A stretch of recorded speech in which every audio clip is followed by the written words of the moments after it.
Global announcement: the Media OL developed by the International Alliance based on Blue Star is about to shut down. The International Alliance states that the computing power required for Media OL is too great to sustain operation. Below the announcement was a 24-hour countdown. 235959. Finally, this day has come. Lin Yuzi, sitting in front of his computer, perked up. In his past life, everyone had only sighed at losing such a realistic game after Media OL shut down. But no one knew that 1 year after the shutdown the game would become reality. In his previous life, Lin Yuzi hadn't taken the game seriously, merely registering a casual account to play around with, since game time was one tune with reality. He didn't have that much time to play games, so he didn't pay attention when the server closed. This led to his character panel being too weak in the first month after the Media descent, inheriting little strength and bearing the title Lucky Dog. He died under a horse's hooves. When the game descended into reality, there was no chance to revive. Fortunately, he had obtained the divine artifact time-space strategy in his past life. Within the game, the passive item time-space strategy had always been gray and unusable. But in reality, just as he died, it turned gold and usable. Now with the game about to shut down, Lin Yuzi looked at the various game items being massively discounted on the public channel of Media OL and decisively made his move. He had spent 18 years laying the groundwork, even taking a year off from school to prepare game currency. All for this moment. Tap tap, the sound of keystrokes emerged as he pressed enter. Buying Media coins 1:0 to 1 ratio. DM me. Boss, look at me, I sent AV. Here I come, boss, how much do you want? Bring it all, I want to rule as the server first. He was already the server first, saying this was just an excuse to let others sell him Media coins without price gouging.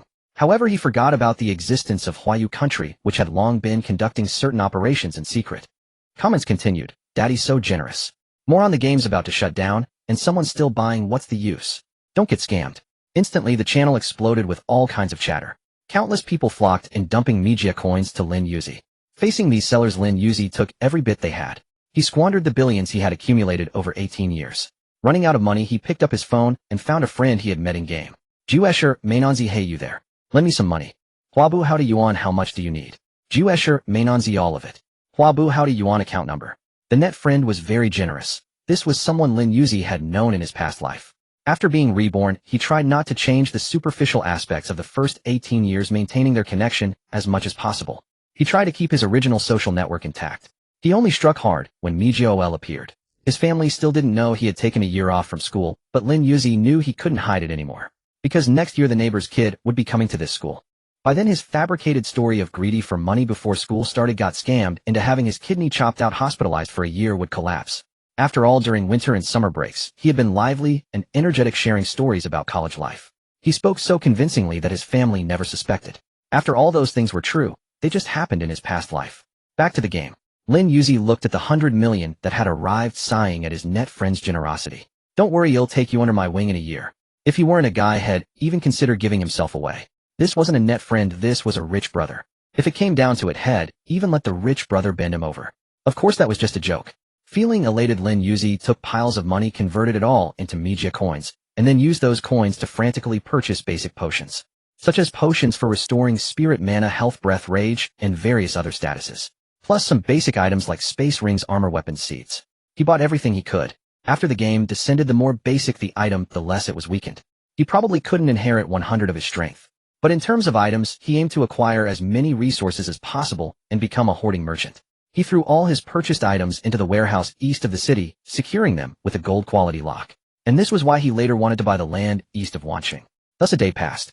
After 24 hours of non-stop operation, Lin Yuzi's hands were too sore to lift. At this moment, the time remaining before shutdown. 000100. 1 minute left. He opened his character panel. Name Lin Yoji. Gender unknown, error. Race human. Realm immortal, realm perfection. Abilities time space mirror, bearing heaven mirror, gold unlocked. Layout can perform layout, set spatial anchors, consume mana to perform leaps, immune to damage during leaps, mana consumption capped at 5%. Mirror consume 30% HP to target someone, raise strength to equal the target's, can inherit strength through mirror. Absorb can absorb damage up to 3 times one's own HP. Reflect consume mana to reflect absorb damage. Higher reflected damage consumes more mana capped at 10%. Bear heaven gold continuously consume HP and mana up to 99%, while in bear heaven state become untargetable. What's going on? Why does the gender show unknown error? Could data be resetting near shutdown and causing errors? Lin Yuzi was puzzled. This was his first time seriously playing the game, his first time watching Media OL shut down firsthand. He didn't know if this was normal. He really didn't know much. He only knew that 1 year later Media OL would descend. As for this detail, Lin Yuzi set it aside. Based on the novels he had read, he knew hoarding was never wrong. He had also prepared many special items that ignored restrictions. The most useful among them was the cornucopia. Cornucopia gains a fixed 1% of total invested assets daily. He hoped to obtain the cornucopia soon. Global announcement: MeGOL officially shuts down. Looking forward to our next meeting. With the final announcement, all players were logged out simultaneously. Lin Yuzi flexed his wrists relieved. 18 years of planning are finally over. Now I can rest for a year. Imagining his future self as a dominant ruler, enjoying beautiful women and wielding power, his heart swelled with excitement. Beep beep beep, you have a new mail to check. It was the sound of in-game mail. Lin Yuzi was puzzled. Didn't the game just shut down? Where's this sound coming from? Could it really be a bug? After searching for a while, he found no mail. But what he couldn't see was the mail content. Congratulations on ranking first in the strongest realm across the entire server, becoming the human race to break through to immortal realm perfection. Please decide whether to accept the ability in advance. Confirm. Cancel. Will default to confirm if no selection within 10 seconds. Beep beep. The sound kept ringing. Lin Yuzi searched everywhere, but found no trace of the game on his computer. 10 seconds passed quickly. The blue confirm button turned gray. The next moment, Lin Yuzi's spirit faltered, his eyelids heavy, and he collapsed weakly onto the desk unconscious. At that moment, the MeGOL character panel appeared in midair. On it, a 3D character spun around, fair-skinned and beautiful with perfect curves. As the 3D figure gradually faded, it transformed into light that shone down upon Lin Yuzi. A chime echoed. Ability inheritance complete. We look forward to your continuing your unfinished journey on Blue Star OL. The notification faded. Since the panel manifested a year early, Lin Yuzi only retained his character interface from Mystery Realm OL, not the full inheritance of power. No need to worry. The strength would eventually be inherited, requiring only time. Blue Star character panel. Name: Lin Yuzi. Race: human. Gender: unknown. Realm: Yellow Stage. First tier: the Soul Yellow Stage powerhouse on Blue Star OL. Abilities: Time Space Mirror, locked. Sky Bearing Mirror, gold. Unknown. Error, unusable. Unified negative status. Blue Star OL. Using abilities may cause unknown side effects. Use with caution. Side effect: progress bar 0-10. There were 6 realms: Immortal, Heaven, Earth, Profound, Yellow, and Human. Obtaining the character panel a year early along with Yellow Stage ability. That was the benefit of being first. Yet this very benefit required Lin Yuzi to awaken before it could be felt. Night fell. Lin Yuzi sprawled at his computer desk, opened his eyes. His mind felt utterly exhausted, as if drained dry. That familiar sensation, identical to when Mystery Realm OL first descended. What's going on? Did I time travel a year into the future? He pressed his head and fumbled for his phone to check the time. Phew, thank goodness. Only a few hours. Just too tired. Lin Yuzi hadn't noticed the subtle changes in his body. Suddenly the phone vibrated, and a ringtone sounded. A burst of mortals' fireworks. Lin Yuzi grabbed the phone, and saw the call was from the Academic Affairs office. Right on schedule. The year of leave had just passed, and the university was already calling to check. Understandable. He hadn't changed his 18-year-old social circle, but during the college entrance exam, he scored near perfect, becoming the provincial top scholar. Yet the choice of this top scholar stunned everyone. No one imagined he'd choose Washington University, renowned only for its martial arts program. Left many top-tier university admissions officers sighing in frustration. Utterly incomprehensible. They couldn't fathom. The Huayu Kingdom promoted nationwide fitness with various subsidies. Why would he specifically choose such a school? Washington University, in truth, had its own grievances. Their top scholar took a year leave right after enrollment. The reason? During summer break, he tried to earn tuition and was tricked abroad into having one of his kidneys removed. To recover, he took a year off. The school approved, but when they offered to visit, he refused. Claimed he wanted to save face, didn't want anyone knowing he'd lost a kidney. If not for still being able to contact him, they would have called the police. Now the year was up. The student returned. So the call came precisely on time. Lin, how's your recovery? Much better. Can you come to school? Yes, I'll report tomorrow. Good. As per school rules, you'll have to restart from freshman year. Is that okay? Fine. Alright, I've kept your dorm. I'll send the address to your phone. Okay, thank you, Dean. After hanging up, Lin Yuzi didn't mind starting over as a freshman. Had thoroughly studied the Washington University student handbook and knew the rules. Besides, when Mystery Realm OL descended a year later, being a student wouldn't matter. He just needed to stay in Washington. After all, in the game, Washington University was a boss stage. Clearing it granted realm inheritance and generous rewards. Mystery Realm OL had already shut down. Lin Yuzi pondered his future path. His hometown held only his grandparents. His parents had long disappeared, never seen. They'd even dumped him at an orphanage. Only his grandparents discovered him in time and brought him back. Otherwise, he'd have become an orphan. Both grandparents were retired cadres from some government agency with substantial pensions, together $20,000 a month. He never knew which agency, and his grandparents never told him. But as a child, he lived worry-free. Using that money as startup capital, he dabbled heavily in cryptocurrency. Reborn, he bought low during the market dip, sold at the peak, then used the profits, under his grandparents' names, to trade stocks and amass wealth. Leveraging his foreknowledge of events, he earned more than what most people could make working from the Stone Age to the present. Immense satisfaction. The next opportunity lay in rare earths and currency exchange rates, a chance. Lin Yuzi aimed to buy a plot of land east of the city within a year, priced at 13 billion. Sufficient startup capital would help, but had used all his money on in-game items. However, his rent was due in a few days, and the landlord would refund him 300 yuan. How could he turn 3,000 yuan into many small targets? It was now late August. New students hadn't arrived yet. Lin Yuzi didn't want to go to school just yet, but his lease was expiring, forcing him to move. So he got up to pack. The moment he stood, his shirt slipped off, revealing fair, rosy shoulders. Startled, he looked down. How seductive. Lin Yuzi panicked. His pants were also falling. Holy crap. What's happening? Why am I shrinking? At that moment, he panicked. After answering the call, had been lost in thoughts about reality. Now it struck him. That feeling of mystery realm OL descending might not be fake. He immediately summoned the character panel. Sure enough, the panel appeared. Damn it, my game character was female. Could it be? Dreading the worst, Lin Yuzi grabbed his pants and dashed to the bathroom. Please let his little brother be safe. 18 years, and his little brother had never seen action. If it vanished before its debut, he'd be devastated. Inside the bathroom, trembling, he reached into his pants. You still there? I can feel him. The emotional roller coaster made him slump to the floor. No problem, no problem. His little brother was still there. Shrinking a bit was fine. He could still have a harem of 3,000 beauties later. Once the game descends, there should be medicines to fix it right. Definitely not for kidney tonics. After finally calming down, he went to the mirror to wash his face, only to find his reflection had become much more delicate. The once sharp, handsome face was gone. In its place was a soft, graceful visage with large eyes that slightly curved when he smiled. Gentle, beautiful. For a moment, he was lost in the reflection. Damn. Lin Yuzi snapped awake. Had been captivated by himself. Crap, I'm so good looking, I almost bent myself. Unable to keep staring, fearing had fallen in love with himself, he fled the bathroom and collapsed onto the bed. Staring blankly at the ceiling, his clothes draped loosely around him, creating a strangely seductive disarray, his beauty dramatically enhanced. In short, the beauty of being ravaged. When did my hair get so long? He twirled the strands that reached his neck, fine and soft. Had been busy all year and never cut his hair. Was it always this long? He considered cutting it, but felt reluctant. Who didn't dream of being a sword immortal with flowing locks? Forget it. Universities are tolerant, a long hair on a guy isn't weird, right? After consoling himself, he took a deep breath and got up to pack his belongings. Tomorrow had returned to school. The landlord had already refunded the 3,000 yuan. With nothing else to do, the coming year of college life seemed relaxed. He was looking forward to it. With his yellow stage first-tier strength, Lin Yuzi didn't feel tired at all while working. The character panel lacked numerical stats, so he didn't know his exact constitution. Probably a lot. How much he didn't know? In short, a lot. After preparing all the bags, he let out a long breath and turned toward the bathroom. Time for a shower. Pushing open the bathroom door, Lin Yuzi hung his clothes outside. This had been his habit all along. After all, he was a grown man, or he had no qualms about being bare-chested. In the past, after washing up, he would wrap himself in a towel and sit on the sofa with his upper body exposed. Yet he forgot one crucial detail. His body had shrunk, and the clothes that once fit him now hung far too loose. Oblivious to this, Lin Yuzi shed his shirt, only to be startled by his own skin. It was like a tender bud awaiting bloom, something to be admired from afar, but not touched. This is me.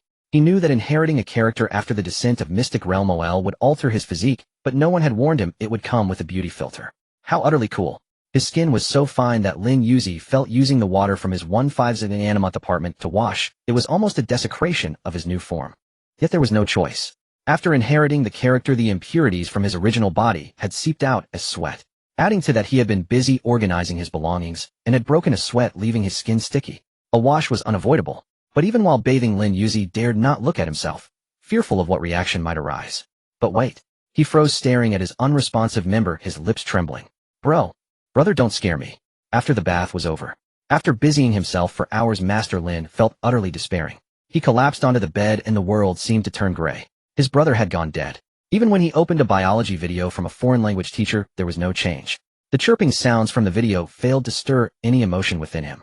Why does inheriting a character at the grand perfection of the immortal realm force one into celibacy? Lin Yuzi was baffled. This was his first rebirth. He had no experience. If he had more chances, he would never be so greedy for the initial 10-point all-attribute bonus from choosing a female character. In truth, character creation in Mystic Realm OL was not arbitrary. Only Lin Yuzi was an exception bearing the aura of the time-space stratagem. The chaotic flow of time and space had disturbed the judgment of Mystic Realm OL, allowing him to exploit a loophole. Yet this could be considered a blessing in disguise. As the #1 player worldwide, only 1,000 people across the globe could inherit Mystic Realm OL's powers in advance. The stronger one's ability, the higher one's ranking, and the greater the side effects of each use. Over the course of this year, these 1,000 individuals had to use their abilities wisely. Overuse would bring side effects, and what would happen then was unknown. Lin Yuzi had no concept of side effects. In his past life, he had died within a month as a mere cannon fodder.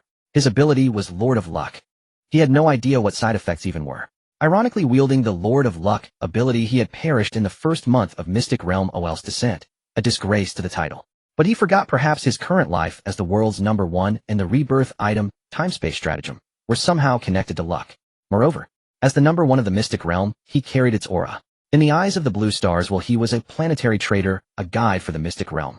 Why else would he become #1? Lin Yuzi cried out in injustice. He himself didn't know how he became #1.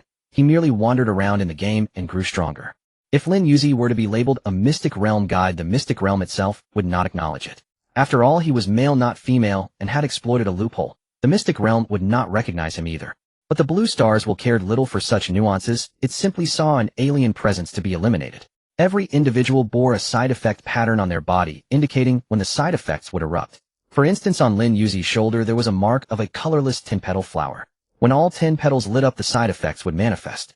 At this moment, Lin Yuzi was using his phone's selfie camera to examine the flower on his shoulder, his expression odd and his heart heavy. How do I erase this tattoo? A grown man with a floral tattoo. If word got out, wouldn't people think he was? Ugh, the mere thought was unbearable. I'll forget it. With my strength, if I'm a bit careful, I probably won't be found out. He now had his character panel, yet for some reason his abilities remained inactive. First rebirth, no experience. He knew nothing. Fortunately, his physical constitution was solid. Each realm had 9 stages. The first 3 were beginner, the middle 3 proficient, and the last 3 perfected. If one chose to train to the limit without advancing to the next realm, upon reaching the 9th stage, one could attain the 10th stage, the Grand Perfection realm. But not everyone could opt for extreme cultivation. A certain fortune was required. The realms were Immortal, Heaven, Earth, Profound, Yellow, and Human. There were 6 Grand Perfection realms in total. To achieve all 6, Lin Yuzi had played Mystic Realm OL ceaselessly day and night. Fortunately, the Yellow Realm first stage he had inherited in advance was derived from Grand Perfection. In terms of strength, he could ensure a comfortable year ahead, enjoying his final moments of leisure. That is, Lin Yuzi looked at his baggy clothes. He needed to buy some well-fitting garments before he could go out tomorrow. It was already deep into the night. Past midnight, the streets were ablaze with neon lights as nightlife began. But he had no clothes to wear. He absolutely had to buy some. In the past, Lin Yuzi always bought clothes online, but now there wasn't enough time. He tried to order a delivery service, but after 25 minutes no one had accepted. He couldn't wait any longer. It would be dawn soon. Buying clothes at this hour meant ordinary clothing stores were closed. He had to go to a large shopping mall that never shut down. A quick online search revealed the most popular destination was the city center mall of Wanqing. Reviews mentioned that the average spending there was exorbitant. 10,000 yuan was just the entry point. Lin Yuzi had never been there in either his past or present life. Right now he only had 3,000 yuan on hand, nowhere near 10,000. The extra expense put him in a tight spot. I'm broke. What do I do? He scratched his hair, deeply torn. If he didn't buy clothes, he couldn't possibly go out like this. His top could double as pants. Even in a tolerant society, dressing like that would attract attention. People might mistake it for some sort of performance art. After much thought, Lin Yuzi's eyes lit up. He had a solution. He pulled out his phone and contacted his good online friend. Fearless handsome man, got any cash? Lend me some. Can't draw a perfect circle. How much? Handsome man, no idea. Not sure. Circle, what's it for? I can offer some advice. Handsome man, buying clothes. Circle now.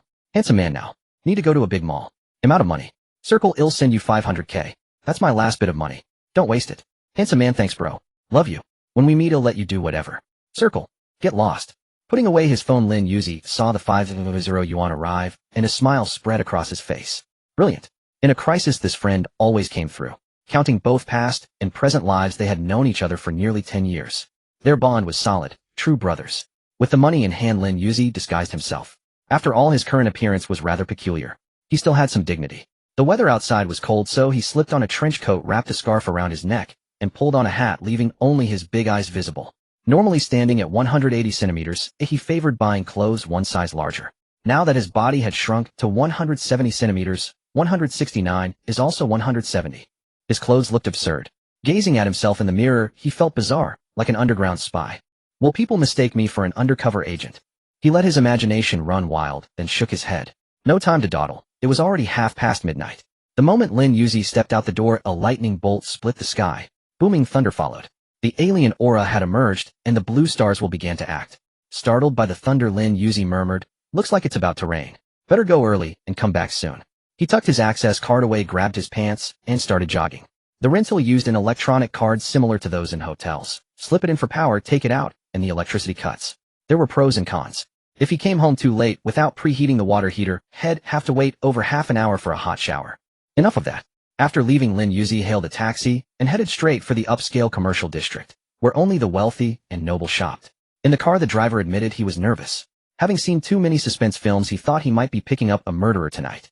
After all, who in their right mind would step out wearing obviously ill-fitting clothes and shoes and wrap themselves up so completely?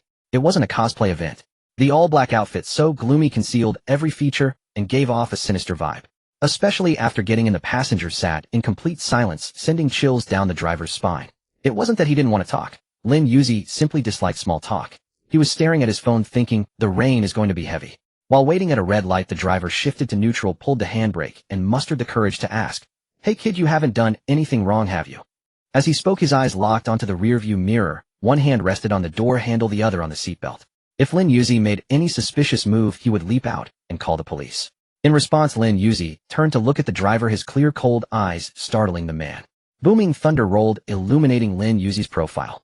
In the flash of lightning, the driver saw the phone hidden in Lin Yuzi's sleeve and mistook it for a weapon. Terrified, he unbuckled his seatbelt, flung the door open, and sprinted away, screaming, "Help! Murder! Someone's got a gun!" Whether it was true or not, he'd yell first. Life came first. Lin Yuzi stared blankly at the driver, who had abandoned the car, his mind struggling to catch up. What just happened? The driver had already fled. Lin Yuzi had no choice but to open the door and get out of the car. In an instant, he felt countless gazes fix upon him. The sky cooperated with a thunderclap, illuminating his spy outfit. Mysterious and aloof. That was the first impression of the onlookers. Plus, it was late at night. Near the commercial street. Instantly, countless people abandoned their cars and fled. Whether it was true or not, they ran first. The police station's emergency line was nearly flooded with calls. Hearing the noisy shouts around him, Lin Yuzi's head throbbed. Ignoring his ill-fitting clothes, he started running quickly. He dared not display his true strength, afraid of further agitating the crowd. Yet every move he made was interpreted by the onlookers as preparations for an attack. With heaven's perfect timing of thunder, the terror atmosphere reached its peak. "Help! Run! My shoes, my shoes! The murderer has a gun, run!" The 8-lane commercial street instantly fell into chaos. The intersection became gridlocked. Traffic lights malfunctioned and went dark. Seeing this, some drivers who had reached the middle of the road stopped, rolled down their windows, and upon hearing shouts that an armed murderer was ahead, they too abandoned their cars and fled. Damn! Lin Yuzi felt he might be in trouble. He muttered, "Should I turn myself into the police?" Before the words faded, a loud bang came from behind him, startling him. He turned and saw that someone's tire had burst. Not good. Lin Yuzi sensed that something terrible was about to happen. It was too coincidental. Sure enough, some people had remained rational, believing it impossible for anyone to commit murder in the street. But now that a gunshot had sounded, everyone was utterly panicked. All believed they were facing vicious terrorists. "Run! The terrorists have a Gatling gun. They've taken over the building. Hurry! The area ahead is surrounded by terrorists." Within moments, the Wanching terror incident became a national trending topic. Shock! Armed criminals appear in Wanching, police mobilizing forces to surround them. The top trending red hashtag caught the attention of night owls who hadn't slept yet. Many short videos also captured the scene with exaggerated rhetoric. It was the unscrupulous media's inflammatory reporting that made the rumors spread faster and more fiercely. This behavior was like adding fuel to the flames. When investigated, they would use the excuse, "Even if I exaggerated, what did you lose?" to evade responsibility. In the dead of night in Wanching, it was daytime on the other side of the ocean. Dengong was paying attention to all this. They had superheroes who could shoot laser beams. In today's globally connected internet age, news spread like wildfire.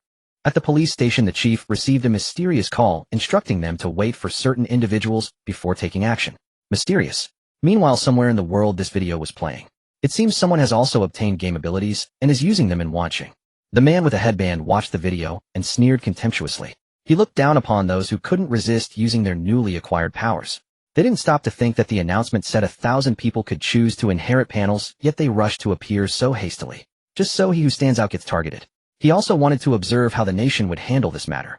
Perhaps there were already players within the nation. This guess was reasonable. The nation truly had people in the know. After all, MejiOL was jointly launched by the world's 5 major alliances.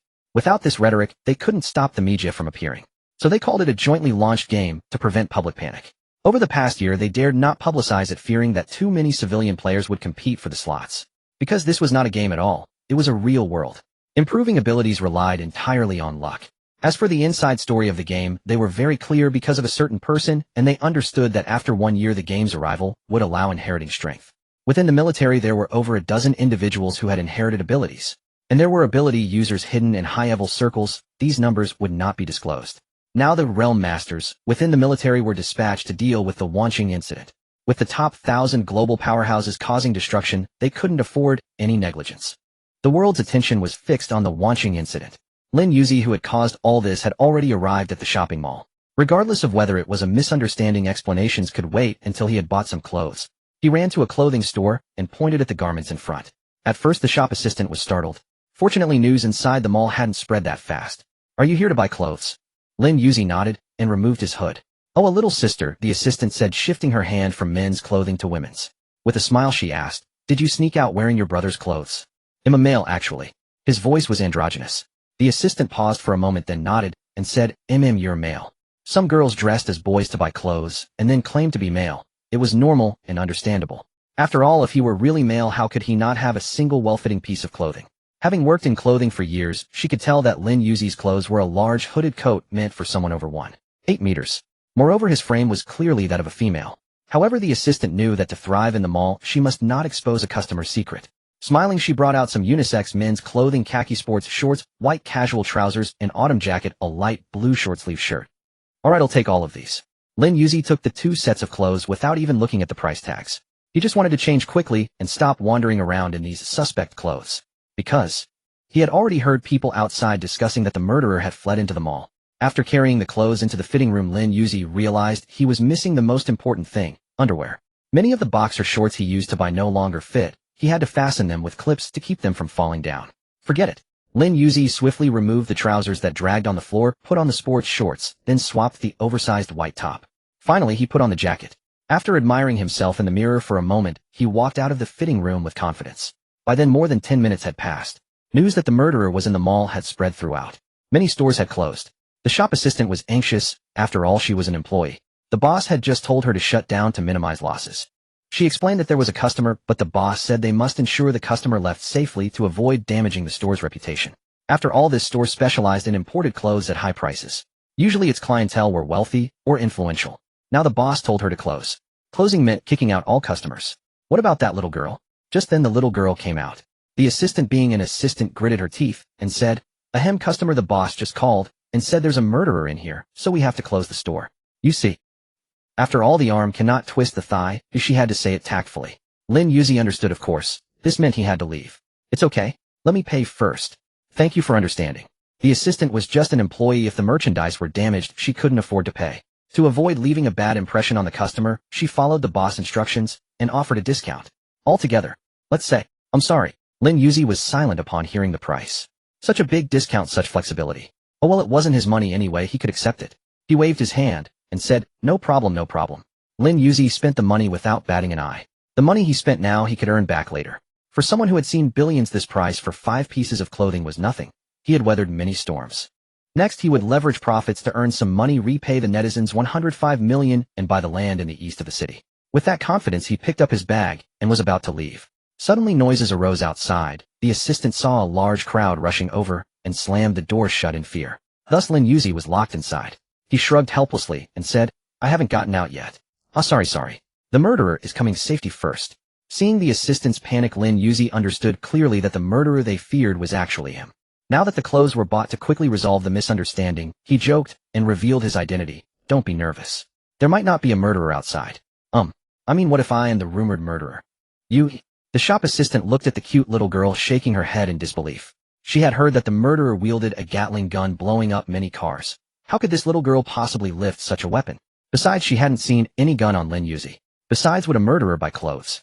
Don't they just snatch them outright? After hearing the assistant's reasoning, Lin Yuzi nodded. It was quite plausible. Even he believed it. He agreed, that's true. Should keep quiet. Don't let the people outside hear. The assistant remained terrified. Living in an era of peace, she had never encountered such danger, so naturally, she was petrified.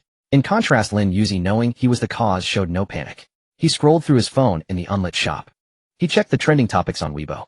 The discussions were intense. Some said helicopters had appeared, and armed police had surrounded the commercial district. Others analyzed that the next step would be to cut the signal. However, they refrained from doing so, fearing it might provoke the murderer into venting within the mall. Good analysis. What good analysis? The assistant's tension eased slightly as she whispered. Lin Yuzi answered honestly. Look at Weibo. They're analyzing the Wanqing incident. This gave them a topic, and the assistant's attention was drawn. She took out her phone and began reading. Having finished earlier, Lin Yuzi decided to buy some underwear and clothes all in one go. After a short browsing session, using his phone's flashlight to select garments, the assistant looked at him with a strange expression. You have nerves of steel, shopping while a murderer is outside. If your brother found out, he'd worry himself sick. Relax, it's fine. Lin Yuzi didn't explain. Now that he had bought everything, he decided to turn himself in. Just as he was thinking how to do it, he noticed the assistant's legs starting to tremble. What's wrong? Sorry. The assistant jumped, knelt on the ground, lowered her head, and stammered. Bob, I'll refund your money. Please don't kill me. Seeing her like this, Lin Yuzi knew he had been exposed. He sighed helplessly. You saw. I didn't mean to see it. Sorry, don't kill me. The assistant panicked. She never imagined Lin Yuzi's earlier words were true. Because on Weibo she had seen the murderer's appearance in photos. The mysterious ill-fitting clothes and comments from experts predicting that the killer would likely change outfits in a clothing store.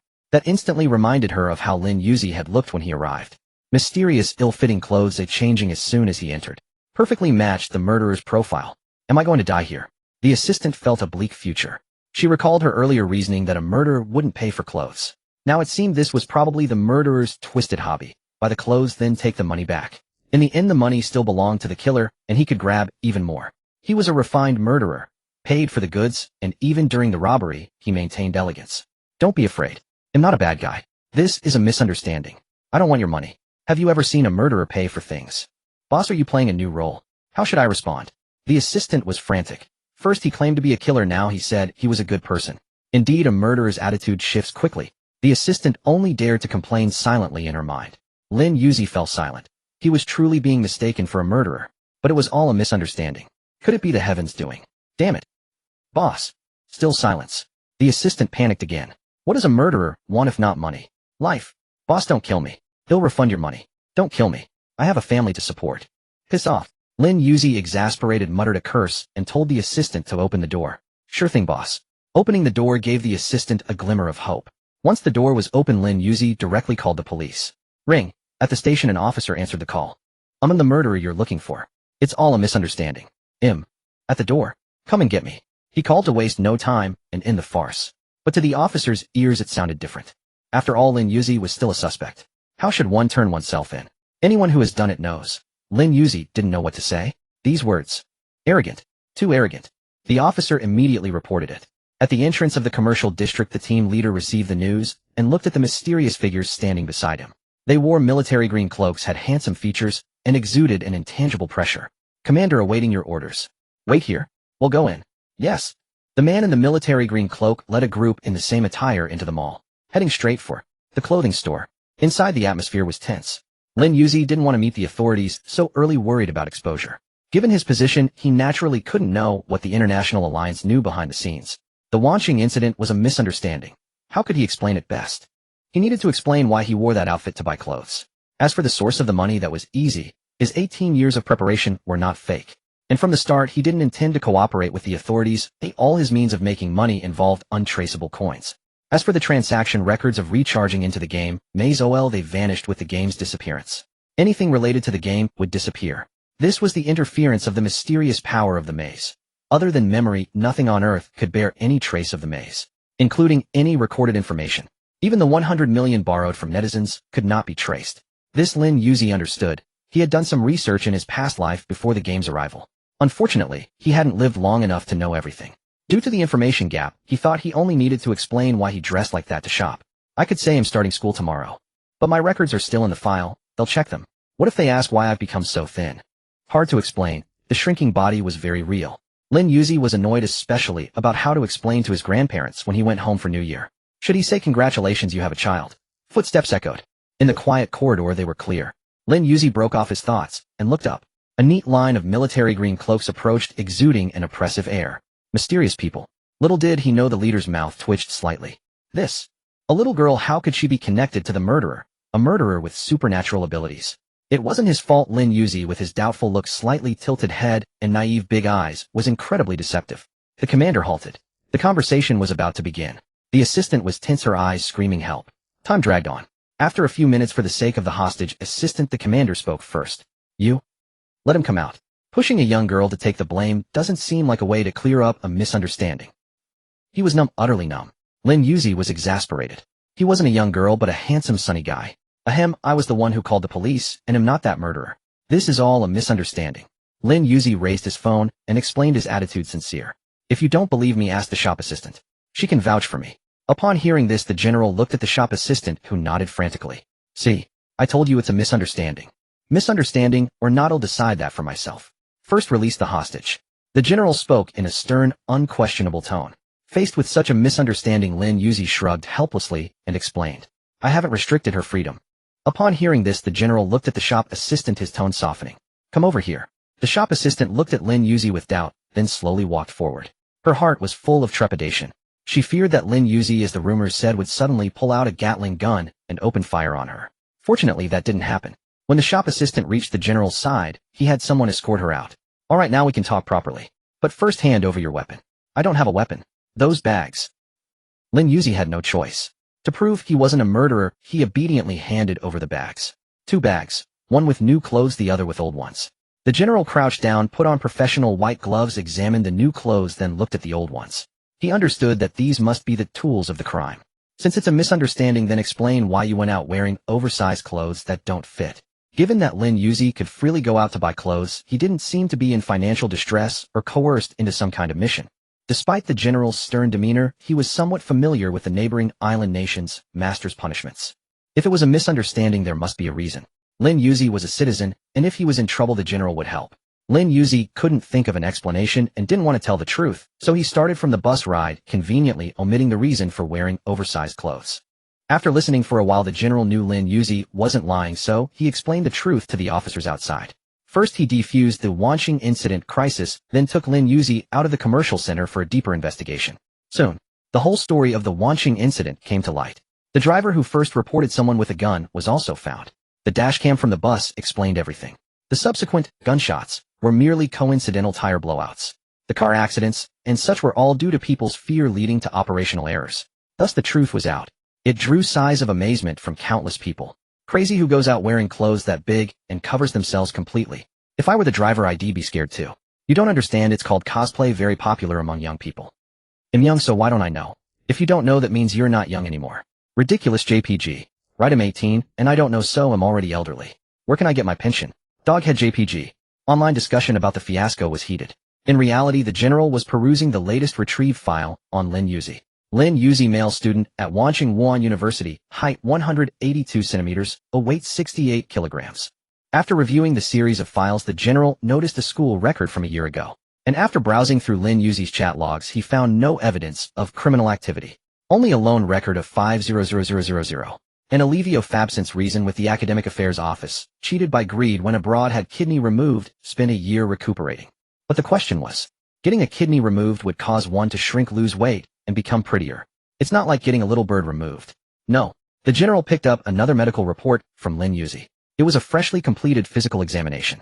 But because Lin Yuzi's character panel had just fused, coupled with a gender unknown error and interference from the me realm, the report was filled with strange statements.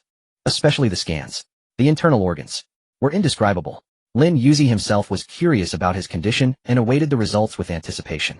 The report stated that the corpora cavernosa had lost blood supply, hormones were imbalanced, and organs showed varying degrees of damage.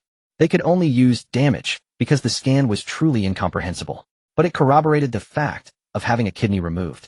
It seemed like it really was all a misunderstanding. Yet this defied medical common sense. The general, no medical expert, could only stabilize Lin Yuzi first, and then call in some medical authorities to study the case. After some discussion, one medical authority said it was simple. What is Dr. Hua's opinion? We can name a new case after this young friend. At this, all the medical authorities burst into applause. They were extremely curious. They knew that weight could change after a kidney removal, but becoming shorter and prettier, they had never seen that before. So they began discussing who would discover this case first. Ultimately, Dr. Hua decided to write the collective names on the new case. Perpetual calendar year 3023, August 30th. All doctors at Wanqing First People's Hospital discovered a new case. After discussion, the case was named Lin post-kidney removal syndrome of double helix invariant body shrinkage and beautification disease. The kidney removal was the cause, the double helix invariance meant the DNA was still Lin Yuzi's. Body shrinkage and beautification were the symptoms. A perfectly named condition. You can go now. After investigation, you're clean. As for your missing kidney, we can't retrieve it. Lin Yuzi fell silent upon hearing this. He looked at the medical report in his hand at the name of the disease and its explanation. He never imagined he would become the first patient to have a disease named after him. Should that be considered an honor, or? He sighed inwardly, his heart filled with complex emotions. This way he hadn't been exposed. But what did corpora cavernosa unable to fill with blood losing function mean? Wasn't that just saying he was impotent? It was utterly despairing. He resolved that when realm OL descended, he would definitely find a potion to restore his virility. Calming himself a little, Lin Yuzi said sincerely to the general, I'm sorry for troubling you. This misunderstanding wasted so many public resources. It's alright. You can go to school now. I've already informed Wanqing Wuan University. However, your file needs to stay here for now. No problem. It didn't matter where the file was. A year later, monsters would appear in the city, slaughtering everywhere, causing a massive population decrease. When the monsters were cleared and order was restored, the population would be recounted. Lin Yuzi walked out a free man. Looking at the morning sun, he sighed. The air is really nice. After saying that, Lin Yuzi was stunned. It was already September, wasn't it? The things he had left in the rented apartment. Would the landlord have thrown them away as trash? Damn. To salvage those belongings, he quickly hailed a taxi and rushed to the apartment. As for the military commander, he had ceased further investigation entirely because the arrival of Mijio was imminent. Within a year, some strange changes were perfectly normal. As long as Lin Yuzi posed no harm to society, they would keep him under observation without restricting his freedom. To cultivate combat strength as early as possible, they would conduct a year-long special training for the soldiers. At the rented apartment, the landlord was greatly perplexed. This kid, where did he disappear to? And he didn't even take his belongings. Though the room was tidily cleaned, all these bags and packages needed to be removed. He felt utterly helpless. He had come yesterday to collect the room, but the phone was unreachable. Didn't the kid know that with the new students, starting school apartments were easy to rent? This was costing him money, 50 yuan a day. Ding. As Lin Yuzi stepped out of the elevator, he saw the landlord standing at the door and shouted, "Have mercy." The voice made the middle-aged landlord turn impatiently. Originally about to vent his frustration, he froze upon seeing Lin Yuzi's face. That youthful radiance. Mom, I found my first love. No. The landlord's expression turned stern again. Lin, pack your things quickly. I'm renting the room out this afternoon. Okay, no problem. I'll move out right now.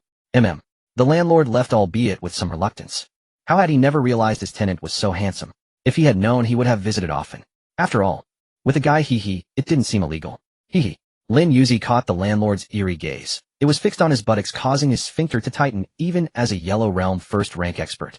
Damn, after living here so long, how did I only just discover the landlord is a... Thank goodness he had always kept the doors and windows locked when sleeping, otherwise that year might have truly cost him his chastity. Fortunately, he could now escape this torment. Quick, flee. This place is unbearable. With large and small bags strapped on his back and 2 suitcases in tow, Lin Yuzi went downstairs, hailed a taxi, and arrived at Wanqing Wuan University. At the university gate stood a towering character, Wu. Inside the university, there were specialized courses like archery, horsemanship, and cold weapon training. On Blue Star, the Huayu domain advocated physical fitness, and many schools had responded by adding martial arts programs. Wan City was renowned for producing fine horses and boasted the nation's best equestrian school. Lin Yuzi was re-enrolling as a freshman, choosing the martial arts program. In his past life, he had followed the beaten path, believing this major was useless. At best, he would become a teacher or coach after graduation. But having experienced the world's great upheaval, he now intended to thoroughly train in horsemanship. After all, the game Mijio was played on a computer, not in virtual reality. He had to let his body become familiar with real combat methods in advance. From the entrance of Wanqing Wuan University, one could see the stone tablet bearing the school motto, and a statue symbolizing martial arts. It was a stone carving of Guan Yu on horseback holding the green dragon crescent blade. Beside Guan Yu's statue stood a teacher from the academic affairs office. Because Lin Yuzi had arrived a day late, he also received an explanation from the police. He was informed of his physical condition and allowed to skip military training. The student was not to be troubled. Moreover, a disability certificate was presented with no grade indicated. How could the body shrinkage and removal of a kidney be classified? Even the hospital couldn't provide an explanation. However, that sufficed. The academic affairs teacher had initially suspected Lin Yuzi's leave of absence was a fabricated excuse. Otherwise, why would he resist their visit? Now with official intervention, they believed him. They specifically waited at the school gate. As Lin Yuzi got out of the car, he received a call from the office. I'm here at the gate. I'm carrying a backpack with 2 suitcases and a bundle of bedding. Okay, I see you. Stay put, we'll be there soon. After hanging up, Lin Yuzi marveled at how considerate and warm the teachers of Once City Wuhan University were. He was so moved that he felt like advertising the school. Are you student Lin? Ah yes. Hello teacher. I'm the student who took a year off, now re-enrolling. Reporting to you. Having never met the academic affairs teacher in his past life, this was his first encounter, so he tried to be slightly formal. Seeing him like this, the teacher's heart grew complicated. What a good kid. How could he have suffered such torment? Good child, just follow us. The teacher will keep your matter confidential. We'll take your luggage for you. Was this treatment too generous? Lin Yuzi was a bit bewildered. Could the provincial top scholar title from last year still be useful? Puzzled, he arrived at his exclusive dormitory, a 2-story cottage. They've already gone out for military training. This is your room. Okay. The second floor housed people with 4 rooms in total, each about 40 square meters, equipped with air conditioning, bookshelves, a computer desk, and a private bathroom. The first floor featured a living room with a TV, sofa, dining table, refrigerator, stove, and an open small front yard.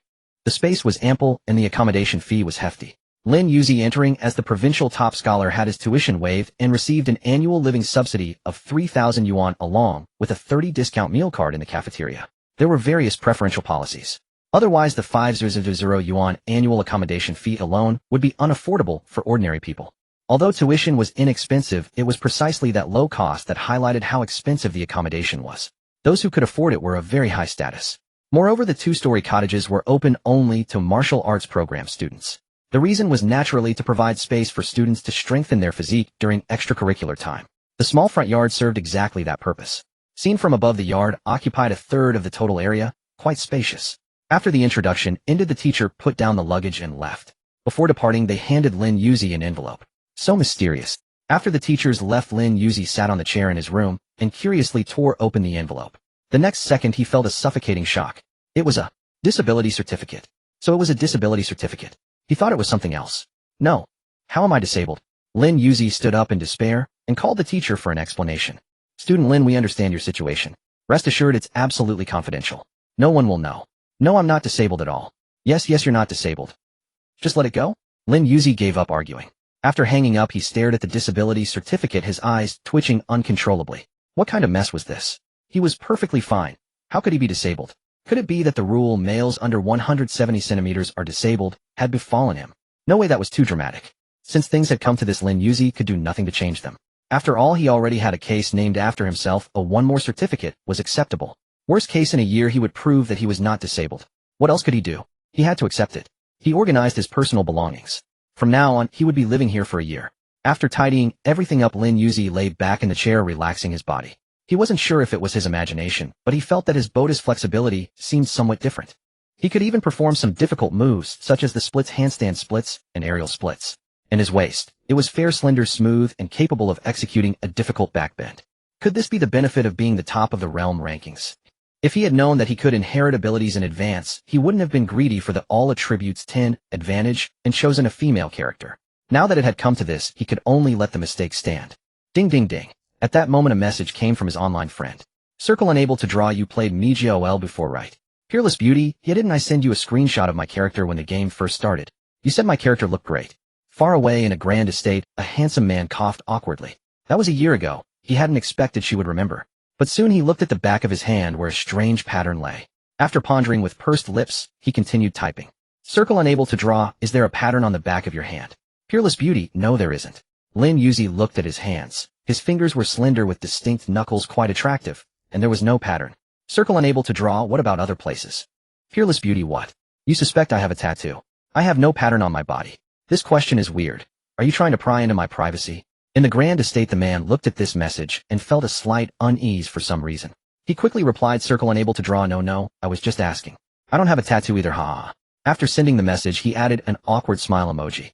That emoji was the sweating yellow face, which inexplicably annoyed Lin Yuzi. Thus he decided not to reply and planned to go out and wander around the campus.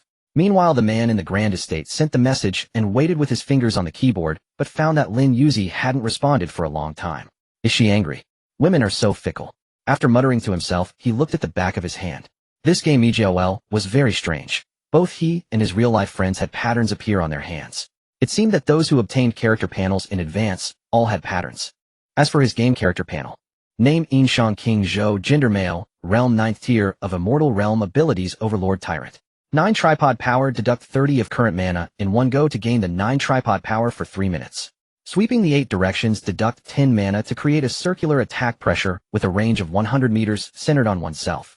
Arbitrary domination, deduct half of HP to increase damage by 5 times for 5 minutes.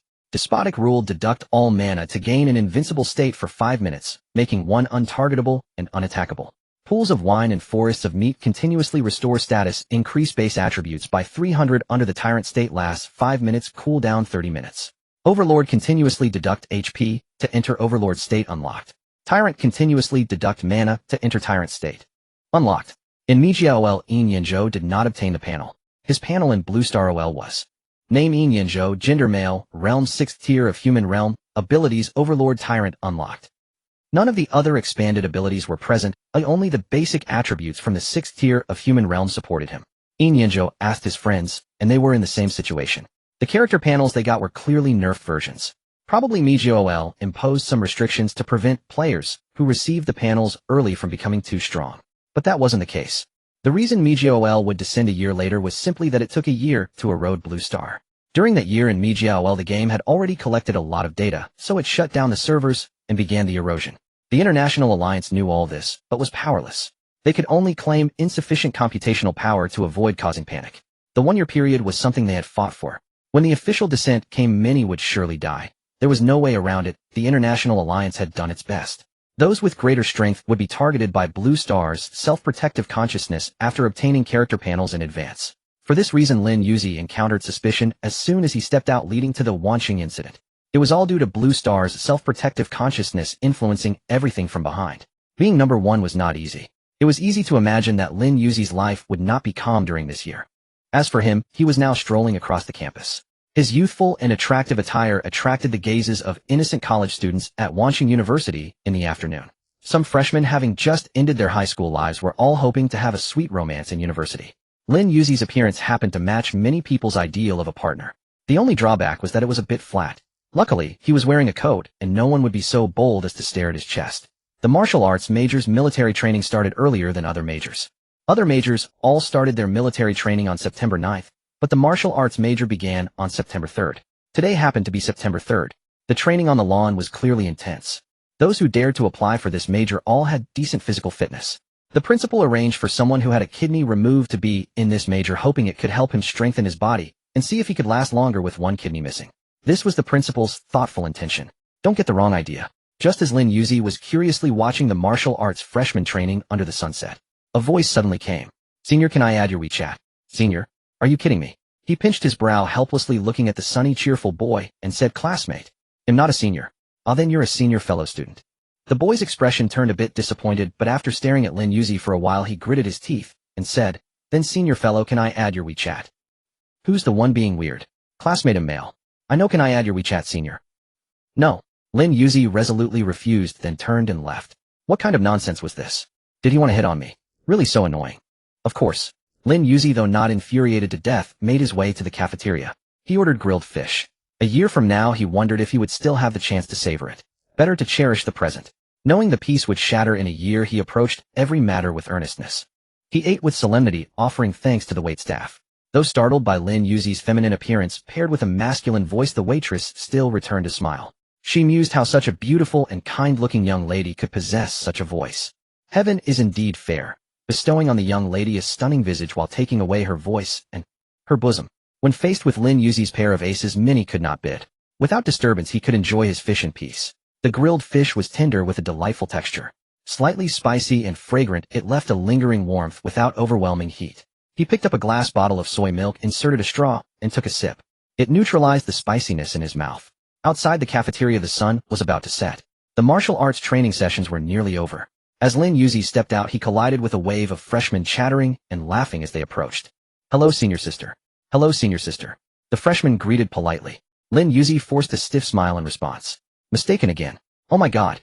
He resolved to return to the dormitory, and any thought of post-meal digestion could go to hell.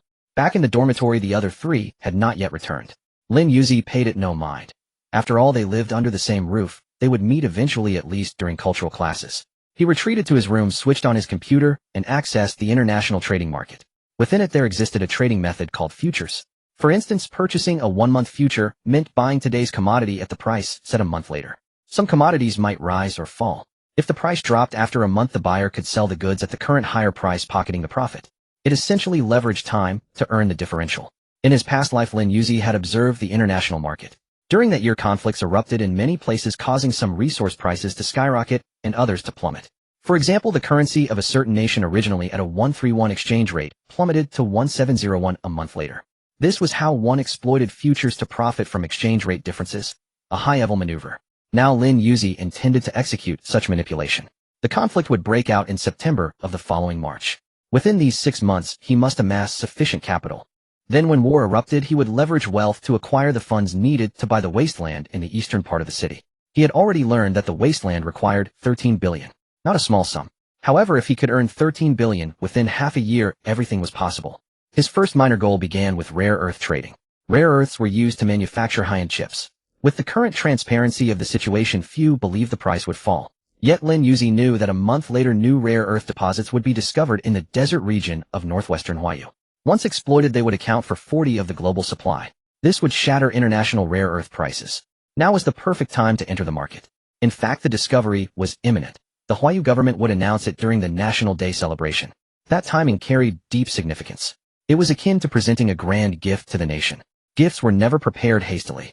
So Lin Yuzi unhesitatingly invested all his savings, 4,000, as margin with a leverage ratio of 100 times. Such leverage was possible because his previous credit rating from selling coins remained intact. Though the money trail could not be traced, digital footprints persisted. If someone searched diligently, traces could still be found. It was like a VIP status. After spending, the level increased, but the backend couldn't see the consumption history. With 100-fold leverage, he commanded a total of 400 million. Lin Yuzi used the 400 million margin to purchase rare earth futures for 1 month. Then he listed the acquired rare earths for sale.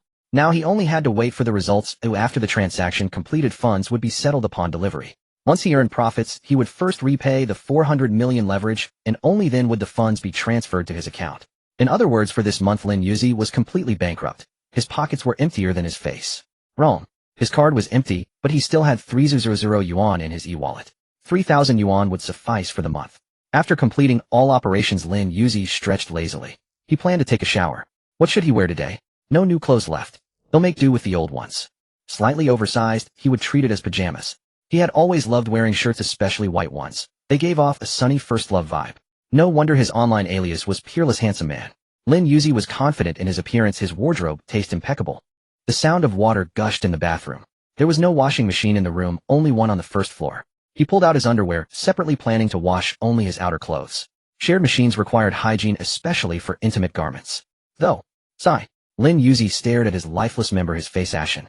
He couldn't shake the feeling that it had shrunk. Moreover, recalling the diagnosis of insufficient blood supply to the corpus cavernosum, a chill ran through his heart. Given its condition, he had to maintain cleanliness and minimize unnecessary stimulation so that a year later in Blue Star OL, he could seek treasures to restore his vigor. Suddenly, while showering, Lin Yuzi glimpsed his naked reflection in the mirror. A petal pattern on his shoulder caught his attention. This pattern. He had seen it before after inheriting the character panel, but had paid it no mind. Yet now one petal had taken on a pink hue. This was too mortifying. He must never let anyone else see it. He speculated that the other petals would also turn pink over time. Terrifying. A man's shoulder adorned with pink petals. If discovered, the pervert label would be inescapable. But why did it change color?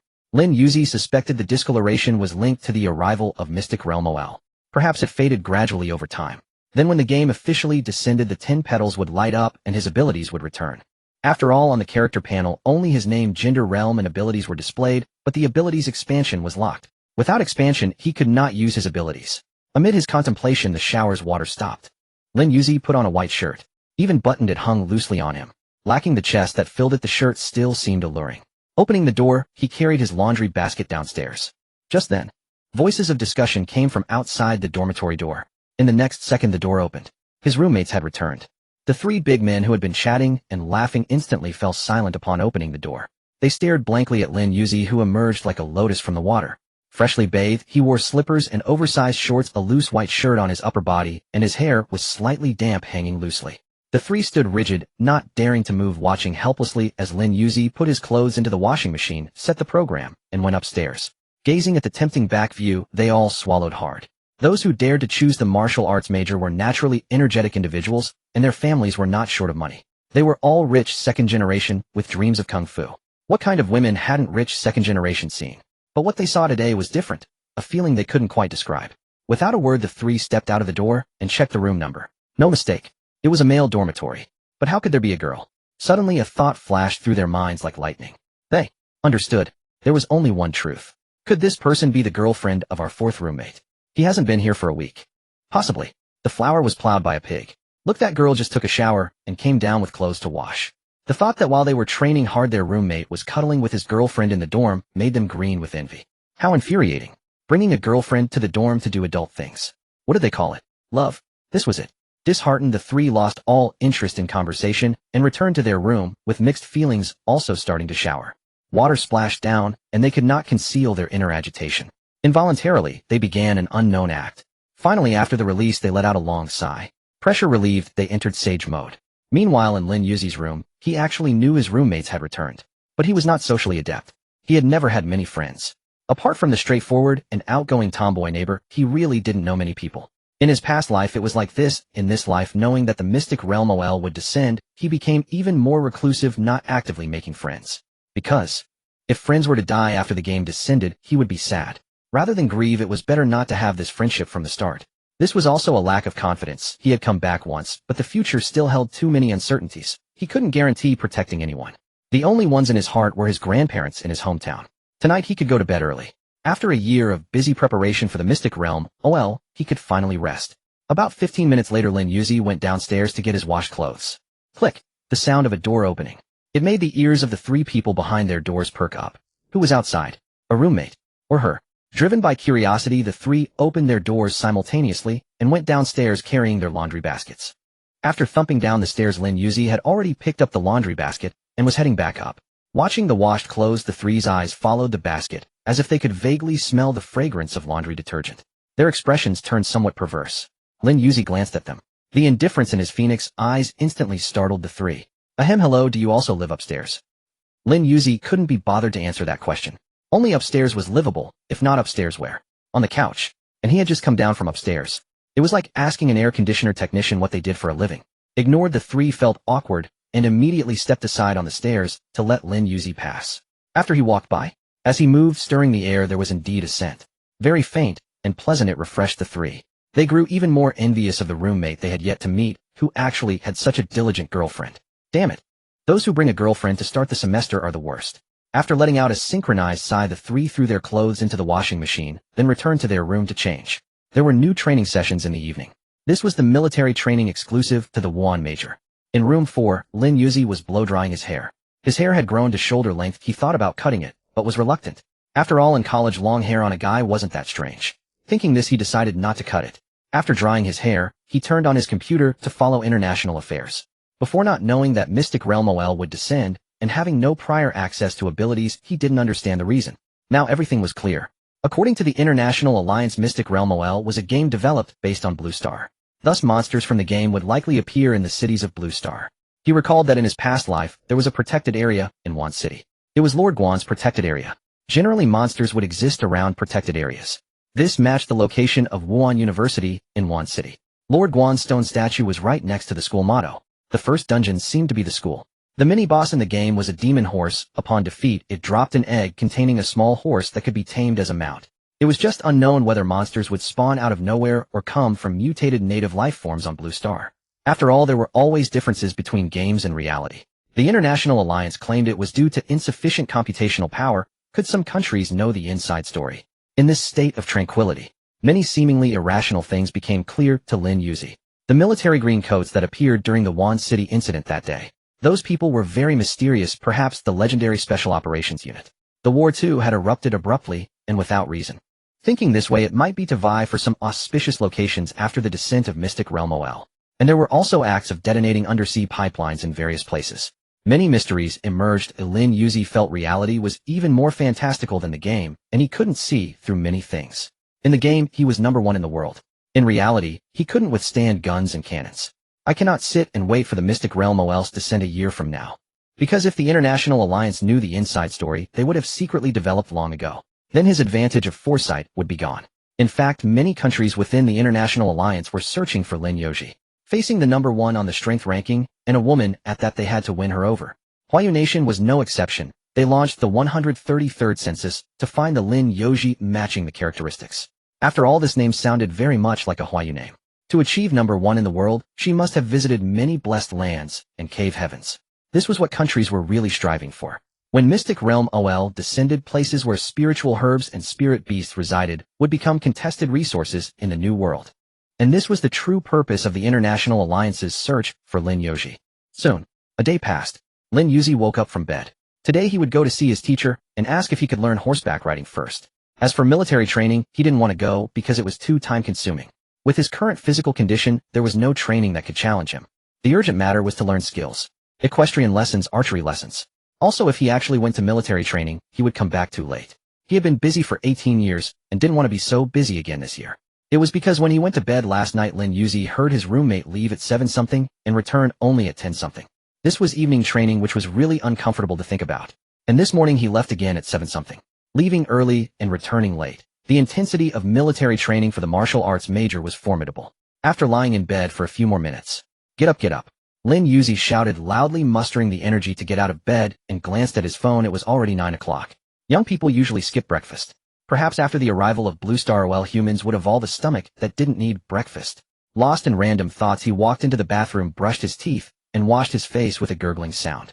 After finishing everything, he walked to the mirror and started admiring himself. The charming figure in the mirror wore a sky blue, oversized short-sleeve shirt paired with loose trousers full of vitality. Before leaving, he also found a hat to wear, shielding himself from the sun. He didn't know if it was due to the game's influence, but the weather was getting hotter. In September, the highest temperature reached 37 degrees Celsius. At 10 in the morning, it was already 28 degrees. After becoming more handsome and fair-skinned, Lin Yoji disliked being exposed to the sun, fearing he would get tanned. He had finally turned white. He didn't want to become dark again. He put on a sun protective jacket. He set off, heading straight to the academic affairs office. Along the way, the weather was so hot that even his flirtatious mood was scorched away. Even if someone dropped money on the main road, he couldn't be bothered to pick it up. It was really too hot. Inside the academic affairs office, the air conditioner was set to 24 degrees, but it didn't feel particularly cool. The director said that during the hottest part of the afternoon, even with the AC at 16 degrees, people didn't want to go out. If you splashed a basin of water under the sun, it would dry up in less than 3 minutes. Outdoor activities at noon were all canceled. The only difference was that the first period physical education class in the afternoon was postponed to the last period. This made things tough for the PE teachers. PE teacher: too busy, simply too busy. Student Lin, you want to learn horseback riding and archery in advance, that's no problem. Then when can I start the lessons? Well, regarding last year's top scorer and the student who had his kidney removed, the director carefully chose his words, trying not to provoke the sensitive Lin Yoji, afraid that he might think he was being discriminated against. You know, this month is military training month, so it's a bit difficult to arrange separate lessons for horseback riding and archery. But if you want to go, I can let you go to the riding ground where there's an old master who can teach you. After resolving the horseback riding issue, the director continued. As for archery, there are targets at the riding ground. I can approve for you to practice there, provided you don't shoot recklessly and hit someone. If you can promise me that I'll let you go. Of course he could promise that. Lin Yoji nodded, thumping his chest to assure that he would never shoot arrows recklessly. In that case, hey, race the permit I've issued. You go find the security office and they'll take you there. Okay, thank you, director. No need, no need. In fact, the director had a little scheme. The principal had said that during the freshman speech he couldn't keep using old cliches, there needed to be innovation. Then he thought of Lin Yoji, who had his kidney removed. He planned to have him take the stage during the freshman speech to share his experience of being deceived as a warning to the new students. For this small goal, he naturally had to give more benefits. That way, a month later, when the freshman speech came around, student Lin would probably find it hard to refuse. I'm really clever, aren't I? The security office was located diagonally behind the statue of Lord Guan. The blue and white pavilion was the security booth. Today it welcomed a mysterious student. The reason for the mystery was that the security chief, Uncle Guan, couldn't tell if Lin Yoji was a boy or a girl. Are you really a boy? Yes, uncle, you've asked many times. Please take me to the riding ground quickly. Uncle Guan fell silent. He looked at the statue of Lord Guan and vented his heart. Lord of martial arts above, this girl keeps lying to me and I can't expose her. Helpless with the academic affairs office's document in hand, Uncle Guan had to take Lin Yoji to the riding ground. The riding ground. It was the treasure of Wuhan University in Wansheng. Anyone who came had to pass through security. And the security guards held multiple roles, needing to understand horses, ride them, and manage them. They were already like horse ground employees. Student, this is the riding ground. Let me first pick a horse for beginners. This is a pony gentle in temperament, you can get used to it first. Okay. Lin Yuzi didn't rush, he learned step by step. Riding the pony, the feeling was completely different from sitting in a car. It was like riding a horse. The view from horseback was something the maze OL couldn't provide. Somehow he felt an urge to gallop freely. Giddy up. The command to guide the horse came out. The horse's ears twitched slightly, and it began to walk slowly. Uncle Guan sat under the awning chatting with a few old horse breeders. This girl really has perseverance. How long do you think she'll last? 10 minutes I'd say. This is a gentle horse, it won't run fast. The horse breeder had raised horses for many years and could tell from Lin Yuzi's frame that this girl was very thin with hardly any flesh on her bones. He probably won't be able to withstand a few bumps and will dismount and flee in panic. I wonder if he'll shout help. That would be a bit of entertainment for the horse breeders. Too bad. Everything was different. Lin Yuzi's surname was Lin, but he was no Lin Dayu. He was not weak. He was strong. His coordination with the pony grew increasingly better, gradually mastering the rhythm and taking the lead. Pulling the reins, he shouted, "Whoa." The horse came to a steady stop. "Uncle, do you have any better horses? I want to try others." Under the awning, the horse breeders were all stunned. They turned their heads in unison to look at Uncle Guan. "Is this the person you brought? Here to make fun of us? Old Guan, you old fox, you're really rotten to the core." The horse breeders felt embarrassed and shuffled away. Uncle Guan was also wronged. These people had bet that Lin Yuzi would give up within 10 minutes, but in less than 5 minutes, he had already mastered the pony. "This girl hasn't ridden a horse for the first time, has she?" Muttering softly, he let out an ordinary brown horse. "Here, this is the horse you wanted. You ride pretty well. You're not a beginner, are you?" "Hee, I am a beginner. Maybe I just have good talent." "All right, keep practicing. Be careful this time. Falling off this horse hurts a lot. Put on the protective gear." Hearing this, Lin Yuzi hesitated for a moment before agreeing. Everything was ready, and he began to gallop wildly. Riding a horse was really exhilarating. Giddy up. Under Lin Yuzi's training, the ordinary brown horse had become quite obedient. Wherever he directed it would never go astray. Riding to his heart's content, Lin Yuzi turned his head and shouted, "Uncle Guan, throw me the bow." "Good heavens, you want to try mounted archery?" After a moment of astonishment, Uncle Guan flexed his bulging muscles and hurled the bow high into the air. Seeing this, Lin Yuzi tightened his grip on the horse's flanks, and the steed, understanding his intent, galloped toward the descending bow. Just as the bow was about to fall, the horse leaped high, and Lin Yuzi seized the moment, reaching out to firmly grasp it. "Arrow come. Catch." Uncle Guan, now acting as a quiver bearer, tossed the arrow quiver. The scene repeated. The horse circled once, then leaped again, and Lin Yuzi extended his arm, slipping through the quiver strap to sling it over his shoulder. Swiftly, he drew an arrow, his gaze piercing like a torch. The arrow knocked to the string. Witnessing this, Uncle Guan swallowed nervously. No, it couldn't be. Would it really hit? Lin Yuzi had already surprised him enough. The old man felt the odds of a hit were high, especially when he saw the young girl's earnest expression, her eyes carrying an aura of unerring accuracy. Unbeknownst to them, the old stable hands had quietly appeared, standing under the horse, shed their eyes fixed on Lin Yuzi in the center of the arena. Her gallant bearing resembled that of a young general. Archery also emphasized the three-point line. One's own position, the line of sight, and the target's position. When the 3 points aligned. Now was the moment.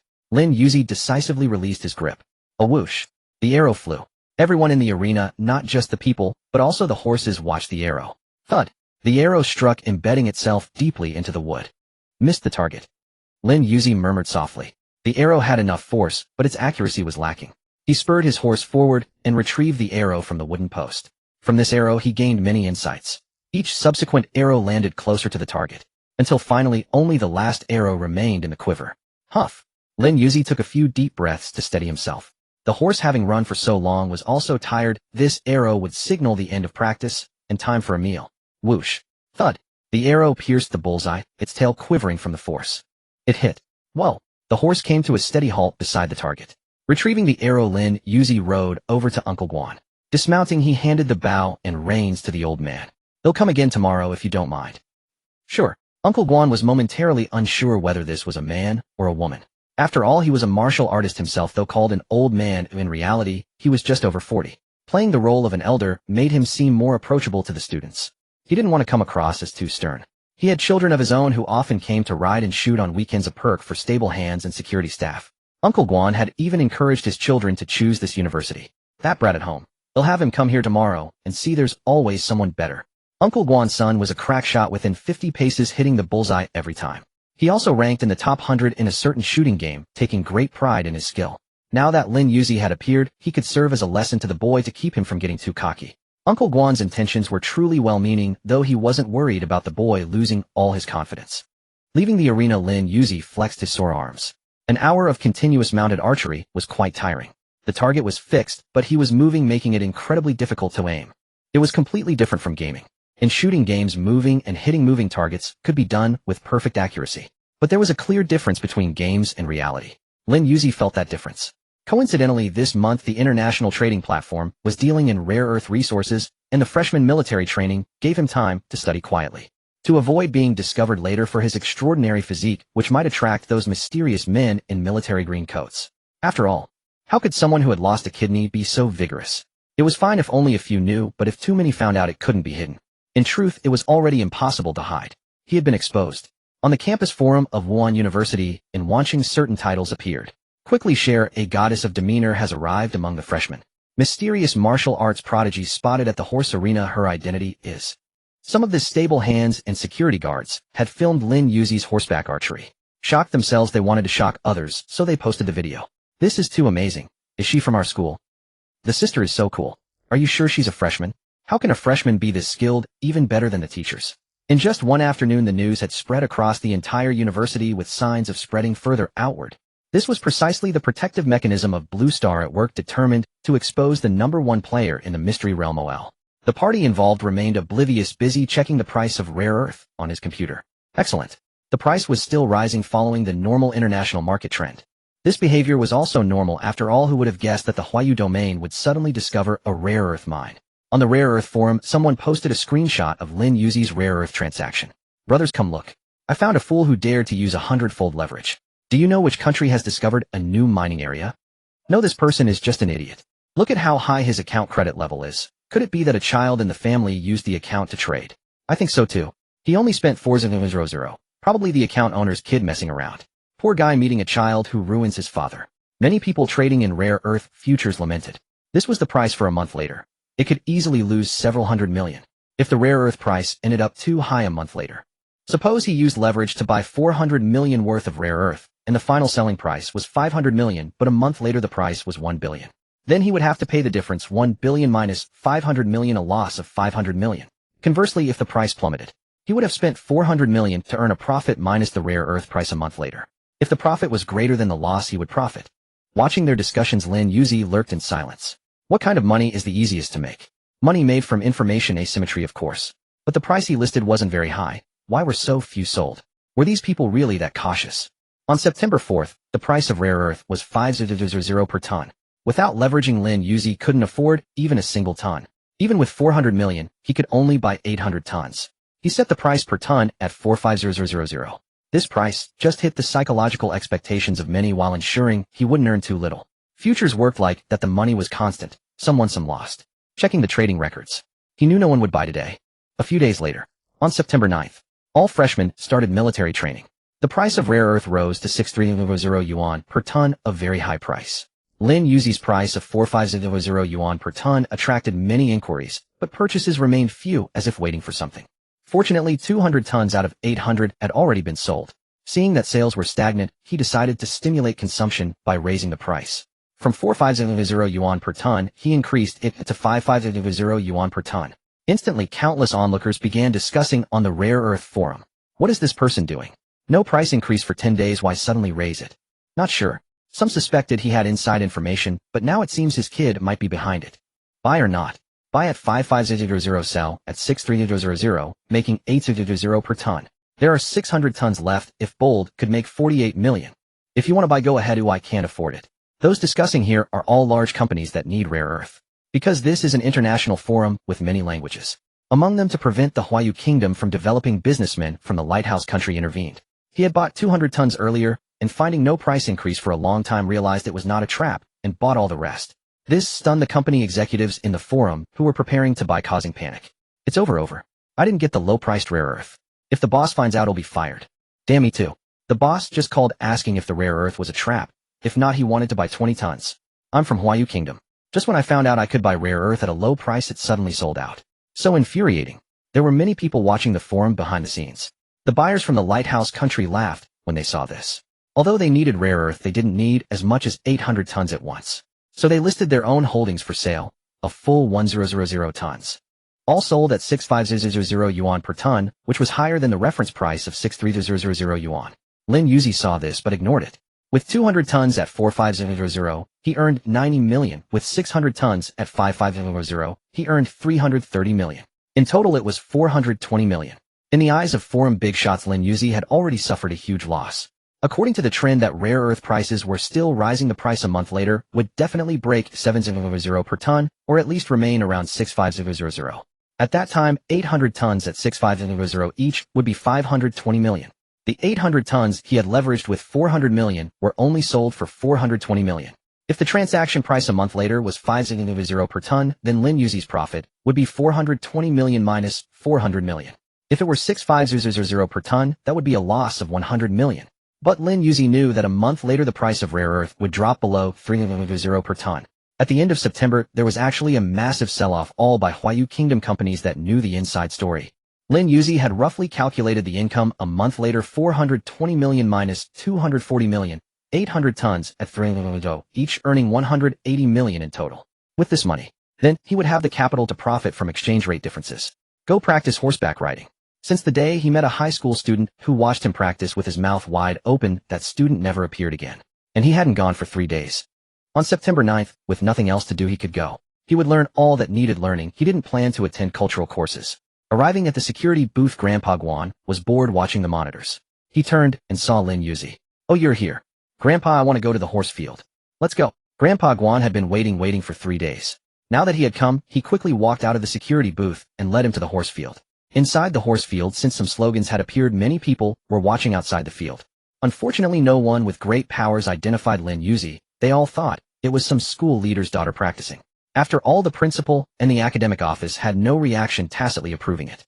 They naturally assumed it was a staff family member. This time Lin Yuzi changed his request. He wanted to tame a fierce horse. "Are you sure?" Wan City was known for its famous horse, the Dawan horse. The Dawan horse, also known as the blood-sweating horse, has a fiery temper and is difficult to tame. "It's fine. The fiercer the better." Lin Yuzi became excited. What fun is a docile horse? If you ride the fiercest. When the blood-sweating horse entered the field, it cast a contemptuous glance at Lin Yuzi. As it approached, it suddenly snorted and raised its front legs high to intimidate him. "Good, fierce enough, I like it." Lin Yuzi laughed and patted the horse's body, which was muscular. It would definitely run fast. Grandpa Guan said anxiously, "Can you do it?" "So far no one has been able to tame the blood-sweating horse. Whether I can or not, I have to try." He waved his hand fearlessly. Anyway, his cavernous body couldn't supply blood. As a man, half the joy was lost. Couldn't he at least enjoy riding a horse? He had to conquer it. Seeing the determination in Lin Yuzi's eyes, Grandpa Guan agreed. Through the days of contact, he had come to believe that Lin Yuzi was a boy. It's just that this boy looked like a girl. "All right, then be safe." Grandpa Guan was still uneasy. He walked back to the awning and watched Lin Yuzi closely. Someone was going to tame the school's treasure of Wan City, Wuan, the blood-sweating horse. News of this spread quickly. Some sophomore students with no classes gathered outside the field to watch. Video recording, live streaming. Everything was available. Even though he was being watched, Lin Yuzi didn't care.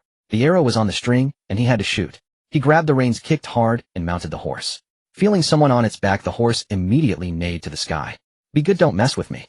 Lin Yuzi was like a female general on the battlefield, her ponytail swinging, her expression full of determination. Nay, the horse began to run. While running, it jumped, performing various difficult maneuvers. Like taming horses in ancient times or bullfighting today, it was a process of challenge. The contest was between man and animal to see who would exhaust their stamina first. But Lin Yuzi was at the first level of the Yellow Realm. Hoping to exhaust his stamina was wishful thinking. Training a horse was also a pleasure. He was very serious. The petals on his shoulder unknowingly took on color again. 2 out of 10 had changed color. The horse began difficult moves, running sideways at a 45-degree tilt, leaning back to nearly 90 degrees, and jumping continuously. It made countless people's eyelids twitch. Is this horse riding or murder? This is horse taming, so thrilling. If I win, I'd be thrown off at the first bounce. So fierce. I heard that martial arts majors have to learn this. Terrifying. Outside the horse paddock, people chattered amongst themselves. Inside, Lin Yuzi gradually found his rhythm, grasping the pace of the steed beneath him. Now it was his turn to take the reins. First he squeezed the horse's belly, causing it to flinch, then tightened the reins to control the direction of its gallop. Taming a wild horse meant proving who was stronger. The onlookers' voices ignited the horse's competitive spirit. It could not lose, and it would make this scrawny monkey pay. The blood-sweating horse leaped with all its might. After a long while, the sun blazed high. Many spectators grew weary from watching. The scorching heat left them drenched in sweat, Some female students, unable to bear the midday sun, fled. Those who remained had come after lunch. The horse-taming standoff had lasted for hours. The longer the struggle endured, the more exhilarated Lin Yuzi became. This way the sense of accomplishment after taming the horse would be even greater. The hours-long standoff had even fatigued his Yellow Realm first-level strength. Yet the grueling battle was worth it. Taming a hawk took days and nights. He had tamed a horse in just a few hours, a great bargain.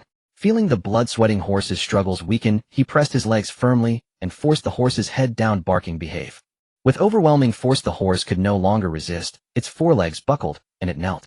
When the horse rose again, it lowered its head, now docile. Ha ha ha. Lin Yuzi laughed, patted its head, and dismounted. Submit. The horse snorted in response. Good horse. Leading the horse, Lin Yuzi walked to the shaded awning, looking smugly at Grandpa Guan. How about that? Pretty impressive, right?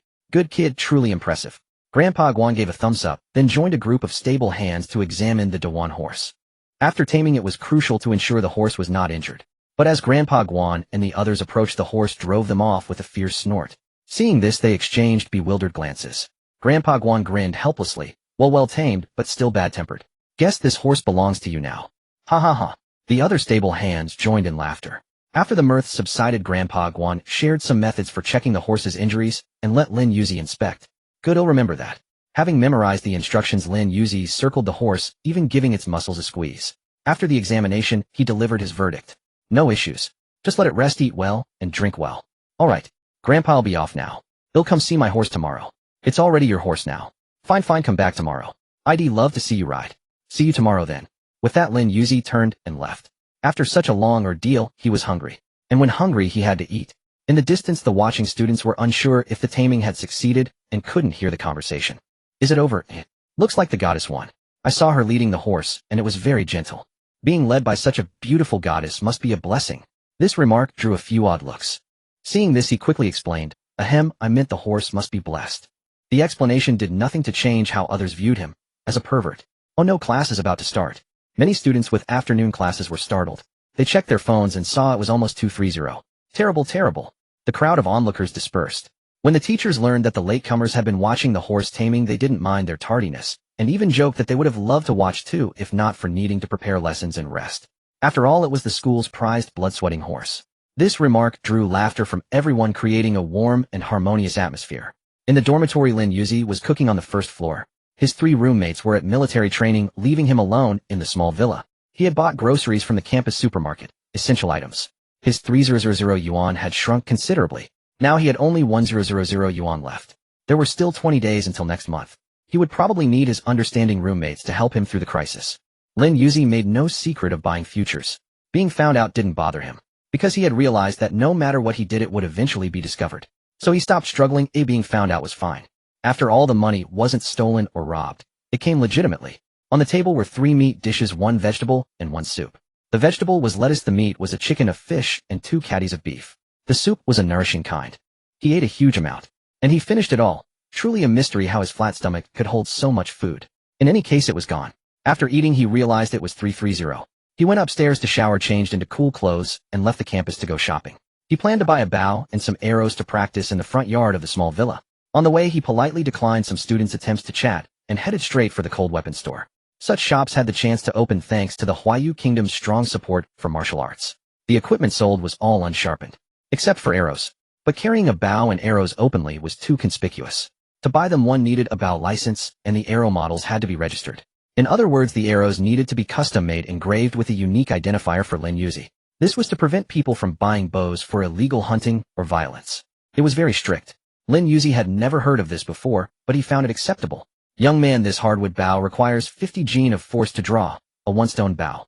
Can you pull it? Boss, you're underestimating me. Just give me a 4-stone strong bow, and I'll draw it to a full moon for you. Alright, if you can pull it, I'll let you buy on credit. This exchange happened because Lin Yuzi had asked if he could buy the bow on credit when he entered the shop. He had no choice, he was truly broke. The boss, seeing his thin frame, offered a 1-stone bow to test him, planning to send him away if he couldn't draw it. But Lin Yuzi asked for a 4-stone bow. The boss, rarely encountering such a braggart, took the bow down from the wall and handed it to him. Boss, if there's no arrow, the force can't be released, and it will damage the bow. Surprised, the boss said, you seem to know your stuff. Follow me to the backyard. The boss strapped on a quiver and led the way to the backyard. The target is 100 paces away. That's 200 meters. If you hit the bullseye, I'll waive the fee for your custom arrows. No need for that, just let me buy on credit. But I don't have a bow license. No problem. If you hit the bullseye, you can come pick up your bow license tomorrow. Deal. Lin Yuzi smiled. This boss was very straightforward, so he felt no need to hold back. He took an arrow from the quiver, fixed his sharp gaze on the target, and whispered hit. When Lin Yuzi drew the bow, the shop owner was astounded, never imagining that such a frail frame could harbor such formidable strength. His gaze locked onto the arrow. As the bowstring reached its full draw and the arrow was released, he instantly turned his eyes to the target. Dong! A loud noise rang out. 100 paces. The target. You? This. The shop owner was utterly shocked, his mouth slightly agape, unable to close for a long time. This was the legendary, piercing a willow leaf at 100 paces. Not only accurate, but also requiring great strength. Good lad, I admit I misjudged you. They'll get your bow license processed and agree to your credit. Let's discuss it at the front counter. After you. Lin Yuzi courteously gestured for the shop owner to go first. Then he cast a glance at that arrow. In his past life, he could never have dreamed of such a thing, yet in this life, he had accomplished it with his own hands. This sense of achievement filled his heart with soaring pride. A true man should be like this.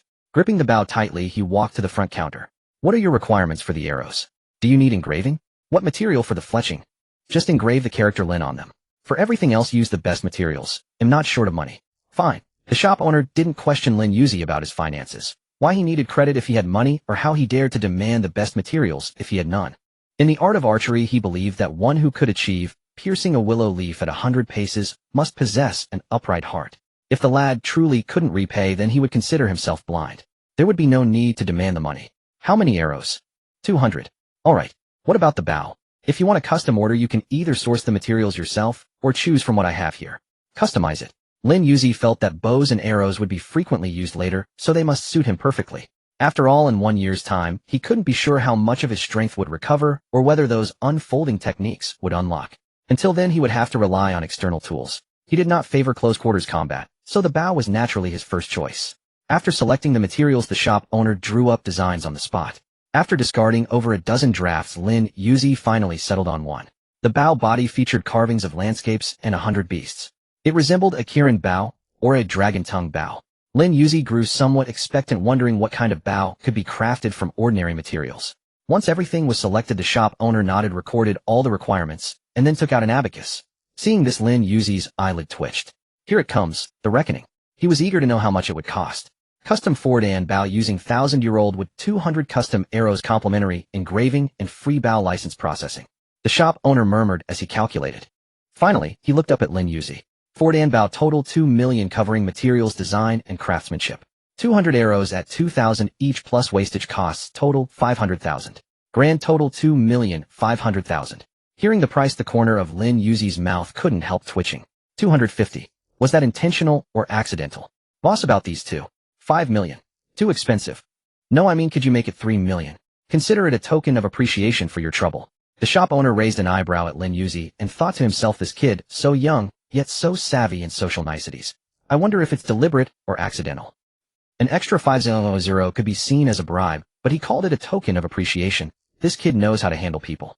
Looks like I need to take this order seriously. He nodded and said, all right, 3 million it is. With that, the boss wrote up the bill in a very modern fashion. You can come pick up your bow license tomorrow and collect the bow and arrows in 2 weeks. Got it.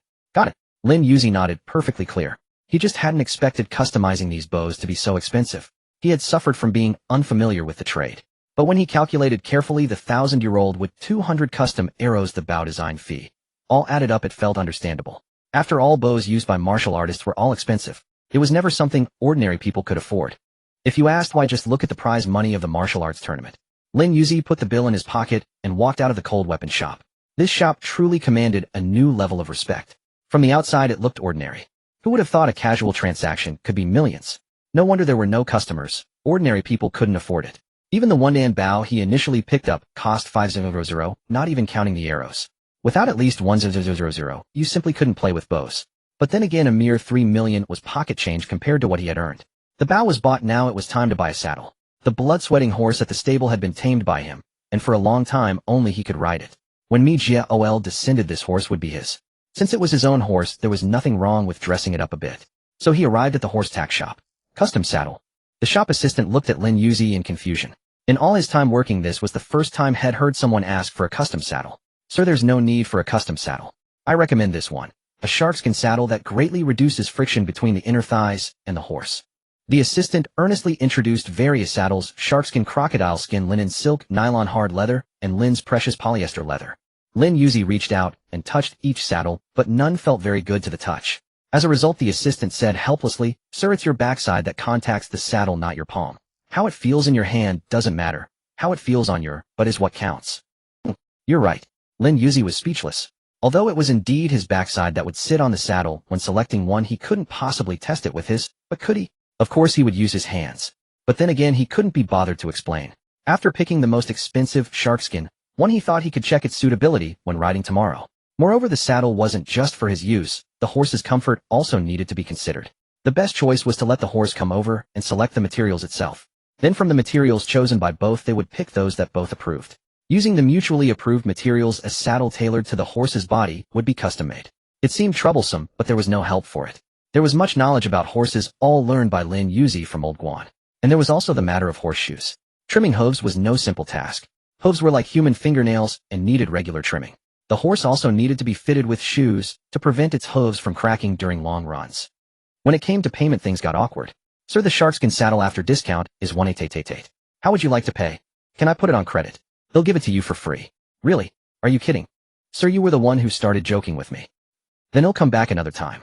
Awkward, extremely awkward. Lin Yuzi had forgotten that he had no money. Without money, what was there to browse? Back to school. When he returned, it was already time for the freshman military training to end. Many freshmen were eating, and the cafeteria was bustling. Lin Yuzi didn't want to squeeze an eye. After buying more materials, he went back to cook. Unexpectedly, upon returning, he found 3 roommates sitting at the door discussing some matters. "There's a class meeting tonight. How come that Lin Yuzi has been unreachable? It's been days, and we haven't seen him. Exactly so mysterious. Could he be a connection? I heard that someone was inserted after the selection process ended." "Yeah, I heard that too. Originally there was supposed to be an empty spot in our dorm, but then a roommate parachuted in and even brought his girlfriend. It's really too much." "So, the key point is bringing a girlfriend along." The 3 fell silent again. At that moment he spotted Lin Yuzi. He discovered that she had actually brought back groceries. Suddenly one of them felt aggrieved on Lin Yuzi's behalf. Why should he be so good to that privileged newcomer? "Miss, I feel it's unfair for you." "Huh?" Lin Yuzi looked at them with confusion. He had no intention of joining the discussion among his roommates. Being misunderstood was commonplace, and explaining would only complicate matters further. The other 2 stepped forward, as well, addressing the perplexed Lin Yuzi. "Miss, you keep cooking for Lin Yuzi and even wash his clothes. You're basically his maid." "Exactly. Where is he? Have him come out." After hearing their complaints, Lin Yuzi paused for a moment, then spoke. "You're looking for Lin Yuzi." The androgynous voice stunned the 3, and they nodded mechanically. It was the first time they had heard her speak. How to describe it? An average voice, an average figure, but a very pretty face. "Then no need to bother. I am Lin Yuzi. Is something the matter?" "You're Lin Yuzi." The 3 instantly frowned, scrutinizing him intently, especially his upper and lower body. "You really are Lin Yuzi?" "Yes, genuine. I can show you my student ID if you don't believe me." This statement didn't dispel their doubts. They pressed on. "Then are you male or female?" The question felt far too intrusive. It was the one Lin Yuzi hated most. He frowned slightly and retorted, "Are you male or female?" "Obviously I'm a guy, a 24K real man." "Then that settles it. This is the male dormitory, bro." With that, Lin Yuzi turned and went to cook. He was hungry. He needed to eat, leaving the 3 bewildered in the wind. Indeed, this was the male dorm. But the 3 lowered their heads in contemplation. Small minds, great confusion. Did a man who looked exactly like a woman truly exist in this world? They were utterly perplexed, exchanging glances that revealed mutual bewilderment. They turned again to look at Lin Yuzi busy in the kitchen. That virtuous wife and good mother image, how could it possibly belong to a man? Was it the world that was wrong, or were they? "Oh, I can't take it. My brain is about to explode. I'm so dizzy too. I never thought I'd doubt my own judgment one day." The 3 were wealthy second-generation heirs who had seen all kinds of people. But seriously, someone like Lin Yuzi, they had truly never encountered before. After a dozen minutes, Lin Yuzi called out to the dazed trio, "Have you eaten? If not, want to grab a bite?" He needed to conceal his appetite in front of his roommates. Moreover, he would have to rely on them for meal expenses in the coming days. It's said that taking food makes one soft. First, bribe them with delicious food. A brilliant plan if he did say so himself. To eat or not to eat? That was the question. Did it even need consideration? Of course eat. Come on, I haven't had dinner yet." Shaolin's invitation. "We have to accept." "I didn't know you could cook. Let me have a taste." The 3 changed their attitudes so quickly that Lin Yuzi didn't even have time to react. "That was fine. Once you've eaten my food, you're my people. Then when I ask to borrow money, you won't have the nerve to refuse, right?" "Huh." Lin Yuzi harbored this little scheme, watching them eat with a grin. Feeling his gaze, the three actually grew nervous. After they finally finished, the big brother from room 1 mustered the courage to say, Xiao Lin, the class meeting tonight. Are you going? Can I skip it? To suppose so. Hearing this, room 2 and room 3 grew anxious, exchanging meaningful glances. Weren't we supposed to bring our roommate along? Then you go say it. I'm not saying it. How come you don't dare? A bunch of cowards. You say it then. Go ahead. The third roommate was pushed to the front. With a serious and solemn expression, he refused righteously. No, you must attend tonight's class meeting. It's mandatory for everyone in the martial arts major. Isn't there any room for negotiation? None. The third roommate remained stern, his face taut. Seeing this, Lin Yuzi dropped his playful demeanor. Final come. Let me take a shower first, okay? Cough, cough. The third roommate instantly broke character, coughing dryly. If you're going, just go, why announce it? At this, Lin Yuzi's lips curled slightly. He hadn't expected that being good-looking could bring such perks, truly beyond imagination. They'll leave the dishes to you. I'm heading upstairs. The three couldn't bring themselves to refuse. His beauty was simply too lethal. Besides, they dared not watch Lin Yuzi's retreating figure as he climbed the stairs, instead burying their heads in their bowls. But their bowls were already empty. What were they eating? Air.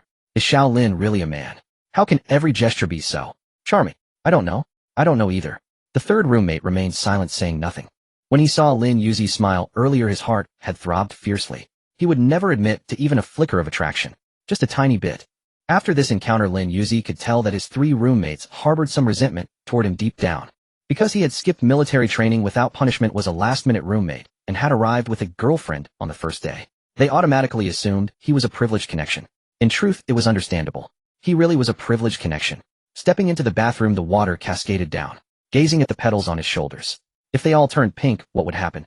This was his first reincarnation, and he had no experience. The time-space strategy had vanished, leaving no hints. He had to figure everything out on his own. It was tough. Hey, I feel like my skin has gotten even smoother. Before, there had been faint acne scars. Now it was so smooth that delicate and translucent wasn't an exaggeration.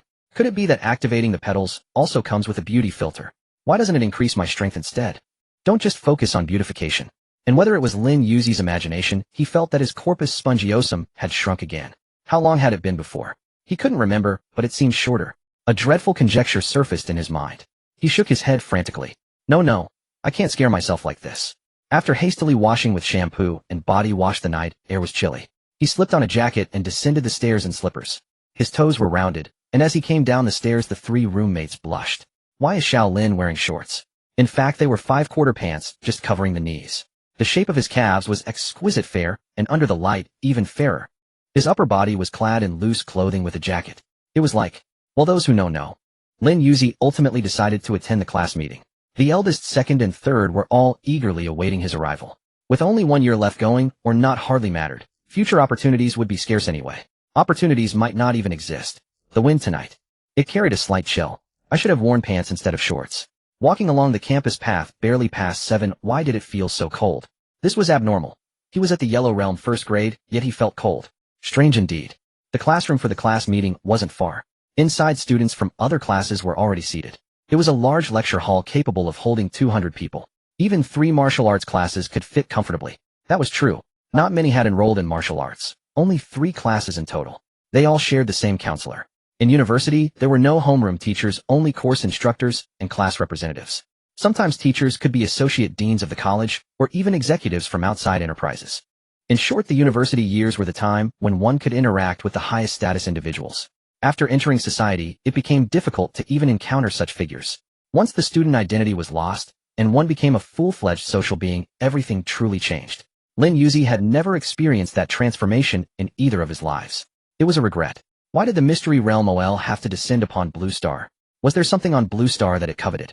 Lost in thought, he furrowed his brow slightly. The sight of a beautiful face clouded with worry attracted countless gazes. The three exchanged winks. Xiao Lin is troubled. Go ask him. Why don't you go? You're the eldest. Let the third go. He's the youngest among us. You go. I want him not small. I'm 18. Third, are you crazy? We meant age. Second brother, I meant age too. Their silent exchange ended fruitlessly. They were useless, and the passers-by couldn't stand it anymore.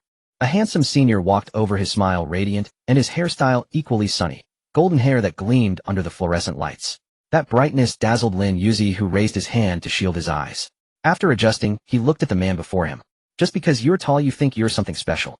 His first thought was actually to mock the senior's height. Typical of him. Junior, where are you headed? To a class meeting. Can you move? Lin Yuzi automatically ignored the word junior and refused to explain. Besides being good-looking, was that his fault? An androgynous voice spoke up. The tall, golden-haired senior with the 180 centimeters stature paused. That voice. Ordinary. Bland. Junior, Iminshue Fengua. Can I add you on social media? Lin Yuzi, exasperated, turned to the three and shouted, you three, stop gawking. Didn't you say we were going to the class meeting? If this keeps up, I'm not going. Ahem, Shaolin, sorry. We were distracted just now.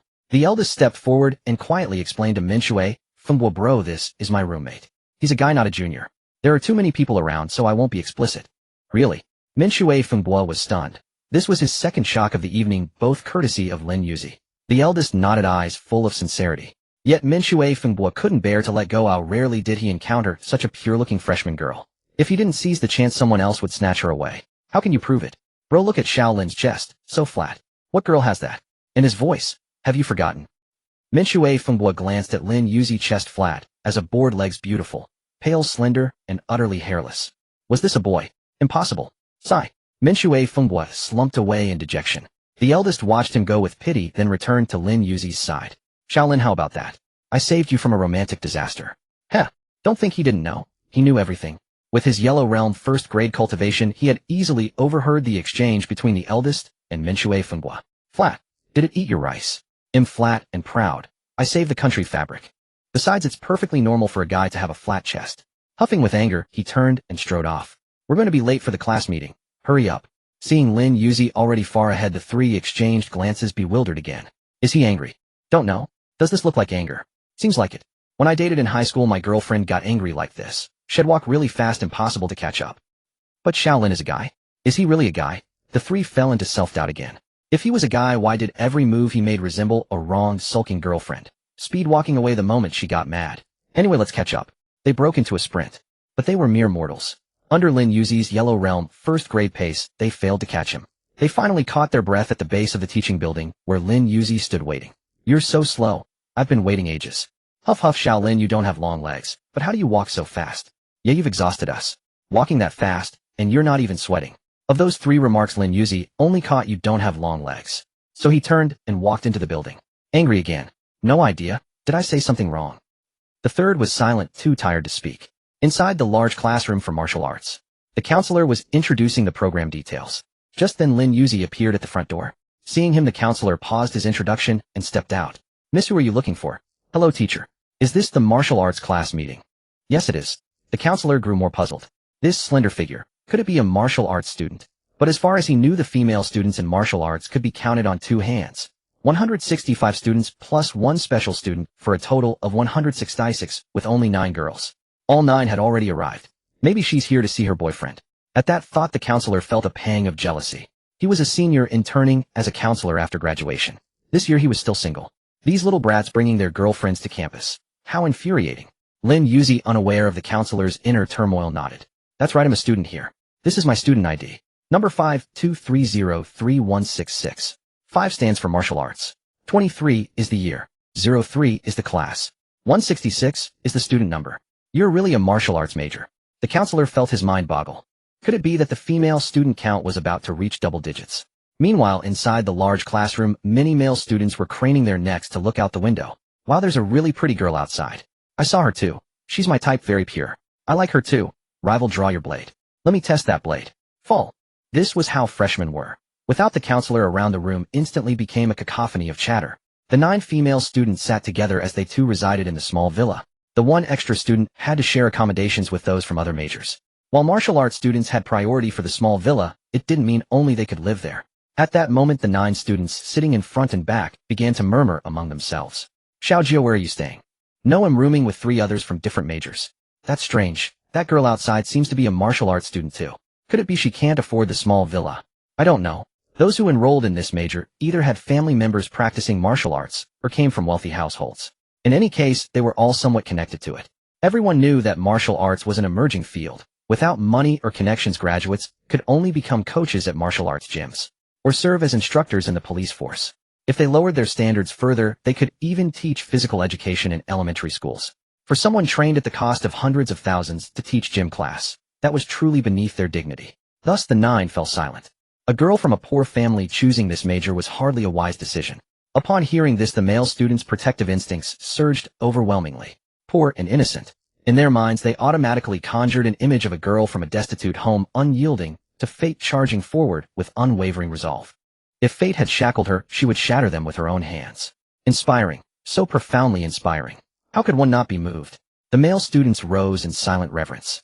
As they gazed at Lin Yuzi's figure outside the window, she became the pure moonlight in their hearts. The dream lover. Outside the classroom, the counselor's mind had ground to a halt. "You are saying you were originally a sophomore, and after a year's leave of absence the academic affairs office placed you here?" "Mum, you're a male. It says so on my student ID." "Martial arts is grueling. Maybe you should switch majors." "No need. I have this." What was this inexplicable sense of pride? Lin Yuzi shook his head and handed over his disability certificate. The long list of disease names made the counselor's mouth twitch. The condition sounded almost like a joke. Had it not been for the serial number and embossed seal at the bottom of the certificate, he would have thought it was a forgery. "I see. Go on in." "Thank you, teacher." "Oh, right." The counselor was still dazed from the shock until the arrival of the bitter-gourd trio. All 166 students had gathered. Returning to the podium, the counselor's mind remained in a haze. "Classmates, since all 166 are here, it'll take a little of your time to start over. They'll speak a bit faster. If you don't understand, you can ask me after the meeting or consult your peers. All right, let's continue." As the counselor droned on above, Lin Yuzi dozed off in his chair. Listening to this was unbearably tedious. It was all about precautions during training, very professional, like attending a lecture. There was a reason for his drowsiness. Lin Yuzi knew that when the mystic realm OL descended, all rules would change. Physics would cease to exist. Big Lou would rejoice. Pity those earnest learners. After a year of hard work, they'd realized they'd wasted 12 months. Pain, so much pain. Nodding off, he truly fell asleep. The counselor on the podium had been keeping an eye on Lin Yuzi. Upon noticing his slumber, he lowered his voice. The students also tacitly hushed their tones. The pure moonlight, they had imagined, must have been exhausted from work. After all, she hadn't appeared during military training. Perhaps she was earning money for tuition. Moreover, the students by the window had overheard about the disability certificate and knew that their pure moonlight was in poor health. The female students understood as well.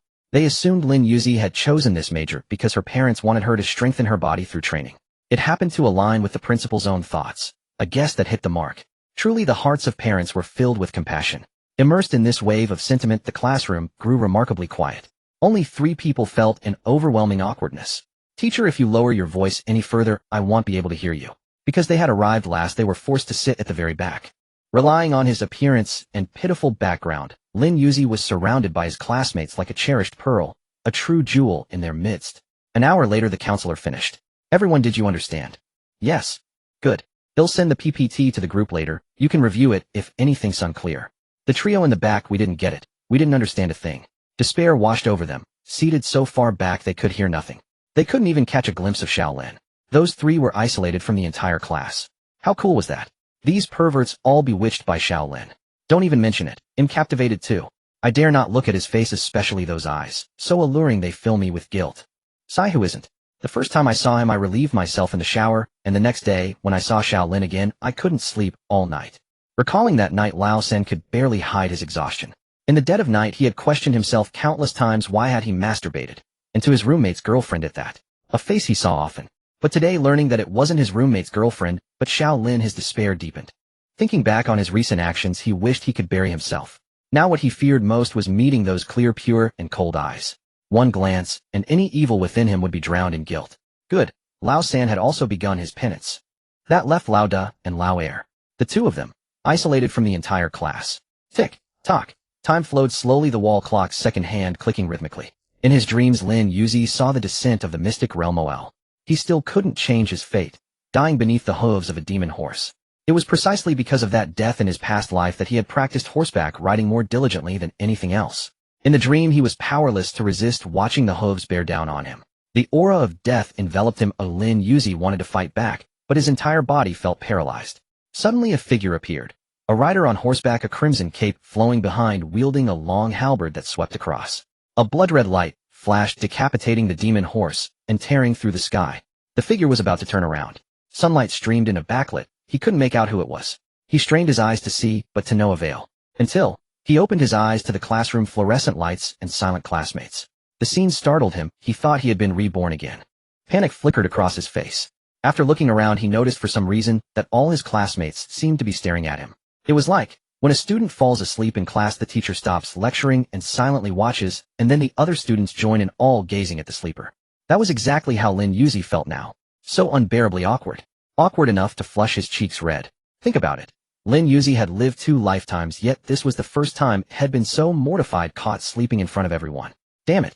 Lin Yuzi felt embarrassed, so he could only bury his head and continue pretending to sleep. Huh. The classmates' amused laughter arose. The counselor shook his head with a smile and said, "All right, the class meeting is over. You can all leave now." Upon hearing this, Lin Yuzi bolted away as fast as he could. Behind him, the classmates' laughter continued. Then they scattered and left the classroom. The bitter melon trio looked at each other in bewilderment. What just happened? Why did everyone suddenly laugh? And why did Shaolin leave? Wait, did the class meeting just end? Slow to react, the 3 of them got up and left, heading toward the dormitory. On the way, after running for a while against the wind, the cool breeze brushed against his heated cheeks, bringing comfort. As he ran, Lin Yuzi's pace gradually slowed until he was walking leisurely. He gazed at the moon overhead, savoring the tranquil passage of time. Under the moonlight, the girl drew the attention of many on the sports field. Everyone wanted to take a second look at such a beautiful sight. But it seemed she had something on her mind. They dared not approach, feeling inferior compared to her, fearful of disturbing the enchanting scene. Many took out their phones to snap pictures. The bitter melon trio arrived belatedly, and upon seeing this, felt their hearts race uncontrollably. Is Shaolin really a guy? Maybe we should send him for surgery. At that, the eldest and the third fell silent. As expected of you, second brother, you really know how to have fun. Then they reconsidered. Hey, that might not be a bad idea. What are the chances of success? No idea. The utterly depraved trio actually began discussing the surgery's success rate. Truly twisted. On the sports field, after enjoying the evening breeze for a while, Lin Yuzi let out a sigh. In the dream, the aura of death had been far too intense. Even now, he lacked confidence that he could survive the coming month. With no improvement in his strength, he was deeply anxious. The expansion skill had yet to appear. He had gained none of the 5 skills: active, passive, area, field, or buff. Only the attributes from his cultivation realm provided a sliver of security, which was far from enough. After that dream, he grew even more frightened. He believed in Heaven-Man resonance. Having played the Mystic Realm OL for a year, it was by relying on such instincts that he had reached the top. Perhaps it was the lucky dog attribute from his past life carried over into the game that allowed him to level up so quickly. Regardless, the game and reality were different. In the game, there was no PvP, and defeating monsters was purely a numbers game. Reality had too many variables. What to do? He had no clue. He had died too quickly in his past life, and he hadn't gathered much information about Blue Star OL. Hoarding supplies was a last resort, a jack-of-all-trades method that couldn't go wrong. So I forget it, take it one step at a time. First make money and buy the land in the east of the city. That way, even if he encountered unsolvable problems later, he could hole up in the warehouse until he raised his cultivation realm before coming out. Once his mood had calmed, Lin Yuzi turned and left the sports field, heading back to the dormitory. Tomorrow he still had to get his archery license. Then he needed to practice horseback riding. With a packed schedule, he wouldn't fall into late-night melancholy. Little did he know 3 sneaky figures were following behind him. The way they were tailing him caught the attention of other students who had been admiring Lin Yuzi, and several of them surrounded the trio. This is Wuhan University. What are you doing following that female student? We weren't doing anything. No, wait, we weren't following her. We're heading back to the dorm. Lies. We've recorded everything. The bitter melon trio, upon seeing the video, were startled by their own appearance. It really did look creepy. But who had taken the video? Step forward. Why was the angle so voyeuristic? Did you have some side hustle?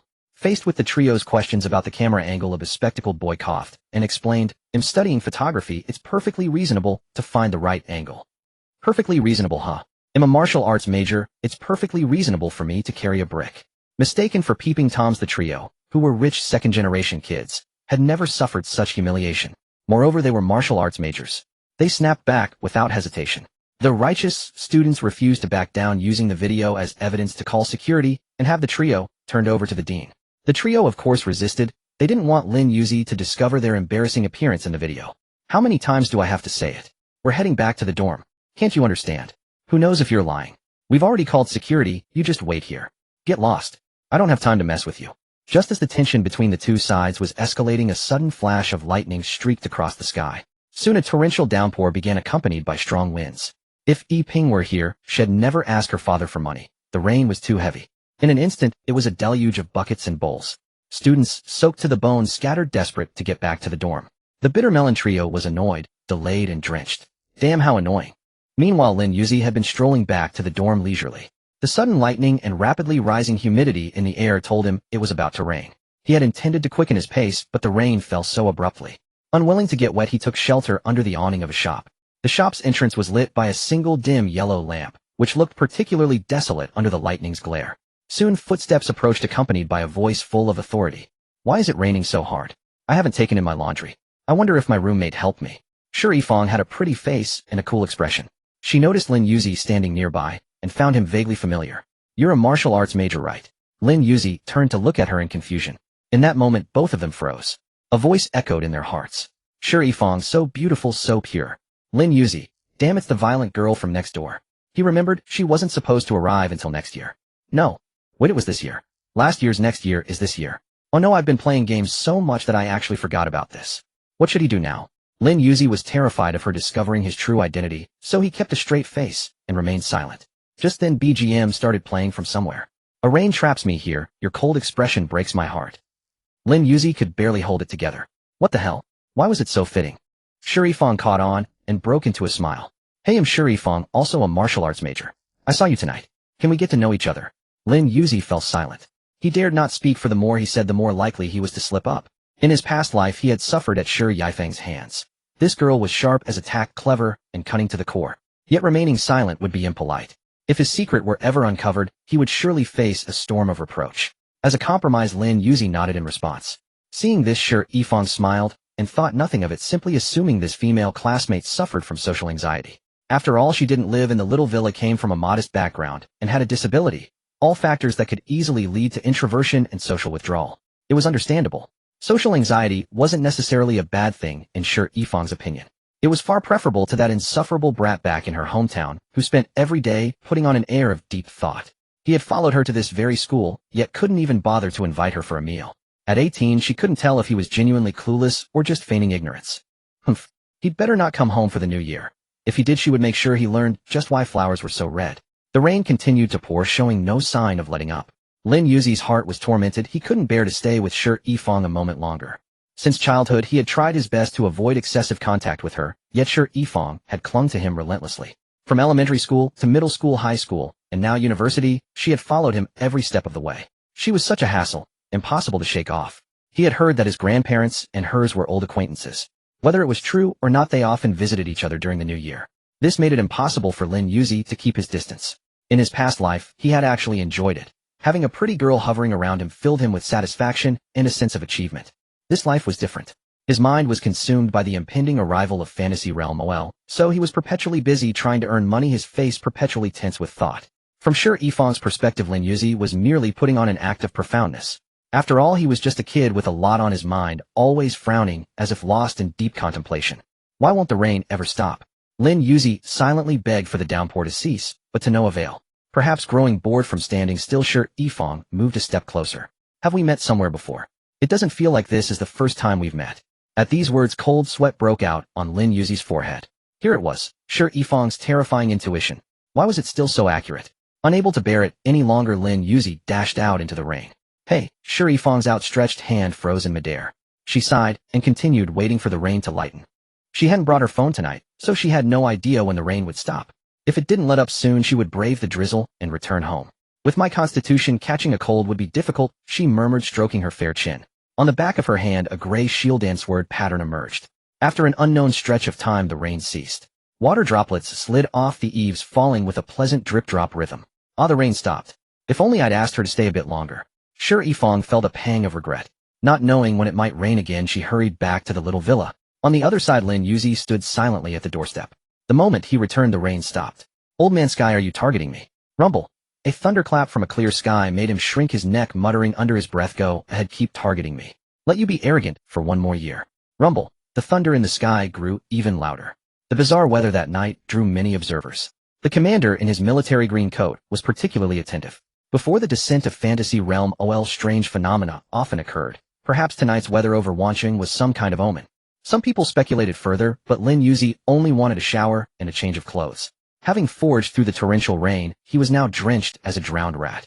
Inside the little villa, the Bitter Melon trio had already bathed and were sitting in the living room playing a game together while waiting for the washing machine to finish their clothes. They weren't sure if Lin Yuzi had returned to, afraid of disturbing his rest. They had all come downstairs to play. Otherwise, who wouldn't prefer lounging in air conditioning while gaming? "What happened to you?" The first to notice Lin Yuzi was the eldest of the trio whose game character had just died. Catching a glimpse, he spotted Xiaoping, or rather Xiaolin. After he spoke, the other two also noticed Lin Yuzi. Instantly, the second brother put down his phone and walked to the dining table to grab absorbent paper towels. The third brother abandoned his phone, dashed upstairs, retrieved a hairdryer from his room, and hurried back down. The eldest closed the door to keep the cold wind out, then boiled water, mixed it to a warm temperature, and handed it to Lin Yuzi. Such treatment. Thank you. Lin Yuzi held the cup in both hands. The warm water in the cup also warmed his heart. Having these roommates was truly wonderful. The third brother was already drying her hair. You don't have to bother. I'll just go upstairs and take a shower. After she spoke, the three withdrew their hands. When Lin Yuzi disappeared upstairs, they went back to pick up their phones. They found that the game was already lost. Two teammates had even sent friendly friend requests, except that when they added, they included a message. That message was cryptic, full of asterisks, completely indecipherable. Yet strangely, even though they couldn't understand it, it managed to make all three of them furious. Could it be some kind of code? Upstairs, Lin Yuzi undressed, shed her clothes, and stepped barefoot into the bathroom. Hot water cascaded over her body, dispelling the chill from her skin. She understood this world was truly inexplicably targeting her, as if it were determined to expose her identity. Why was this happening? It hadn't been like this in her past life. Was it because she was number one? Actually, not entirely because of that. The turbulence brought by the time-space strategy had let the will of Blue Star judge Lin Yuzi as an anomaly far earlier than expected. In the past life, the number one had also been targeted, but only when the side effects began. Lin Yuzi was different. The temporal disruption had fooled even Fantasy Realm OL, allowing her to exploit a loophole and create a female character. The cascading consequence was that when she inherited the character's stat panel, an unknown error occurred.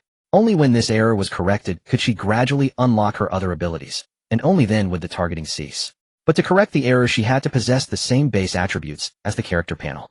And one of those base attributes was gender. Height had already been inherited, as had weight. But gender remained stubbornly unchanged. To change it was both simple and difficult. She had to light up all the petals being the manifestation of the side effects. This gave rise to another problem. When the side effects appeared, the will of Blue Star would immediately identify an anomaly. In summary, whether or not the error on Lin Yuzi was corrected, she would be targeted by Blue Star's will. Only after 1 year, when Fantasy Realm OL descended, would the targeting be lifted. All of this was unknown to Lin Yuzi. If she had learned it too soon, she would probably have been filled with despair. For now, she only worried that being targeted by the world might bring even greater troubles. For instance, making the process of earning money a hassle. What happened in the past life will inevitably happen again. Even though the Blue Stars will can change many things, there is one thing it cannot alter: the greed in people's hearts.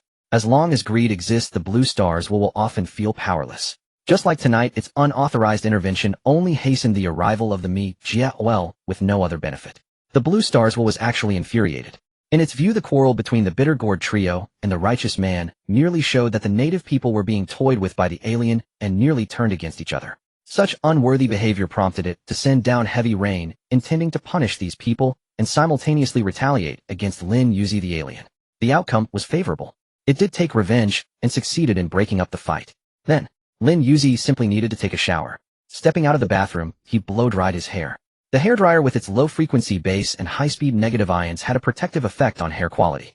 In short, it was a high-tech device, very quiet wind noise, and it protected hair. It cost over 1,000 yuan.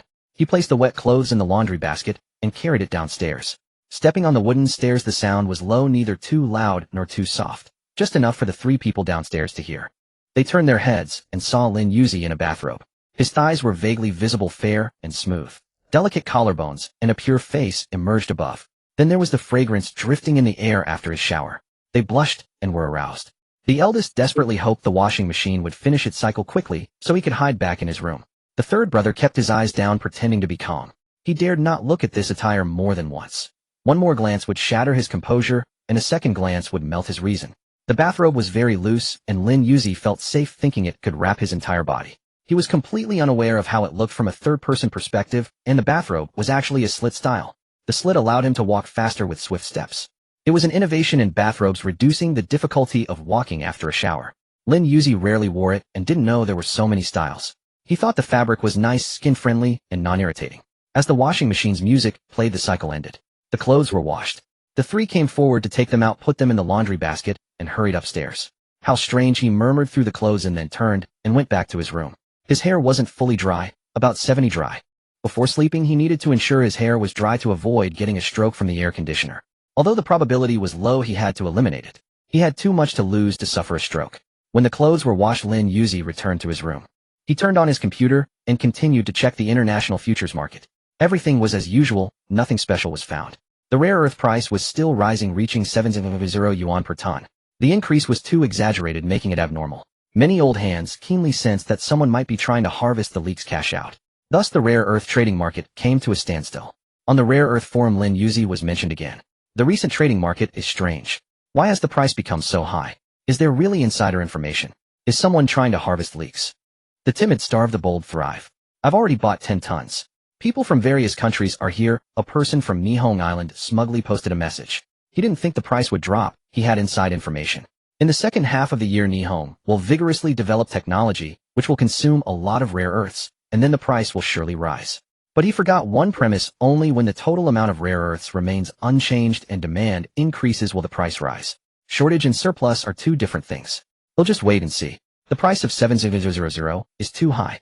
6,000 would be more reasonable. There were still many rational people. Meanwhile, those from Huayu country were also monitoring the trading market. In a certain mining office, the director sat at a long table excitedly discussing a plan with a group of people. The director spoke first. Is it feasible? National Day is coming. Huayu country will surely love this gift. Director, the plan is feasible. We are applying for a mining permit. Once we have the permit, we can start digging. Good, this rare earth mine will surely bring a little shock to the world from Huayu country. The director was very excited, for this was a rare earth mine bigger than any found before. This area had been surveyed before. The results then showed no rare earth resources. Now by chance someone opened the instrument and found abundant mineral resources beneath. The unexpected joy made everyone in the mining office ecstatic. Having seized the initiative, they sold this information to some companies for profit. The companies that got the news naturally would not hold on to rare earths and began to sell off. Excessive selling would lead to a price drop. But behind the companies were smart financial experts who deliberately set the upper limit of the rare earth price at 7,000 per ton. This was a fake price to raise investors' psychological expectations. At the same time, they released a large amount of low-priced rare earths, making people think there was an opportunity to bottom fish, thereby completing the harvest leaks move. Lin Yuzi didn't understand finance. He only made money by exploiting information gaps from his foreknowledge. If he really understood these things, he could start a company for a quick and permanent solution. Or buying stocks that would surge within a year would also be effortless profit. Buying stocks is essentially waiting for dividends after the company makes money. However, he didn't know these things. His previous life had prepared too little. He only knew about extremely major events that must occur within a year. Among them, he remembered the major event of currency exchange rates in March next year. After that, natural gas prices would fluctuate. There weren't many opportunities left for him to make money. He didn't know how much he could earn. The land to the east of the city, should he be able to buy it? After browsing the rare earth forum discussions for a while, he turned off the computer. Then he turned off the light and went to sleep. That day passed like this. The next day, the three early risers went to military training. Lin Yuzi still arrived at the security booth around 9 o'clock. The rain last night brought a temperature drop today, and the change was clearly felt. Old man Guan cheerfully arrived at the horse ranch. This time he also wanted to surprise Lin Yuzi. In the ranch there were more than one Fergana horse. When a herd of horses appeared before him, Lin Yuzi was truly astonished. Lin boy, see, the horse you tamed that day is among them. Can you find it? I'll try. He looked at the horses, put his fingers to his lips, and whistled. B. A clear piercing sound rang out. The sound was transparent and penetrating. One horse in the herd twitched its ears, looked to the side, and upon seeing Lin Yuzi galloped towards him. Was this the way to solve it? Truly remarkable. Grandpa Guan was convinced. He never expected that in just one day Lin Yuzi would have established such a bond with the horse. A single whistle could summon the horse. It was truly astonishing. How cool. But Grandpa Guan was no ordinary man either. He brought the second knuckle of his little finger to his lower lip and blew hard. A whistling sound emerged. From the herd of Dewan horses, another steed galloped out. Shocked. Lin Yuzi was utterly shocked. When had Grandpa Guan also tamed a sweatblood horse? Noticing his astonishment, Grandpa Guan said smugly, Lin, aren't I impressive? Impressive indeed. The old man still had it. The horses began to compete, neither willing to lose, both racing to be the first to reach their master. But Lin Yuzi's horse had started earlier and was in better condition, arriving first. It was 2.5 seconds faster. Once the horse arrived, he vaulted onto its back with smooth, precise movements. Grandpa Guan mounted his horse as well. Lin, if you want to learn, I'll teach you the real thing. My ancestors were martial saints, and that's why I humble myself as a mere security guard here. Shock. Lin Yuzi was shocked once more. He never imagined the security guard's background was so formidable. The Guan family possesses the bow technique and the blade technique. Now let's have a contest. With pleasure. Was this going to be his first real battle in life? Lin Yuzi felt his blood ignite. A strong wind arose, adding difficulty to the archery competition. The old horse keeper handed over the quivers. There were 10 arrows in total, divided into red and blue. The targets were no longer stationary. Instead, Grandpa Guan's son and daughter would throw circular targets. The targets had a diameter of 6 inches, thrown upward from 50 meters away. Arrows could only be shot when the targets began to fall. To ensure fairness, a high-speed camera was set up nearby. They arrived at the designated positions. There were obstacles ahead. They needed to shoot arrows while riding and dodging obstacles. The competition ended when all targets hit the ground. The rules were simple. The simpler they were, the more room for creativity. The old horse keeper stood between them, raising a red flag. After 3 seconds, he swung it down fiercely. At the signal, Grandpa Guan's son and daughter threw targets upward simultaneously. The horses began to run. Lin Yuzi had red arrows, Grandpa Guan had blue ones. A blue arrow shot out first. It turned out that Grandpa Guan's daughter didn't have much strength. The target she threw didn't rise high before falling. That arrow was accurate, piercing through the target. The old horse keeper scored with binoculars. Grandpa Guan's blue team was temporarily in the lead. Lin Yuzi remained calm, his hands steady, eyes fixed on the targets, trusting his horse to guide him. This was trust in his mount and trust in the battlefield. If he couldn't even trust the steed beneath him, what would he do when the chaos came a year later? Fortunately, the horse lived up to the trust, maintaining stability while dodging obstacles. Now, Lin Yuzi spotted a target beginning to fall and decisively shot an arrow. It hit. The next moment, targets continued to be thrown upward. There were so many. He needed to accurately find the falling ones among all these targets and hit the corresponding color. The difficulty was immense. Moreover, the targets didn't fly in a completely predictable direction. Grandpa Guan's son and daughter were blocked by a partition, unable to see who was shooting or whether the direction of the throw was correct. But they threw in every direction once continuously until all targets were exhausted. There were 30 targets in total. The sky became densely packed with targets. Red and blue targets might even cross paths. Grandpa Guan hadn't practiced like this for a long time and felt a bit out of sorts. Lin Yuzi faced this situation for the first time completely in the dark. How could he shoot? He frowned and thought. The score gap widened. Grandpa Guan had 4 points while he had only 1. If this continued, he would lose. He couldn't lose. He focused his mind, staring at the falling targets. Red. Red. Found it. The arrow left the string and hit. 4-2. 4-3. 5-3. The score was closing in. He had to ensure every arrow hit. By now, Grandpa Guan had shot 5 arrows while Lin Yuzi had only shot 3. All the targets began to fall. He had to shoot all his arrows within 1 minute. Lin Yuzi spotted a red target and struck decisively. But to his surprise, someone else beat him to it. Shocked, he looked toward Grandpa Guan. Haha, Lin, this is a lesson I'm teaching you in war. Deception is the art. Enlightened. Lin Yuzi was enlightened. Deception didn't mean treachery, but rather adapting to the battlefield in real time, with ever-changing tactics, catching the enemy off guard and unprepared. He understood the meaning. Just as Grandpa Guan shot his next arrow, Lin Yuzi beat him to it, hitting the opponent's target instead. Grandpa Guan, this is called turning his own trick against him. Haha, Lin, you learn fast, but time is running out. What will you do now? If you don't think of something, I win. Lin Yuzi realized he had fallen for the trap. He had been tricked into targeting the opponent's targets, neglecting his own, and the score. That sly old fox. He had 2 more arrows than Grandpa Guan. Those 2 arrows were the key to victory. When they stopped interfering with each other, Grandpa Guan quickly scored. The score reached 7-5. Grandpa Guan had 1 arrow left. He aimed his eyes sharp as a veteran general on the battlefield, bowstring taut. At a certain moment, he released. The arrow flew swiftly, piercing 2 targets at once. 9-5. 3 arrows, 4 points. That meant without interference, Lin Yuzi had to shoot 3 arrows in 40 seconds, and at least 1 arrow had to hit 2 targets. The difficulty had increased. Grandpa Guan truly lived up to his reputation. He was formidable. Under the pressure, Lin Yuzi even missed a shot. Only 2 arrows left. Grandpa Guan sat on his horse, stroking the short beard on his chin. In his eyes, this competition was his victory. He had started learning martial arts since childhood, practicing for over 40 years to achieve such archery skills. Still, Lin was not bad. He had nearly matched his score, showing great talent. A swoosh, Lin Yuzi shot. The arrow hit, but unfortunately, due to insufficient force, it didn't pierce through to the next target, earning only 1 point. The difficulty spiked again. He needed to hit 3 targets with 1 arrow. If this was how it had to be, then he had no choice but to cheat. He couldn't win, not at all. Lin Yuzi took a deep breath, his eyes clearing as he gazed at the targets about to hit the ground. There were less than 10 seconds left. The attributes of the Yellow Realm first level were all brought into play. The world seemed to slow down slightly. In the blur, he saw a line connecting 3 targets. Now was the moment.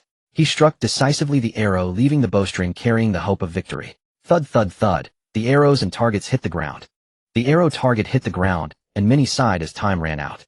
Lin Yuzi let out a soft sigh, shook his head slightly, and drove his horse out of the designated area. Lost. Many believed that when the time expired, Uncle Guan had won. But the scorekeeper peering through binoculars said with a trembling voice, 1 arrow 3 eagles 3 points. What? Many refused to believe it. Hadn't the target already fallen? At that moment the high-speed camera proved its worth. A crowd gathered around the camera watching frame by frame.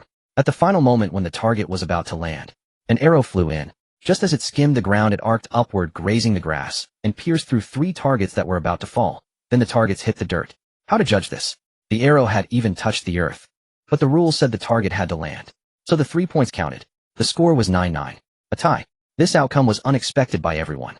Uncle Guan was startled at first, then shook his head, and chuckled saying helplessly, truly the waves behind drive on those before, and heroes spring from the young. In his view a tie was as good as a loss. He was already over 40 at his peak. From now on his strength would only decline, never grow stronger. On the other hand Lin Yuzi was young, still maturing in skill, only lacking worldly experience. Young Lin Yu won. No, we tied. Next time I will win. A tie was a tie. With that he sent his horse back to the herd, patted its head, murmured a few words, then handed his bow and quiver to the stable hand, and left the paddock. Uncle Guan stood still for a long time silent. Beside him the horse nuzzled him humanely, as if offering comfort. I'm fine, just a bit wistful. Anyone who suddenly realizes they are a hero in their twilight years would feel dazed. The Guan siblings exchanged glances, not knowing what to say. This was the first time they had seen their father unleash his full strength. It was incredible, like watching a martial arts film. Yet that student was even more formidable and had beaten Dad. Wansheng and Wuan truly harbored hidden dragons and crouching tigers, attracting so many masters. What was the master up to? After buying groceries, he went back to cook. It was noon, his roommates would soon return. He made extra portions so that if they hadn't eaten or were still hungry they could have some. If they had already eaten, he would store the leftovers in the fridge for dinner. His main strategy was to play the pity card. Because he really had no money left. Less than 1,000 yuan made things tight. The smell of cooking oil emerged and the range hood struggled to work. After a few minutes, a simple combination of meat and vegetables was done. Just in time. The roommates all returned. As Lin Yuzi expected, they had already eaten. When they saw the dishes on the table, they declined, saying they would shower first, then sleep, preparing for the afternoon training. Then the eldest roommate mentioned today's instructor's oddities. For instance, the instructor had cranked up the intensity, and it kept increasing. Many freshmen were struggling to keep up. They also heard that military troops were coming later. The training intensity then would be unimaginable. Finally, the annual martial arts tournament was opening for registration. What interested everyone most was naturally the rewards. The eldest roommate listed the prizes for today's schedule. First place would get a house, a car, and a bonus of 5 million yuan. Second place would receive only the 5 million yuan bonus. Third place would get only the house. Fourth place would get only the car. 5th to 10th would receive 1 million yuan. 11th to 100th would receive 500,000 yuan. Beyond that, no further divisions were made. Each city would set its own rewards. Since the tournament was co-hosted by the Wansheng Wuhan University Consortium and the local Wansheng government, higher authorities placed great importance on it and provided support, enabling such generous prizes. This clearly showed that the upper echelons valued the martial arts tournament highly. Wansheng Wuhan University announced that if any of its students could place in the top 4 regardless of major or graduation status, the president would grant them one request that did not violate the law or discipline. However, with so many talents under heaven, achieving the top 4 was almost a fantasy. Many sophomore and junior seniors registered year after year, but failed. Even graduates who continued to compete never cracked the top 10. The best result so far was 43rd place, with the participant over 30 years old. After all, the age limit for participants was between 18 and 50. Those around 30 years old won the most awards. People from all walks of life would send contestants. This year was no exception. In just one day, the number of registrants had already soared to 2 million. Participants could compete anonymously using code names. But upon winning, they must reveal their identity. The tournament was divided into 6 stages: preliminary rounds, 20 days main rounds, 20 days promotion rounds, 10 days resurrection rounds, 10 days finals, 10 days, and championship rounds 7 days. Registration lasted for 20 days. On October 7th, after the holiday, the city-wide preliminaries would begin. After each stage ended, there would be a 7-day rest period. In other words, the martial arts tournament would last 119 days, nearly 4 months, before concluding completely. The 3 roommates went upstairs to rest while hoping to compete for a good ranking. The prize money wasn't important. What they wanted was the fame that came with winning. The title of National Martial Arts Top 100 sounded very cool. Totally awesome. After the meal, Lin Yuzi sank into contemplation. He didn't care about the top 4 rewards. What mattered was the president's condition. He had been worrying about how to get his hands on a horse. And now an opportunity had arrived. Register, he must register. He was determined to take the top 4. Before that, there was an important matter to attend to: sleep. After waking up, he would go fetch his bow permit. Then training would begin. It was 2:30 in the afternoon. After waking, all four went downstairs. Shaolin, are you going to military training? No, I need to leave campus for something. Alright then, we'll head off first. The three tactfully did not ask Lin Yuzi whether he intended to register for the competition. After all, they didn't think Shaolin could compete, due to his disability certificate, his frail physique, and his never having attended military training. These three reasons kept them from mentioning it in front of him. Lin Yuzi also didn't plan to disclose it. He intended to compete anonymously, get into the top 4, and then just show the medal to the president. As for the prizes, he deliberately wouldn't claim them to see how fate would expose him. Once outside the school gate, his wallet shrunk once more. After spending 20 yuan on a taxi, he arrived at the cold weapon shop. The shopkeeper was bent over making arrowheads. Lin Yuzi recognized in an instant that the characters engraved on them were his arrows, but he kept silent. He waited quietly until the boss finished carving. Without even speaking, the owner glanced back and pointed to the nearby table. Your bow permit is there. The bow and arrows will be ready by the end of the month. Alright, if there's nothing else, you can go now. Close the door behind you and hang up the temporarily closed sign. Okay. The boss said to bring the door, but Lin Yuzi didn't actually dismantle the shop's door and take it away. Don't fall into the trap of taking words literally. After closing the door and hanging up the sign, he left the cold weapon shop. Under a tree, he looked at his bow permit. Bow permit issued by the Huayu Kingdom Martial Arts Association. A red booklet open to view. On the left, it introduces the origin of the martial arts bow permit. In response to the call of the Huayu Kingdom to enhance the physical fitness of the people and to unify the management regulations for the use of bows and arrows. On the right, there are name, race, gender, photo, and an embossed seal. However, everything above is blank, only the seal is present. The shopkeeper is a straightforward person. The bow permit given to him allows him to fill in those details himself. At the bottom right of the right page, there is an identification code. Each person has a unique number that matches the number on their arrows. The back of the right page is the left page, which records usage time and number of uses. On the right, the registered bow type and arrow material type are printed. It comes with 2 non-removable photos. Very serious, very impressive. Putting away the thick red booklet, he looked around. Nothing happened today. Well, it's time to go back and sign up for the competition. The scene shifts. He sat in the chair in front of the computer. On the registration page for the martial arts tournament, there were anonymous registration and real name registration. He clicked on anonymous registration. It showed enter nickname and enter age, and that's it. But after clicking next, a liability statement appeared. A circle, clicking into it, the first line was, I have read and am fully aware. The gist was that the participant must ensure they have no physical illnesses and meet the registration conditions. Otherwise, all consequences shall be borne by the registrant. This is serious, not a casual joke. Lin Yuzi's expression turned slightly grave as he clicked on real name registration to check. There were many fields to fill in. Not only name, gender, age, but also occupation, medical history. There was also uploading front and back of ID card. Finally, there were items like submit physical examination report, purchase insurance. Tisk, so troublesome. Lin Yuzi gave up on real name registration and completed the registration using anonymous registration. Congratulations on completing your registration. Competition areas will be divided on October 1st. Please print your entry form before October 3rd. Is that it? He wondered what the entry form would look like. It was his first time dealing with such things, so it felt novel. Regardless, the registration was successful. What should he do next?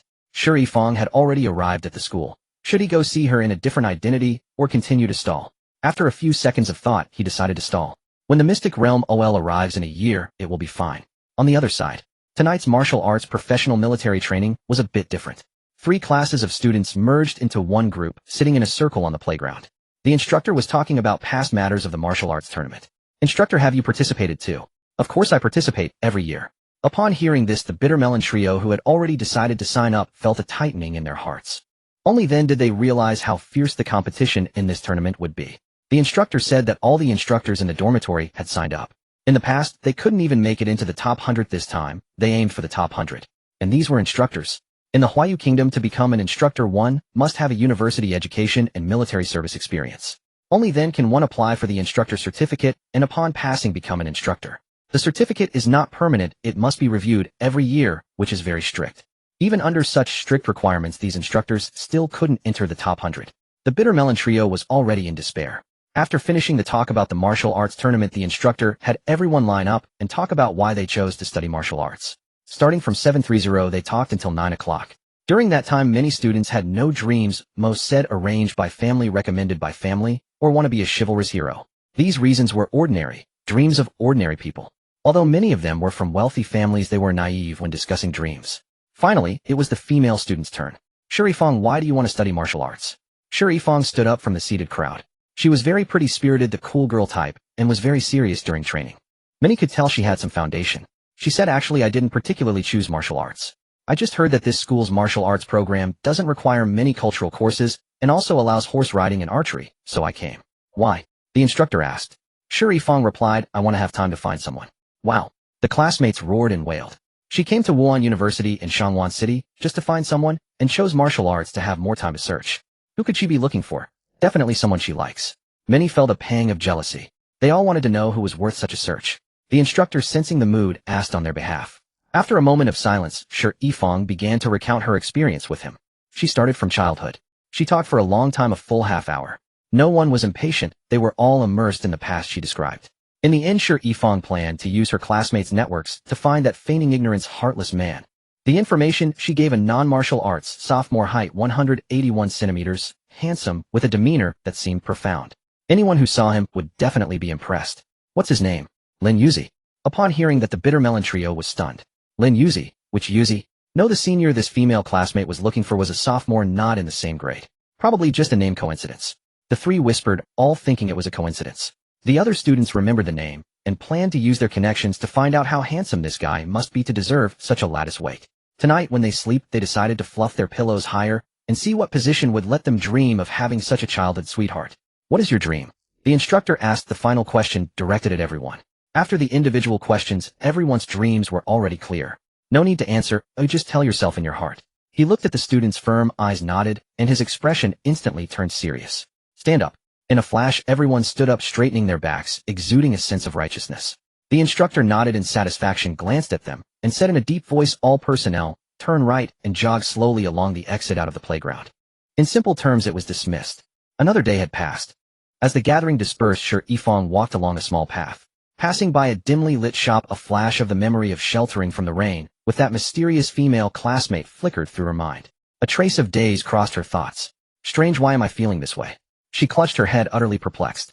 No, this couldn't be right. Why was this happening? Though it might sound unbelievable, she had actually reincarnated. She vaguely recalled that in her past life, she hadn't even known Lin Yuzi. They had never met. It wasn't until the arrival of Mi Jiaowel, when the world descended into chaos and order shattered, that during an outing someone framed her, leaving her on the brink of death. At that moment, Lin Yuzi appeared clad in a black robe. Despite being outmatched, he shielded her fiercely. In the end, he held out until reinforcements arrived. The cost was the loss of one arm. That was their first encounter. Initially, Shi Yifeng suspected him, thinking he had orchestrated the entire charade. After all, once Mi Jiaowel descended, even a severed arm could be healed with medicine. Just when she expected Lin Yuzi to make demands, he left without a trace of reluctance. After inquiring around, she learned everything about him. It turned out that within the first month after the cataclysm began, tragedy struck his hometown. His grandparents perished. Lin Yuzi barely survived beneath the pile of their bodies. From then on, he became laconic, driven solely by a desire for vengeance against some mysterious force. Even though he knew not whom to exact revenge upon, he tirelessly saved others. He firmly believed that the more lives he rescued, the greater the surviving combat strength, and that one day, he could uncover the truth behind Mi Jiaowel's arrival. It was this selfless dedication that moved Shi Yifeng. That was the 5th year after Mi Jiaowel descended. By then, she had risen to become a war goddess ruling over a region. Yet in her heart, Lin Yuzi's shadow lingered, and she kept watch over him. Sometimes seeing others clad in black robes would leave her in a daze. Several years passed in this manner. When they met again, she found herself in peril. Lin Yuzi, with his single arm, appeared standing blade in hand before the enemy and saved her. That time she mustered the courage to invite him for a meal. He refused. After becoming a war goddess ruling over a region, her pride ran high. Spurned, she cut off all attention to Lin Yuzi in a fit of anger. It wasn't until a few months later, in the dead of night, that she recalled that silhouette and resumed her vigil. But the news she received was Lin Yuzi, to rescue 165 prodigies of the new generation, ventured into the deadly land. After he saved them, his life force was devoured by that place, and he departed from this world forever. At the moment of death, his eyes remained steadily fixed ahead. Ahead lay the human stronghold, teeming with countless new hopes. As for the blade that had always accompanied Lin Yuzi, it shattered after its master's death. When Shi Yifeng received the news, she was overwhelmed with regret and wished to retrieve his body. But some said the body had lost all vitality. If subjected to external force, it might dissipate into dust. Helpless, she built a memorial around the corpse to preserve it. She remembered that when she first saw that familiar face, she, who had not wept for ages, broke down in tears. The pure white hair and withered, desolate frame silently spoke of the deadly land's peril. Years later, humanity still lost. In an unpredictable flash of white light, she was blinded. When she awoke again, she found her pillow already soaked through. And to her astonishment, she had reincarnated as an infant. Thus at the age of 5 she had already located Lin Yuzi's address and persuaded her family to move next door, becoming his neighbor. Life after Mi Jiaoel's arrival was a constant state of high tension, leaving no room for relaxation. Only by Lin Yuzi's side did she feel safe. In this life, she had resolved to be the one to protect him. Rubbing her temples, Shi Yifang snapped back from her reverie. The tragedy of the past life she would never allow to happen again. The first place in the martial arts tournament would be hers, earned through her own ability. Launching OL character panel. Name Shi Yifang. Gender female. Realm human, realm 5th rank. Abilities heroine war strategy. Passive skill outshining men, attributes double upon gaining recognition from any historical female hero. Recognized female heroes already obtained Fu Hao Qin Liangyu. This meant Shi Yifang's attributes had already quadrupled. In the years since Mi Jiaoel's arrival, she had long mastered how to obtain skills ahead of time. But that was limited to her own skills. Therefore, even though the side effect pattern on the back of her hand was not yet illuminated, she could exploit the loophole to acquire the passive skill in advance. Lin Yuzi, I will find you, and in this life I will protect you completely. Such was the vow of the war goddess. In her past life, she had gained recognition from over a dozen female heroes. Though her power was not exceptionally high, only Heavenly Realm 6th rank, after being multiplied more than tenfold, she could still contend with those in the immortal realm. She just never knew what Lin Yuzi's ability was in her past life. How could he at a low realm withstand attacks from the immortal realm and hold out until reinforcements arrived? Some speculated it was a method of burning life force, creating a shield immune to all damage. Shi Yifang thought so too. Thus she was determined that in this life she would protect Lin Yuzi, preventing him from squandering his life in vain. Late at night, in the stable, a horse's eyes flickered with a human-like contemplation. As it raised its neck, the mane was parted by the evening breeze, and under the moonlight a mysterious pattern emerged. It was no longer an ordinary horse.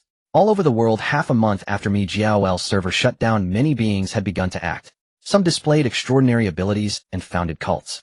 Others, after gaining powers, believed themselves to be the unique protagonists, ran amok, were captured, and subjected to cruel research. The will of launching was overly hostile toward Lin Yuzi, accelerating the erosion of Mi Jiaoel significantly. As a result, only half a month after the shutdown, the world already bore the characteristics of a 3-month shutdown. The first 1,000 players to obtain character panels were not limited to humans. The master of Mi Jia was impartial. As long as a being possessed intelligence, even without a computer it could play the game. Placing the game on computers was merely a vessel. Did you not see that when Lin Yuzi gained his ability, the male could appear directly on his retina? At that moment, he only needed to concentrate to notice it. But there was no if. Tonight was a sleepless night. Many beings who had gained abilities began their actions. Wild creatures became more active. All of this was yet unknown to anyone. The military commander in an olive green cloak, along with players who had obtained character panels ahead of time, continuously drilled soldiers in combat skills. All of this was to prepare for the imminent cataclysm.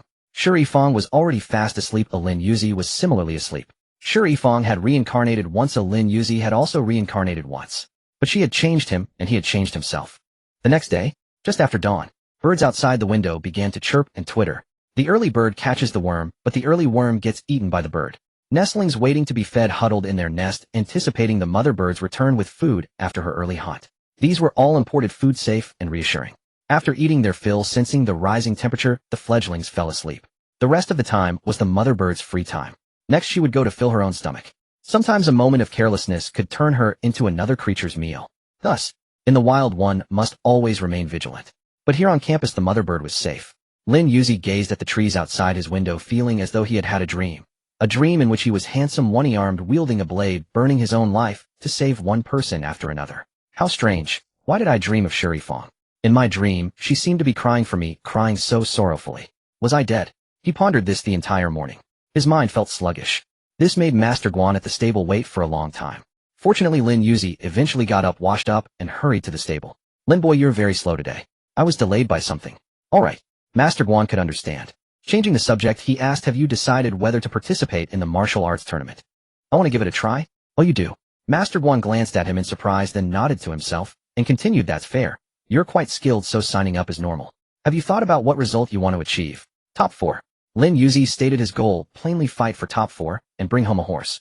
Once he had a horse, he would need to register it. Go to the Horse Central Management Office, abbreviated as Horse Admin Office, for registration. After registration, he would have to pass an equestrian test before being allowed on the road. The horse admin office staff would then attach a license plate to the horse's forehead bearing a code and QR code that could identify the horse's registration information. Top 4.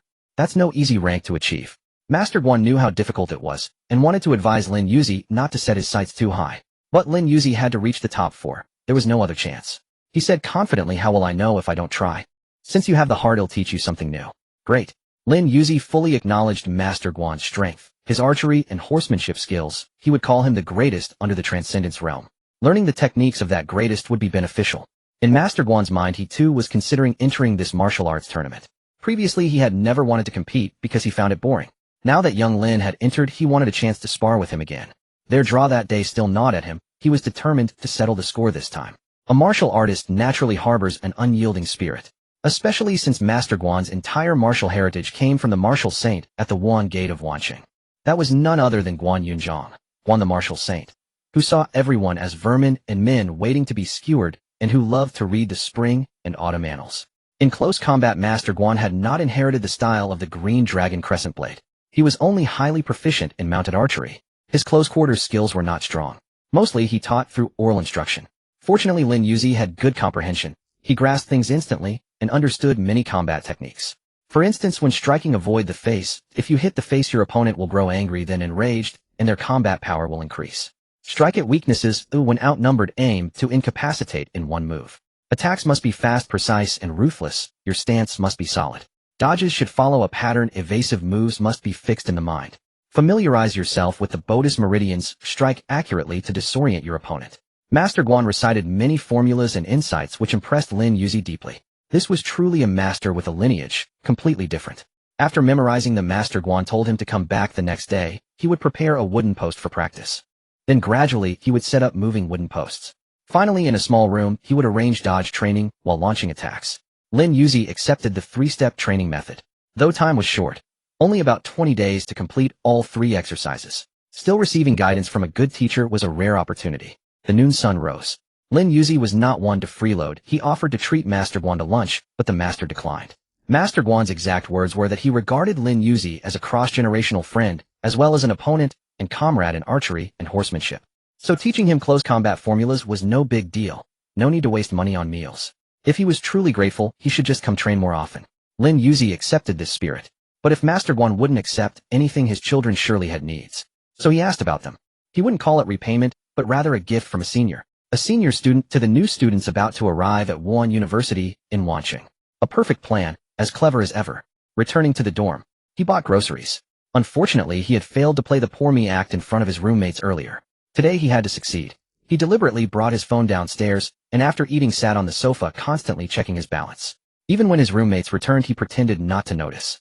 Still frowning, looking burdened by troubles. His V account balance was less than 1,000 yuan. There was still over half a month to go. He wrote down a daily budget on paper, cramming the spending plan full. 560 yuan to last 16 days. The campus cafeteria offered a 30 discount. Even with the discount, one meal cost about 30 yuan. 16 days times 30 yuan is 480. Barely enough, but he still needed money for commuting. So he decided to buy ingredients instead. The supermarket had no discounts, but buying ingredients cost only 20 yuan a day, which was feasible. 16 days would be 320 yuan. The result would be eating the same dishes every day with no variety. With the remaining 160 yuan, a daily training would require replenishing water and salt. To save money, he could buy a bottle and fill it with salt water in the dorm to bring out. With that in mind, he wrote down use mineral water bottle for salt water, save on buying drinks. Behind him, 3 roommates held their breath and peeked. As wealthy second-generation kids, they had never worried about money in their lives. So seeing this budget plan felt novel. At the same time, a strange feeling arose deep inside them. They couldn't quite name it, so they kept quiet, not wanting to be discovered by Xiao Lin and hurt his pride. But after they started sweating, no amount of silence helped. The scent drifted through the air, and Lin Yuzi could smell it as long as his nose worked. Still, he pretended not to notice and continued writing his plan. When it came to fruit, he hesitated for a long time, then wrote down 50 yuan for fruit. Since he had decided to play poor, he would go all the way. Daily necessities 100 yuan. For the remaining 10 yuan, he wrote bus fare, then closed the notebook and started eating. During the meal, Lin Yuzi still pretended not to have noticed the 3. Deceiving his roommates' feelings was indeed incredibly cool. He ate strictly controlling his portion size. In a casual moment, he turned his head, spotted them, and put on a startled expression. Then he carefully hid the notebook. Have you eaten? If not, let's eat together. Xiaolin is still so gentle, inviting us to eat. Even though he himself doesn't have enough to eat, he is so selfless. Whoa. The three were deeply moved. They finally understood why every time they saw Xiaolin eating he ate so little and still invited them to join. At first they thought he was eating so little to maintain his figure. It turned out he was saving the food to eat at night. Thinking back to how they had already eaten and still mooched off him, they couldn't imagine how Xiaolin had gotten through that day when his food was missing. Had he gone hungry? The more they thought, the guiltier they felt, nearly bursting into tears. The poor rich kids, having never experienced the cruelty of society, were now being spun around by Lin Yuzi. Overwhelmed with guilt, they forced themselves to stay calm, said they had already eaten, and went upstairs. Upstairs the three gathered together. The eldest said, "How about we give Xiaolin some money?" The second replied, "No, didn't you see? He hid the notebook. He clearly doesn't want us to see it." The third said, "Right, he is so easily embarrassed and has strong self-respect, we can't give him money directly." The second said, "Then what do we do?" The eldest also looked at the third. The third, being quite clever, thought for a moment and said, "We can buy groceries and eat here. Let Xiaolin cook and we'll mooch off him. Wouldn't that work?" "Right." The eldest and second agreed. "We can also buy fruit, aren't we just supporting Xiaolin? Can't the three of us afford that?" "Right. Haha, let's do it that way. When we come back this afternoon, we'll discuss with Xiaolin. The eldest, you talk to him." "Alright." The three cleverly made their decision, and Lin Yuzi downstairs smiled in satisfaction. "Alright." The three cleverly made their decision, and Lin Yuzi downstairs smiled in satisfaction. Good, very good. As expected of his dear roommates, truly clever. But then, to completely reduce the guilt in their hearts, Lin Yuzi needed to make some preparations. Since he knew the other three would return early, he deliberately timed it so they would witness him eating leftovers. "Little roommates, show me your love." Ha! At that moment Lin Yuzi was like a great demon, laughing most evilly. He ate swiftly like a whirlwind, sweeping away clouds, quickly washed the dishes, returned to his room stripped naked, and prepared to sleep. Don't think too much. There were pajamas outside. Anyone thinking dirty thoughts should be taken out and shot. In the neighboring room the three roommates heard the door close and sighed, helplessly simultaneously. They thought, is Xiaolin so hungry that he keeps sleeping to stave off hunger?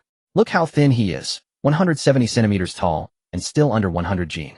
Filled with guilt, they closed their eyes to sleep. At 1 o'clock the eldest opened his eyes. Couldn't sleep, just couldn't sleep, too guilty in their hearts. They clearly had money, yet they mooched off him. What terrible people they were. The second and third also couldn't sleep, the words, "I'm truly not a human," echoing in their minds. And so it went. At 2:30 the three woke up, and after opening the door could see the exhaustion in each other's eyes. This afternoon the assistant instructor is coming. If we go there in this sluggish state, we'll get scolded. Who cares? Let him scold. The eldest said, might as well break the jar and let it fall. I couldn't care less. The intensity of military training had escalated again for the martial arts competition, or for. It remained unknown. With the resources of Huayu country, it was impossible to cultivate everyone. They could only choose the best to train, letting those who grew strong first protect the weak. The hidden meaning behind the martial arts competition briefly revealed a glimpse of the truth at this moment.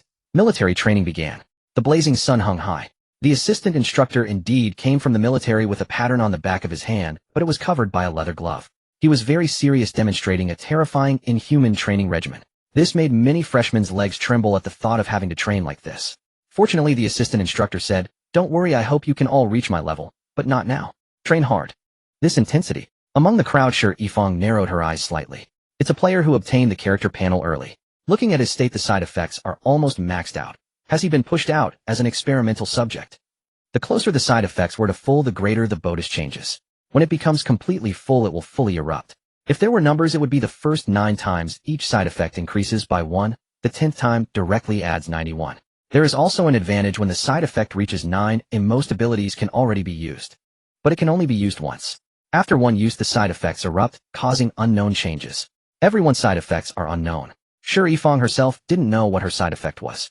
But she had seen a realm practitioner with the devouring ability, and after maxing out the side effects he used it again and turned into the Boar Demon King. Using an ability accumulates a certain type of toxin in the body. It would be cleared once a year. Or one could use medicine to clear the accumulated toxin early. But such medicine was extremely scarce in the 10 years following the Great Change. The toxin only increased when using an ability unfolding technique, which caused everyone back then to carefully consider before using an unfolding technique. Before the arrival of the Mystic Realm, the changes in side effects were utterly unpredictable, no one knew them. Shi Yifeng unwrapped the bandage on her hand and looked at the pattern of shield and sword on the back of her hand. The pattern was all gray, meaning she had never used an ability even once. She speculated that the side effects before the arrival of the Mystic Realm could be influenced by the launching well. She re-rolled the bandage, explaining to anyone who asked that it was for sun protection. The assistant instructor exerted himself, and training officially began. Inside the small Western-style house. After Lin Yuzi got up, he came to the mirror. 3 petals on his shoulder had lit up. Very strange. What was this for? He reached out to touch the petals, but felt nothing special. They felt just like his own skin normal. He hadn't seen the answer even in his past life. Remembering what the netizen had said about patterns, he wanted to ask the other person. Because he felt that the netizen must know something. After all those mysterious people in military green coats back, then all seemed to have patterns on the backs of their hands. Thinking this, he turned on the computer, found the badly drawn circle, and sent a message. Peerless handsome man, are you there? Can't draw a circle. Tell me what it is first, and he'll decide whether to be in or not. Yin Yanzhou had been quite annoyed lately. The disappearance of money from his private stash had been discovered. The reason was that a friend wanted to borrow money to buy land. Land that after the game descended would yield celestial treasures. But he wasn't the only one who knew the inside story. So the two teamed up to buy the plot. Yet they fell short by 100 million. When the friend came to ask for a loan, he found out that Yin Yanzhou had no money left. The friend thought had been scammed, and immediately told Yin's father. Upon learning this, Yin's father scolded him, fiercely grounded him, and ordered him to train hard at home. If you don't make it into the top 10 in the martial arts tournament, they'll break your legs when you come back. With the parents involved, the land was easily purchased thanks to both families' wealth. Back to the matter, Yin Yanzhou was worried she might borrow money. He had none to lend. Besides, had been scolded precisely because his online female friend's borrowing had been discovered. His friends mocked him as a simp, saying had been cheated out of his money. Otherwise, why hadn't she contacted him in so long? Yin Yanzhou couldn't explain that well. He felt a surge of anger with nowhere to vent. They'd known each other for a long time, nearly a decade, and he believed she wasn't that kind of person. If Shed wanted to cheat him, she would have done so long ago. Moreover, most of that 100 million had been earned when Shed taken him into cryptocurrency trading back then. In the dormitory, Lin Yuzi saw this message and frowned slightly. What did this mean? Did he think she was going to ask for money again? Good heavens, in your eyes, am I that kind of person? Instead of asking first, he went straight to a reproach. Peerless handsome man, in your mind, I only contact you to borrow money. I've misjudged you. Can't draw a circle, no. Alright, tell me what it is. Lin Yuzi wasn't the aggressive type, he got down to business. Handsome man, so I had military training and I noticed someone had a pattern on the back of their hand. Is this a new trend? Who gets a walk tattooed on their hand? Obviously he made that up. But the pattern on the back of the hand was the real message. What the pattern was, that was for the listener to decide. Meanwhile, in the manner, Yin Yanzhou read the line and instinctively looked at his own hand. It wasn't a walk. It was a halberd. Circle, maybe it's just some peculiar hobby. Circle, I suggest you stay away from these people. Those with such tattoos might be odd. Handsome man, alright.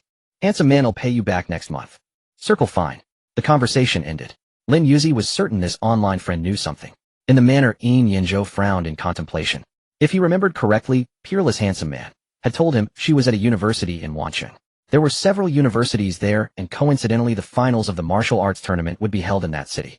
It seems I have to participate in this tournament after all. In the dormitory, Lin Yuzi took his hands off the keyboard and looked up at the ceiling. He really knows some secrets, but just won't say. Sigh. This feeling of being distrusted was unpleasant. Forget it, I'll research on my own. He tirelessly searched online for all sorts of things, hoping to find some clue. Whenever a peculiar event appeared, he would examine it. This went on until the afternoon. He had nothing else to do anyway. His training was only in the morning. After all, Uncle Guan had to patrol the campus and couldn't always accompany him. More often, he needed to study on his own.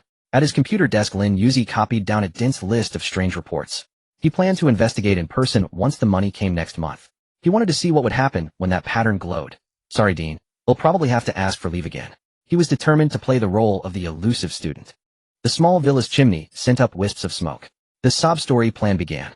Lin Yuzi took leftover food from the fridge, heated it, and started eating at the table. Suddenly his ears twitched. He heard 3 sets of footsteps approaching the villa. A scheme sparked in his mind. He began to implement his plan. Cough, cough, cough. He coughed as if choked by food, quickly got up to pour a glass of water, gulped it down, and resumed eating hurriedly. At the doorway, the 3 stood in silence. They felt that entering now would be like stumbling upon little Lin's secret. So they waited outside. Even though the wind was hot, and they felt stifled, they endured the discomfort and continued waiting. Only after Lin Yuzi finished eating and washed the dishes did they pretend not to have noticed anything, walking in with cheerful smiles. Oh, little Lin, you've already eaten. So fast. We were just discussing buying ingredients to cook ourselves. Yeah. Your cooking is amazing. We wanted to ask you to cook for us so we can eat as much as we want and strengthen our friendship. Right. Let's all eat together. You'll just be the cook. What do you say? The 3 were so nervous that their words came out jumbled. But Lin Yuzi understood their meaning. His face darkened. If he was going to act, he had to go all out. He couldn't accept so easily. Are you pitying me? No, absolutely not. In truth, Lin Yuzi wasn't really broke. Don't forget, his grandparents were retired government officials with generous pensions. If he truly needed money, he could sweet-talk his grandparents into giving him some. But he didn't ask, because he planned to visit them after the mystic realm OL descended. Otherwise, given his current state, they would grow suspicious. So for an entire year, he hadn't called them once to ask about their health. As he thought about it, guilt overwhelmed Lin Yuzi, moving himself to tears. He actually cried. He hadn't meant to. But once the tears came, the emotion made his act incredibly convincing. The three panicked, thinking they were the ones who had made little Lin cry. I'm such a jerk. Little Lin, please don't cry. We didn't mean to read that stuff you wrote. Yeah. It was all the Big Brother's fault for sneaking a peek at your plan. That's right, it's all Big Brother's fault. My bad. The three of us figured the cafeteria food was terrible, so we thought we'd eat together in the dormitory. Watching them panic and explain, Lin Yuzi smiled through his tears. Regarding his grandparents, he could only apologize for now. He would definitely return to see them after a year. Otherwise, he feared that the truth about having children would be discovered and the two elders wouldn't be able to accept it. A smile was a good sign. The three relaxed, not knowing what to say next. Seeing this, Lin Yuzi extended his hand. If you want me to be your chef, give me the ingredients. Oh, right.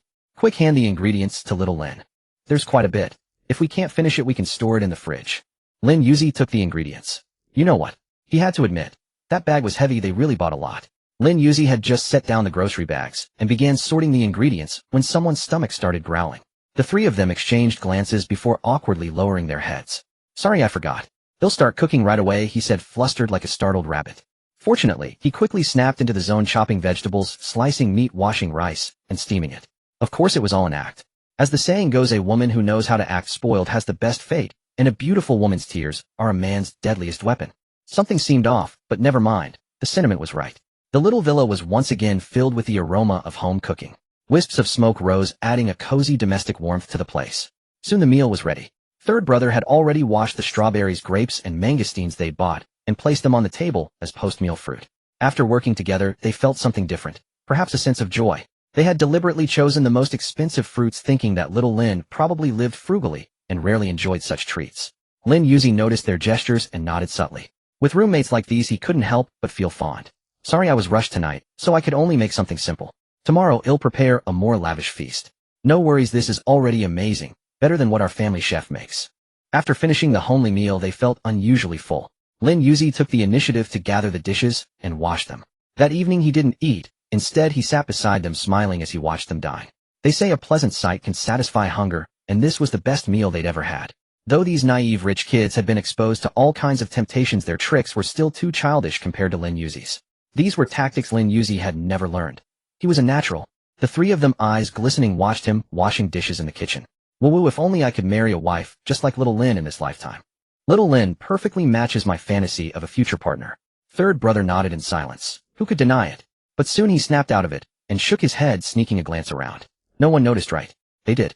Lin Yuzi noticed, and his hand gripping the dish tightened slightly. Crash! The bowl shattered. To avoid raising suspicion, he played it off as an accident, tossing the broken pieces into the trash. Seeing them standing there, he smiled and said, "You guys go upstairs. Isn't there evening training later? Leave this to me." Sure. They nodded in unison. Lin Yuzi continued washing dishes with his back to them. Little Lin is so adorable. The way he accidentally broke that bowl was just too cute. Absolutely. Third brother nodded again, then peeped around. No one noticed, right? The dishwashing little Lin, keep calm, I can endure. A guest is easy to please with food. His roommates were just shooting the breeze. He could totally accept that. Wanting a wife like him. Dream on. Impossible, absolutely impossible. He was a 180, 170 upright handsome man. Never mind. Within a year he would find a cure to restore the glorious stature of that certain organ. After finishing the dishes, the three had vanished. He returned to his room to freshen up. Every time he bathed, seeing his body felt alien. This body, aside from being flatter and having a few extra parts, really resembled a woman's. The petal on his shoulder added a touch of allure to the form. Am I really still me? Lin Yuzi's greatest fear was fully inheriting the character panel from Mystic Realm OL. The only thing that kept him grounded was the Blue Star OL panel, which bore the name Lin Yuzi, not the in-game Lin Yoji. That was his lifeline, preventing his mind from spiraling. It's okay. Don't scare yourself. Coming out of the bathroom, having lost the joy of being a man, he deleted the torrents in his cloud drive. The moment he pressed delete on terabytes of data, they vanished completely. The computer became a safe green machine devoid of any yellow content. Pure green internet surfing, building a harmonious future. Time flew by. Before he knew it, tomorrow was October 1st. On the rare earth, trading forum prices hovered around 5,000. Major enterprises in Huayu Kingdom, having paid for insider information, offloaded their rare earth holdings to free up capital. They opted for spot trading rather than futures. Because futures were too slow. They just wanted to quickly raise funds to purchase from the upcoming new rare earth mine. To capture the market, the new mine would inevitably offer low initial prices. At that moment, many admired Lin Yuzi's future strategy from a month ago with utmost respect. He's a visionary and bold investor. Whoever he is, he must have made hundreds of millions in net profit this month. He deserves it, betting big on a price drop when rare earths were still rising. Truly impressive. The forum's tone shifted from disdain and belittlement to admiration and flattery. Here it was pure and simple: if you made money, you were king. At midnight tonight, trading would settle. Military training had also ended. Tonight his roommates had bought plenty of seafood, planning a hearty meal before the holiday trip. So Lin Yuzi decided to repay them by sharing his money-making method. To add credibility, he planned to show them his results from the past month after dinner. To completely overturn the notion of marrying a wife like him, he needed to make his roommates understand sister's power is too much for you to handle. For dinner, Lin Yuzi was still cheerfully cooking, humming a tune. As he hummed, his voice took on a feminine, tender quality. The sound made third brother, who was processing seafood nearby, pause in a daze. He stole a glance at Lin Yuzi's profile, his convictions wavering. Was little Lin really a boy? Still hard to believe. But maybe a boy wouldn't be so bad. No. He shook his head and focused on cleaning the oysters.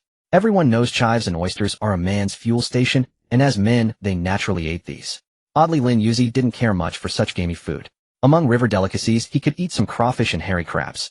The kitchen was firing on all cylinders, the aroma drifting far.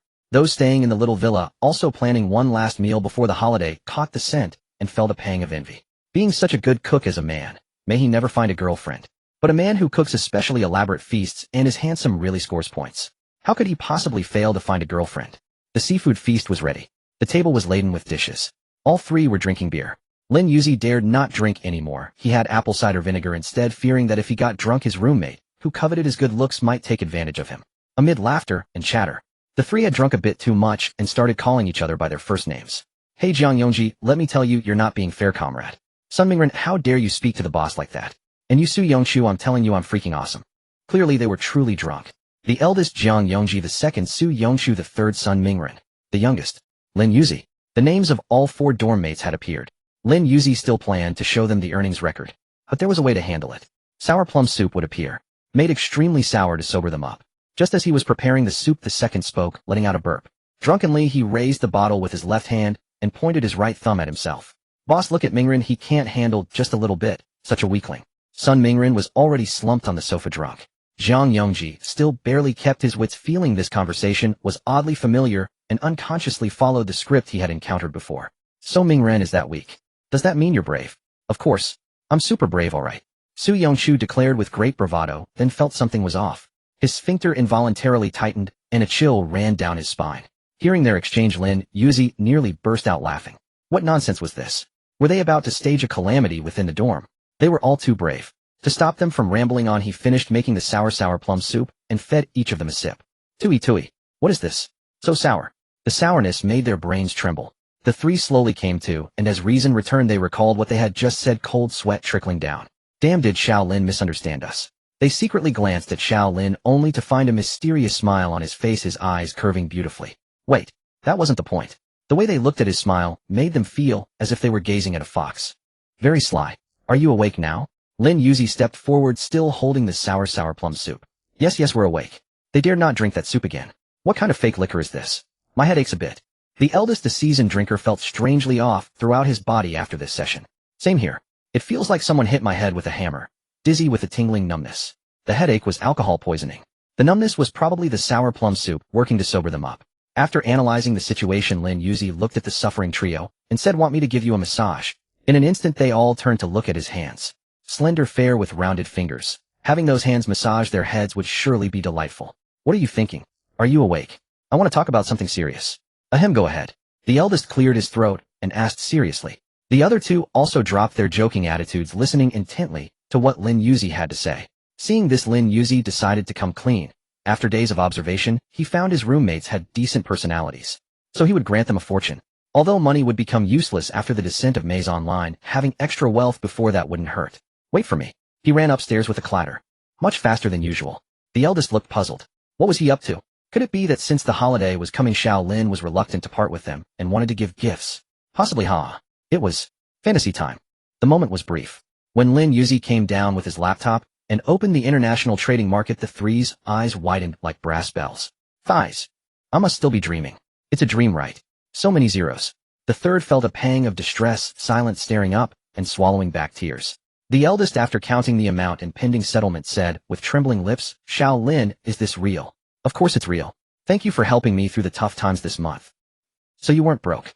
Well, not exactly. This money isn't much, still not enough to use. Not much. He had earned over 200 million, and that wasn't much. My God, the three felt the world was absurd. They collapsed onto the sofa, poured water from the pot, and drank. Seeing the pot, Lin Yuzi tried to stop them. Hey, wait, that's sour. Plum soup. But he was too late. They had already drunk it, finishing every drop. Weird, this stuff has no taste at all. I really must be dreaming. The eldest grimaced as he spoke, wiping away the tears the sourness had brought. The second also felt terrible, but would never admit it was sour. The third remained silent except for occasional twitching of the mouth. He showed no sign of having just gulped down the sour soup. Seeing their expressions, Lin Yuzi felt embarrassed. He hadn't expected such a violent reaction. Are you guys okay? There's water here. It can relieve the sourness. At that, the three dropped their masks. Give me a cup. Finally, tasting the sourness lingering in their mouths, they accepted reality. So Xiao Lin, brother Lin, you made a small fortune in 1 month just by trading futures. Impressive. Not really. I still owe someone 100 million. After the international market settles at midnight, I'll pay him back. Hearing this, the three's faces turned serious. Who? You owe him 100 million. They worried Xiao Lin might be cheated since he was so naive. Being good at making money and being naive were two different things. Ability and personality shouldn't be conflated. Sensing their concern, Lin Yuzi explained with a smile, it's fine. He's a friend I've known for years. Besides, I've borrowed the money from him. He won't cheat me. Alright then. The four waited until midnight. The funds were settled. Just as Lin Yuzi was about to transfer the money to his online friend, the eldest stopped him. Call him first and make sure he acknowledges receipt. Well, okay. Though he thought it was unnecessary since his roommates were there, a call wouldn't hurt. Ring, ring, ring. On the other end, Yin Yanzhou had just finished training and was showering, so he didn't answer. No answer. Lin Yuzi was puzzled. This was the first time it had happened. Of course it was the first time. He had never called Yin Yanzhou this late before. What do I do? Should I still send the money? Wait a few minutes, then call again. Okay. Lin Yuzi was in a fine mood, his words carrying a natural lilt. That lilt was endearing and melodious. Up close, it sounded even more like a girl's voice, making the three of them blush instantly.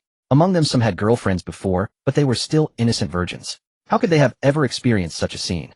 Upon entering university, they all harbored the desire for a sweet romance. Now that sweetness was their roommate, it became truly difficult to restrain themselves. When people are nervous, they keep drinking water to soothe themselves. The three kept sipping, then repeatedly went to the bathroom.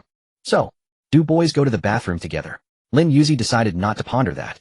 He held his phone, recalling the moment the online acquaintance had evasively refused to tell him that day. Could it be? He intentionally didn't answer, thinking I was going to ask about the patterns.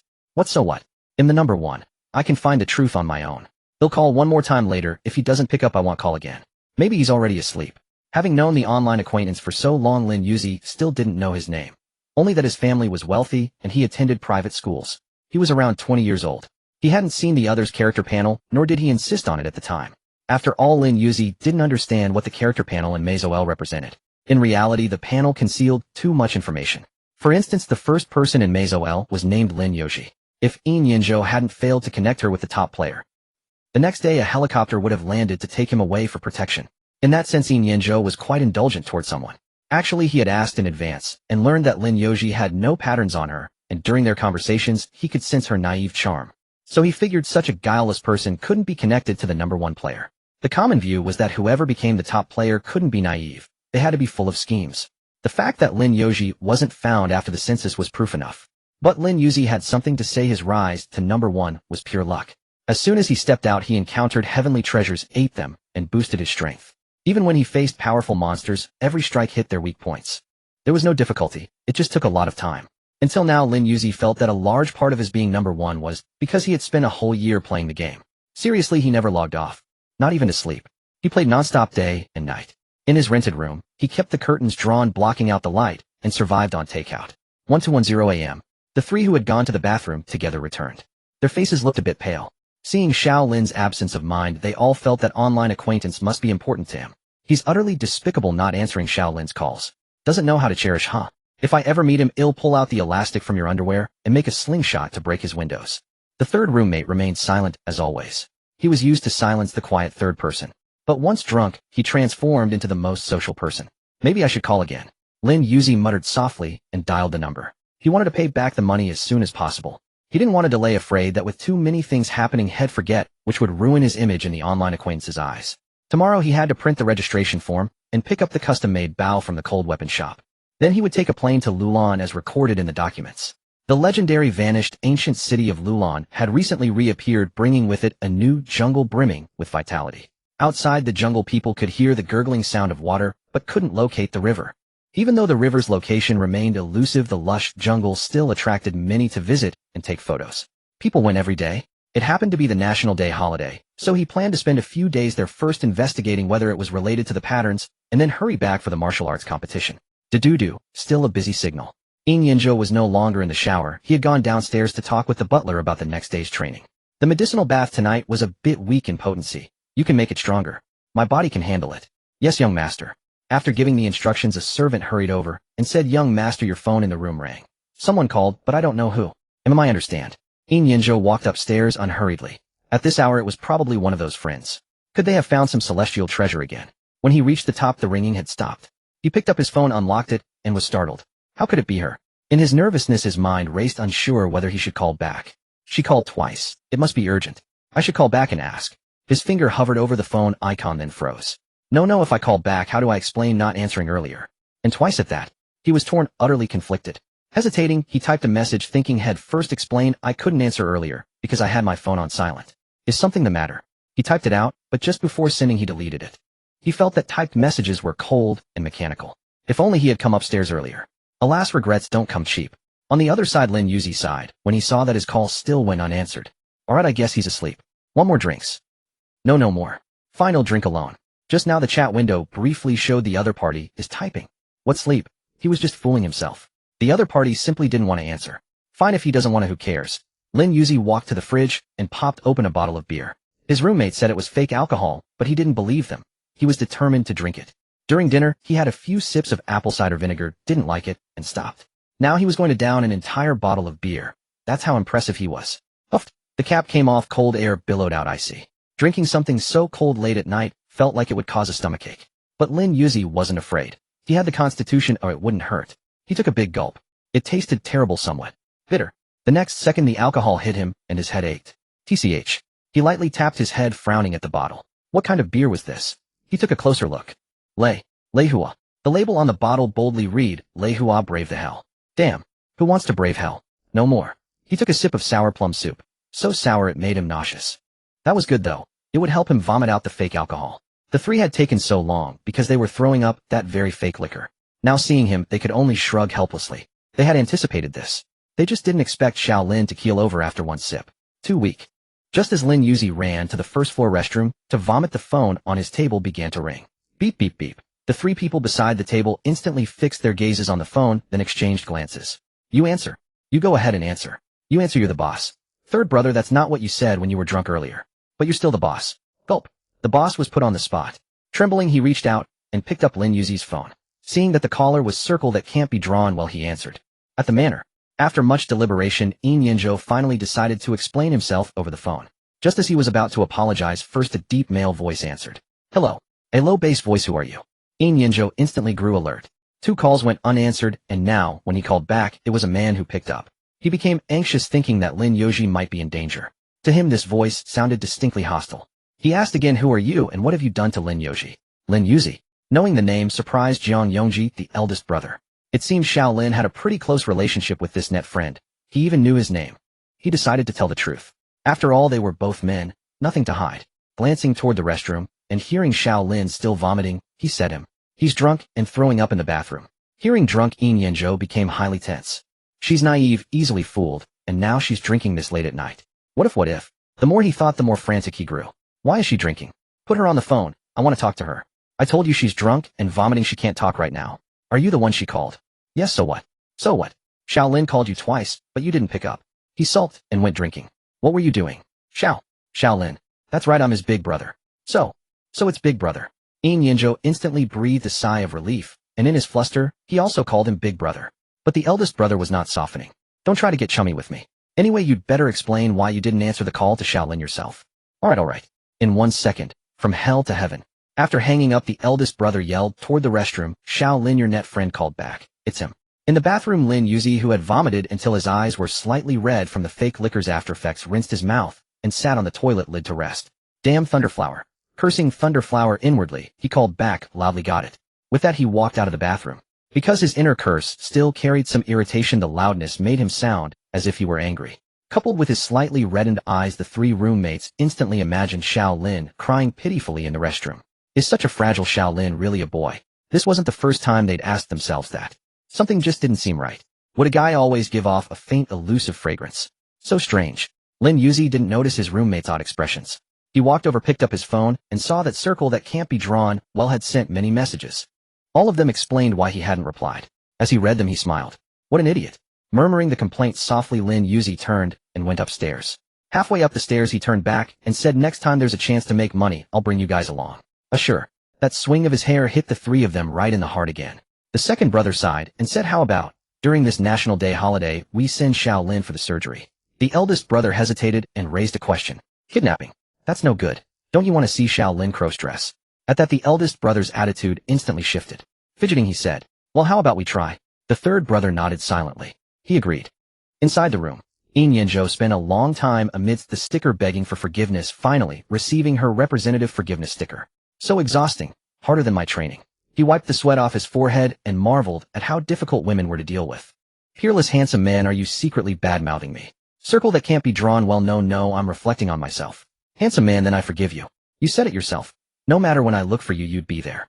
Circle I promised you I know. "Handsome man, good, you haven't forgotten. I made some money, I'm paying you back." Circle fine. Yin Yanzhou never doubted Lin Yuzi's ability to earn money. Soon 100,500,000 arrived in his account. The moment the money came through, he smugly screenshotted and sent it to his friend's group chat. Circle C. She wasn't scamming me. She gave the money back. Grandpa Nyo, the Livian's son-in-law, impressive. Where did you meet this heiress? Is she from our circle? Circle probably not. I met her online years ago. Twisted mouth, war god I smell the sourness of romance. Yin Yanzhou, you're done for. You've fallen into the river of love. Circle I'm happy. After showing off to his brothers, he chatted again with Lin Yuzi. They talked for half an hour. During that time, he casually, indirectly probed for information about Lin Yuzi. Do you have an older brother? No siblings in the family. Do you live alone? Of course I live alone, but I have roommates. They're nice. Do you have a boyfriend? Seeing this question, Lin Yuzi wanted to kill him. Handsome man, screw off. I don't have a boyfriend, you're asking for it. That message made Yin Yanzhou exhale in relief. So it's a shared apartment. She's still a student, likely living off campus with roommates, and she has her own room. Not cheap. Not cheap meant her roommates were probably well off. At that thought, Yin Yanzhou felt a flicker of nervousness. Butler, book me a ticket to Wansheng for tomorrow morning. Very well, young master. Circle, haha, that's right. You probably couldn't find one either. Handsome man, shut up, you're just trying to annoy me. Believe me, I'll punch you into pulp. After sending that message, Lin Yuzi said he was going to sleep. Circle, good night. Handsome man, good night, bye-bye. Putting down his phone, Yin Yanzhou couldn't help smiling. Those tiny fists, and she wanted to punch him into pulp. Haha, so cute. He was afraid that even before he felt any pain, she'd be the one crying from the hurt. After all, his recent intense training had made him quite tough. Everyone was preparing for the martial arts tournament. This year was especially fierce. As of September 23rd, after registration closed, a total of 30 million contestants had signed up. Standing out among 30 million was no easy feat. The Bitter Melon Trio also planned to seek advice from their families during the National Day holiday, hoping to pick up some tips to avoid being eliminated in the first round. The National Day holiday arrived as scheduled. The 7-day break began. The schedule for the martial arts tournament and the participant list appeared. Many chose to compete anonymously, so the list displayed virtual names. After disguising himself, Lin Yuzi left the house. His roommates were still asleep. After a month of military training, they woke up unusually late on this long-awaited holiday. When they finally rose at 9 o'clock, they found breakfast downstairs and realized that Xiao Lin had already gone out. Leaving so early. Want to go out and have fun. He was indeed going out, to the lost ancient city of Lulan. Who wouldn't want to witness it with their own eyes? The three of them went downstairs, ate, washed the dishes, and then pushed their luggage out of the small villa. Just as they stepped out of the school gate, Lin Yuzi had already arrived at the cold weapon shop. Shopkeeper, I've brought the money. All right, your bow and arrows are over there. In the center of the display case, a bow was laid out. Under the play of light and shadow, it looked extraordinary. Want to practice in the backyard? Sure. Holding the arrows, he went to the backyard and began shooting. Every arrow struck the bullseye firmly. His hands were on fire, and he wanted to continue, but remembering he had to go to Lulan, he retrieved his arrows, settled the bill, and bid farewell to the shopkeeper. With his bow permit, he could legally carry the bow and arrows on the plane. but he had to carry them on his back, not hide them. That was the only drawback. Along the way, the driver didn't find the mysterious-looking Lin Yuzi strange. During the holiday, he had seen many oddly dressed people. This outfit was just for some archery activity. But Lin Yuzi's arrows were no child's play. They were lethal. Finally, the taxi arrived at the airport. He checked his phone. The flight was at 1130. It was now 1040. He had to check in half an hour early and enter the waiting lounge. After completing check-in, he didn't check any luggage. At the security checkpoint, he was stopped again. Bows and arrows cannot be taken on the plane. This is my bow permit. Lin Yuzi had already been asked during check-in. Now prepared, he handed over the permit. The security personnel, after seeing it, instructed him not to use the bow on the plane to avoid causing panic among passengers. Then they let him through. He had no objection to this requirement. He wasn't planning to hijack the plane. Why would he shoot arrows on board? Walking through the corridor, he finally reached the waiting lounge. The bow on his back made him look mysterious and very cool. Many eyes were fixed on the bow because it was truly impressive. In Huayu Kingdom, where martial arts were rampant, when someone spotted a person with real kung fu, a few came forward to ask, "Brother, where are you headed?" Lin Yuzi was fully armed. Arm guards, knee pads, a mask, all in place. His rugged outfit naturally piqued curiosity. To Lulan. Why, we're going there too. The man was surprised. But Lin Yuzi wanted to roll his eyes. This plane was headed to Lulan. Where else would it go? To Peace City. Was he planning to parachute midair? Perhaps his foolish remark caught the attention of the team leader. An elderly man with graying hair first apologized, then explained, "We are a research team. This time we're going to Lulan to investigate the local ecology." I see, Lin Yuzi understood. It was an old professor leading graduate students and personnel from other companies, all heading to Lulan for research. It was officially authorized. Unlike his half-baked endeavor. "Comrade, are you going to Lulan for adventure?" Comrade. A familiar, yet unfamiliar address. Lin Yuzi hadn't heard that word in a long time. After a brief daze, he asked back, "Adventure? What adventure? I thought you were also going for adventure." The professor explained that recently many people heading to Lulan were either curious tourist research teams or martial artists seeking adventure. Seeing Lin Yuzi traveling alone, he assumed he was a martial artist on an adventure. After all, who brings a bow and arrows and goes fully armed just for tourism? A research team would be even less likely. A team must have no fewer than 20 members covering various experts: geology, hydrology, ecology, virology, biology, and many more. Of course, the team also had soldiers for protection. They would escort the research team after the plane landed. That was normal. Since Huayu Kingdom authorized the team, it was reasonable to send soldiers for protection. After a pleasant conversation, the professor asked Lin Yuzi's opinion on Lulan. He answered honestly, curiosity, just wanted to take a look. He brought the bow in case of trouble as a means of self-defense. "How is your archery?" "This is my bow permit. Please take a look." The permit recorded basic information. The cold weapon shop owner had filled in "pierce a willow leaf at 100 paces for both range and accuracy." This idiom was not used lightly. The professor's expression turned serious. He looked at Lin Yuzi and invited, "I would like to hire you to protect us during the research. For every arrow used, I'll pay you 3 times the price listed here." The price, of course, referred to the one on the permit. The professor valued Lin Yuzi highly. Spending 3 million on a bow and arrows and possessing such archery skill. This kind of power could sometimes be more useful than firearms. At the very least, his eyesight far surpassed everyone else in the team. In research, the most important thing was to spot differences. Eyesight was crucial. Lin Yuzi pondered. If he didn't have to participate in the martial arts tournament, he would gladly accept. But he could only stay in Lulan for a maximum of 5 days. After 5 days, he had to return to prepare for the competition. Matters had a clear order of priority. Although he was very curious about the meaning of the pattern, he wanted even more to own that Fergana horse. "Sorry, Professor, I've signed up for the martial arts tournament. I may not be able to join you." "That's fine. When you need to leave, just tell us.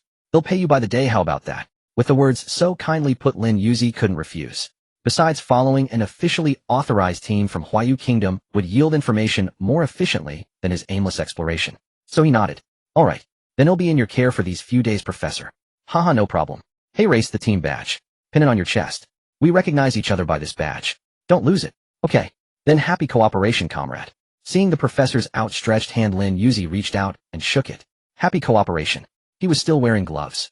His full gear was no joke. When the professor brought Lin Yuzi before the research team, his mere presence made them hold their breath in awe. Only after the professor explained his identity did they dare to exhale and began to size up the mysterious martial artist. Many were encountering a real martial artist for the first time, and their curiosity was piqued. Some bolder individuals wanted Lin Yuzi to demonstrate piercing a willow leaf at 100 paces. This was quite an offensive request. Before Lin Yuzi could speak, the professor stepped forward and tapped the speaker on the head. "Mind your words. A martial artist is not someone to be trifled with." "Professor, I'm sorry. I've never seen a 100-pace willow shot before. I was just curious." Curious. And you think curiosity gives you the right to shoot arrows anywhere? This is an airport. Where would you have our comrade aim? At your forehead. Only then did he realize his lack of tact. Lin Yuzi said it didn't matter. If they truly wished to see it, he could demonstrate once they arrived at their destination. The amiable martial artist earned everyone's respect. Just then the airport announcement reminded passengers to board. During ticket inspection, the flight attendant noted that bows and arrows were not allowed on board. This was the third time. The seasoned Lin Yuzi produced his bow license. After verifying its authenticity, the attendant had never seen one before. She smiled and returned the license. Have a pleasant flight, sir. This was a true martial artist certified by the Huayu Nation with the legendary assessment of piercing a willow leaf at 100 paces. Fewer than 5,000 people nationwide held such a license. On the plane, the research team had booked adjacent seats in the back. Lin Yuzi had bought his own ticket, unaware he'd encounter them, ending up in a front window seat. Comrade, we'll meet again after we land. All right. Lin Yuzi nodded and walked to his seat. He hadn't named his bow yet, unable to find a fitting name. He considered Shuangmu Bao, but found it too ordinary. In the end, he settled on that very name. The arrows were called Lin Yu arrows. A young couple in the adjacent seats whispered about Lin Yuzi's mysterious attire, assuming he was putting on airs. So what if he has a bow license? Dressing up like that, pretending to be so professional. You'd think he's the only one in the world with one. The young man felt bitter. He himself had attempted to get certified. At the archery club, he used a modern bow with technological aiming assistance, effortlessly drawing a bow of 5 sure. Within 50 paces, he was 100% accurate. When beginners came to practice, they couldn't even hit the target, and some didn't know how to shoot. Amid their repeated cries of "Coach," he naturally grew cocky. Urged on by his students, he impulsively brought a crowd to watch his certification test. Upon arrival, he found only primitive wooden bows with no aiming aids or mechanical assistance. He couldn't even draw the bow, and when he finally managed, his shot went wildly off course. Embarrassed before his friends, he escaped during the National Day holiday. Yet here he was on a trip to clear his mind, and he ran into another bow license holder. He knew firsthand how difficult the test was. His envy stemmed from why he wasn't the one holding that license. If Lin Yuzi knew the reason, he would likely scoff, too proud to explain why he had earned it. After the arrival of MiGOL, all existing technology would fail. Only by incorporating new materials could new technologies be developed. But there were exceptions. The more primitive the product, the less it was affected. The longer a life form had survived, the more intact its functions remained. Just like the millennium-hardened wood used in the Shuangmu Bao, its effects would be negligible. He had no desire to struggle to find a weapon when MiGOL descended. With that delay, he might have died dozens of times. The young man next to him, though resentful, wasn't foolish. He was unwilling to accept defeat, but wouldn't provoke someone stronger. And so after several hours of flight, they arrived safely in the northwestern region of Huayu Nation, called Shiyu, also known as Shijiang. Jiang means vast land. The ancient city of Lulan lay within it. After landing, they still needed to take a car. Lin Yuzi didn't have to wait for luggage, but the research team did, so he went ahead to the baggage claim area to wait. More than 10 minutes later, the research team arrived. After a few more minutes waiting for luggage on the carousel, they finally left the airport. Half an hour later, they rented a car and headed for Lulan. But Lulan was far from the city, unreachable by car. They had to rent camels. It was Lin Yuzi's first time riding a camel. There were even dedicated traffic lights for camels. Along the way, they saw earthen buildings Tulu that provided windbreaks and temporary rest. Relying on these relay points, the camel train steadily advanced. Shiyu was vast with abundant sunlight. Even at 11 p.m., the sun hadn't set. At that moment, after being exposed for so long, many were parched. Fortunately, every 5 relay points they encountered a service area. Here there were hotels, restaurants, and snack streets for rest. The professor decided they would rest here for a day. The camel team also chose to stay. The camels were led by a lead camel. The desert at midnight was terrifying, bitterly cold, and filled with flying sand obscuring all directions. In a bustling indoor restaurant, locals recounted tales of the legendary desert bandits. Long ago, it was said that every deep night the desert bandits who never lost their way in the sandstorms would appear and plunder any traveler they encountered. When hungry, they would even devour those wandering at night. The story was gruesome, but it only drew laughter from the tourists. As everyone knew, you couldn't parachute from a passenger plane mid-flight. Most were headed to Lulan for sightseeing. Naturally, they traveled together on the same camel train. After hearing the locals' tale, Lin Yuzi suspected it was a marketing ploy, spinning spooky stories to pique curiosity. That thought made him feel a bit deceived. Could the legends of Lulan online all be fake? But then he reconsidered. The research team had come, so there must be some truth. The camel train would set off at 9 the next morning, which meant shortly after dawn. Leaving the restaurant, Lin Yuzi went to his hotel room. Sleeping in a Shiyu hotel felt strange. The room had no windows, a sensible design against wind and sand. The architecture was exotic. After a curious glance around, he decided not to shower and simply lay down to sleep. In Shiyu, bathing wasn't something you could do on a whim. He could shower, but how would he travel tomorrow? That was a problem. Also, he was too lazy to change out of his gear. Just took off his shoes and went to bed. Time passed, and the sun rose in the east. Dawn came. At 8 o'clock, light appeared on the distant horizon. 8 o'clock sunrise meant long days and short nights. Over 12 hours of daylight, far too long. The research team had already risen before dawn around 7, tinkering in their rooms, studying the hotel structure. The tourists were the same, mentally marking the 9 o'clock assembly, afraid to sleep too soundly, lest they miss the camel caravan continued its journey. Half a day remained before reaching Lulan. Lin Yuzi, trailing at the very end of the research team, pondered the introduction to the Western regions in Mystic Realm OL. Western regions. I don't recall anything significant. Never paid much attention. Perhaps nothing major ever occurred in the Western regions. In truth, the real major events would be controlled by higher authorities, never allowed to reach the common people. In his past life, he was merely an ordinary person, so naturally he remained ignorant. Just then the professor somehow found his way to the back of the research team. Slowing his pace, he asked, "Comrade, aren't you hot?" Startled from his reverie, Lin Yuzi shook his head. "I'm not hot. There's no danger right now, yet you're dressed like this. It's fine. This outfit is highly breathable." This set of clothes had cost him several $100,000. It served both to conceal his identity and to protect himself. Having died once, he was terrified of death and had no desire to repeat it. Safety first. All right then, the professor said, not insisting. He respected Lin Yuzi's choice, even though his attire inevitably drew many stares. Everyone believed the professor's team was on some mysterious mission. Consequently, they were posted online with the title shocking. A mysterious team on the Western route. Some industry insiders commented, "It's not a mysterious team. It's a research team authorized by Huayu country to investigate the suspected Lulan ruins that suddenly appeared." Right, I saw the official announcement too. The team consists of 30 researchers and 22 security personnel, totaling 52. Of course, Lin Yuzi never saw these messages. Someone else did. A man and a woman. The man arrived at one city inquiring everywhere about someone, but encountered only rejections, his spirits sinking. The woman, after seeing the trending news about the Western regions, recalled the desert bandits from her past life. 1 year later, Mystic Realm OL descended, and the desert bandits were reborn. Yes, reborn. The desert bandits were once rebels of a certain nation, dead for many years, their decayed bodies filled with windblown sand under the influence of some mysterious force, eternal soul fires burning within their eye sockets. They harbored a grudge against that nation, hiding forever in the sandstorms to deliver a devastating blow. The woman fell silent, recalling the description of the desert bandits. Such beings shouldn't appear yet. The sandstorms rendered all modern technological weapons useless. Only by using great fire to crystallize the sand, or by employing abilities and the 5 skills, could one inflict damage. The desert bandits naturally had ranks: bandit, bandit chief, strategist, deputy leader, and leader. The woman thought that at this point in time, there should be no danger. Perhaps the Lulan in the video was merely an illusion created by chameleons and mirages. Finally, after much travel, the group reached Lulan. The guide explained that this was all real, not a mirage, not an illusion. Ahead lay a stretch of greenery, a desert oasis, a world wonder. Such a place actually exists. It defies science. Don't be amazed.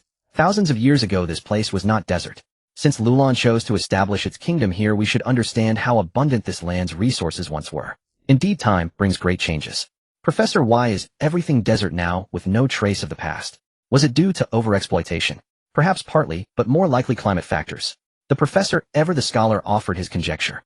He suspected that rising temperatures had caused glaciers to melt, water vapor to rise, and these vapors swept across the western regions by Siberian cold currents, and dry air masses were then trapped by the cold vortex. Because the region had high temperatures and extreme temperature differences, all the moisture was retained.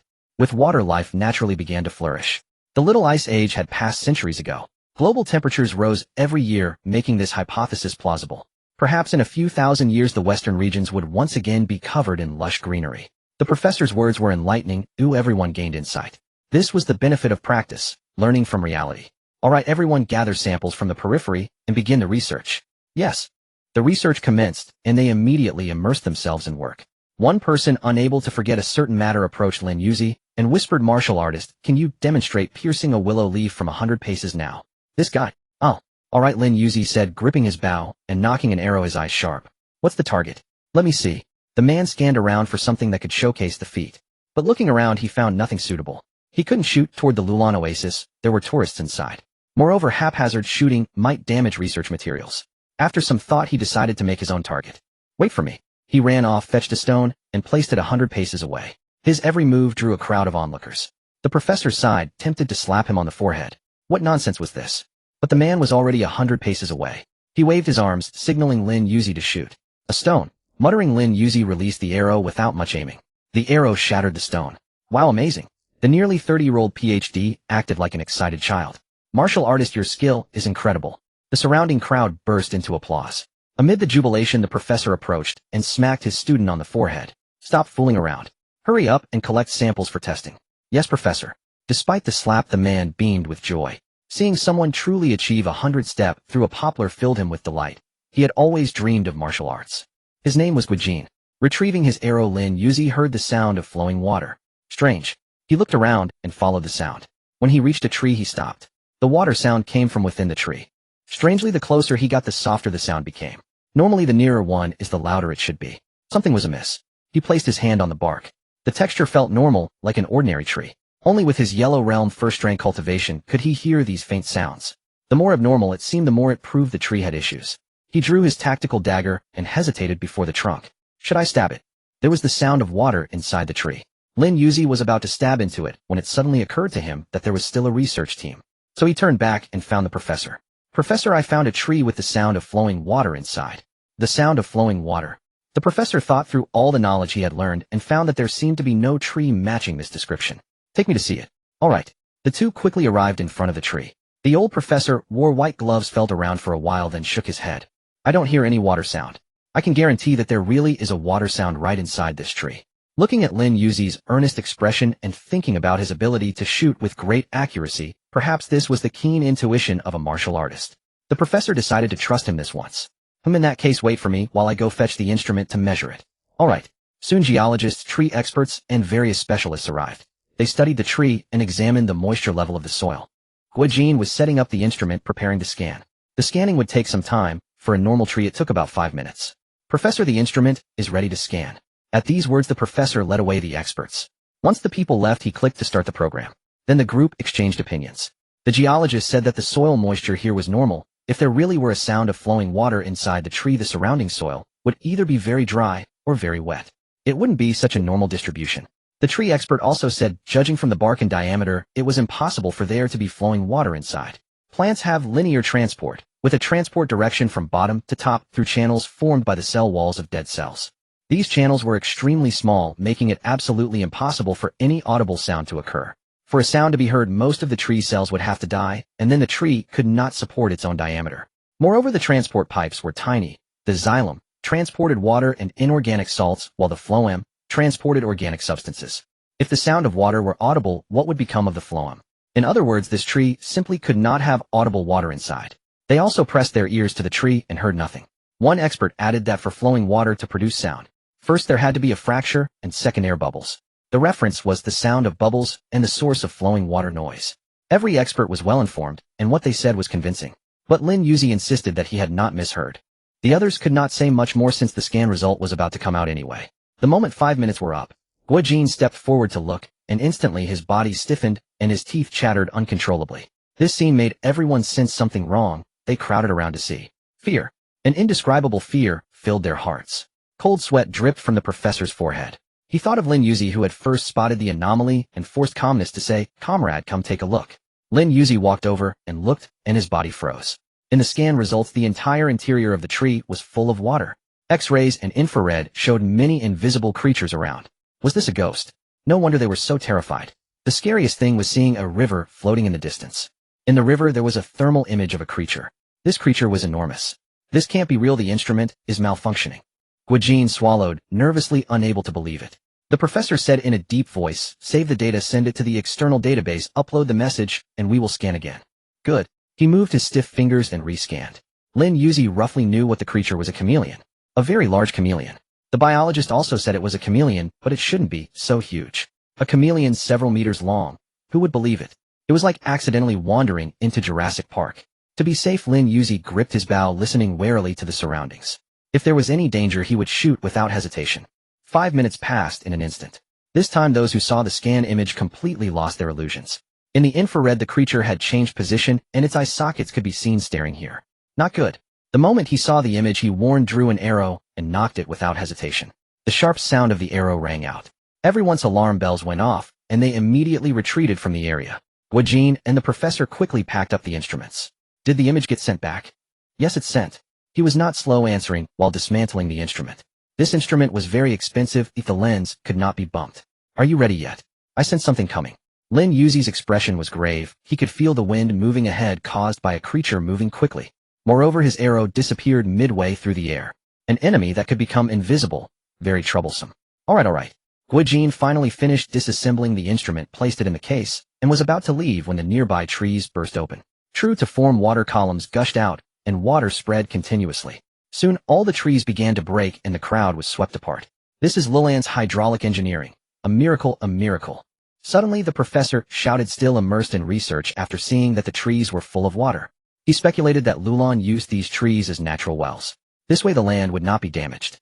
The other school of scientific thought that claimed desertification was caused by land destruction was wrong. The temperature theory was correct, and he was right. I am right. Everything is due to temperature. Professor, let's go now, we can come back later. No. The professor refused to leave. He wanted to preserve evidence. What was going on? The professor had suddenly become so stubborn. Guijin was annoyed. Lin Yuzi also frowned slightly. So willful. He was not sure he could protect the two of them. But he could not drag people while counterattacking. Moreover, Guijin was a researcher with a not-so-good physique. He could not carry the professor and the instrument at the same time. If the two left, and the professor died, this research would end prematurely. Unless the professor volunteered to leave, it was difficult to take him away by force. Is this again some twisted fate targeting me? There was no other way. If you want to do something better, do it quickly. Lin Yuzi had to buy time for them, urging them to take photos quickly. Professor, hurry up, the martial artist can't hold out much longer. I know. At this moment, the professor seemed possessed, constantly taking pictures. Outside the tree, above the tree, he also dug up soil and cut off a piece of bark, determined to figure out how this hydraulic technology worked. Just then a figure appeared in the water flow. The figure emerged from the water flow. Though water stains marked its body, its presence was still visible even when invisible. Lin Yuzi shot an arrow. The arrow vanished once again. The camouflage effect dissipated, revealing the chameleon's form. The figure, larger than a car, imposed a sense of oppression on the professor and Guijin. In his heightened state of anxiety, the professor suddenly regained clarity. Why am I still here? Quick, let's go. Hearing this, Lin Yuzi felt like flipping off the heavens. Damn. It was truly targeting him, manipulating the older professor into foolish actions. Though there were debates among professors, he wouldn't be so stubborn. It was some force affecting his mind, amplifying his inner desires. Fortunately, it wasn't too late. The three ran backward. The water flow inexplicably slowly formed a hemisphere, as if to encircle them. Follow me, Lin Yuzi said, his eyes sharpening. The petals on his shoulder lit up unnoticed. He shot 3 arrows simultaneously, piercing the flowing water curtain. Hurry. Coming. The two took advantage of the gap, while the water curtain was closing, passing through the passage Lin Yuzi had created. They escaped. Looking back, there was no water curtain. Everything seemed normal. If not for seeing the professor and Guijin drenched, Lin Yuzi would have doubted if it was another illusion. Moreover, his 3 arrows had indeed vanished. Though they had pierced the water curtain, none could be found outside. Little did he know that within this revealed ruin a greater presence lurked. That creature named Shun had long hidden within the mist. Now everyone was trapped by the Shun. Sensing Lin Yuzi's arrival, it wanted him to do something, so it had the chameleon lead the way. The tourists, bewildered by the mirage mist, all fainted. The researchers were likewise collapsed in disarray on the ground. Only the 3 remained conscious. Did we escape? Guijin asked, nervously looking around without any sense of safety. The professor was silent, consumed by self-blame, unable to understand why he had recklessly disregarded others' safety earlier. But the situation left no time for self-reproach. The water curtain started again. This time there was no escape. The earlier small water curtain was just a delay. Now the massive water curtain had completely closed, blocking the sun, making it undetectable even by satellites. Signal lost. Soon thick moisture began to spread. The Shun appeared faintly within the mist. Is this creature real? Guijin caught a glimpse of the Shun out of the corner of his eye. He couldn't understand. Wasn't this a creature from the classic of mountains and seas? How could it be real? Lin Yuzi's palms grew sweaty. Shun Mirage Dragon, a creature guarding a certain place, a dragon that travels through mist. Each time it appears, it brings thick fog, causing all creatures trapped within to fall forever into illusion. Mirage Dragon. Chameleon refracts light, changes all surrounding colors. Its attack method is its tongue, extremely fast, capable of swallowing all incoming attacks. Its body produces mucus, granting immunity to contact-based attacks. Weakness: its eyes can only cover a 300-degree field of vision. Attacks from its blind spot will be especially effective. In his mind, the data of the desert dungeon from Maze World Online appeared. He had never been there, only knew slightly that the biggest boss in this dungeon was Shun. Now the Shun had appeared. No way. Maze World Online descended early without telling him. Lin Yuzi was truly in despair. That damn heavens really wanted him dead. But he refused to die. He kept shooting arrows at the Shun regardless of waste. These arrows vanished without a trace upon entering the mist. The Shun's figure also disappeared. Moreover, its true form had yet to appear. After all, the Shun's full name was Mirage Dragon. Usually preferring a low profile, it often appeared in the form of a clam. Now what appeared before them was a clam. Suddenly the ground cracked open. The Shun appeared before the three. Under the dense mist up closed the professor, and Guijin fainted. Am I going to die today? Lin Yuzi didn't want to die. He quickly retreated, avoiding the cracked ground. Running. After a long while, a chameleon blocked the way ahead, while the Shun chased from behind. It was truly a wolf in front, a tiger behind. To shake off the chameleon's entanglement, Lin Yuzi changed direction, about to leave. The chameleon appeared again, directly encircling him. After they joined forces, its tongue shot out with enough force to shatter rocks. If it hit him, it would definitely hurt for a long time. Why do I encounter such danger as soon as I come out? Lin Yuzi had not yet attained the mindset of a strong person. He forced himself to calm down and kept counterattacking. Unnoticed, another petal lit up. The Shun watched quietly from behind. When the petals exceeded 5 and reached the 6th, the chameleon disappeared. He panted, warily scanning his surroundings. The chameleon's attack frequency was so high that he had no time to draw arrows. For some reason, his body felt scorching hot, especially his shoulder, which ached as if being bitten, so painful that one of his hands couldn't move. How could this be? At this moment, before he could rest, the Shun appeared again, driving him to the end of the water source. There lay a pearl. The surroundings were incredibly beautiful, and neither the chameleon nor the Shun entered. Finally, Lin Yuzi could rest. He collapsed onto the ground, gasping for breath. It was too hot. Helpless, he stripped off all his thick armor. His top was disheveled. Still too hot. Instinct told him that obtaining the pearl would solve it. He approached the pearl step by step. The dense mist's moisture suppressed the burning heat within him. It really worked. After regaining some rationality, he looked behind. As if there were unknown constraints, the chameleons and the Shun could not enter. If I take the pearl, will I die? Just as he hesitated, the mist dissipated. He then discovered that beyond the end of the water source there was a massive gate. All the water flowed out through the gate and the pearl. He threw caution to the wind. The moment he picked up the pearl, his body was sucked into the gate. The Shun watched calmly. Lulan Queen. The pact is fulfilled. I must go. The Mirage Dragon revealed its true form, deployed the mist, and vanished into the clouds. The chameleons also disappeared. Because the Queen was about to awaken. After being sucked into the gate, Lin Yuzi found himself in pitch darkness. As soon as he took a step, torches lit up along the path. What was happening? It was so quiet, eerily quiet. Gripping the pearl tightly, he walked toward the direction indicated. Until he arrived before a stone carving. He could faintly make out that it was a female statue. At that moment, the pearl radiated brilliant light. In front of the statue was a recess, just the right size to hold the pearl. Does this mean I should present the pearl as an offering? Lin Yuzi hesitated, still holding the pearl. She had no idea what it was for, nor did she know whom the stone statue depicted. Surrounding her were only torches with no visible exit. It seemed there was no choice but to place the pearl. Should she place it? After a moment of inner turmoil, she decided to do so. Because when she had tried to use the pearl earlier, it had elicited no reaction. The pearl's function seemed to be to channel the power within the gate, transforming it into a source of water. So then if she placed the pearl in the groove, would a flood emerge? After a bout of wild speculation, Lin Yuzi decided not to place the pearl yet. She wandered around the palace. Ultimately, she confirmed that there was truly no exit. The only way out was to place the pearl. If this were a game, she would have done it without hesitation, since death could be undone. But this was reality. What if something went wrong? After a long hesitation, she made up her mind. She would place it after all.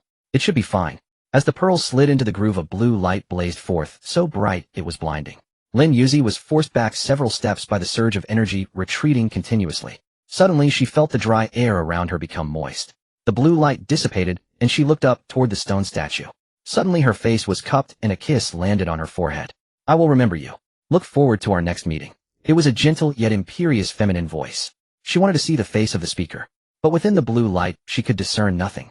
The light fell upon Lin Yuzi, enveloping her in a current of water that carried her backward. Amid the flowing ripples, she struggled to make out the stone statue, but saw nothing. Until the watery sphere passed through the gate and came to a quiet rest on the ground. Then the sphere suddenly burst, dissolving into specks of blue light that faded away. Despite having been enveloped by water, Lin Yuzi found her clothes completely dry. Who was that person? Someone had launched a sneak attack, kissing her forehead. Inside the palace, the stone statue, or rather the Queen of Lulan, had donned her crown. She held the pearl in both hands, and its blue radiance illuminated the palace. Rustling, the sand and dust swiftly dispersed, and the palace was restored to its former glory. The shifting sands, as if endowed with life, flowed out of the palace. Soon figures appeared at the previously unmanned torches, each holding a torch. They were the palace guards, the most loyal subjects of the queen. The great gate swung open. Outside the gate stood countless palace guards. There were also guardian warriors and the city's populace. I, the Queen of Lulan, hereby proclaim a decree: Lulan shall reappear in 1 year. At your command, your majesty. All the subjects of Lulan knelt on one knee. They had long lost their physical bodies. Before Lulan's downfall, to revive the queen, they had channeled all their life force into her, determined to let her live. Only thus could they demonstrate their loyalty. The queen, living up to their expectations, used the sacred water pearl after her revival to recall the souls of the deceased and endow them with holy water, enabling them to move freely. Close the gates. The queen spoke with authority. The palace guards relayed the command from person to person. By the queen's order, close the gates. As the gates closed, Lulan vanished from Lanxing. Without a trace, impossible to find. Just before the gates closed, Lin Yuzi abruptly turned her head and saw a blue curtain of light descending from the sky, rapidly covering the ruins. All outsiders were expelled. At the same time, thick white mist appeared within the curtain of light. This was the mist left by the Mirage Dragon used for concealment. No existing detection methods could penetrate the white mist. The chameleons also exerted their power, altering the surrounding light, contributing their strength to the queen. Until she sensed a familiar power, that of the pearl. The next moment she appeared at a location 100 meters away. Wait! She ran forward a couple of steps. She found that the ruins had vanished, replaced by nothing but yellow desert. Gone just like that. Following the route in her memory, Lin Yuzi retraced her steps. She confirmed that the Lulan ruins had truly disappeared. It was not a feeling of being obscured, but absolute absence. Strong winds swept up, dust spiraling into the sky. Looking back, she saw tourists, research teams, and locals all lying quietly on the ground. As if asleep, dark clouds gathered in the sky. It was now 10 o'clock in the evening. The rain began. When the rain fell on them, those who were asleep awoke one after another. They had all shared a dream so vivid it felt like time travel, with clear sensory perceptions. Now as the rain poured down, they awoke from the dream, still dazed. The rain came and went quickly. Half an hour later, someone finally noticed that the Lulan ruins had disappeared. How could such a large ruin simply vanish? Did it sprout wings and fly away? The locals slowly ran toward the center of the ruins, weeping. Whether they wept for the loss of the ruins or for the loss of their income, Lin Yuzi neither knew nor cared. She too was in a daze. The sensation of the kiss on her forehead was still vivid. Why had she kissed her? Her mind was in turmoil. She took a few steps and it began to rain again, accompanied by thunder and lightning. She ignored it, walking on, and looked up at the sky. That is, among the clouds she seemed to catch sight of a dragon. Professor, you're awake. How do you feel? The research team's voices reached her. Many researchers had already woken up, but they were devastated, unable to believe the ruins had vanished into thin air. Moreover, the appearance of the Mirage, the giant chameleon, and the mysterious entity that could control people's minds left these scientists in a daze. Physics. No. Reality had ceased to exist. What use was all their learning now? After a long time, the professor recovered from the shock of the Lanxing's influence and the surreal creatures. Regaining his composure, he looked around anxiously and asked, "Where is the martial artist?" At this, everyone searched around, hoping to find the martial artist. When they had woken up, they found no one missing and their belongings still there. They simply assumed that the mysterious presence in the ruins was displeased with human intrusion and expelled them. Now someone was missing. "Martial artist, are you there?" "Martial artist? Professor, look over there. Is that the martial artist?" Hearing this, the professor turned his head. He saw Lin Yuzi standing in the rain, head tilted back. The iconic bow was on her back, the quiver at her waist, confirming her identity as the martial artist. At that moment, Lin Yuzi was lost in confusion, quietly standing in the rain. The world had already changed. "Martial artist, is that you?" The research team approached, with Guijin speaking first. Lin Yuzi turned her head and nodded slightly. "It's me." Instantly, everyone was shocked. They had never imagined that the handsome martial artist they had traveled with was actually a woman. And under the rain, the martial artist looked rather attractive. Had enough. Lin Yuzi's expression remained icy, his eyes as sharp as blades. He cast a glance at the group of researchers before turning and walking away. Before leaving, he said, "Professor, our transaction is complete. You don't need to pay me." With that, he walked alone. "Wait, comrade, we can't make it back without camels." In response, he waved his hand without replying. For ordinary people that might be true, but not for him. He could manage without camels. Soon he vanished into the curtain of rain. The earlier rain had been holy water droplets transformed to awaken those trapped in the mirage illusion. Now the rain was real, a vengeful release of the blue star's will. Lin Yuzi knew that if he stayed, the rain would never cease and the camels would not come. Let the world target him. He was unafraid. This time the blue star's wrath was provoked by the emergence of Lulan, an anomaly from Lulan awakened by another anomaly. It was an outright provocation. Yet the blue star's will could not intervene. The dense fog had blocked its perception until Lulan vanished. The extra anomaly in its breath sent the blue star's will into a helpless frenzy. This downpour was the heaviest in a century in the western regions. Wherever Lin Yuzi went, the rain followed. Is this all the blue stars will can do? Humph. They say the heaven's wrath is unpredictable, yet he dared to provoke it. Since reconciliation was never an option and it had always singled him out. Everyone has a temper. He raised his middle finger to the sky, a universal gesture. The heavens grew more furious, thunder rumbling, yet dared not strike. A lightning bolt would only accelerate the erosion of Mekiol. So it resorted to rain and gusts. The icy rain beat wildly against my face. Cold. A little. His clothes were drenched, wind howling. How could he not be cold? But his heart burned. The more anomalies emerged, the closer the arrival of Mekiol. Let the storm rage even fiercer. He spread his arms, his face carefree. Today he would unwind. After so long with taut nerves, he needed balance. No one could fathom the tension he carried since rebirth. The fear of failing to change, the fate of dying a month after Mekiol descended each day, feeling insufficient. Once he released that tension, his character panel shifted. Exploiting the loophole between Mekiol and the blue stars will human emotions. Under this carefree sentiment, a new line appeared on the panel. Passive Queen's blessing. You have caught the attention of the Lulan Queen. She kisses your forehead, granting you holy water protection that cleanses all negative states. Cannot be triggered again within 24 hours. Additional note: after successfully cleansing the negative state, a holy water shield forms, granting immunity to negative effects for half an hour. Instantly, the holy water protection emerged, its blue light dispelling the chill from Lin Yuzi's body. A blue shield appeared, invisible to anyone below a certain cultivation realm. Under the shield, the rain lost its effect. Even the moisture on his clothes evaporated, leaving them dry. Sensing this change, the blue stars will reluctantly disperse the clouds. The rainfall quota was fixed. After drenching the western regions, no rain remained for elsewhere. After a long while, Lin Yuzi arrived at the airport, ticket in hand, ready to return to Wanqing. While idling, he scrolled through videos and saw the official western region's weather account had posted the hourly rainfall. It had broken a century-old record, nearly causing waterlogging. Weather experts speculated it was due to rising temperatures causing vapor accumulation. The true cause was known perhaps only to Lin Yuzi. Just then the airport broadcast sounded. He put away his phone, slung his bow over his shoulder, and walked through the security checkpoint. Bows are not allowed on the plane. Here we go, the 6th time. He smiled and presented his permit. The security officer froze at the sight. 5 days ago she had heard from a colleague about a cool young man holding an archery license. Today she didn't see the cool guy, instead she saw a lovely girl. The permit is valid. Please proceed. With his bow he went to his seat. Though not fully armed, he wore a mask to conceal as much as possible. But even masked, with only his eyes visible, he truly looked like a girl. The plane began to taxi. Many passengers pulled out their phones to secretly record videos. Anyone who encountered someone so sweet-faced, yet capable, couldn't help but cast lingering glances. Lin Yuzi ignored them, attributing it to the heavens' attempt to expose him. It didn't matter, let them film. Finally the plane landed. Aloof and composed, Lin Yuzi exited the airport, took a cab to the cold weapon shop.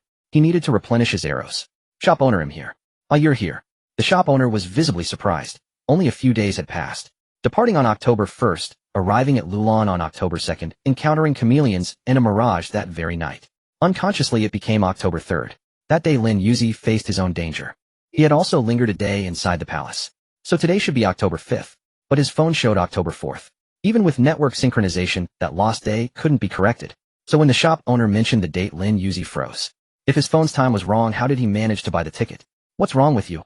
Nothing. He chose to conceal the matter. He asked the shop owner to replenish his arrows. 20 were missing. Used how? I went to Lulan. The arrows were shot and couldn't be retrieved. At this the shop owner narrowed his eyes. Lulan, show me your hands. Oh, why my hands? I want to see if calluses formed from archery. No, there aren't any. Lin Yuzi extended his hands, palms and backs both fair and smooth. Truly no calluses. Imperceptibly the shop owner's attitude softened. He charged the usual price and told Lin Yuzi to come back tomorrow for the arrows. Finally he asked, you participated in the martial arts tournament, right? Yes. With your strength, be careful. This tournament is different this time. Many experts will join. Thank you for the reminder, shop owner. I understand. After Lin Yuzi left, the shop owner dialed a number. Beep beep beep. How is the investigation into Lulan going? Are the research teams safe? They're fine. They passed out for a day and lost a day's memory. The professor mentioned he saw a legendary mirage. Hearing this, the shop owner nodded slightly. I see. Anything else? Chairman, there's one more thing. The professor said he invited a martial artist for the research. Now that martial artist is missing, and apparently his archery permit number was issued by you. I did issue it. I saw him today. If there's nothing else, let's hang up. Handle the martial arts tournament well. Understood, Chairman. After hanging up the phone, the shop manager, who was also the association president, fell into contemplation. This kid must have obtained something from the Lulan ruins. However, it was another's fortune, and the shop manager wasn't greedy. What he thought was that Lin Yuzi, as an ordinary person without being a realm practitioner, had already achieved remarkable feats. If he had acquired decent abilities after the arrival of the Maze World Online, they could recruit him into the association. Indeed, the shop manager was none other than the president of the Wanqing Martial Arts Association. The research team was still in the western regions waiting for a camel caravan to come out. But Lin Yuzi had already appeared in Wanqing. It was precisely because of this that the shop manager judged he had encountered some kind of opportunity. Alas, things have become complicated. The higher-ups were closely monitoring the Lulan ruins matter. The images transmitted by the scanner revealed an incredible hydraulic engineering system. It sparked intense curiosity about the lost ancient city and the desire to uncover Lulan's secrets. Unfortunately, the Lulan ruins had vanished. Digging 3 feet deep yielded nothing. Who could have imagined that Lulan would be floating among the clouds? Above the clouds shrouded in perpetual mist. The Queen of Lulan had chosen this place to allow time for Lulan's splendor to be restored. After a year, she would bring the Blessed One back to Lulan for marriage. The one who gave her the Saint Pearl would become her future husband. Her kiss was essentially a declaration to other beings that she had claimed this person. Anyone daring to snatch him would face her wrath. Unaware of all this, Lin Yuzi returned to school. After showering, he lay on the bed staring blankly. His hand unconsciously touched his forehead. Why did she kiss him? They hadn't even met face-to-face. Could she possibly like him? No. He shook his head, dismissing the thought. He had seen the passive skill on his character panel. This was the first skill he had obtained. The moment he saw it, he couldn't help but let his mind wander. He even searched online. What does it mean when a girl kisses your forehead? Some netizens said it depended on the place, the age, and the identity. The place Lulan, or rather Lulan 1,000 years ago, specifically inside the palace. Age? At least several thousand years old. Identity? As the passive skill stated, she was the queen. Then he searched, what does it mean when a queen who has lived for thousands of years kisses your forehead in a palace? The results were all irrelevant answers. After searching for a long time, even the browser seemed exasperated. Soon he edited and posted a question. What does it mean when a queen who has lived for thousands of years kisses your forehead in a palace? The first answer appeared quickly. OP, this means you haven't woken up yet. I suggest you wash your face. Your statement is as absurd as saying I met Qin Shi Huang and gave him the elixir of immortality. It means you're dreaming. In short, nobody believed him. They all thought he was telling a story. Unable to find an answer, he touched his forehead, and his mind began to wander again. In both lives he had never been in love, never known what that feeling was like. Alas, when someone is troubled, there is always another troubled. Yin Yanzhou searched for 3 days in Wanqing, but couldn't find Lin Yuzi. He asked at universities, but they all said no such person existed. Whether it was true or false remained unknown. He even showed a screenshot from the game to others only to receive looks of pity. Indeed, anyone who tries to find a real person based on a character model from an ancient-style game would be treated like a madman. Even though the model was exquisite and beautiful, the problem often lay there. Such perfection could never exist in the three-dimensional world. After hitting dead, Yin Yanzhou felt dejected. On October 4th, he sent a message to Peerless Handsome Man, but received no reply after waiting a day. Today was October 5th. The martial arts tournament was about to begin, and he had to return to prepare. Helpless, he flew home. Meanwhile, someone else was also looking for Lin Yuzi. That person was Shuri Fong. During the 7-day National Day holiday, she had no idea where Lin Yuzi had gone. At first, she thought he had returned to his hometown. She called his grandparents, who said he hadn't come back and hadn't even called. She inquired about Lin Yuzi at the Academic Affairs office, but she didn't expect the director to keep silent, fabricating a lie that the student did exist. His attendance records appeared normal. When Shuri Fong requested more detailed information, the director refused, stating that without a direct order from the school authorities or a police request, he would not disclose a student's personal information. Frustrated by the rebuff, Shuri Fong fumed. Lin Yuzi, don't let me catch you. Her classmates knew about her search over the past few days and condemned Lin Yuzi, calling him a coward for not showing up. Fortunately, the Bittergourd trio was still training hard, and Lin Yuzi didn't pay attention to the class group chat. Thus, he remained unaware of the matter. At night, too lazy to cook, Lin Yuzi took his meal card to the cafeteria. Since it offered a 30 discount, it was fine to eat there. When he paid, a problem arose. Wait, why does he pay for 5 yuan less than me for the exact same meal? Perhaps it was indeed, like repels like, a female student behind Lin Yuzi complained loudly, attracting a crowd. The cafeteria auntie explained this student's meal card has a 30 discount. A meal costs 15 yuan, so after a 30 discount, it's normal for him to be 5 yuan cheaper. Why does he get the discount, and I don't? This is an inside deal. I'm going to expose you. With that, the female student started filming a video embellishing the situation with exaggerated words. Lin Yuzi frowned. He just wanted to eat. Why did trouble always find him? Was heaven so displeased with him, always sending annoyances his way? The commotion caused the entire counter to lose business, alarming the cafeteria manager. The manager checked Lin Yuzi's meal card and confirmed the 30 discount. They had been informed that this was a preferential policy for outstanding students, financially disadvantaged students, and those with special conditions. Thus the manager explained politely, this student the 30 discount card does exist. He elaborated on the policy. Yet the female student still refused to let go. She looked at Lin Yuzi, who appeared pitiful and vulnerable, and grew angry. Why are you acting so innocent, keeping your brow furrowed? Trying to look innocent and pitiful to gain sympathy. I want her to provide proof that the 30 discount card is hers. Otherwise it's stolen. It was blatant slander. Lin Yuzi truly admired how heaven could resort to such novel tricks. But he wasn't one to be bullied, he retorted. You're the one suspecting me, so you should provide evidence that the card isn't mine.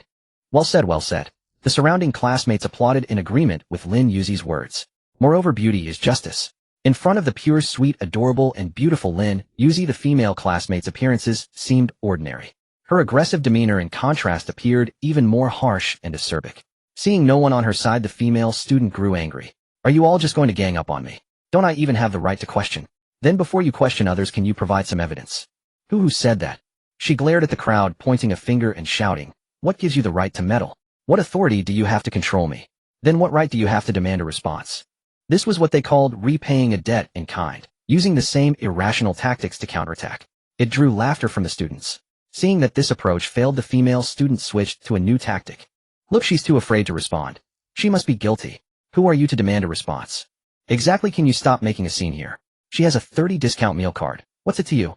The students didn't want to know the source of the 30 discount meal card. Because the cafeteria manager had stated that the 3 categories of students were entitled to the school's preferential treatment. They feared that Lin Yuzi might belong to the latter 2 categories. Exposing such a wound in public would be too cruel for a girl. For those unreasonable, stubborn, and self-willed individuals, one should abandon gender perspectives to avoid ruining the entire group's image because of a few. The female student was angry. She looked at Lin Yuzi, seeing the calmness in his eyes, and felt mocked. Rage surged within her, and she hurled her tray at Lin Yuzi. The food scattered, causing widespread damage. Lin Yuzi hadn't expected such a fool to actually exist. He had heard of such people, but never encountered one. What a nuisance. He frowned at his clothes, now stained with soup and rice. In contrast, the female student was smug after throwing the tray. The cafeteria manager's fists clenched. He had been standing between the two as a mediator. When the tray flew, he was completely unprepared. His face, head, and clothes were all covered. Some nearby students were also splashed. The atmosphere began to shift. The female student, perceptive enough, realized these people might beat her up, and bolted. The splashed students refused to let her go, chasing her down and blocking her path. Don't leave. This isn't over until you explain yourself. Ignoring them, she slapped the student blocking her way and tried to run again. But this was Wanqing Wuan University, a place brimming with martial spirit. After being slapped, the male student seized her wrist and executed a perfect shoulder throw, then pinned her throat with his knee. Every move was a lethal strike. Seeing her face turning blue, the surrounding students quickly urged him to relent, and he released his knee. Otherwise, she would have suffocated to death. Having brushed with death, she burst into hysterical sobs. Her worldview was twisted and abnormal.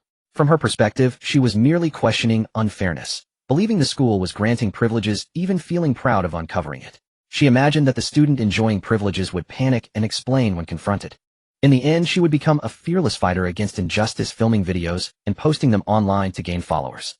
In her distorted worldview, everything she did was righteous. This was the twisted world she inhabited. Frighteningly so. Even when caught, she felt oppressed and victimized.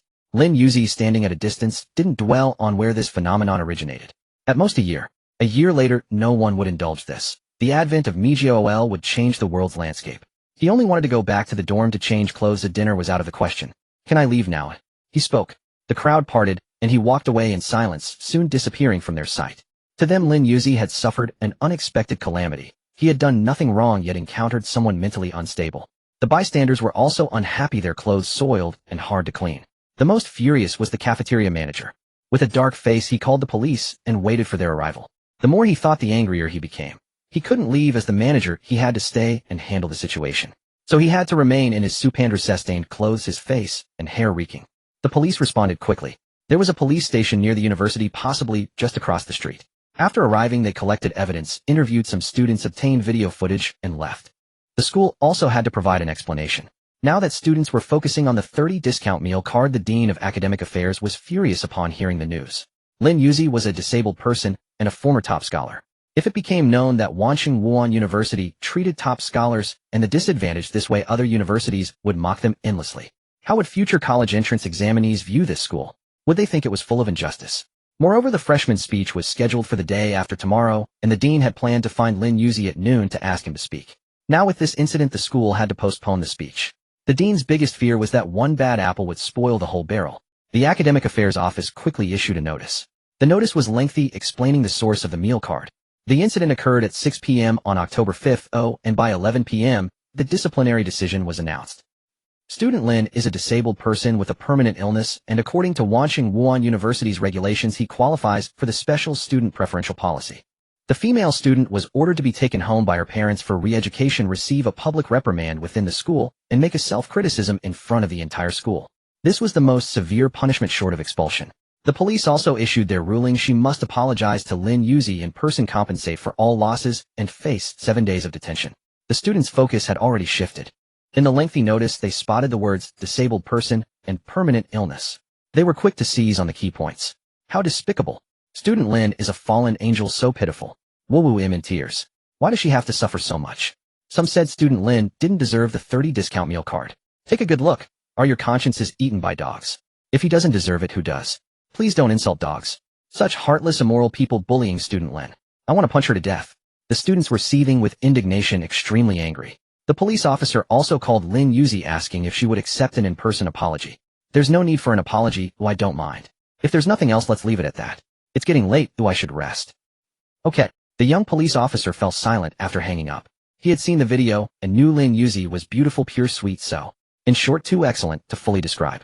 Now there was another trait, a resolute character who, even when disabled, harbored no resentment. What a perfect person she was. The police officer admired her deeply. Since Lin didn't need an apology as an officer, even if he felt indignant, he couldn't bring personal feelings into work. He said, Lin doesn't need a face-to-face apology from you, you just need to write a letter of assurance. Okay, I'll write it. She inwardly didn't want to apologize either, it was too embarrassing. Actually, Lin Yuzi truly didn't care. He felt it was the heavens playing tricks on him again. Fighting against the heavens. What joy there is in that. It didn't matter. Once he woke up and regained his energy, he would slowly fight against the heavens. So sleep was his genuine intention, not an excuse. It was also true that he didn't need an apology. The two of them were on completely different levels. If a mosquito bothered him, he wouldn't bother to swat it. Instead, he lit mosquito coils and let them all die. October 6th. Today was a good day. Everything one wished for could come true. The incident at one city's Wuhan University spread online and quickly topped the trending searches. Many people edited the cafeteria video. The focus was on editing the scene where Lin Yuzi was splashed with food, specifically using slow-motion effects and tragic music. It truly made viewers cry and listeners grieve. Netizens watching the video noticed a funny point. That cafeteria manager is hilarious. We really have to thank the cafeteria manager, otherwise the one splashed would have been my wife. Cafeteria manager. Get lost, that's my wife. Pa, I really look down on you guys. When you see someone beautiful, you all claim she's your wife. That's clearly my wife. You go die? Wives are yours and you are mine. Cafeteria manager, is there really no one to speak for me? Obviously there wasn't. In the video, the bowtie's worried expression evoked everyone's affection. They all wanted to know if she had eaten dinner that night. Lin Yuzi indeed did not eat dinner. Skipping a meal once didn't matter. Moreover, he discovered that holy water's protection could eliminate the feeling of hunger. It was simply absurd. Early in the morning, he went out to buy ingredients. He wore a mask, fighting against the heavens to see how it would cause trouble. For a frequent shopper, the supermarket cashier recognized her. Aren't you that student from the cafeteria? As soon as this was said, other early morning shoppers spotted her and quickly took out their phones to film. Nowadays, when people encounter something, they record it first. This serves as evidence, avoiding false accusations, and also makes it easy to capture trending events in life. Just like this time. The video of Lin Yuzi shopping for ingredients again topped the trending searches, leaving the party completely confused. Half an hour had passed since he returned from the supermarket. He sat on a chair in his room, scrolling through his phone out of boredom. The hashtag Lin buying groceries had gone trending, with popularity still rising. Someone had captured the ingredients she bought. Very simple types. Buying ingredients at the supermarket didn't qualify for discounts because some items were expensive. If discounted, the merchant would lose money. The cafeteria, however, didn't matter. There was a designated area. The ground floor was the affordable zone, and the 30 discount meal card could only be used there. The 30 off meal card had a limited scope. Without understanding this restriction, few would know. In the video, Lin Yuzi purchased ingredients at full price, then noticed someone filming. She furrowed her brows slightly, a hint of helplessness flashing in her beautiful eyes, and hurried away. Then the person filming asked the cashier how many times Lin Yuzi had come to shop. They wanted to see if she knew she had become famous and was intentionally riding the hype to shop, aiming to transition into an internet celebrity. Since it wasn't busy in the morning, the cashier said, "No, I've seen this female student many times. She also came last month, always buying just a little, and always the same ingredients. I have purchase records here, take a look.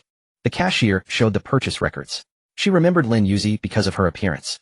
When the records were displayed on camera, everyone noticed that the most expensive ingredient she ever bought was no more than 20 yuan. How could 20 yuan sustain a day? Everyone already had a picture in mind. She could clearly live off her beauty, yet she insisted on relying on herself. Why say live off beauty? Naturally it meant finding simps.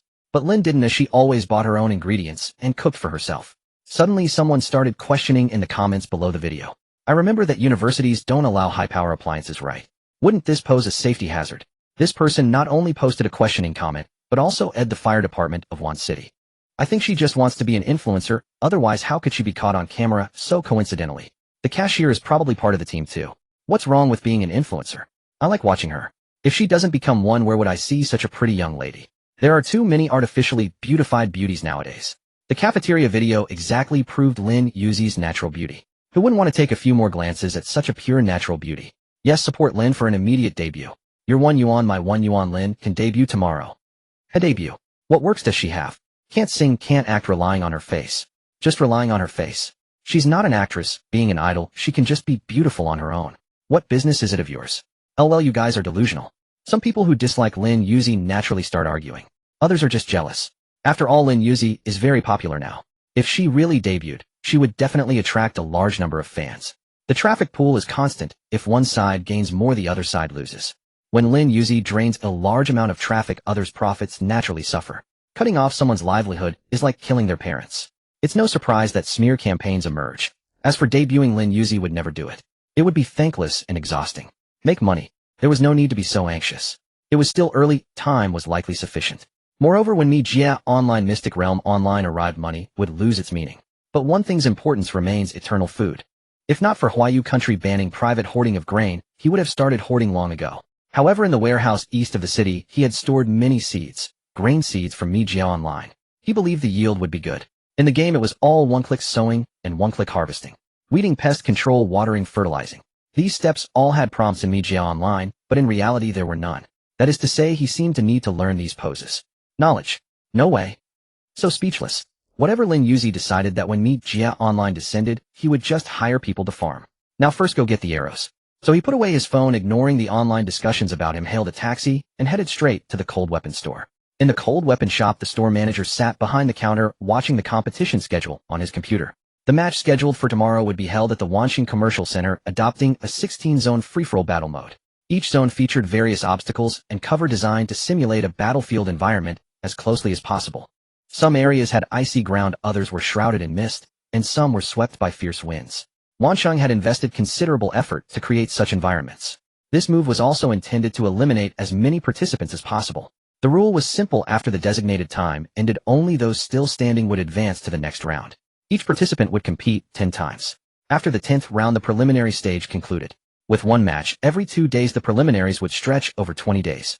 Their purpose was to thoroughly weed out the unskilled and the lucky, ensuring that the main competition showcased genuine talent. The store manager clasped his hands, lost in thought. The military would dispatch realm practitioners to participate, along with some second-generation red aristocrats. Civilian realm practitioners would also appear. Unfortunately, I am not a realm practitioner. He was too old, and when playing Mijia OL he lacked the energy to focus on combat. His concentration had been dedicated to forging. Thus he had cultivated a life-oriented profession. Just then the door opened. The store manager swiftly switched pages, a cartoon titled Baby Bus popping up on the screen. He accidentally clicked on it, oblivious to the mistake, and rose from the counter to greet the customer. Store manager, I've come to pick up my arrows. Lin Yuzi's voice rang out. The manager felt a bit speechless. Why did it feel like this guy was an arrow dealer? This was clearly a cold weapon shop. Perfect timing. After you get your arrows, I need to talk to you about something. As he loaded arrows into the quiver, Lin Yuzi glanced back at the store manager and nodded. Go ahead, manager. Well, starting tomorrow, the shop will be closed. You see, the martial arts tournament is about to begin, and I've been invited to serve as a weapon advisor. I won't have time to be here. Alright. I probably won't need to use a bow either. The tournament will provide weapons, all made of wood and soft rubber. They'll hurt and leave marks but won't kill. As the association president, the manager had prepared the weapons himself, so he knew exactly what materials were used. When a weapon left a mark on a vital area, it counted as a kill. Vital points were covered with specialized dye stickers. Upon receiving a sufficient impact, they would change color, and the participant would feel dizzy, a reminder that they had been eliminated. If they persisted, the anesthesia dose would increase. After listening to the store manager, Lin Yuzi nodded. These rules were likely to be announced by the organizers only after the competition began. Knowing them in advance was a good advantage. But, are there bows among the weapons? Bows, eh? The tournament had been held for many years, yet few had ever used a bow. Let me put it this way, if you choose a bow, you'll probably only get one shot. The store manager explained the tournament's drawback, the close range. Since the event aimed to promote the concept of physical fitness, they wouldn't specially design terrain suitable for archers. Moreover, if an archer hid, the match could drag on all day. An archer was like a venomous snake, striking with a fatal blow the moment the opponent let their guard down. Lin Yuzi didn't know what to say. If he couldn't use a bow, what else could he use? Study the Guan family's blade techniques. There wasn't enough time. What had he been skilled at in his past life? After serious thought, he realized he knew nothing at all. As a last resort, he could pick an easy-to-learn weapon and rely on his physical fitness to push through. Alright, I'll go with a short blade. No sooner had he made the decision in his mind than Lin Yuzi hesitated. Getting in close. Wouldn't that be too risky? What about a spear? An inch longer, an inch stronger. But he didn't know how to use a spear, he could only flail it around. Choosing was indeed difficult. Wait, why can't I bring all of them? That was a brilliant idea. He was truly smart, as expected of himself. Store manager, I'll be going now. I've decided what weapon I'll use in the tournament. Alright. After he left, the store manager began to ponder. This was the last martial arts tournament. It needed a perfect finale. Bows. I've got it. An idea struck him during the tournament. He would craft a competition-specific bow that didn't break the balance. It had to meet the following requirements. The range must not be short, precision must be guaranteed, and the damage must be minimal. Even if the arrow material was soft, an accidental hit to the eye could carry enough force to blind someone. Therefore, the materials needed thorough research. The store manager closed the shop and went to consult researchers to develop a tournament-specific bow. The archer must not be forced into melee combat. When Lin Yuzi returned to school, his 3 roommates were already back. He had seen the posts on the campus forum and the trending topics online. Has little Lin been out causing trouble again? Why doesn't he cause trouble for me? Ahem. The eldest coughed awkwardly, having caught sight of Lin Yuzi at the door. Seeing the arrows on his back, he stepped forward and asked, "Little Lin, are you learning archery?" He nodded. Not bad. With your weak constitution, archery is a good choice. Right? Close combat should be left to brave men. The second roommate, after training at home, had grown a bit cocky, flexing his biceps to show off. After watching for a moment, Lin Yuzi said coldly, "I haven't been causing trouble." Then he turned and went upstairs. The 3 fell silent for a moment. Is little Lin angry? Was it my fault? The eldest finally had a flash of insight, pointing at himself with an embarrassed expression. The second and third nodded in unison. It was your fault. What, causing trouble? Hearing such words truly disgusted Lin Yuzi. He was a grown man. Well, even if he wasn't that big, he was still a man. If he wanted it that badly, the 6 glowing petals would have something to say. Feeling the burning sensation on his shoulder, he frowned and rushed to the bathroom to take a cold shower. The cold water trickled along his collarbone, slid onto his shoulder, and flowed over the pattern. Wispy white smoke rose. The temperature was too high. Holy water blessing was still on cooldown, unable to remove this negative state. Why is this happening? It all seemed to stem from that kiss. Maybe the holy water blessing was meant to handle such situations. The temperature was so high that it gave him a headache. Water kept falling. After several minutes, the burning sensation showed no sign of diminishing. Moreover, Lin Yuzi felt his consciousness beginning to fade. He immediately turned off the water, threw on a bathrobe, stumbled to the bed, set the air conditioner to the lowest temperature, and collapsed by the bedside, unable to hold on any longer. After Lin Yuzi lost consciousness, the color of the petals stabilized. Once exceeding 5 petals, the side effects began to feed back. His body underwent some changes. The male characteristics vanished once more. It was as if his body had been meticulously sculpted, removing every imperfection. A surge of heat lingered around his lower body, circled once and retreated. It was still unable to remove the excess, but something new had already formed. With 6 petals, something new begins. You understand. With 7 petals, hormones emerge, suppressing the original ones. With 8 petals, hormone stimulation begins the growth of her organs. With 9 petals, the white rabbit shows signs of development, and secondary characteristics start to appear. With 10 petals, the origin returns, abilities unlock, and the character panel from the illusion realm OL is fully inherited. October 7th. Dawn broke. The competition would start tomorrow. All students who intended to participate had to take their entry forms today to request leave. Early in the morning, the bitter melon trio set off. The academic affairs office was open all day. Starting from 7 o'clock, the leave application window was open. It had been this way for years. The director personally presided, reviewing the entry forms. Even anonymous participants were approved. The director only recorded the codes on the forms. In Lin Yuzi's room at 7 o'clock, his hair had grown a bit longer and the pattern no longer burned. At that moment, bizarre and dazzling images flickered through his mind. In those images, he arrived at a place filled with death, leading many people out, but leaving himself trapped inside. Huff! The sensation of death jolted him awake from his slumber. What was that dream? He had previously dreamed of dying under the hooves of the martial and warhorse in Wanqing. Now he dreamed of a strange dark place. Why would he go to such a dangerous place to save people? Doubts filled his mind, and he shook his head. Regaining clarity, he was about to get up and wash up. Sigh. So cold. Achoo. He had caught a cold. He had fallen asleep by the bedside exposed to the air conditioner all night, and had gotten chilled. Blessing of sacred water was somehow on cooldown again. This was the downside of passive skills. They couldn't be controlled independently. Otherwise, why would they be called passive skills? After washing up, he put on a mask and walked out of the small villa. No one could get special treatment. He also needed to take the entry form to request leave. At the academic affairs office, there was a long line. It was only 8 o'clock. Seeing this, Lin Yuzi felt a bit troubled, and the sun had already risen. Exposed to the sunlight, he began to feel dizzy. It can't be him at the Yellow Realm, first level. Feeling strange, he checked his character panel. He discovered. Name Lin Yuzi, gender unknown, Error Realm, Yellow Realm, first level, restricted by negative status abilities. Restricted. No wonder he felt so weak. He couldn't even withstand a bit of sunlight. I can't take it anymore. I need to rest and come back tonight. The rising temperature made it unbearable for him. The cold combined with sweating in the high heat was pure torment. Despite the hot weather, he still felt cold. Blessing of sacred water was still on cooldown. This negative status would be lifted tomorrow, but today he was so weak that he had to rest halfway through his journey. Arriving at a pavilion, he was so tired he was slightly out of breath. Without my strength, I've become a nobody, he mocked himself inwardly as he sat down on a bench. The pavilion was surrounded by a bamboo grove that blocked the sunlight. When the wind blew, the bamboo leaves rustled. Thankfully, it was the rustle of bamboo leaves, not the sound of a bamboo pit viper. In October, snakes could be found in some grassy areas. Don't think snakes are far away, they really aren't. In the slightly denser woods and lakeside grass of university campuses, it's normal to find snakes. These places had rich ecosystems and lacked management. Snakes that came here had no natural predators and were practically invincible. The pavilions were spaced at intervals. This one happened to be named Wanqing Lakeheart Pavilion.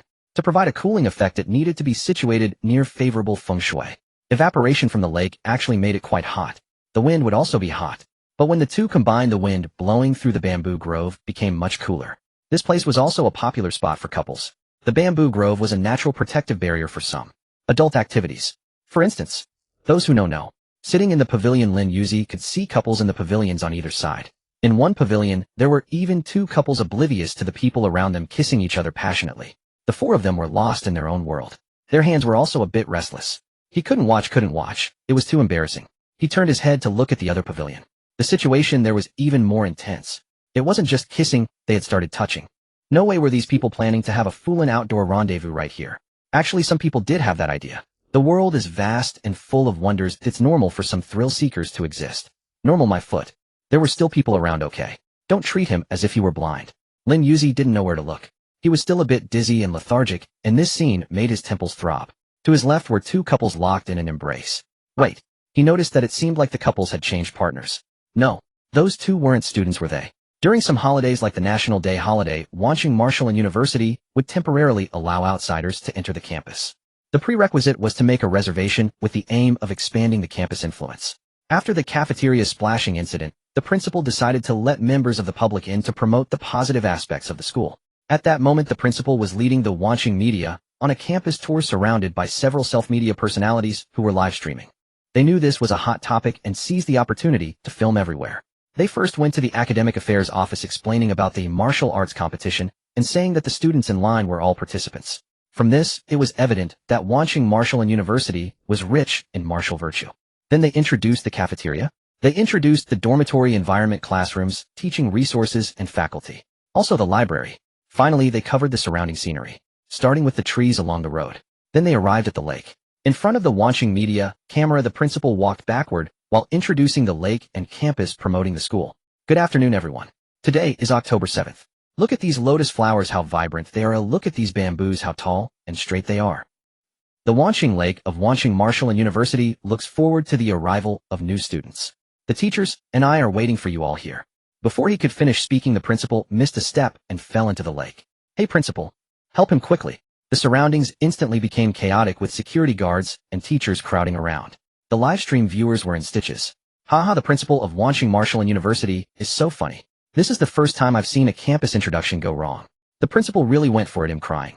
Look at the camera, isn't that student Lin over there? When the principal was pulled out of the lake, he waved his hand nonchalantly. Students, don't follow my example just now. The lake water is a bit chilly. The genial principal made everyone burst into laughter. However, they were even more curious to know if the person in that pavilion was student Lin. The netizens' clamor reached the watching media, who pointed to a pavilion and asked, "Principal, is that person over there one of your students? Can we go over and interview him about his views on the school?" No problem, of course, no problem. The principal had no objections at all. He left for a moment, changed his clothes, and then the group set off again. The pavilions in the lake were connected by multiple pathways. Just like the path the principal took now, it led directly to the pavilion where Lin Yuzi was. In the morning, his head was spinning. Trapped in an environment that was both sweltering and cool, he had unconsciously fallen asleep. Face down on the wooden table, his breathing was heavy, a sign of a cold. He slept from morning until afternoon. The people in the pavilions around him, after realizing no one had come for hours, completely let loose. As it turned out, they were all illicit streamers. They had entered solely to ride the trend and make money streaming. In their live room, someone spotted Lin Yuzi. "Go check the pavilion opposite. Isn't that internet goddess Lin? Get over there and mess with her, and he'll gift you a spaceship. He'll chip in too." Same. With the VIPs saying so, of course, he had to see if it was indeed goddess Lin. He raised his phone and zoomed in. It really was her. "Boss, I can't do this. This is Wuhan City's Wuhan University. Causing trouble here will get me arrested. It's illegal. Don't give me that crap. Your illegal streaming isn't a crime. I don't care. At the very least, strip her naked. I know what you want. Just more money, simple." A spaceship flew across the screen. The man laughed delightedly. "All right, boss, wait for me." Without bothering to put on clothes, he grabbed his female partner, who had been filming action scenes, and started walking. The distance between the pavilions was shorter than the distance the principal had to cover. Upon learning that the person was classmate Lin, the principal talked about the school's long-standing policy of preferential treatment. This earned a wave of praise from the netizens. Suddenly, the viewers noticed something appear in the frame. A naked figure. At the same moment, the principal's group saw it too. They rubbed their eyes in disbelief. Couldn't believe what they were seeing. In the pavilion, an elusive blue light flickered, and Lin Yuzi opened his eyes. He saw the pair who had been kissing and groping. "Who are you? What are you doing here?" "Damn, he's awake." The naked man's expression turned vicious. Without a word, he reached out to tear Lin Yuzi's clothes. His female companion equally blocked the other escape route. "What do you think you're doing?" Awake though he was, he still felt dizzy. What Lin Yuzi didn't know was that he had nothing to worry about, because the Queen of Lulan had set her gaze here. A blue light had already appeared on the two intruders, ready to snatch away their lives at any moment. The Queen didn't act, wanting to see how the Blessed One would handle this crisis. Handle it? Huh. Lin Yuzi was an ordinary person now. No powers, sick, fragile as a paper doll. He also recognized the man's intention to strip him. Damn you heavens. Is this your game? Just you wait. When he was powerless, weak, and feverish, they sent a naked man to strip him. It really made him erupt with curses. "Get lost. Haha, little sister, aren't you the online goddess Lin? Let me take a look. Big brother promises not to touch you. Get lost." The principal heard the commotion and quickened his pace. The barrage of comments scrolled at breakneck speed. "Holy crap, how did these people get in? Don't let them insult the goddess. Call the police. Why are they just standing there? Go help. Don't you have legs?" The principal and his group wanted to hurry too, but the path was deliberately winding. The original design concept was slow down, to enjoy the scenery patiently. As the principal, he was more anxious than anyone. If something happened, the century-old school's reputation would be ruined. Some security guards couldn't take it anymore. The path was barely wide enough for two people. If those in front walked slowly, those behind simply couldn't squeeze through. The guards jumped straight into the water and swam over. Like white streaks in the waves, they covered the distance in no time. The security guards were all trained practitioners, most of them descendants of Uncle Guan. They knew Lin Yuzi, often saw him at the guard station. Heard he was there to learn horseback riding and archery. Even without personal ties, when a student was in danger, protecting them was their duty. They swam fast. Soon they were right outside the pavilion. The naked man was startled by the two figures in the water. What the hell was this? People in the water. Then he turned and saw people on the path, a whole crowd. Shit, tear his clothes off quick. Still thinking about those spaceships, he lunged forward to strip Lin Yuzi. Facing this, Lin Yuzi was truly furious. He seized the moment, mustered all his strength, and kicked, smashing the man's little bird to pieces. He really did smash it. Agony shot through the naked man. He crumpled to the ground, writhing like an earthworm. At the sight, everyone felt a chill in their groin. Terrifying, utterly terrifying. Then Lin Yuzi didn't stop. After catching his breath, he fixed his gaze on the stunned woman and delivered another kick. A silent gasp rippled through the air. Pain. Excruciating pain. Don't think women don't feel it. A blow to the same spot hurts too, just maybe not as much as for men. Lin Yuzi had timed both kicks, perfectly striking when their minds were in chaos. Then the security guards climbed ashore and pinned down the pair. The principal and the rest arrived about a dozen seconds later. After Goddess Lin's crisis was resolved, netizens noticed something. Wuhan City media are real ones. They didn't even blur the video. Don't say it out loud. That woman's figure isn't bad, but too much plastic surgery. Those 2 lumps are just silicone really ugly. The next second your live stream is suspected of violating regulations. Super Administrator has ordered rectification. But many private streams still continued lacking popularity, but able to broadcast. From this it was clear that with so many streams at once it was hard to manage everything, leaving loopholes. In small live rooms they filmed a Japanese-style short film about 2 couples. The police arrived. Finding that Goddess Lin had encountered trouble again, they took everyone away. The illegal streaming accounts would also be investigated and the software permanently banned. After everything ended, Lin Yuzi's tension eased. At the same moment the Queen of Lulan withdrew her attention, the blue light vanished, and a wave of dizziness hit him. He nearly lost his footing. Classmate Lin, what's wrong? I'm fine. Accompanying them was a school doctor who had come after the principal jumped into the water, just in case. As it happened, he was put to good use. Classmate Lin, you don't look fine. You have a fever. You can't just tough out an illness. Let's go to the infirmary first. In the end, Lin Yuzi went to the school clinic, took medicine, and got in for drip. Outside the clinic, the live stream was unbanned. The principal briefly explained what had happened. Outsiders sneaked in to ride the trend using illegal streaming to grab attention and earn traffic for profit. We don't care about them. We want to know how our wife is doing. She's my wife. Mine. Stop arguing. You're all mine. Classmate Lin. She's sick, running a high fever, and getting in for drip right now. The camera panned to Lin Yuzi. He sat quietly, looking like a fragile porcelain doll, stirring sympathy.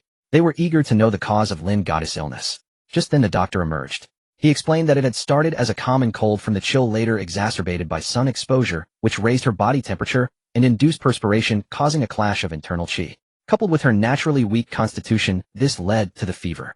In short, Lin had already been unwell when she came out. Another contributing factor was the immense mental stress she had been under recently. Moreover, the doctor, after questioning Lin Yuzi, learned that she had felt a cold coming on upon waking and intended to ask for leave at the academic affairs office, only to find a long queue upon arrival. It was only 8 in the morning. She thought of queuing, but after being exposed to the sun for a while she grew dizzy. She planned to rest in the pavilion and go when there were fewer people at noon, but unexpectedly fell asleep. The doctor finished recounting and let out a sigh. In her current state, she needs rest and leave, severe psychological stress, physical issues, and she also has a disability. He had seen the disability certificate. Knew Lin Yuzi had undergone a kidney removal and was aware that she had taken a year off from school. She had tried to earn tuition fees only to be scammed and cruelly harvested for her kidney. This he did not disclose, for it was patient privacy. Yet the doctor's recitation alone sufficed. The netizens' wild speculations resumed. The reporter from Wanching Media wore a grave expression, while the surrounding self-media personnel, upon learning that the patient was Lin Goddess, refused to leave. Even if they had no business there, they shamelessly lingered. Regarding the mental stress mentioned in her illness, netizens conjectured that it stemmed from the vegetable throwing incident days earlier, leaving her perpetually disheartened. Nevertheless, all felt deep pity for her. The patient needs rest. Let's not disturb her for now, the doctor said, taking the initiative to usher the principal away. The principal nodded, granting the student a peaceful space to recuperate, and turned to leave. Wanching Media followed suit. The self-media people were reluctant to leave, but when they saw the doctor's fierce glare fixed upon them, they shrank their necks and slunk away. Inside the school infirmary, Lin Yuzi was truly miserable, experiencing the throes of a cold and fever with an ordinary person's constitution. It was utterly. Achoo. She had removed her mask to ensure smooth breathing, because her nostrils were stuffed with 2 balls of tissue, making her look pitifully ill. A trivial fact: when breathing, one nostril works while the other rests, rotating every 4 hours. Thus, with nostrils plugged, breathing without removing the mask would indeed be uncomfortable. In the distant, self-media people captured the scene. So adorable. Both pitiful and amusing. Did you see? Even Lin Goddess, when sick, stuffs tissues to stop her runny nose. Thinking of the despair of a constant runny nose during a cold, one felt utterly hopeless. The buzz was at its peak. Marketing accounts would surely seize the chance to edit videos. The headlines were bizarre. With a girlfriend this adorable, what time would you go home? Help, how does she manage to be both pitiful and hilarious? Haha, shall be the death of us. How can anyone be like this? These were light-hearted, playful titles. Correspondingly, there were also tragic retrospectives. How outrageous. Lin Goddess' illness is undoubtedly linked to that vegetable throwing incident. Can't understand why the school hasn't expelled that person. The earlier water plunge of the principal was amusing, but what followed was infuriating. How can someone be so unlucky? She must be the most tragic figure of this National Day holiday. A tremendous amount of buzz. The whole nation weighed in with comments. Except for those preparing for the martial arts tournament, they had no time to browse these videos. Tomorrow was the competition. They needed to be in top form with their spirit and energy perfectly aligned. Time passed in circles. The Bittergourd trio returned to the villa, leave slips in hand which they would submit to the counselor to get permission. All martial arts major students were participating. The teachers were also competing, so classes were naturally suspended. Practice often runs deeper than what is learned from books. That was the best part of Wancheng's martial arts program. Extracurricular practice meant participating in competitions. In the dormitory, where's Shaolin? We haven't seen him all day. There wasn't a trace of water in the kitchen, meaning no one had cooked today. After consulting among themselves, they went to knock on Lin Yuzi's door.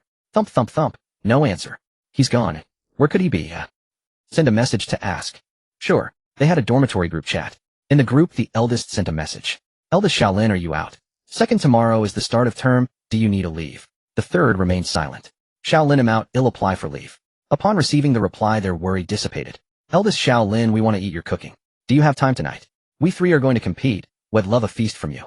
Shaolin, I'm afraid I can't. Lin Yuzi took a photo of herself. In the image, she was in the infirmary, clearly receiving in-4 drip. Eldest, what's wrong? Second, where are you? Third, how did you get sick? We're coming now. The three no longer mentioned the lavish meal. Lin Yuzi typed with one hand. Shaolin in the school infirmary. Eldest, on our way. They put away their phones, barely having sat down, and hurried off again. It was past 2 in the afternoon, the hottest part of the day. Instead of lounging in the air-conditioned dorm, they raced across the sun-scorched campus. The midday heat was intense, pedestrians were scarce. The only sights were large trucks near the cafeteria and shopkeepers splashing water in front of their stores to cool down. It was sweltering, 36 degrees Celsius scorching. By the time they reached the infirmary, they were drenched in sweat. Why did you actually come? Lin Yuzi, idly sitting, was exasperated. Why had these three really shown up? Were they afraid she would be bored? How could she be bored? She had spent an entire year of leave cooped up in a rented room, playing games, and never felt bored. Surely this short period wouldn't be boring. Yet unbeknownst to her, her eyes were reddening. She was indeed bored. After her abilities faded, she felt lost and terrified. Especially when encountering the perverse man, she felt as if the sky was falling. Now with her roommate's arrival, she smiled. As she smiled, tears streamed down. This sight stunned the three. Their breathing grew shallow, they were at a loss, and even the heat from running faded. The doctor was not here, he was at the academic affairs office. Director, I have a patient who is a student on leave, you should know about her. He came here to pull strings and obtain the leave slip in advance. What is the name? Lin Yuzi, a martial arts major. I'm fine. Here is the leave slip, take it. Relying on one person's connections would not work. But with the principal and the doctor both pulling strings, the director indicated that this connection could indeed be used. The dedication of the doctor, the companionship of the roommate who rushed over, the apologetic speech of the principal, and the swift handling by the police officers were truly moving. The 2 security guards who jumped into the water received a raise. From this incident, everyone learned that Wancheng University is renowned for its martial spirit, and anyone seeking trouble here would face the formidable force of its security guards. In the announcement, the principal also issued an apology statement expressing regret to the classmate Lin who had been frightened. The police also clarified that the 6 individuals were from an illegal live streaming platform. The 4 involved in the exchange were sentenced to 3 years. The main perpetrator who forcibly attempted to strip off clothes was sentenced to 7 years. His female accomplice, who merely blocked the way, also received a 3-year sentence, and all illegal gains of the 6 were confiscated. The Heavenly Lord's plan had failed. 2 consecutive failures. Who exactly is the Lord of Heaven? The will of the Blue Star was enraged. The lives dwelling on the Blue Star had repeatedly sabotaged its plans. It was furious. A downpour fell again. The frequency of the rain was bizarre, suddenly pouring down. Outside it was still 36 degrees, yet the temperature suddenly dropped several degrees. While this heaven is quite perceptive, it cooled down seeing how hot it was. If the will of the Blue Star heard this, it would probably grow even angrier.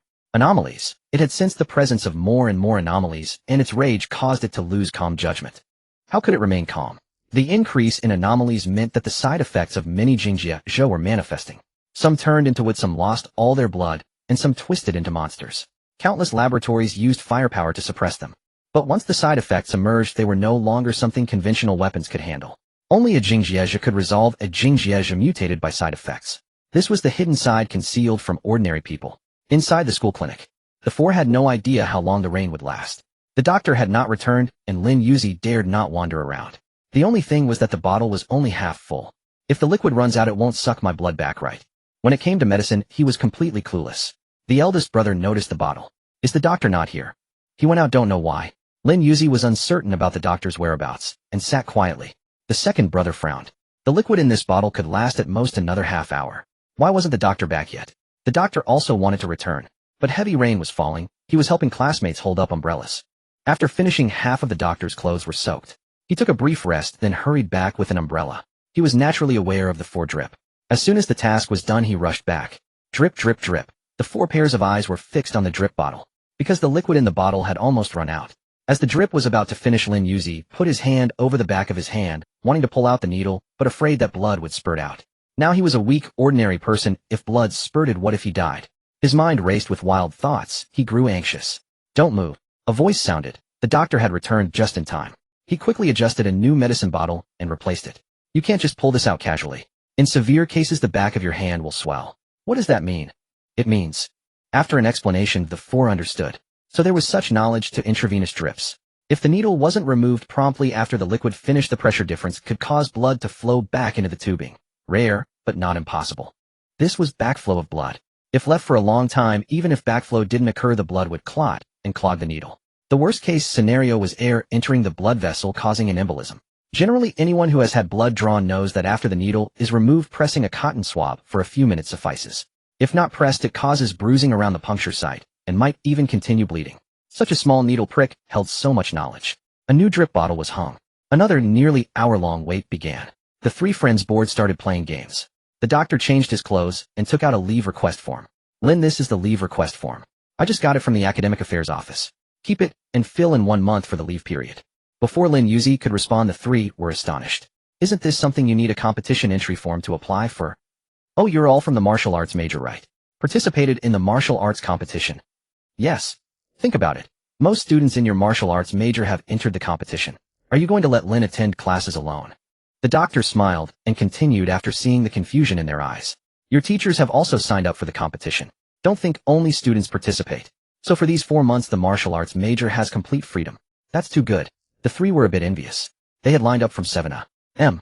to over 10 a.m. to get their paperwork done, then had lunch and returned to find little Lin absent. Afterward, the dormitory group chat incident occurred. Unexpectedly, little Lin was sick, and he didn't even have to request leave in person. The doctor had brought the form. The doctor noticed the envy and explained, don't think it's all good. Your reason for leave is participating in the martial arts competition, while Lin's reason is recuperating from illness. The nature is different. Participating in the martial arts competition grants a one-time leave of 4 months. However, you must report your match results after each round. If eliminated, you need to report that. In contrast, a medical leave is only for 1 month. After a month, a new leave application is needed. Otherwise, it would count as absenteeism. The doctor clarified, and the 3 understood. Finally, it was Lin Yuzi's turn to speak. Thank you, doctor. Although the leave form was not exactly what he wanted, it was still sufficient. When the cool down of holy water shelter ended, he could still participate in the martial arts competition.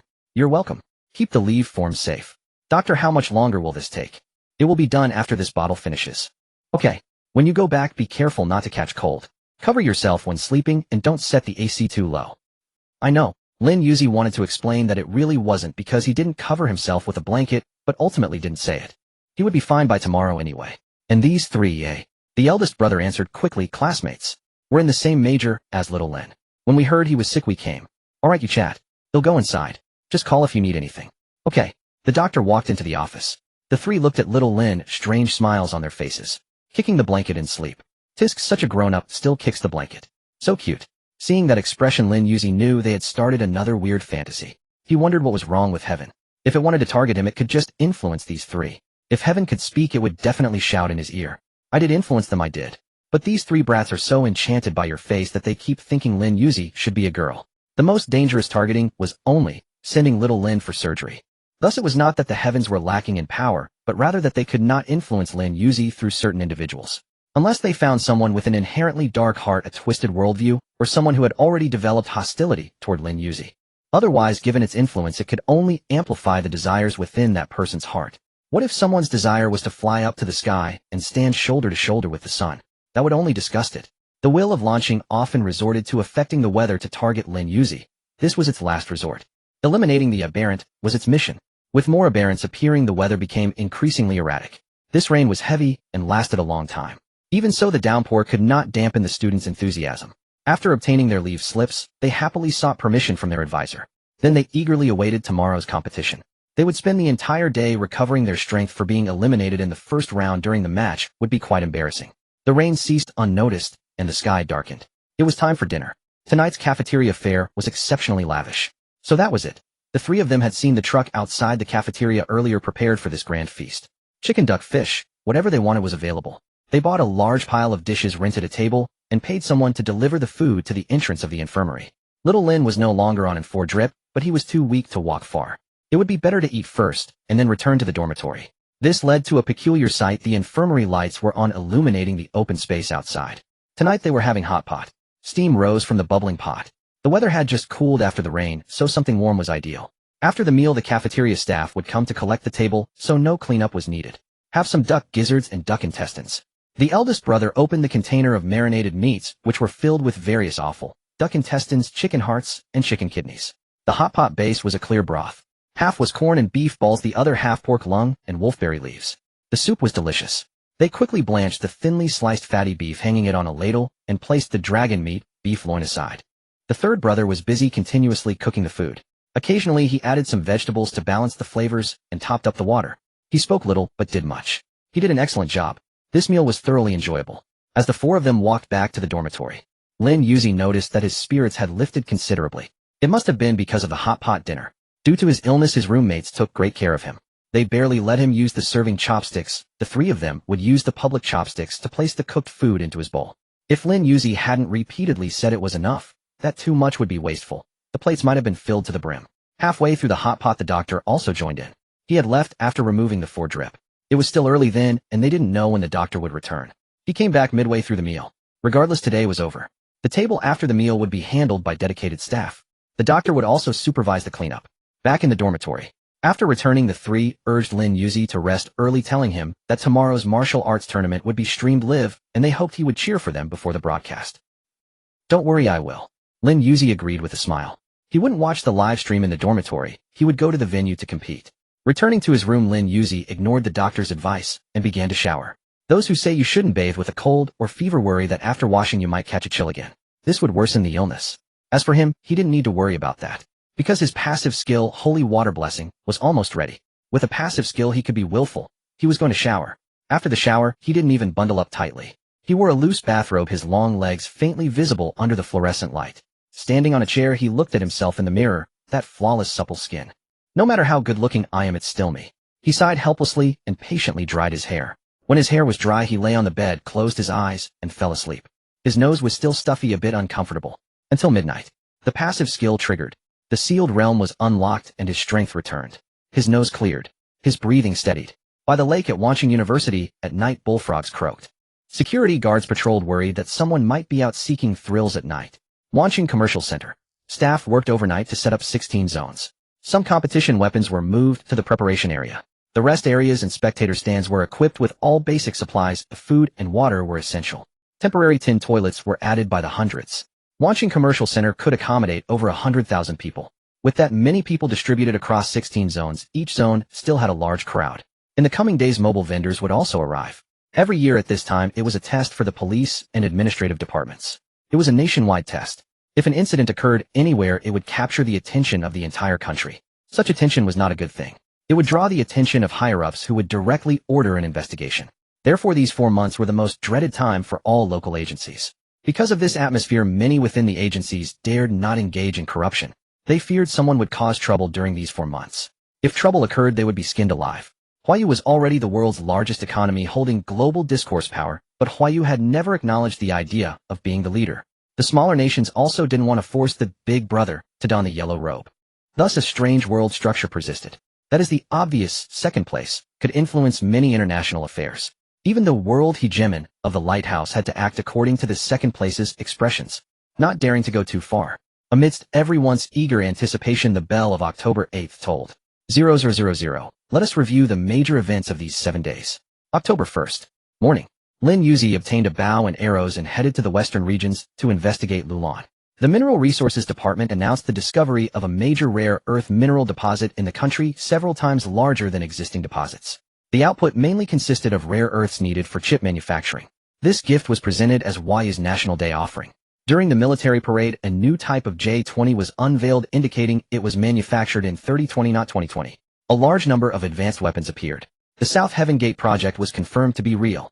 An aerospace battleship made its first appearance in the sky. Countless vertical takeoff and landing fighter jets emerged.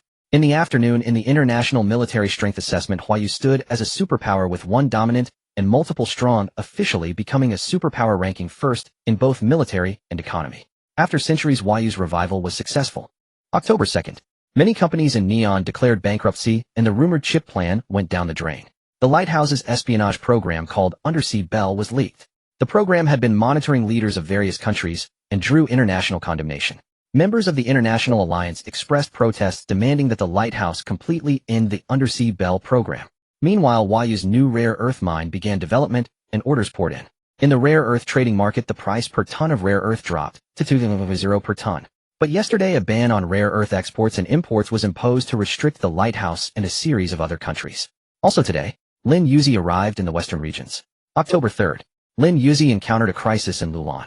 The international atmosphere was tense in the central region of Blue Star. Numerous salvation organizations emerged preaching doomsday theories and savior doctrines, plunging countless people into panic.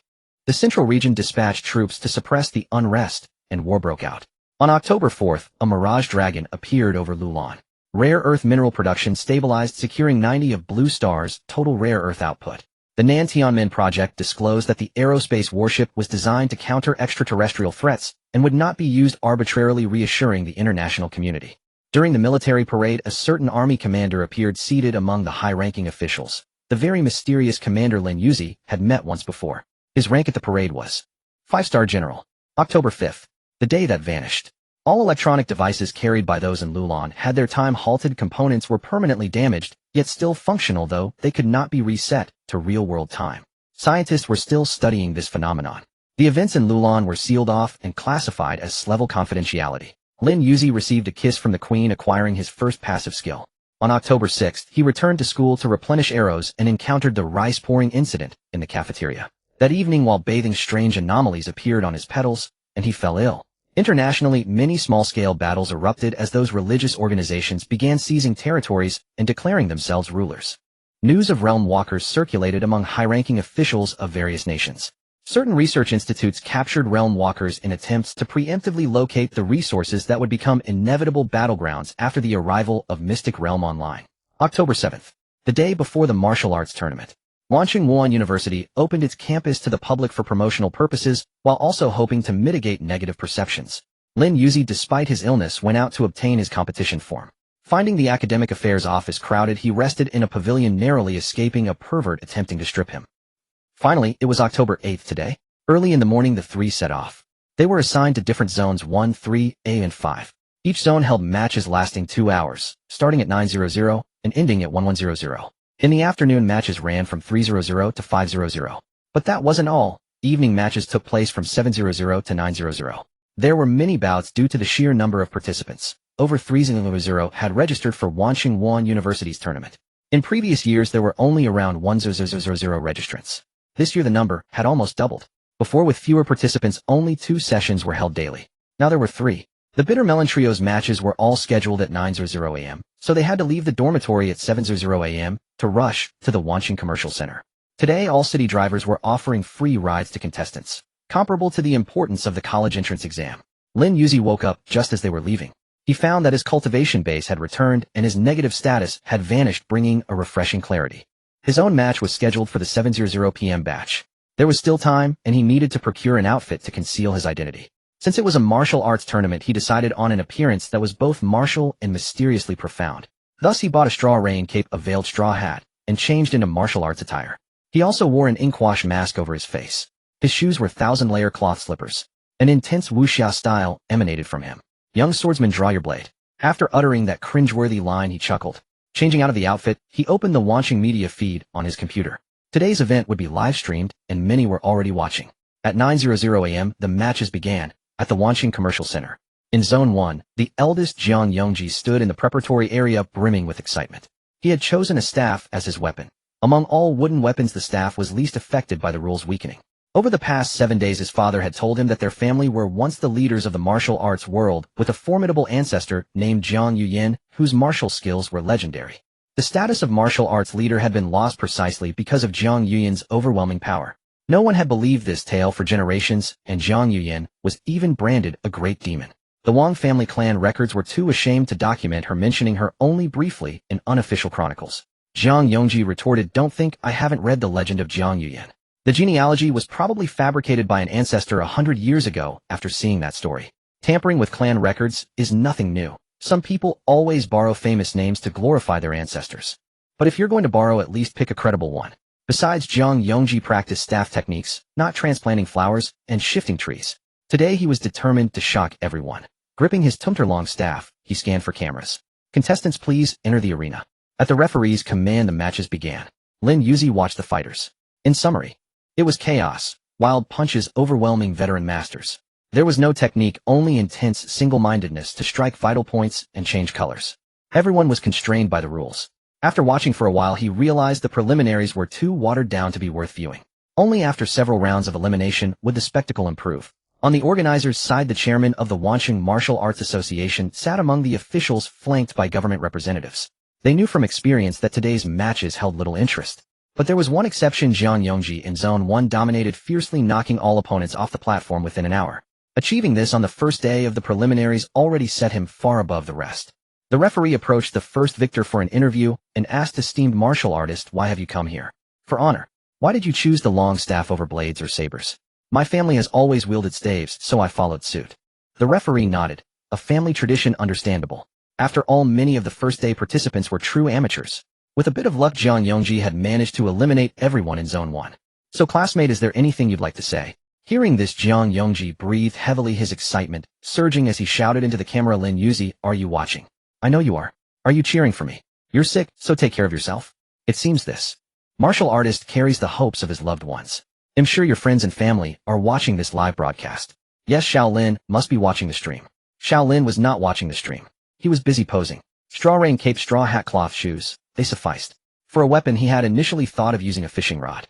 After all, he wasn't skilled with short blades or spears, so an unconventional weapon would better suit his persona. However, the tournament's list of available weapons included the 18 arms, but no fishing rod. Thus, in the martial arts competition, using oddly shaped weapons would make survival extremely difficult. If a previous champion, a Duong martial artist who endorsed shampoo, were to participate, his combat power would double in a supermarket setting. After all, he could transform anything into a weapon, including, but not limited to, benches. The morning matches concluded swiftly. The trio of bitter gourd all advanced to the next round of preliminaries. Throughout the morning, only the eldest had managed to knock everyone off the platform, while the others merely bided their time. On a single platform, 200 contestants participated. After 2 hours, only a handful remained standing, no more than 30. This met the association president's expectations. The referee appeared, announcing the end of the morning session, granting everyone a respite before the afternoon trials. The trio chose not to return to school. The bustling commercial center of Wancheng was lively, and there was no rush to leave. The martial arts tournament attracted a multitude of long-legged young women, their movements forming a picturesque scene. Many self-media creators also came spontaneously to promote the event. Wancheng, a place imbued with the richest martial spirit where the finals were to be held, naturally drew tremendous attention and the presence of these media figures. When Lin Yuzi arrived that afternoon, he realized his attire was somewhat distinctive, yet not overly so, only slightly peculiar. Some contestants were dressed in bizarre fashions. Take for instance the person in front of him. Clad in a tight green jumpsuit with a neatly trimmed watermelon haircut revealing a full set of gleaming white teeth that seemed to reflect light, exuding a vibrant youthfulness. Moreover, there were 3 of them dressed alike. Listening to their conversation, one could tell they were a family trio. Grandfather, father, and son, all brimming with youthful energy. The grandfather, past the age limit, could not register and was merely accompanying his son and grandson. The shop owner mentioned that this trio came every year dreaming of making it to the top 5, yet never succeeding. Rumor had it that their family's inheritance was something called the 8 Gates Formation. However, no one had ever managed to master it. What kind of crossover was this? Did they think he didn't know what the 8 Gates Formation was? On second thought, it seemed that the Huayu Kingdom's version of the 8 Gates was the authentic one, while the ninjutsu from the land of the rising sun was merely stolen. So, could this 8 Gates Formation be real? Could it possibly kickstart the grand finale? In truth, the 8 Gates Formation of the trio in green tight suits was different. They utilized. In any case, that was how it was. It was a Taoist art, not ninjutsu or physical arts. As Lin Yuzi delved deeper, he discovered many peculiar individuals here. Even the straw rain cape and hat attire seemed normal in comparison. Don't think I didn't see you. Deadpool, Spider-Man, Batman, Piglet Man, Jianbing Man, Green, Hat Man, Peach Blossom Man, Ultraman. It was that absurd. So the serious martial arts tournament had turned into a cosplay convention for some. Never mind. This was his first and last time participating here. It didn't matter. The afternoon matches began. This time Lin Yuzi watched from the sidelines. To put it simply, it was just like the few minutes he had observed in the morning. Lacking any discipline, all chaotic brawling. One Master Ma stepped up, throwing a left jab, a right roundhouse kick, a left front kick, then laughed, suddenly launching a sneak attack. lacking martial virtue. That lightning whip of the trembling pine cone technique. He unleashed 5 consecutive whips right away, the signature move of Master Ma's school. Master Ma was even the sect leader. He had skill. He lasted 2 hours without falling. After his victory, he smiled, clasped his hands before the camera, and said, "Everyone, if you want to become as strong as me, come sign up for the Huni Taiji Gate. During the promotional period, it'll give you a 30% discount." Such antics were simply taken as amusement.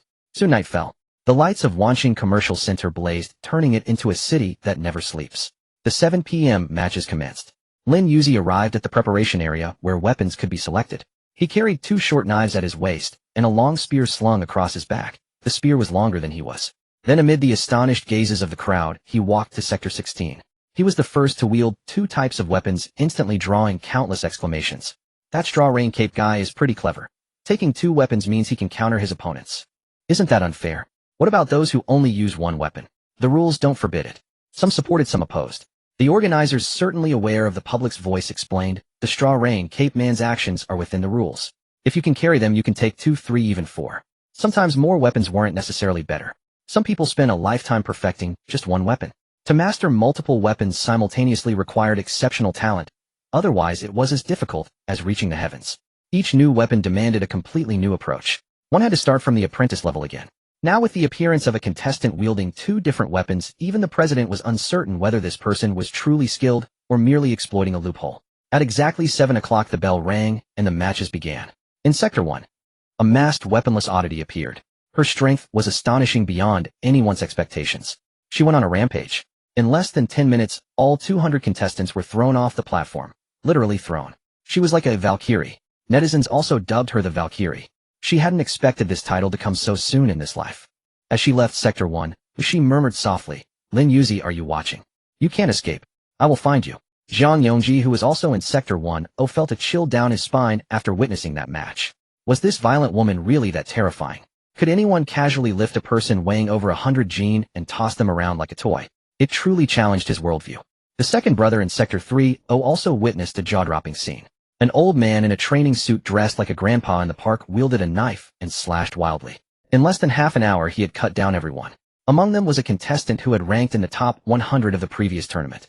Yet he stood no chance against the park grandpa. What kind of monsters had signed up? Such a powerful opening brought the night's martial arts tournament to its peak. The noise was deafening, like a mountain torrent or a tidal wave brimming with excitement. Young friend Lin probably won too. These opponents are weak. I hope he meets someone strong. It's a pity there are no bows to choose from. In Sector 16, the Mukthotov Lin Yuzi stood at a corner of the arena, almost on the verge of falling off. Many, upon seeing this, aimed to eliminate him first. A swarm of people surged toward him. Lin Yuzi loved this kind of situation. Someone lunged, he sidestepped. Someone attacked, he caught their wrist and flung them away. After dispatching over a dozen in this manner, the remaining contestants grew wiser and also retreated to corners. Thus a bizarre standoff ensued. No one attacked. They all warily watched each other. That wouldn't do. Lin Yuzi decided to take the initiative. As he advanced, the crowd retreated. When he started running, the crowd ran too. A spectacle unfolded, 1 man chasing 100. The commentator was utterly dumbfounded. What was this? Nearly 100 people. Why were they being chased by a single man? Pull yourselves together. Can't you fight back? These people were all terrified by Lin Yuzi, losing their senses, as if they had gone mad, unable to counterattack, their rationality gone. Like a cat playing with mice. He was a great cat chasing a flock of tiny mice. Gradually, the style of Zone 16 completely changed from a martial arts duel to a game of cat and mouse. Some thought of luring the enemy in deep to launch a sneak attack. Yet just as one attempted to trip Lin Yuzi, he leaped high, vaulting over the man's head, grabbing his shoulders and hurling him away like a sandbag. He flew far. The man crashed out of the arena, writhing in pain as medics rushed over and carried him off. This sight terrified the remaining contestants even more, sending them scurrying in all directions. Thus 2 hours later, the match ended. For those who had been chased for 2 hours, some slackers lamented that this was their entire year's worth of exercise. When the referee announced the end, the slackers stumbled down from Zone 16 with trembling legs. The commentator was speechless, unsure how to express his feelings. Zone 16 had turned into a farce. It would leave a bad impression on the subsequent matches. He asked the referee, who was equally clueless, and so they inquired of the organizer. The chairman stated that the preliminary rounds were meant to eliminate contestants by any means. If someone could endure by evading until the end, that too counted as ability. After all, in 10 matches, if you could dodge for 2 hours straight, that was a skill in itself. The day's matches concluded, revealing several noteworthy experts. Some opened betting pools inviting wagers. Among them, Zhang Yongji's staff techniques earned him the nickname Staff Brother, and bets were placed on how many matches he would win. The odds for a perfect sweep were 110, promising a tenfold return. Winning more than 5 matches offered 1-5, while 3 wins paid 1-3. The odds for Valkyrie Park Grandpa and Strawcloak Traveler were very low. Everyone knew these 3 were formidable and absolutely unbeatable. Thus the odds were inverted. A perfect sweep was 1-5, and even winning more than 5 matches was only 1-3. However, the odds for losing in the very next match were as high as 1-1-0-0. The bookmaker knew these 3 couldn't possibly lose, so naturally, they set the multiplier high. Consequently, when Lin Yuzi was strolling through one city commercial center, some gamblers approached him. "Brother, can you throw your upcoming matches?" "Why?" The gamblers explained honestly they had taken loans, owed money, and couldn't repay. They hoped to win big with the 100-fold odds to clear their debts. But Lin Yuzi sensed something amiss, and his tone turned cold. "You'd better be honest, I'm not so easily fooled. Brother, it's like this: we maxed out our credit cards out of vanity, owing over 2,000. Then we tried gambling to recover, only to sink deeper into debt. How much do you owe now?" 3 million, brother. If you don't help us, we're dead men." "Humph, and what's your betting capital?" "I borrowed 2,000 from loan sharks. If we win, we'll break even." Hearing this, Lin Yuzi understood that these people had learned nothing. They still wanted to gamble their way out. And they tried to guilt-trip him. Sorry, but he had died once in Mazoel. His heart was selfish. He wouldn't abandon his plans for their sake. Besides, without morality, no one could manipulate him. "Get lost. Don't follow me." Whether these people lived or died was none of his concern. They were scum of society. When Mazoel descended, they'd be among the first to die on day one. Driven by vanity and fantasy of getting rich through gambling, these people were beyond saving. Let go of altruism, respect their fate. Lin Yuzi scolded them and turned away, leaving a few with venomous glares. "What do we do? He won't agree." "Ask again. If he still refuses, we'll take him out." "Dead, he'll definitely lose." "Makes sense." They caught up and blocked Lin Yuzi. "Brother, we can give you money. Split the winnings with us, how about that?" "Not interested." "Do you think I'd throw a match for such a pittance?" Did these gamblers underestimate a martial artist's unwavering heart? The sarcasm in his tone stung, but they knew well that gamblers were despised. So with forced smiles, as Lin Yuzi took a few steps, their true colors emerged, pulling out fruit knives and lunging at him. "Damn it. If you want help, then die." Wan City Commercial Center was bustling with activity. Bystanders initially thought they were just fans of the Strawcloak Traveler filming from a distance. But when the knives appeared, a crowd rushed forward, disregarding danger, determined to restrain the criminals. A golden opportunity for fame and merit.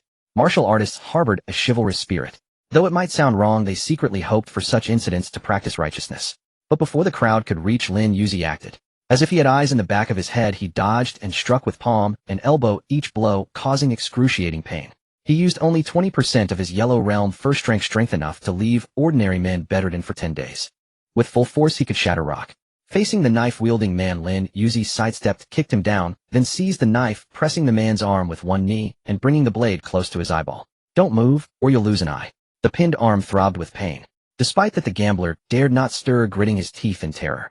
Are martial artists this formidable? The other gamblers tried to attack again, but the surrounding martial artists had arrived, roughly subduing the gamblers and smashing their faces against the ground.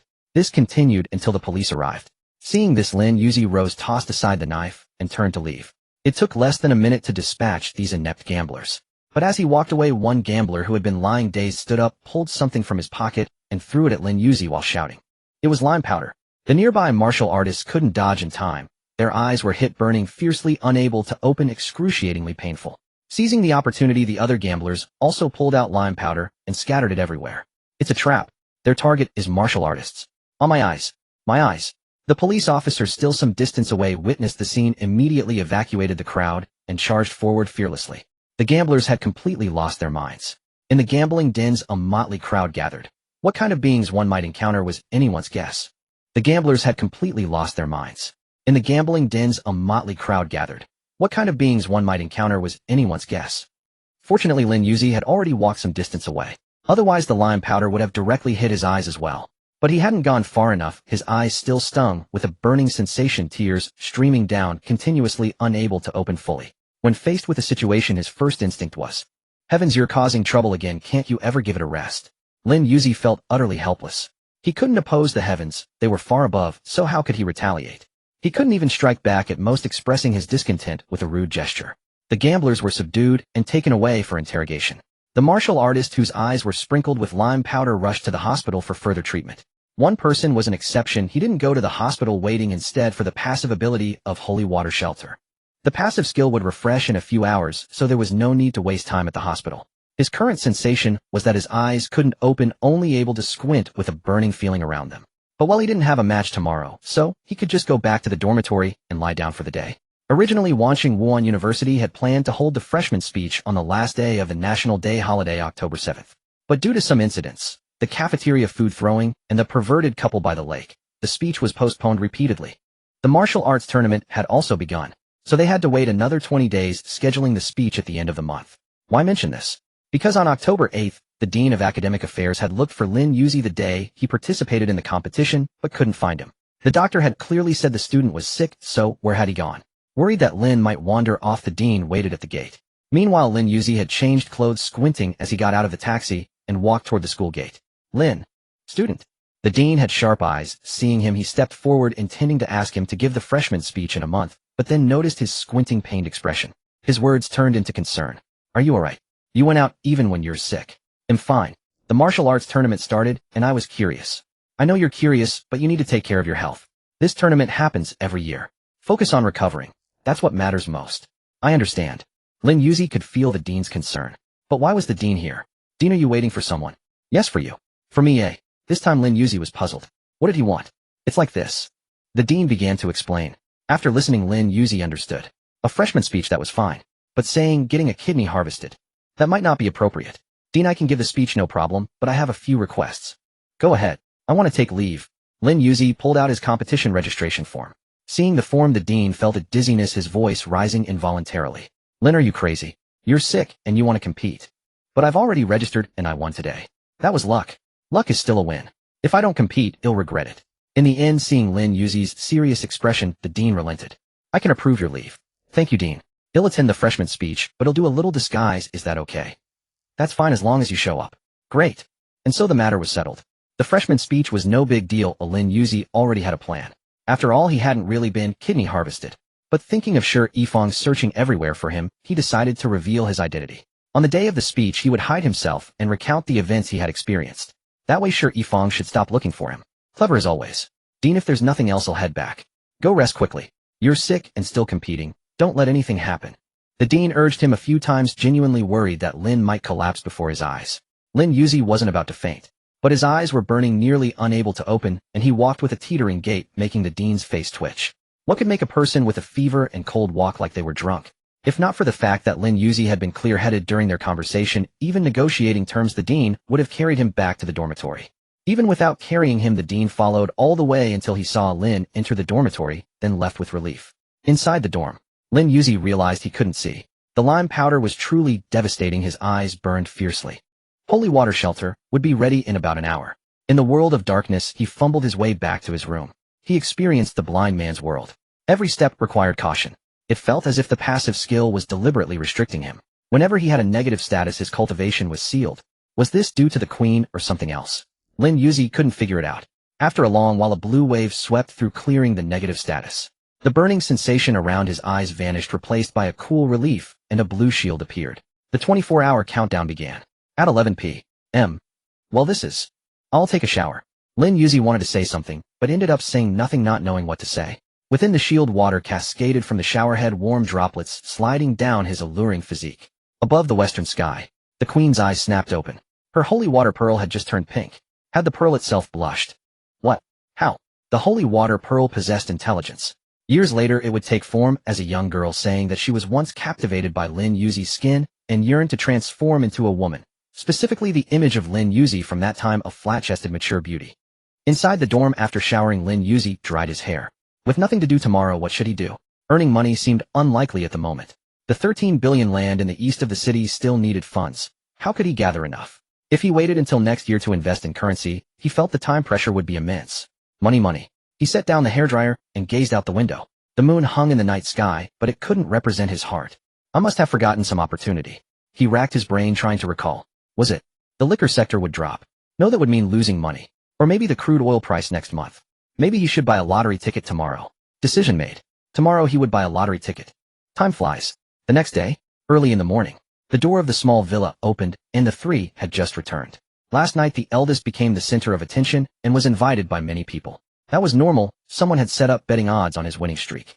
Those who invited him were the ones who placed bets, hoping to gauge Jiang Yongji's strength in advance. Amid the lavish feast, there were also sexy beauties beside them, making the three who had never experienced such things before feel terribly pent up. On top of the alcohol stimulation, just when they felt they could barely control themselves, they had no choice but to resort to the pretending to be drunk tactic to avoid doing something they would truly regret. The inviters also didn't want to give away girls, so they sent the three to the hotel and continued their carousing.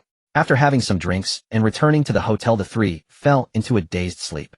It wasn't until this morning, when the youngest was woken by the urge to urinate, that he roused the other two and they hurried back to school. Having not returned to the dormitory all night, for some reason the three felt a bit anxious in their hearts. It was like men who had been out carousing, afraid of being scolded by the mistress of the house upon returning home. But in a male dormitory, where was there any mistress? A sound came from the stairs. Lin Yuzi came downstairs wearing classic white sneakers, beige trousers with many pockets on the bottom, and a loose white top on the upper body. He sported an open-top cap and had his hair tied up in a high ponytail, exuding youthful vitality. You three, what's with the reek of alcohol? Have you been drinking? Yes. Oh, you've been out having fun. You have a match tomorrow, so you'd better be careful. Then I'll be going now. No scolding. The plain words saddened the three slightly. Scolding could at least be seen as concern. But here there was nothing of the sort. Wait, why did they want to be scolded? Wasn't that just asking for trouble? The three suddenly came to their senses and immediately went upstairs to take a shower and calm down. It was during the shower. As they recalled the beautiful scenes from last night, the blood uncontrollably surged. Just this once an exception. As his hand reached down, a scene suddenly popped into his mind. Don't let desire pierce through your brain. Brother Jia. After that image appeared in their minds, the three bodies shuddered, blood receded, and they entered saint mode. Meanwhile outside, Lin Yuzi wasn't being too strict. Whatever his roommates did, it was none of his business. During the martial arts tournament, as long as there were no fatal incidents, matters of mutual consent were fine. They were all adults and should know the consequences. However, it was better to go scratch lottery tickets. That was exciting enough. As for feelings, Lin Yuzi declared he didn't care. It was absolutely not because something was unusable, absolutely not. He was a gentleman of virtue. But which gentleman of virtue would think about having a harem of wives after the arrival of the fantasy world? OL. Boss, give me 20 yuan worth. They're all over there. Help yourself. The lottery shop owner was watching the live broadcast on TV. Before the martial arts tournament, there were also live streams. The Wancheng Media's live room was running 247. Many camera positions covering 16 districts plus 4 at 4 locations in Wancheng's commercial center. The cost was huge, but it also promoted Wancheng's charm. Overall, it wasn't a loss. Moreover, the peripheral revenue brought by the martial arts tournament was extremely high. Hundreds of billions were not out of the question. Speaking of scratch cards, Lin Yuzi bought an entire booklet. Each scratch card costing 20 yuan, a total of 600 yuan per booklet, and slowly scratched them one by one. Not many people bought a whole booklet at once. When they noticed Lin Yuzi scratching a booklet alone, some people gathered around. Everyone wanted to know how much this young lady could win. People loved to watch the excitement. First scratch card, nothing. Second, 10 yuan. After more than 10 minutes, only the last few remained. Doing the same thing repeatedly would make arms sore. That's how he felt now. Fortunately, the lottery was almost gone, so he started scratching again. The jackpot number is 7. Let me see. The first row, number 7. Until the last row as 7 appeared. No way. Lin Yuzi stood up in shock and took that scratch card to ask the boss. Boss, is this a win of 2,000 yuan? Let me have a look. The boss checked it in front of the computer and found it was indeed 2,000 yuan. Yes, you've won 2,000 yuan. You're lucky. Voila. He jumped up happily. Winning 2,000 yuan felt completely different from making hundreds of millions selling rare earths. With rare earths, you knew you would definitely profit. The lottery was uncertain, and the surprise of the unknown doubled the joy. Young lady, do you want to cash in now? Boss, I still have a few more. Wait a moment. Overjoyed Lin Yuzi no longer cared about the address. He hastily scratched the remaining lottery tickets. Suddenly, his hand froze. No way. The amount on it was something Lin Yuzi couldn't believe. Boss, take a look. Let me see. After checking with the computer, even the boss stood up in shock. One scratch card had 5,000, one had 1,000, and one had 2,000. Adding the previous 2,000 and the scattered smaller prizes, it totaled a full 371,000 yuan. The onlookers doubted what they heard. It couldn't be true. But the boss had already contacted a reporter. Young lady, wait a moment. After the reporter arrives, we'll take a photo, and then you can go to the bank to cash in. Okay. 71 million yuan. What incredible luck, just as expected of him. After hearing about the big win, the others rushed into the lottery shop, and each person bought a booklet to start scratching. Unfortunately, it seemed all the luck had been used up by Lin Yuzi. The highest prize from a 600 yuan booklet was just over 1,000 yuan. The smallest was just over 300 yuan, a loss. The people who lost money were furious and went crazy on the side. At that moment the reporter arrived. The crowd was cleared out. Lin Yuzi put on a mask to slightly disguise himself. After the photo was taken, the reporter already planned the headline. Today's citizen Miss Lin purchased lottery tickets at a welfare lottery store and won 371 million yuan. As for whether it was Ms. or Mr. Lin Yuzi said it didn't matter. Whatever they thought was fine. After getting the money, he went to the bank to cash in. Unexpected income was subject to tax. At the same time, he also donated a sum of money for welfare causes. In the end, he had 1 million left. That was already a lot. One should know to be content. The entire day was spent shopping outside, buying all sorts of things. Joy puts spirit in a person. Unconsciously, he found that he had bought women's clothing. When did he buy it? Could it be that he even tried it on? Impossible. He was a staunch straight man and would never wear women's clothing. That's right. This must be heaven's influence on his mind, sin. But since the clothes were bought, it wouldn't be good to throw them away. He looked at the bag feeling conflicted. If not throw them away, should he take them back? What if they were discovered? Wait, he lived alone. How could they be discovered? He just needed to be careful. So it was better to take them back. It was absolutely not because he liked them, it was because Lin Yuzi didn't want to be wasteful. That was all. A day spent in non-stop shopping. Lin Yuzi felt today had been fulfilling. His tense nerves had finally relaxed throughout the day. It would have been perfect if the heavens hadn't clouded his judgment, leading him to buy women's clothing. As the sun set, Lin Yuzi returned to school. The campus streets were bustling with students, lively and vibrant. On the playground, clubs were recruiting new members and conducting their activities. Lin Yuzi glanced over, feeling a brief moment of envy. He was also a college student. If not for knowing that a crisis was looming, he would also want to play carefree like this. Sci life always requires making choices. Growth is a series of trade-offs. Carrying the bags, he returned to the small villa. Downstairs, the three were sitting and discussing the day's competition process.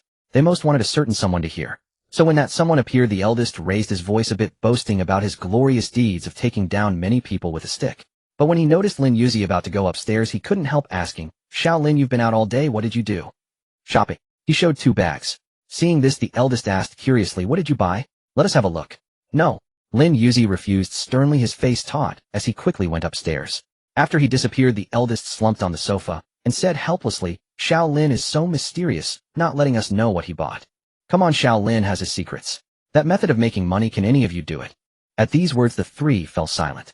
Not only could they not do it, even his father couldn't earn over 100 million in a month. At the fastest, it would take 3 months. "Aren't you curious?" The 2 shook their heads. What was there to be curious about? What else could he have bought? Women's clothes, stockings, a fleshlight. Seeing the 2 shake their heads, the eldest felt speechless. He felt restless all over, with energy nowhere to vent. A peacock spreads its tail to show off its charm to the peon. Similarly, the eldest talked about yesterday's achievements, hoping to show off. Unfortunately, Lin Yuzi wasn't interested. Frustrated, he had intended to attract Xiao Lin's attention by starting with the shopping bags, but Xiao Lin was mysterious, wouldn't show the bags, and went upstairs. This made the eldest very curious. He himself wasn't afraid of second and third seeing his purchases. After all, it wasn't anything prohibited, so he wasn't afraid at all. They were all men. What couldn't be known? Could it be that he bought women's clothes? The eldest, suddenly enlightened, glanced at the stairs, then lowered his voice and said, "Say, should we trick Xiao Lin into the club and make him wear women's clothes during the performance?" "That's not good, is it?" The second frowned, feeling it was inappropriate. The third's eyes lit up, but he wanted to nod and then kept silent. "You two are really disappointing. Forget it." "Hey, don't. I mean, this needs to be carefully planned. We have to make Xiao Lin willing to join the club and let him wear women's clothes without him realizing it. Second, I just realized you're really secretly pervy." Jiang Yongji looked at Su Yongchu as if seeing him for the first time, his eyes saying, "So this is what you're like." Seen like this, Su Yongchu became anxious and immediately shifted the blame. "Third is the secretly pervy one. I'm just purely curious." Sun Mingren, caught in the crossfire, innocently explained, "How am I secretly pervy? You're slandering my character. I don't know your screensaver is Xiao Lin's photo." The second launched his attack. The third, his weakness exposed, kept retreating, panicked. "When did you see it?" After retorting, Sun Mingren began to think about where the leak occurred, since he had hidden it well. Unexpectedly, the second smirked triumphantly and said, "See, you admitted it." At that moment, Sun Mingren's mind raced, and he countered, "It's you who uses Xiao Lin's photo as your screensaver, isn't it?" Hearing this, the second awkwardly turned away and coughed. The eldest's face darkened. These 2 really perverted actually set Xiao Lin's photo as their screensaver. Fortunately, he only set the wallpaper to Xiao Lin's photo. Hee. No.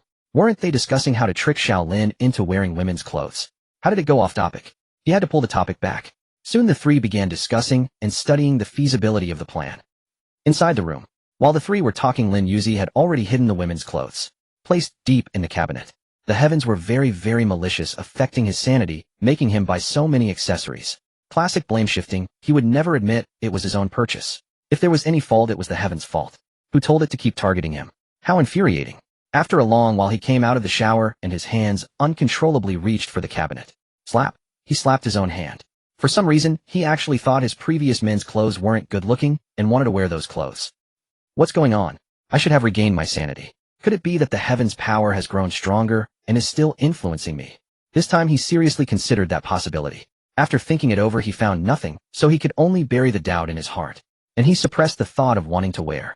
He needed something to distract himself, so he could only go to his desk, turn on the computer, and look at the schedule. When Lin Yuzi was in Zone 16, he won the first round of tryouts.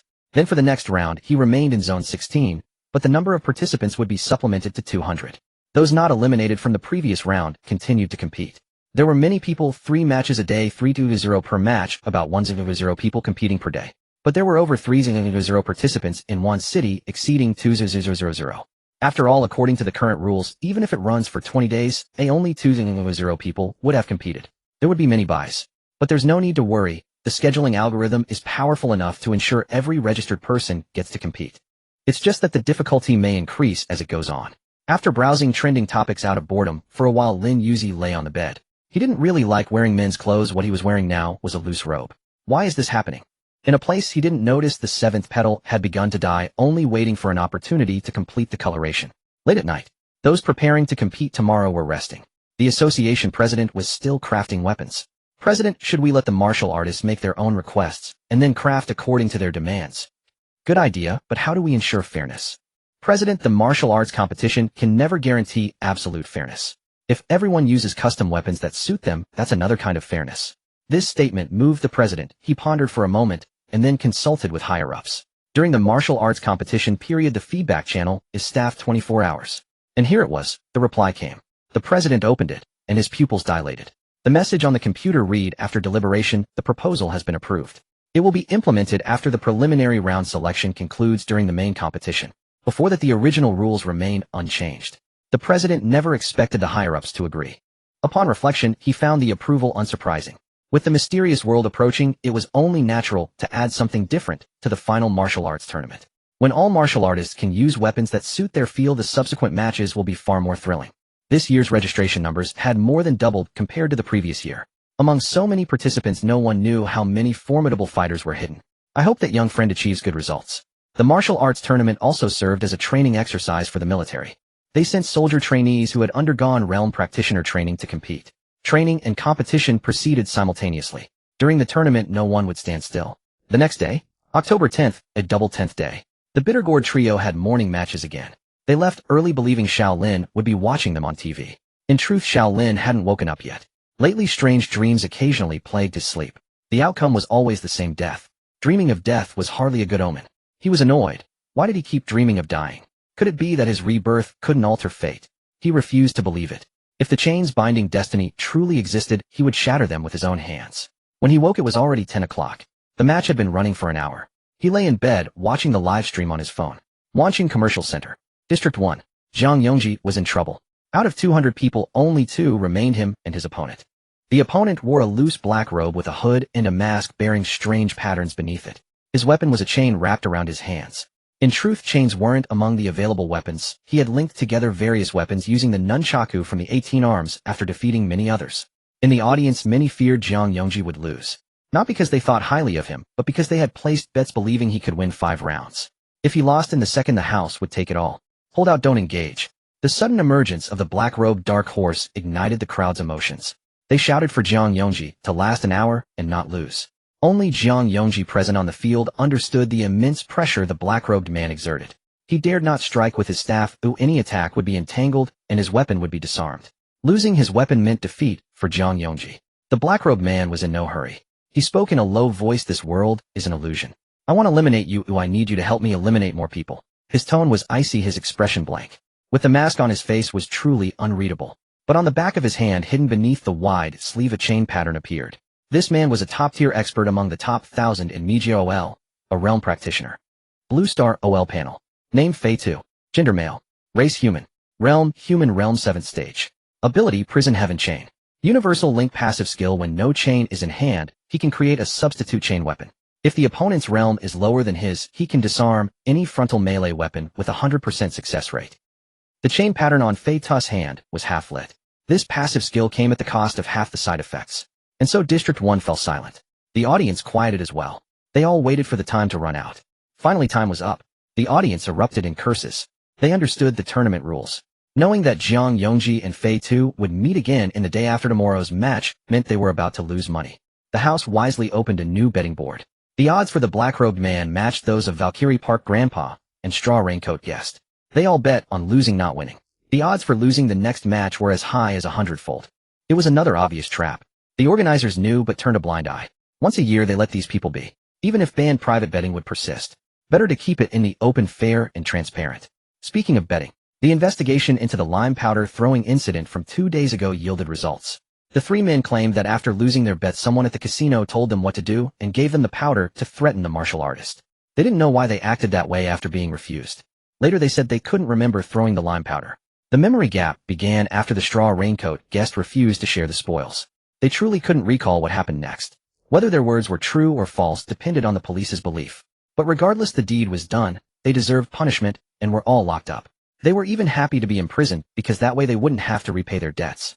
The morning matches ended. In a tea restaurant, a refined middle-aged man sat on the second-floor balcony drinking tea. From here, he could see the commercial street. If one looked closely, they would realize this was the very spot where the gamblers had attacked the Straw Raincoat Guest. All plans have failed. He lifted his teacup and savored it. On the back of his hand, holding the cup, a coin pattern was clearly visible. He had targeted not only the Straw Raincoat Guest, but also everyone who appeared on the betting board resorting to underhanded tactics. Only the Straw Raincoat Guest had succeeded because his eyes were injured by the lime powder. From this, he could dismiss the Straw Raincoat Guest as a threat. If he could be hurt by ordinary people, he was too weak to be a kindred spirit and posed no danger. As for the Valkyrie, his men had been subdued before they even got close. She was definitely a kindred spirit and must be dealt with first. The park grandpa was untraceable, too mysterious, vanishing without a trace as soon as the match ended. Now a black-robed man had appeared. The man continued his actions. He took a coin from his pocket and tossed it upward. Heads. The coin landed on the pattern-covered hand, showing tails. You're lucky. With that, he crushed the coin and a golden light emerged, sinking into the pattern. Soon he rubbed his fingertips, producing another coin, and crushed it again. After finishing, he produced another coin. Let me see your luck, black-robed man. The coin flew upward, and he gambled again. Heads. As he spoke, he looked at the coin on the pattern. It landed exactly on heads. Success. As the words fell, the coin dissolved into specks of light. At the same time, behind the black-robed man, a gambler suddenly froze, his eyes flashing with golden light. A flash of golden light passed through the gambler's eyes, and he completely lost his reason. The man controlled him, moving his hand toward his chest. When he approached the black-robed man, he stepped forward and said, "Big brother, can we discuss something?" "Speak," the black-robed man replied, coldly looking at him. But the next second, the gambler suddenly drew a knife and stabbed toward the black-robed man's hand. This move was meant to force the black-robed man to act to see if there was a pattern on the back of his hand. Seeing this, the black-robed man moved with incredible speed. A chain dropped from under his wide sleeve, and he bound the gambler, shattering the knife instantly. Then he stepped forward and bound the gambler with the chain. The one behind this stopped these petty tricks. At these words, the man was startled and withdrew his control. "It seems we are of the same kind," he said, rubbing his chin, putting on white gloves and a gentleman's top hat, then stood up and left the tea restaurant. Name: Chen Wujing. Gender: male. Race: Maze. Realm: human. Realm: human. Realm: ninth order. Ability: gold ingot. Passive skill: greed and corruption, controls those who fall into the desire for money because of him. Before control, the controlled must suffer emotional fluctuations. And the controlled distance cannot exceed 1,000 meters. Within 1,000 meters, the number of controlled people is equal to the number of gold coins currently owned. Active skill: gambling. Toss a gold coin and guess the result. If the guess is correct, the coin disappears, and he can perform long-distance control over those who have fallen into the desire for money. When performing long-distance control, one gold coin can only control one person. If the gambit fails, the gold coin is not consumed, and a 1-hour cooldown occurs. Active skill: 1,000 gold, cannot buy consume gold coins to reduce the cooldown of all skills.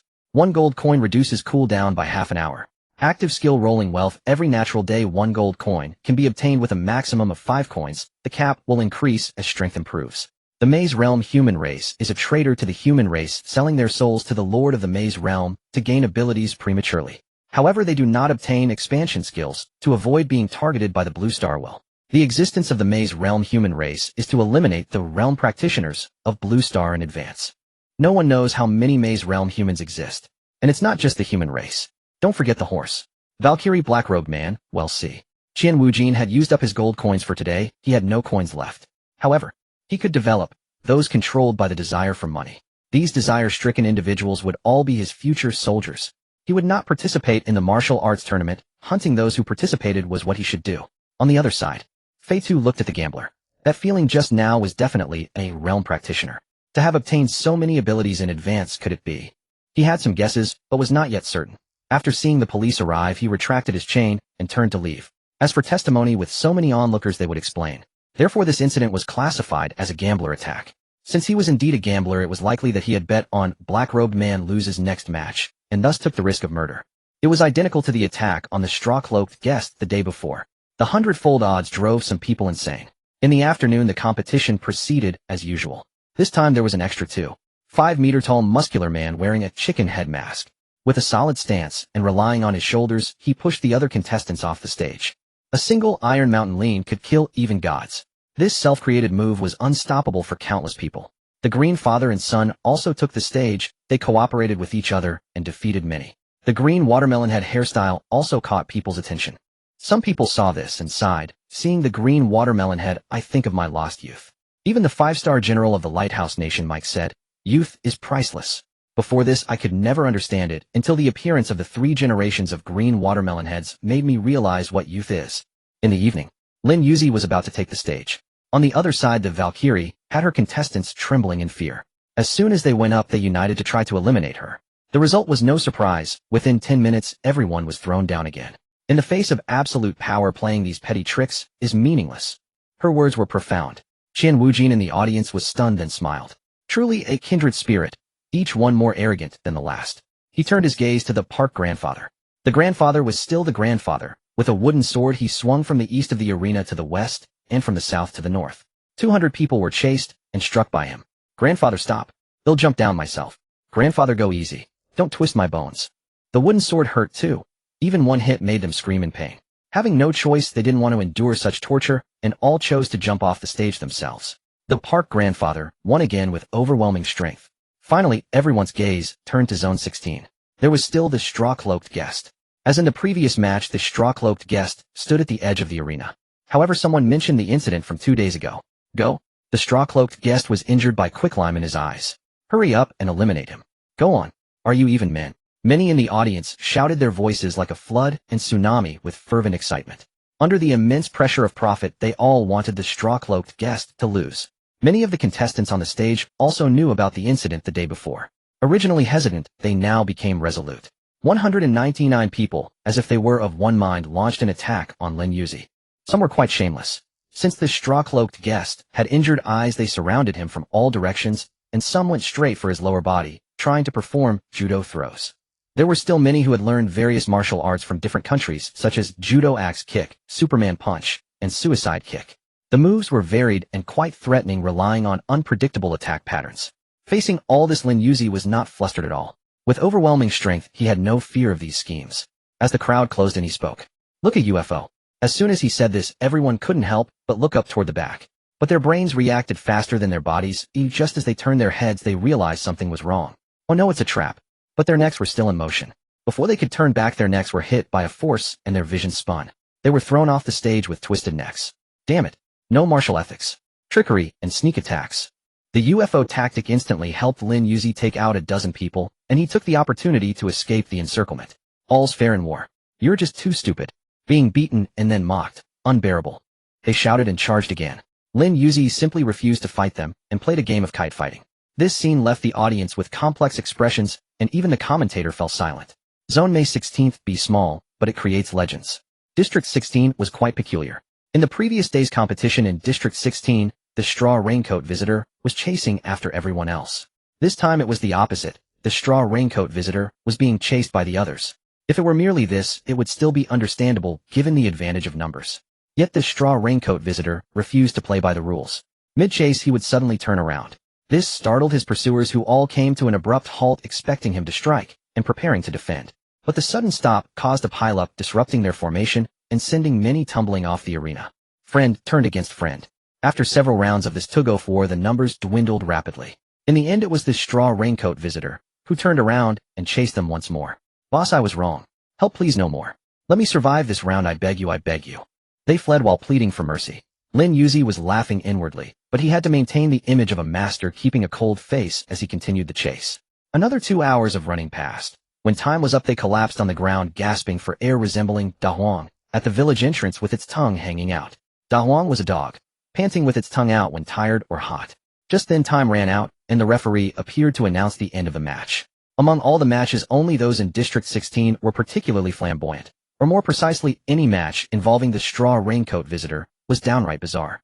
Many people signed petitions demanding a change of rules, because the victor remained in that district, giving the next contestant advanced knowledge of who their opponent would be. No one wanted to face those powerhouses, so protests erupted en masse.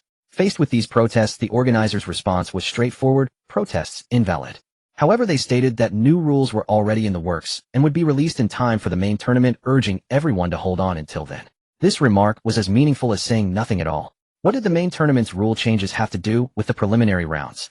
Many of them knew they wouldn't even survive the preliminaries. Rather than being bullied by those strong players, they might as well withdraw. Thus, a large wave of contestants dropped out. It didn't matter. The system would automatically replenish the numbers. Every victor was recorded in the background, and the supercomputer found it simple and easy to plan the match participants. So the concerns from before were smoothly resolved. Even if they didn't withdraw, the chairman had options. At worst, the strong players could be given a by letting the rest compete, or the number of contestants could be increased. For instance, the 16 districts could have extra participants. Of course, the chairman, being an experienced veteran, always prepared several contingency plans for every event. The day's matches ended. Qian Wujin confirmed his speculation: if the straw raincoat visitor were truly a kindred spirit, would he fight so timidly, relying on brains to win? And with that outfit, it seemed like something was off with his mind. Who wears a straw raincoat when it's not even raining? Thus he could dismiss the straw raincoat visitor as a threat. But that park old man was highly suspicious. Every time a match ended, he would dash away as if he knew someone was targeting him. Such vigilance was no ordinary trait. In truth, the old man hadn't thought that far. He simply wanted to get back early to avoid being caught skipping work to participate in the competition. Under conditions of asymmetric information, Qian Wujin arrived at a perfect deduction. As a maze realm human, misplaced confidence was his hallmark, arrogance his nature, and despising earthlings a tradition. He toyed with a gold coin between his fingers and headed to the tea restaurant. This spot offered a unique view. Meanwhile, on the other side, to avoid being ambushed, Lin Yuzi had changed clothes early and packed them in a suitcase. Yes, he had been dragging a suitcase from the very start. Fortunately, the Wancheng Commercial Center had a luggage deposit point. He paid to rent a space for 4 months to store the suitcase. He also bought 2 extra suitcases to create a diversion. Lin Yuzi embodied caution and meticulousness to the fullest. After changing into casual clothes, he went to eat some dumplings. These were the kind introduced from Japan. The texture was soft, slightly stickier than cotton candy, though not overly so upon careful chewing. It was sweet. Overall, it was fine for an occasional indulgence, but could become cloying if eaten too much. Then he went on to have octopus balls and fried dumplings. Today was all about dumplings. As he ate, perhaps because he looked somewhat attractive alone, several men approached to strike up a conversation. "Miss, are you alone?" Lin Yuzi turned back to see a middle-aged man. "Uncle, am I alone? Or could I be half a person?" The uncle was momentarily speechless. This young lady had such a sharp tongue. "Ahem, that's not what I meant. You know what I mean." "Uncle, I don't want to know what you mean, but do you know what I mean?" "What do you mean?" "Uncle, you're really annoying. Goodbye, no, never see you again." Anyone interrupted by a random middle-aged man while enjoying food would be in a bad mood. If it had been a handsome guy, no, a beautiful woman, then maybe they could have gotten acquainted.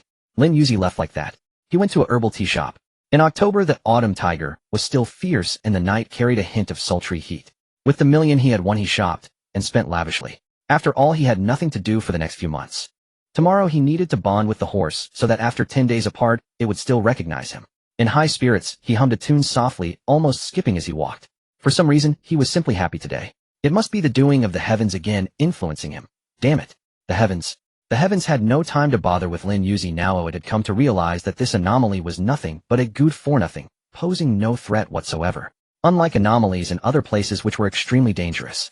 In the central region of Earth, various churches were locked in chaotic battles, and bizarre abilities had emerged. This was the intervention of realm practitioners. The first side effect user appeared. He barely retained his humanity, but his body had become wolf-like. Werewolf. This matched the ancient legends. Then the werewolf sold his soul in exchange for sanity. He established an organization of his kind, using his power to infect ordinary humans and convert them into werewolves. With his werewolf army, he aggressively seized territory. However, this transformation had a weakness. On the night before the full moon, they lost all their abilities. It was practically a natural weather forecast. If one noticed a werewolf's weakness, they could accurately predict that the following night would be a full moon. The werewolves had sold their souls to the Lord of the Labyrinth in exchange for sanity. They began executing the Lord's mission, slaughtering all life on Blue Star.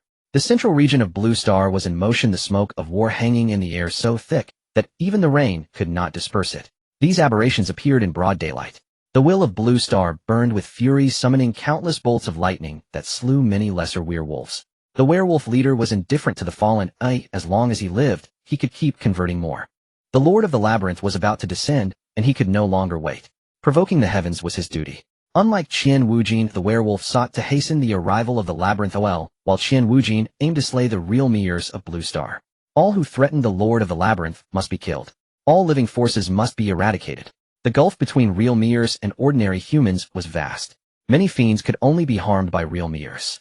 Once all real Meers perished, Blue Star would face a long period of generational void. That span of time would be enough for the Lord's minions to conquer Blue Star. Back at the Wanxing Commercial Center, Lin Yuzi's figure drew the gaze of many onlookers. His curious demeanor piqued their interest. Many approached to strike up a conversation, but without exception, he rebuffed them all. Until a streamer appeared. Holding up her phone, she was introducing the scenic surroundings. Spotting Lin Yuzi, she approached and asked, "Miss, are you going out without makeup?" "Yes," he replied. Of course he was makeup-free. As a man, he absolutely refused to wear cosmetics. "Wow, your skin is amazing. How do you usually take care of it?" "I just do a little something, it's all natural." "I'm so envious."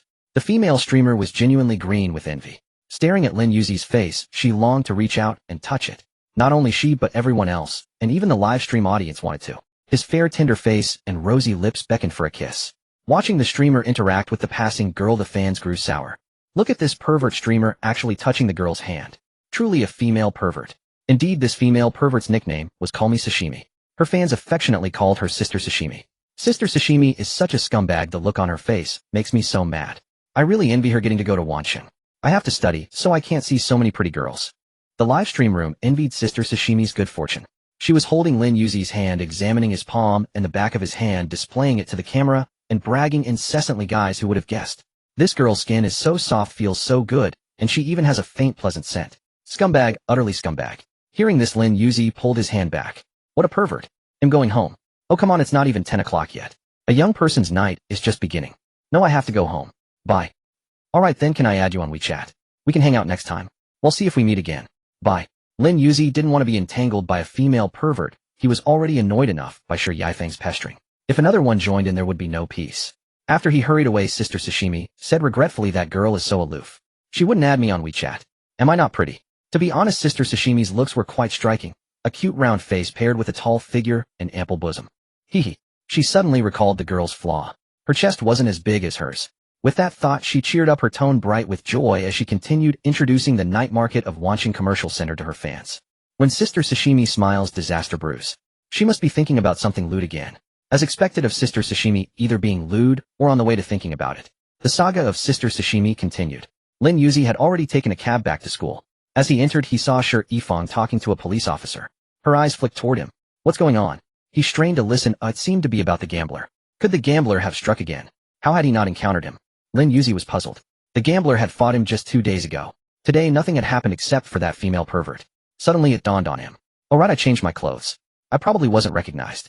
Little did he know that the straw cloak wanderer had already been crossed off Qian Wujin's kill list. A weakling who could be injured by ordinary humans could never be a kindred spirit. Thus, by a stroke of luck, he avoided a series of troubles. As he passed Shi Yifeng, a thought struck him. Why had the gambler targeted her? Had she also participated in the competition? And with very high odds drawing the gambler's attention. Curious, Lin Yuzi slowed his pace to listen more closely. After listening, he learned that Shi Yifeng had merely been passing by.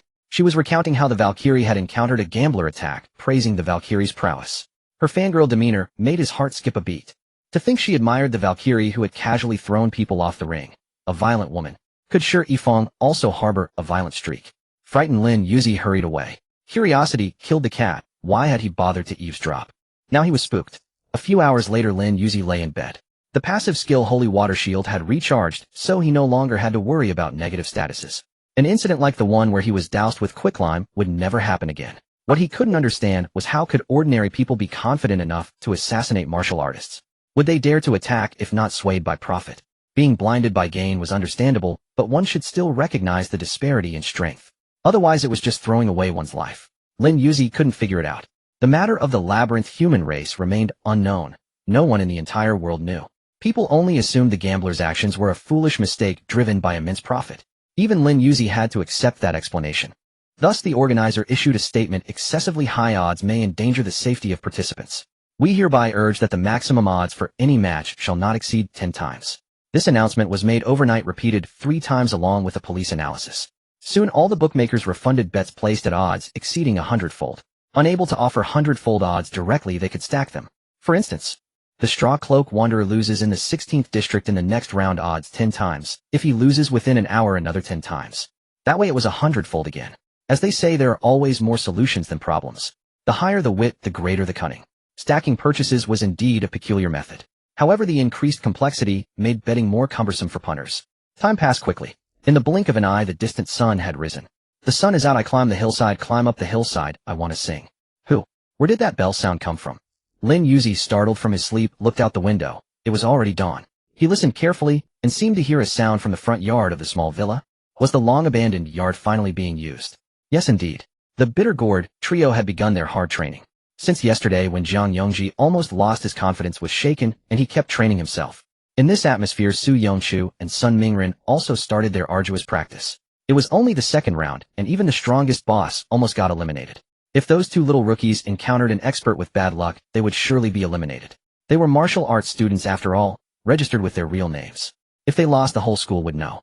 The focus of Wuhan City Wuhan University was all on the martial arts major. Some people signed up anonymously, so their match results were unknown. But the boss Jiang Yongji was different. On the first day of the competition, he stole the show, basking in glory unrivaled for a time. It made him a bit arrogant for a while, thinking that with the staff techniques he learned at home, he could crush everyone. But then the second match made him face reality. The feeling of falling from the clouds into the abyss made him drop his playful grin and train with a serious expression. On the first floor, Lin Yuzi stood by the window watching them. No matter how hard ordinary people trained, they could never surpass the realm masters. The gap was too vast. Work hard, maybe you can create a miracle. After muttering to himself, he stopped paying attention to the trio. The mystic realm OL continuously eroded Blue Star. Perhaps some miracle might happen, who could say? It was possible to occasionally obtain treasures or consume rare medicinal herbs. He walked out of the small villa and came to the security booth. Uncle Guan was sitting inside enjoying the air conditioning while watching a live stream, very relaxed. How many security guards could be like him? When Uncle Guan noticed Lin Yuzi's arrival, he switched the screen without changing his expression, his hands moving swiftly.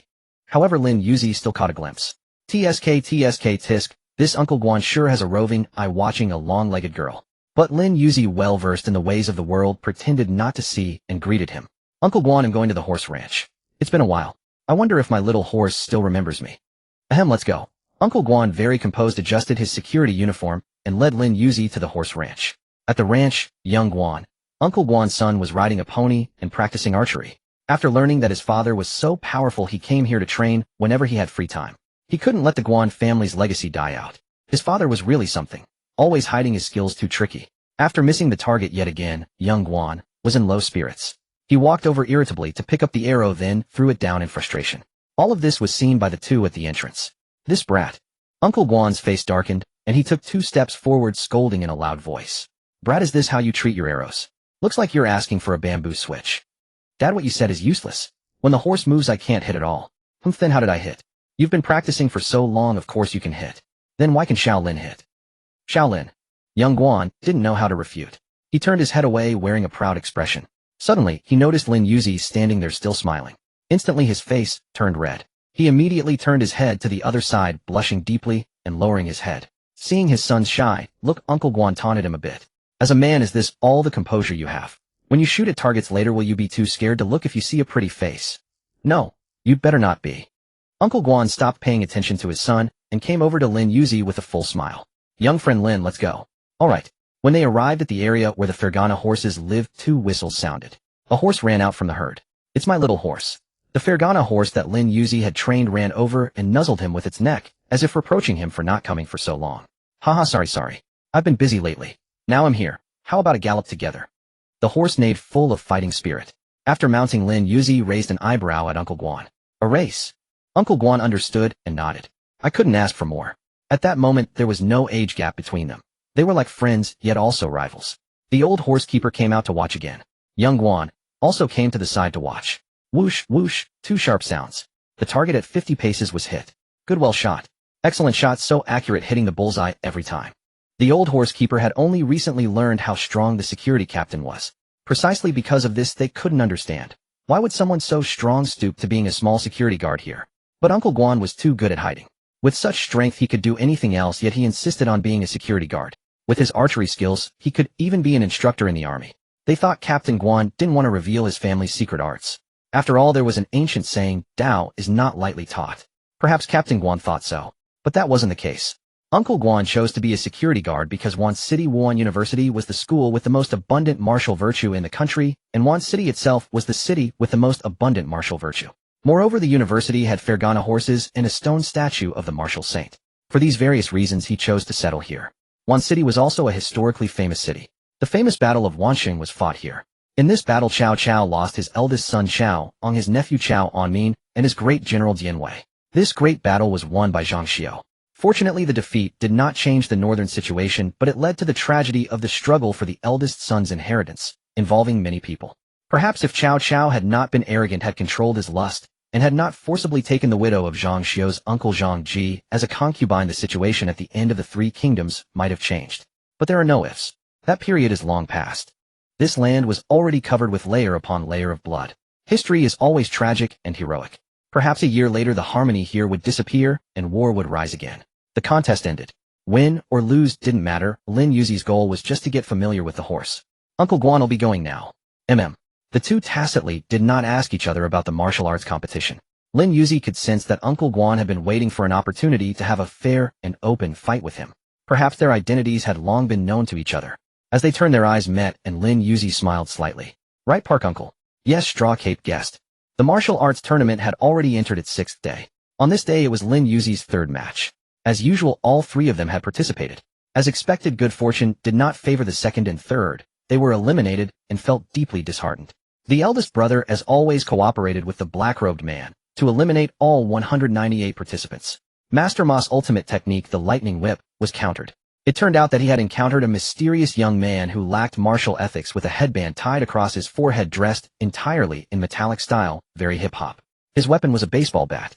But do not let this attire fool you. The young man acted without any hesitation. With just one punch, he broke Master Ma's nose bridge and knocked him unconscious. No matter how strong the opponent, he always finished them off with a single blow. He was called One Punch Man by the bookmakers. The watermelon-headed father and son also managed to persist. With their tactical coordination and reliance on the 8 gates escape technique, the two surprisingly became quite tenacious. In the evening, as soon as the Valkyrie took the stage, all her opponents voluntarily jumped off the platform, saving themselves from being thrown off, which would not only humiliate them, but also leave their backs aching for days.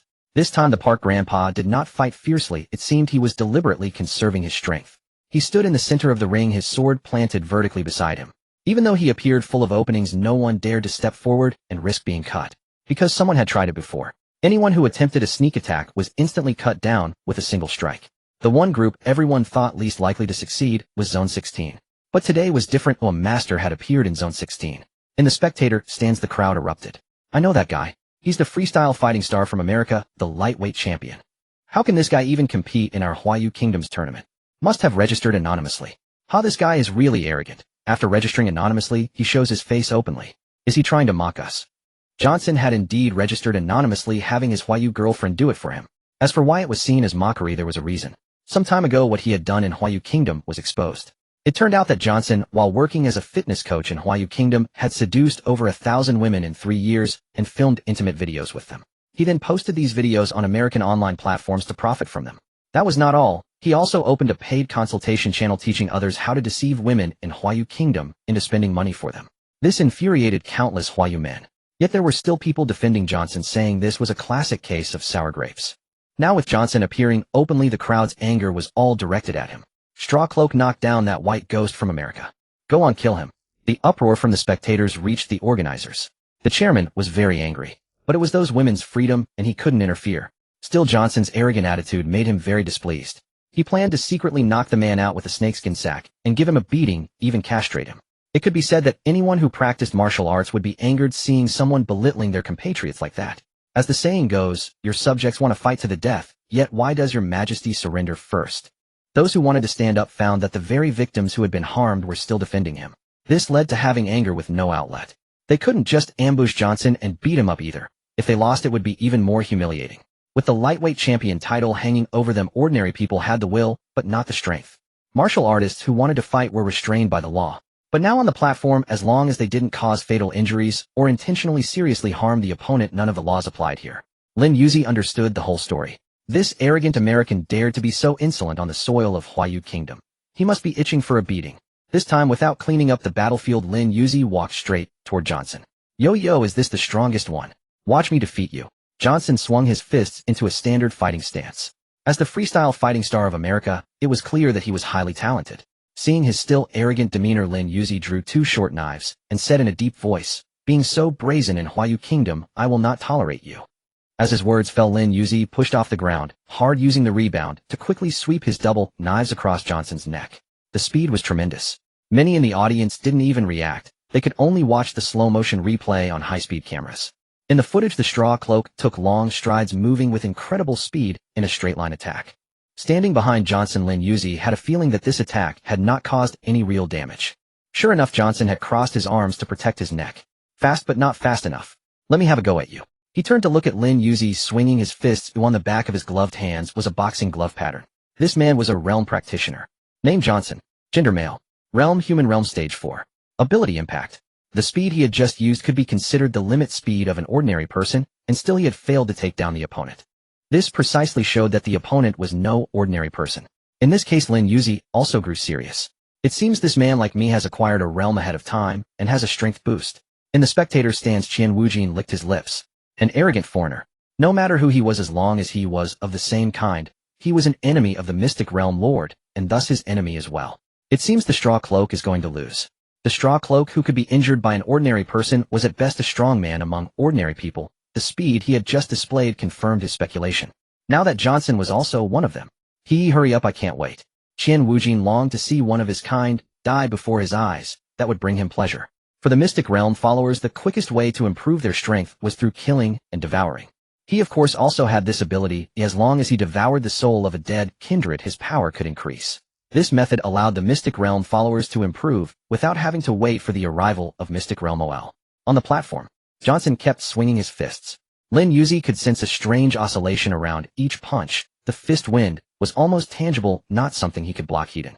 He had to keep retreating, looking for an opportunity to strike. This scene worried the audience. What's going on? Is the straw cloak being driven back? As expected, people from America are the strongest.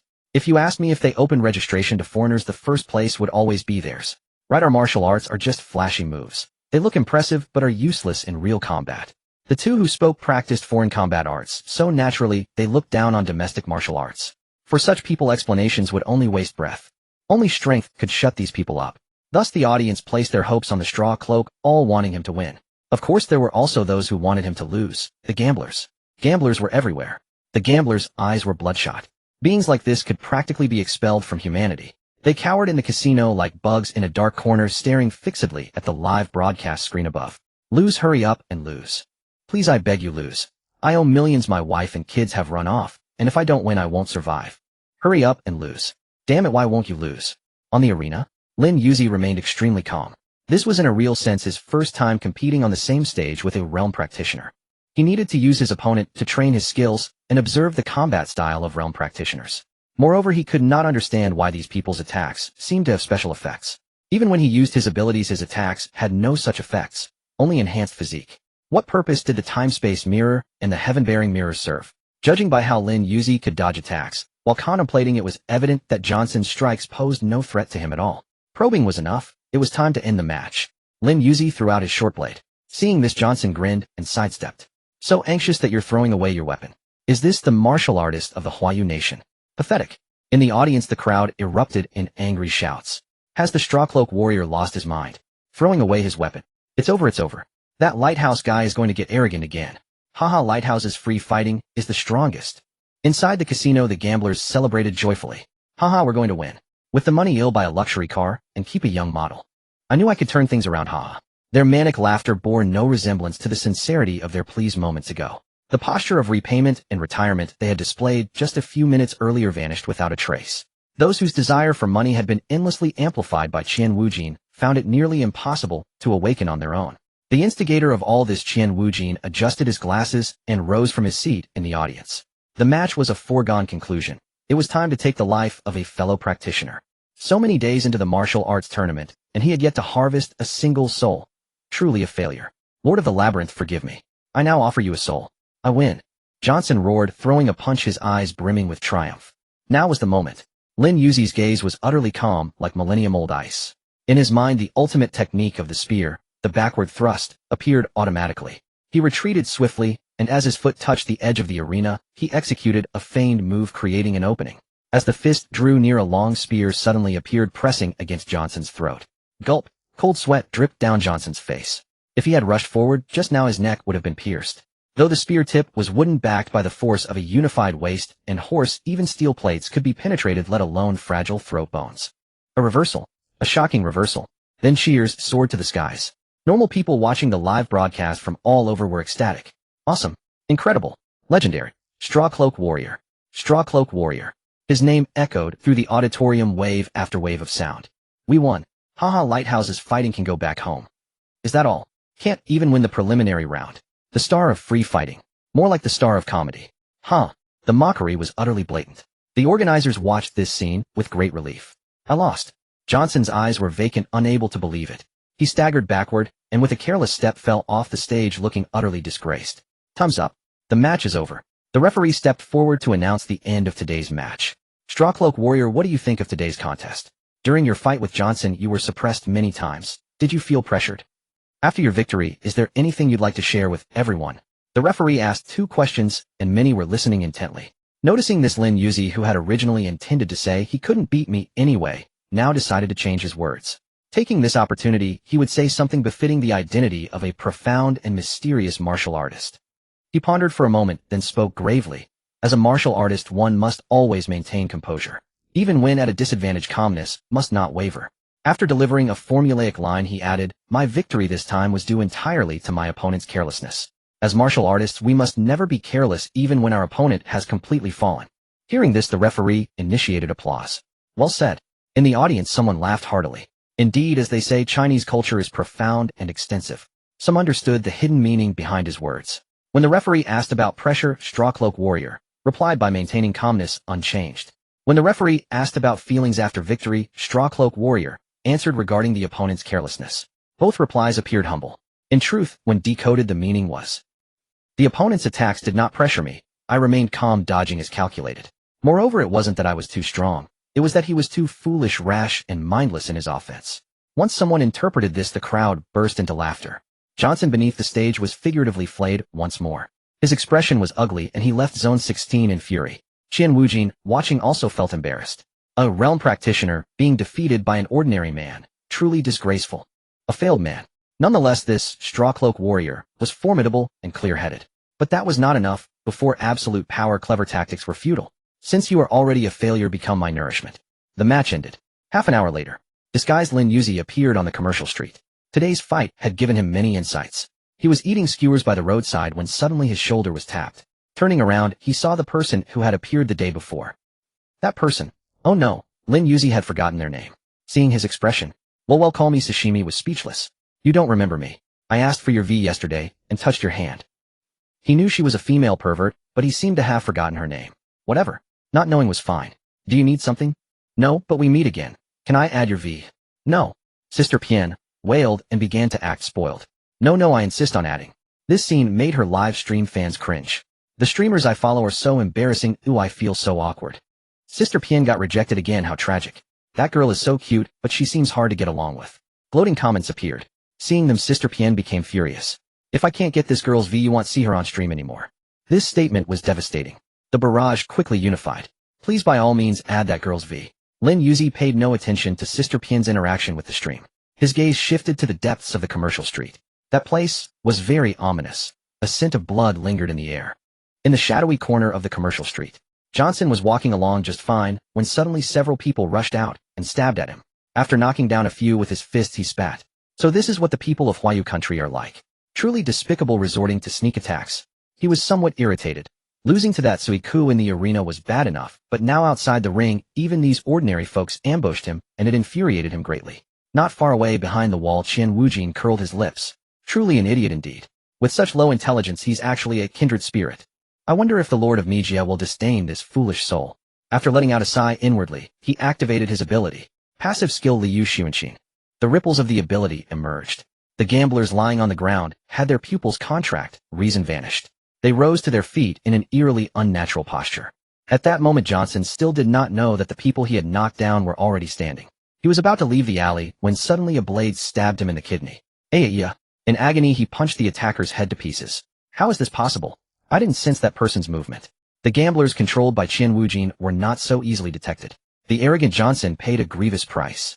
He watched the advancing gamblers, their faces expressionless like walking zombies. I know someone is there. Show yourself. As a Jingji's, Johnson was quick-witted. He knew ordinary people without tricks could never achieve this. Moreover, these very men had been easily knocked down by him earlier with fractured bones that would take at least a month or two to heal. And what happened now? These gamblers seemed unharmed, feeling no pain, gripping knives and closing in. Come out. You're a Jingji's too, aren't you? Show yourself. Hearing this from behind the wall, Qian Wujin grew even more assured. Truly my kindred. I'll take this foolish soul. The gamblers continued approaching. Johnson fought back in fury, but his fists were no match for so many blades. The gamblers had lost all reason. Even when struck and sent flying, they would rise and press forward again. Such was the terror of Liu Xuanxin. They became soldiers who feared not death. Outside the alley on the commercial street, Lin Yuzi turned his head toward that position. The smell of blood. He suddenly spoke. You go back first. Something's about to happen here. I smell the scent of fresh blood. Blood? There's none. Pian Jie sniffed about with her little nose, but all she caught were delicious aromas. Very fragrant. There was absolutely no smell of blood. I'm a doctor. Trust me. A murder has occurred here. The stench of blood is thick. A doctor? Pian Jie was astonished, never expecting Lin Yuzi to be a doctor. In truth, it was a pretext. He wanted the uninvolved to leave first. After several gambler attacks, he had already guessed that an organization likely lurked behind these incidents. To avoid revealing his identity, he pulled out his phone and made a call. Seeing that he had actually called the police, Pian Jie's expression turned serious, but she still strove to sniff. The smell of blood. There wasn't. A dog's nose. No, the young lady wasn't a dog's nose. This was a talent. Soon the police arrived. They were utterly exasperated. Every 2 days something always happened on the commercial street. But this time was different. The caller said a murder had occurred with a strong smell of blood. This was not the same as a street assault on a martial artist. Before, no one had ever been killed, but this time it was different. A major incident involving loss of life. Within 5 minutes, several police cars arrived. Lin Yuzi stepped forward and explained the situation. The captain nodded, choosing to trust the citizen, and ordered everyone to prepare and advance together. Lin Yuzi led the way among the officers, protected by 2 of them. Seeing that young lady had already left, Pian Jie, lacking such courage, wanted to retreat, but her fans eagerly demanded she go watch. Line 16 should be cleaned only when the police arrived. The surrounding crowd, accustomed to such scenes, spontaneously made way and watched the officers with curiosity. When the police arrived, the surrounding crowd, accustomed to such scenes, spontaneously made way and watched the officers with curiosity. What happened? In the formation, Lin Yuzi stopped before the alley, pointed at the pitch-black entrance, and said with utter seriousness, it's just ahead. Inside the alley, Qian Wujin wore a mocking expression. Who would have thought the police would come this quickly? A pity you're still too late. The crazed gamblers had seized Johnson. He was in a terrible state, covered in blood, his face swollen and one hand severed. It was the hand with the pattern on its back that had been cut off. The pattern was a relay station for abilities. Before the Mijia OL descended, if the patterned hand was severed, the ability could no longer be used. Now Johnson had lost his ability, and with severe injuries was extremely weak. Don't worry, I'll soon set you free. He directed the gamblers to block the officers while he began setting up a grand formation to absorb Johnson's soul. Mijia Soul Absorption Array. Because the humans of Mijia had sold their souls to the Lord of Mijia, their souls were incomplete and needed to absorb the souls of fellow Jingjis as supplement. The patterned hand thus pierced Johnson's heart. The gold coin emblem glowed with a sinister black-red light. Thump thump, thump thump. Heartbeats sounded resonating with his. A blue soul emerged from Johnson's mouth. As soon as it left the body, Qian Wujin activated his ability, and the soul instantly shattered into sparkling shards that surged into his body. Comforting, so comforting. Rumble, thunder boomed in the sky. Lin Yuzi looked up, sensing that the heavens were at work again. Originally, the launching will was striking a fleeing werewolf with lightning when it suddenly detected a terrifying aberration in the distance. In less than a second it arrived. Lightning began to gather. A bolt of lightning struck down. The gambler who had just run out of the alley was hit, turning into a blackened cinder. A gust of wind blew it away, scattering its ashes. No good. there's something even more terrifying inside. Lin Yuzi realized that the heavens were not targeting him, which meant something even more threatening than himself lurked within. What could it be? Inside the alley, Qian Wujin frowned at the sky. Annoying launching, will you cannot stop the descent of the Lord of Megia. He was provoking the heavens. Rumble, thunder rolled. The heavens grew wrathful. Lightning condensed to its extreme, a thick black bolt crashed down. The alley was leveled to the ground. Fortunately, there were no residents living there. Otherwise, they too would have been turned to ash and scattered by the wind. Yet even so, Qian Wujin's figure now appeared before the police. The sight made the officer's pupils contract to pinpoints. He shouted at the top of his lungs, "Run! Evacuate the crowd! Call for backup!" What made him scream in terror? What stirred his emotions so violently? It was the ghastly sight of Qian Wujin plunging his hand through Johnson's body. All around, blood was splattered. Severed limbs lay scattered everywhere. It was like a hellish purgatory. A being such as this could only be described as a psychotic killer. Behind the officer's sister Pian also witnessed the scene. Just then a gust of wind swept by, tousling her hair and carrying the stench to her nostrils. The smell of blood. Ugh. It wasn't just the stench, but she also saw the horrifying tableau. The live stream is in violation of regulations. The moderator has banned it. The stream was shut down. The civilians who saw this scene bolted away in panic. The martial artist stepped forward, shouldering the responsibility of evacuating the people. In a certain training base, first squad move out. Yes, sir. The first squad wore military green cloaks and bore a unified designation, Azure Dragon First Squad. There were also Black Tortoise, Vermilion Bird, and White Tiger. Each designation had 9 squads. As Azure Dragon First Squad, they were the strongest among all recruits. Each squad had 12 members accompanied by 3 realm ascendants. The military commander watched them depart. As new recruits, they needed to be tempered. They boarded helicopters and set off, though no one knew if they would arrive in time. Oh, you saw that? Sorry, that thunder was really annoying. Qian Wujin withdrew his hand. The absorption just now had raised his strength to the first rank of the Yellow Realm. It matched Lin Yuzi, but not quite. Lin Yuzi had advanced from grand perfection, not from the 9th rank. Ah, this feeling of power, it's wonderful. He wore an expression of sheer bliss, clenching his fists as he reveled in the surging strength. Even his panel had gained a new ability. Passive skill treasure, hoarding. The more gold coins one possesses, the stronger one becomes. For every 10 gold coins, strength increases by 1 rank, but this skill ceases to function at the Heavenly Realm and beyond. Now at the first rank of the Yellow Realm, his promotion had instantly filled his gold coin count. He had a full 10 coins, which perfectly boosted his strength by 1 rank, bringing him to the 2nd rank of the Yellow Realm. The officers opened fire, but Qian Wujin dodged with ease. You're protecting this woman. She's the one who called the police, isn't she? Good knows she has such a fine talent. He flashed a cruel grin. I just love killing weaklings with outstanding talents. He drew a blade and strode forward with a sinister smile. Every bullet fired was evaded. He shifted left and right like a phantom, completely untouchable. However, a rifle would have been a different story. But the officers were stuck with pistols. Their bullets simply weren't fast enough. Fall back. The sight of a man dodging bullets shook the officers to their core. In all their years on the force, they had never encountered anything so absurd. This murderer wasn't human. Run, you ants. Mere humans are far too weak. Let me grant you release in the name of the Lord of the Maze Realm. The Lord of the Maze Realm. Lin Yuzi's eyes narrowed. This man was connected to Maze OL. Spotting a weapon shop nearby, he broke away from the group, dashed inside, quickly grabbed a bow, and standing at the doorway, loosed an arrow at Qian Wujin. Whoosh! An arrow flies faster than a pistol bullet. 100 paces through a leaf. Hit! Qian Wujin's face darkened as the arrow grazed past his cheek. Cold sweat trickled down his spine. Lucky for me, he's just an ordinary person with no abilities. Otherwise, I'd have been done for. The way to tell whether someone is ordinary is by the pattern on the back of their hand, and whether their attacks produce any special effects. Clearly, Lin Yuzi's hand, which held the bow, bore no pattern, and his arrows had no special effects. I should retreat for now. The soul I just absorbed is still unstable. It's definitely not cowardice. Nor is it fear of being taken down by an ordinary person. After all, he had mocked realm ascendants for being wounded by commoners. If he himself got hurt by one, wouldn't that be utterly embarrassing? Better to withdraw. No shame in that. But even when retreating, he couldn't lose face. Qian Wujin let out a maniacal laugh. I acknowledge your archery. Whoosh! Another arrow answered him, this time knocking his hat clean off. Fortunately, Qian Wujin had a habit of wearing a tall hat, or that arrow would have been game over. Damn, what incredible archery.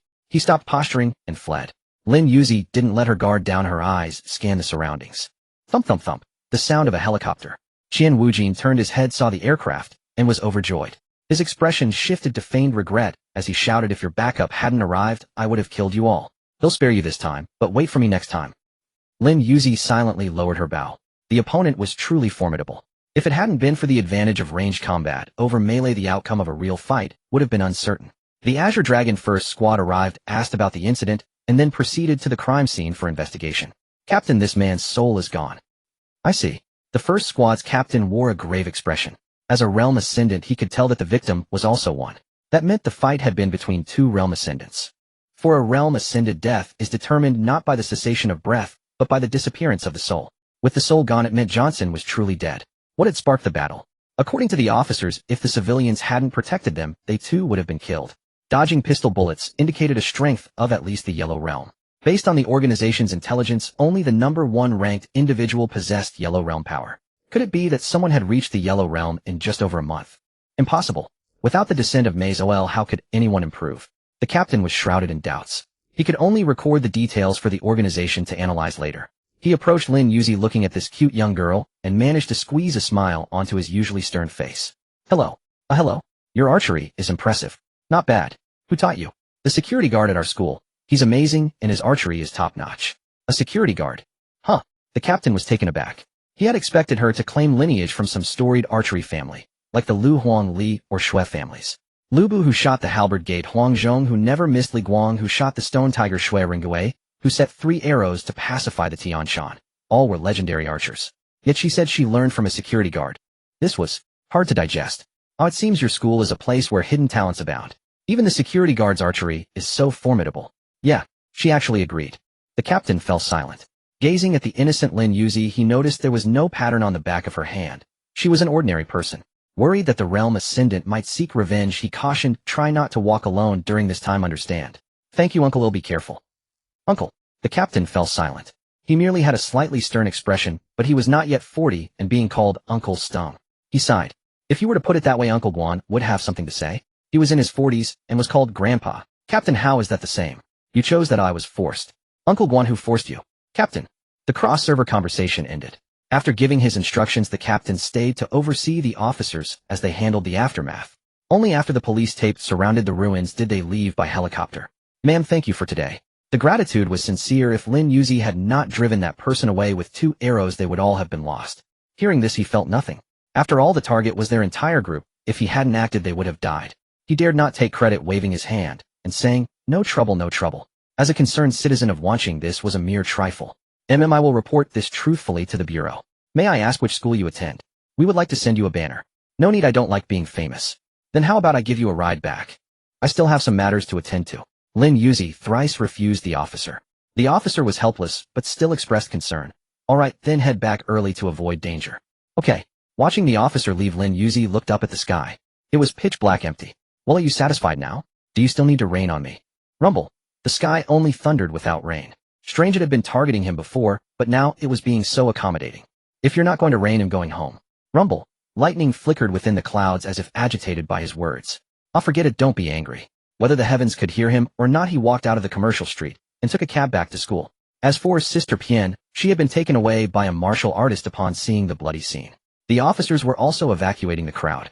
Consequently, the weapon shop was left wide open, allowing Lin Yuzi to use the bow and arrows for free.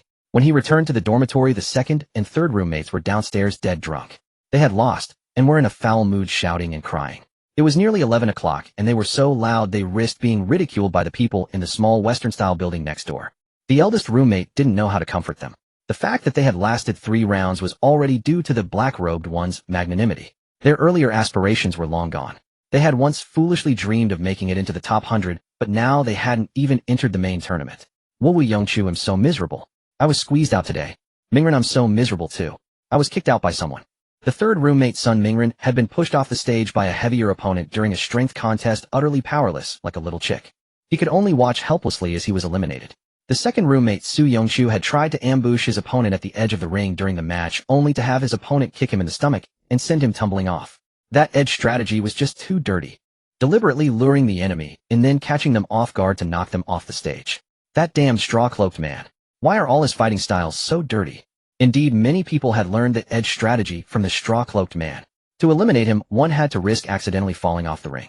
In today's match, the straw-cloaked man had once again defeated the freestyle boxing star, boosting his fame even more. Imitators would only multiply. It could be said that this competition had been reshaped by one man. The contestants were no longer reckless, they used a bit more wit. This greatly slowed down the elimination rate, causing the chairman to fret, shedding a few more strands of his already thinning hair. New rules for the main tournament were still being drafted. Weapons like bows and arrows were under study, and now the edge strategy had emerged, making things incredibly vexing. But there was no choice. The preliminary rules couldn't be constantly changed. He could only hope that the later contestants would step up and eliminate those players. Moreover, he prayed that the straw-cloaked man wouldn't come up with any new tricks. He must not increase the difficulty of elimination on the ring. Inside the small Western-style building, the straw-cloaked man, Lin Yuzi, was listening to his second and third roommates pour out their grievances about how unlucky they had been today. This was understandable. The gap between reality and expectations was too great. No one could accept it so easily. Watching the two wail, grow more agitated, and cry heart-wrenchingly, Lin Yuzi felt his head spin. He had wanted to carefully think about tonight's events. Wanting them to quiet down, he said, "All right, stop crying. Winning and losing are normal when you first start competing. There will be more opportunities in the future as long as you get stronger each time." As he spoke, Lin Yuzi began to cite examples for them. Like the park grandpa, an old steed in the stables still aspiring to gallop 1,000 miles. Or the grandfather and grandson's trio in the green spandex and watermelon head, who persevered in the competition. You're still young. If you keep at it, you can compete for decades. Take it easy. If you get disheartened by a single failure, you'll never become an excellent martial artist. This way of speaking felt familiar to the three. It sounded just like something the straw-cloaked man would say. But Xiao Lin was right, they still had a chance. As expected of Xiao Lin comforting them when they were down. How gentle. Seeing that the two had stopped crying, Lin Yuzi pinched his brow and went upstairs. Tonight had been exhausting. Mentally draining. Too many questions. For instance, what was the Maze Lord? He couldn't figure it out. Should I ask him? Who was him? He was. Peerless handsome man, you there? I ran into something today. Soon a reply came. Circle that can't be drawn, what is it? Peerless handsome man, it's like this. Lin Yuzi slightly modified the events of tonight and sent them over. After reading the message from handsome man, Yin Yanzhou felt he had seen it somewhere. After thinking it over, it dawned on him. This was about the Wansheng dismemberment case. No wonder it seemed familiar. Could she have witnessed it firsthand? Guessing this possibility, Yin Yanzhou felt a bit worried. Circle, were you there at the scene? Handsome man, yeah, that person was so strange and fierce. He couldn't help it. Yin Yanzhou looked up, and when he imagined the character panel of Lin Yoji from Maze OL superimposed onto her aggrieved expression, his heart softened. He longed to hear her say that sentence in person. It must sound beautiful. No, Yin Yanzhou is a very serious person. How could he let his mind wander like this? After careful consideration, he offered his advice. Poorly drawn circle, if you don't have to, it's better to stay away from the competition venue. I've been following the news over there. Something happens every couple of days. Circle, it doesn't feel very safe. Circle, if you really must go, it's best to go with friends. The more the merrier. Peerless handsome man, alright, I understand. Lin Yuzi put down his phone, fell backward, and lay on the bed. The netizen surely knew something, but he never spoke. Could there be some kind of prohibition? In reality, Yin Yanzhou had not detected Lin Yuzi's probing at all. All along, a preconceived impression had led Yin Yanzhou to regard Lin Yuzi as a naive girl without many ulterior motives. Otherwise, how could someone within that circle fail to understand the metaphor?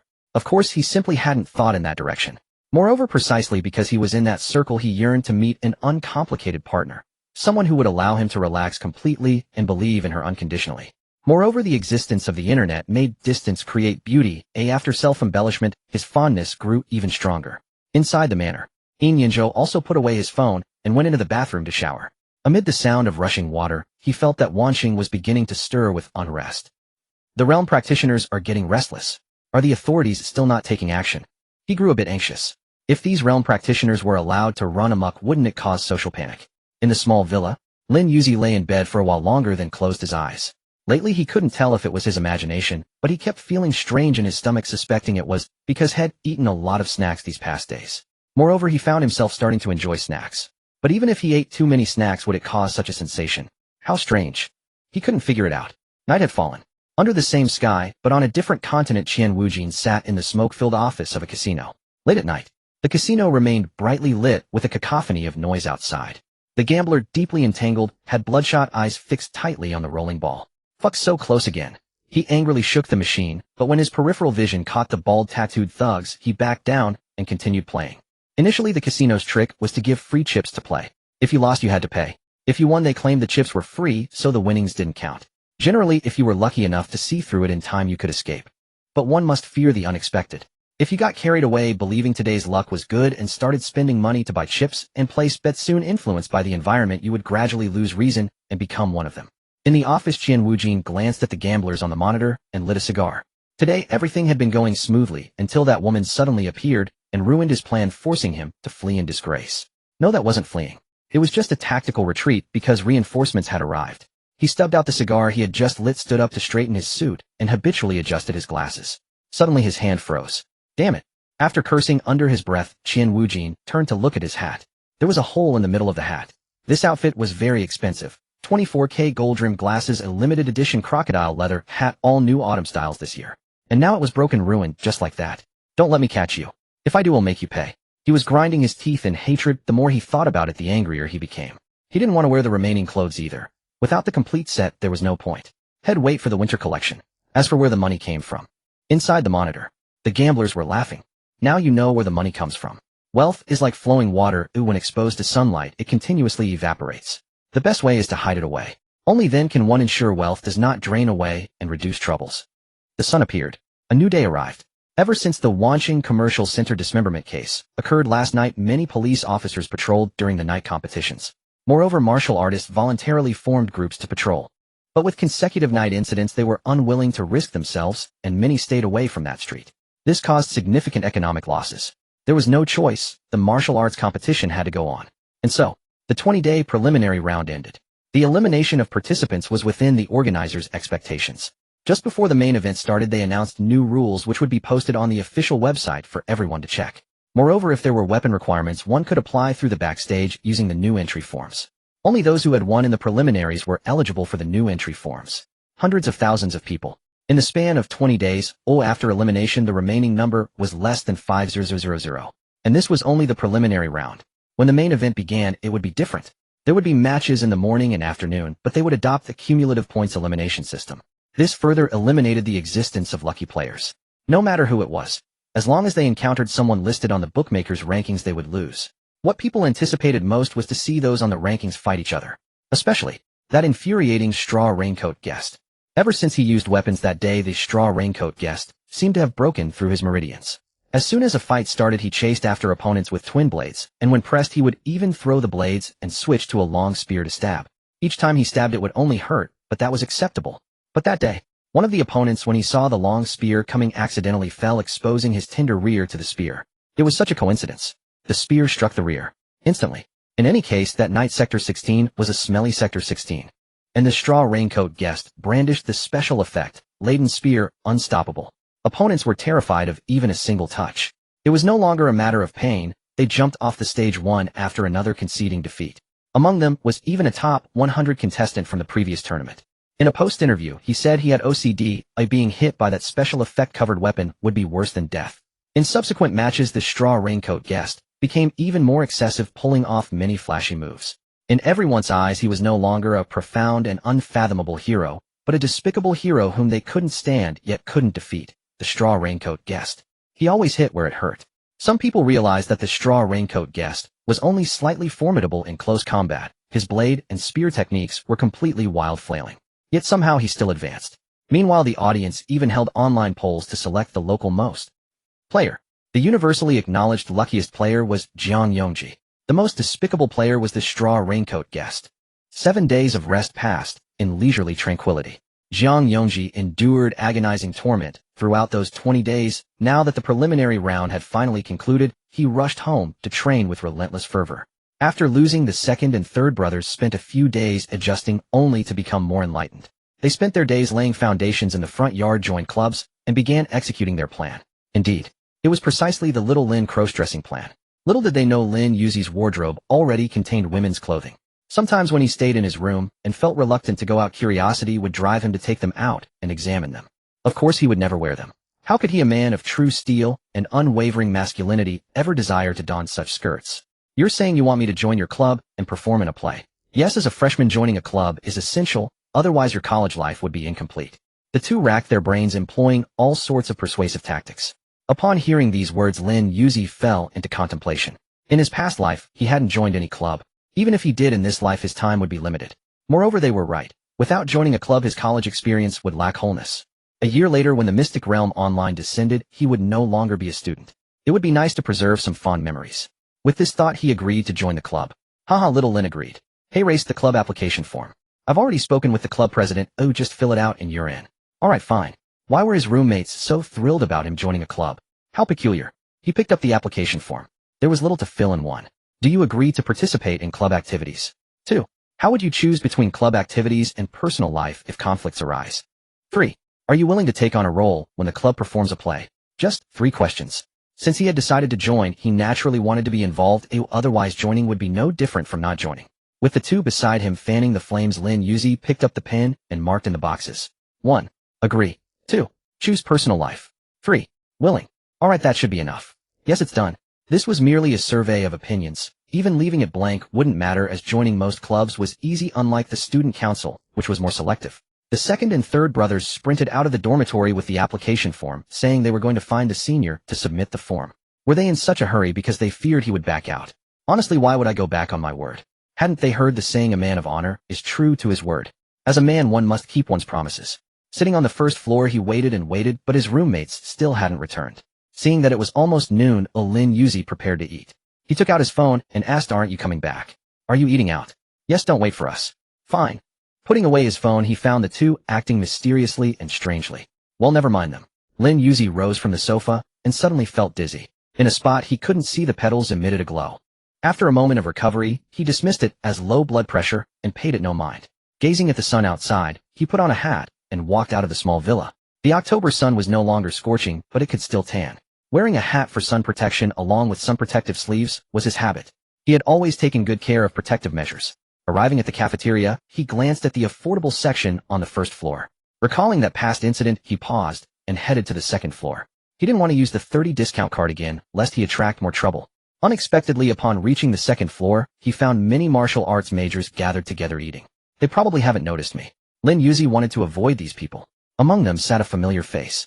But when you want to hide, fate often conspires against you. "Hey little Lin, come over here." He pretended not to hear and quickly descended the stairs. Strange, wasn't that Lin Yuzi? Why did he leave? Of course I recognize him as Lin Yuzi. Sure, Yifeng clenched her fists in frustration. "Fine you. To avoid me, you even resorted to disguise, playing tricks under my nose. Just you wait." In 20 days, no matter how dense Sure Yifeng was, she had discovered Lin Yuzi's identity. She now knew that the Lin Yuzi she had been desperately searching for had somehow become her classmate. She hadn't told anyone else, only wanting to find Lin Yuzi and confront him face to face. She wanted to know why he had changed so drastically, and whether on that rainy night when they took shelter he had already recognized her. "I'm not eating anymore, you go ahead." Sure Yifeng rose from her seat and swiftly chased after him. Downstairs, Lin Yuzi had just breathed a sigh of relief when a voice laced with gritted teeth sounded behind him. "Lin Yuzi, why aren't you running now? Go on, run." He forced calm, deliberately ignoring her. "Stop pretending. I know it's you. Tell me, why haven't you called home in a year? And why have you become like this? Have you gone mad? What happened? A year without seeing you and you've become so good looking. Did you skip school to get plastic surgery?" Lin Yuzi continued to be stubborn, saying, "Classmate, you've mistaken me for someone else." "Oh, is that so? Then I'll have to call Grandpa Lin over." That truly struck a nerve. He turned around with difficulty, looked at Sure Yifeng, hesitated, and then spoke. "Alright, I'll tell you. Hey Race, what happened?" Suddenly, just as he was about to reveal the truth, time seemed to freeze. Then everything began to rewind. The 7 petals on Lin Yuzi's shoulder were glowing. A blinding white light appeared. Drip! A drop of water fell from the faucet and time began to flow again. Whoosh! Lin Yuzi jolted awake, panting heavily. His pupils constricted as he looked around uneasily. He was in the dormitory, still sitting on the sofa. But that scene. What had happened? On the second floor of the cafeteria, Sure Yifeng was stunned. She looked at her hands. Just now, she had sensed the aura of temporal reversal. Who had used such a powerful ability before the descent of Mystic Realm Online? Weren't they afraid of the side effects? Moreover, she seemed to have forgotten something. Of course there were side effects. The price was the 7th lit petal. It turned out that the 7th petal had never been stable. But just now, triggered by Lin Yuzi's intense regret for going out, the ability activated, sending him back to the moment he most wished to return to. At the moment of activation, his thought was, "I shouldn't have gone out." Thus the petal activated the time mirror, causing all time in this space to reverse. It returned to the moment before Lin Yuzi left. The reversal of the time mirror essentially cut out a separate timeline belonging solely to Lin Yuzi. In this timeline, all people and objects that interacted with him would be preserved within the time mirror, allowing him to consume spiritual energy and return to a past moment. Now Lin Yuzi had returned to the past, avoiding the exposure of his identity. Moreover, upon successful activation of the ability, the memories of those who had recorded Lin Yuzi would be sealed. If not actively deleted, they would be automatically erased after a month. After deletion, those memories would return to the person from whom they were taken. Thus the crisis was temporarily resolved. No one knew Lin Yuzi's true identity. He had not been exposed. After a long while he compared the effects of using the time mirror in reality versus in Mystic Realm Online and suddenly understood. So everything just now is real. Shuri Fong already knew the truth. Well, I can only delay it day by day. He didn't know how to face Shuri Fong now. He could only put it off as long as possible and thus didn't delete those memory fragments. Originally, as the number one, using his ability would incur the wrath of the Blue Star Will, but this time it didn't interfere, allowing Lin Yuzi to return to the past. And on his Blue Star Online character panel, an additional ability had appeared. Trace Origin Su Yuan continuously consumes spiritual power to cut out a space that belongs to oneself. One can choose to consume spiritual power to jump to any past time within that space. The longer the jump, the more spiritual power is required. When the spiritual power can no longer sustain the space, one will exit it. After the time jump is completed, it will plunder the memories of those who have interacted with the current identity of the body within the space fragment. Simply put, in space-time, a Lin Yuzi uses the ability to cut out space-time B belonging to him. In space-time B, his actions are a replica of those in space-time A. If he encounters a crisis in space-time B, he can choose to revert the archive. Of course, he can also choose not to revert E. After space-time B disappears, he will naturally reappear in space-time A. But if he chooses to revert and succeeds, he can temporarily extract the memories of the people he met to save or delete them. After the memory is extracted, that person will lose the memory of this identity. For example, Shuri Fong originally guessed that her classmate Lin Yuzi was the Lin Yuzi she was looking for. After the memory is extracted, she will lose the fragments that led her to the truth. Thus, she forgets the true identity of her classmate Lin Yuzi. At the same time, she loses the scenes they encountered in space-time B. However, practitioners of the realm are an exception. Shuri Fong sensed the fluctuations of time-space backtracking. After all, she is the Valkyrie after the great upheaval with rich combat experience. She just can't figure it out in her past life. She clearly never encountered this event. Could it be that after her rebirth, she affected the changes in the world? Isn't the butterfly effect often mentioned? Perhaps this butterfly influenced some things. Generally speaking, when one butterfly appears, there is more than one, probably two. The other butterfly is currently slumped on the sofa, afraid to go out, fearing to meet Shuri Fong. But if he doesn't go out, he'll go hungry. Indeed, he really has to go hungry for lunch today. Off to sleep to reduce energy consumption. So a 7-day holiday is going to be wasted like this. Meanwhile, on the other side, Lao Air and Lao Sin are having lunch with the senior. Gong Sini is the co-president of the detective club and the drama club. He is meticulous, exceptionally capable, but has a strong desire for control. His characteristic is that he says what he means and doesn't like to be contradicted. His dream is to become an outstanding famous detective. This dream stemmed from his childhood when his family watched detective works from Japan. From then on, he was deeply captivated by the stories and could no longer contain himself. From then on, becoming a famous detective became the family's wish.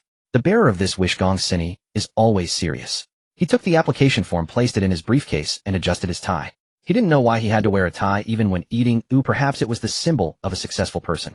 He folded his hands, his expression serious and stern, and asked, next month during Double 11, there will be a drama performance.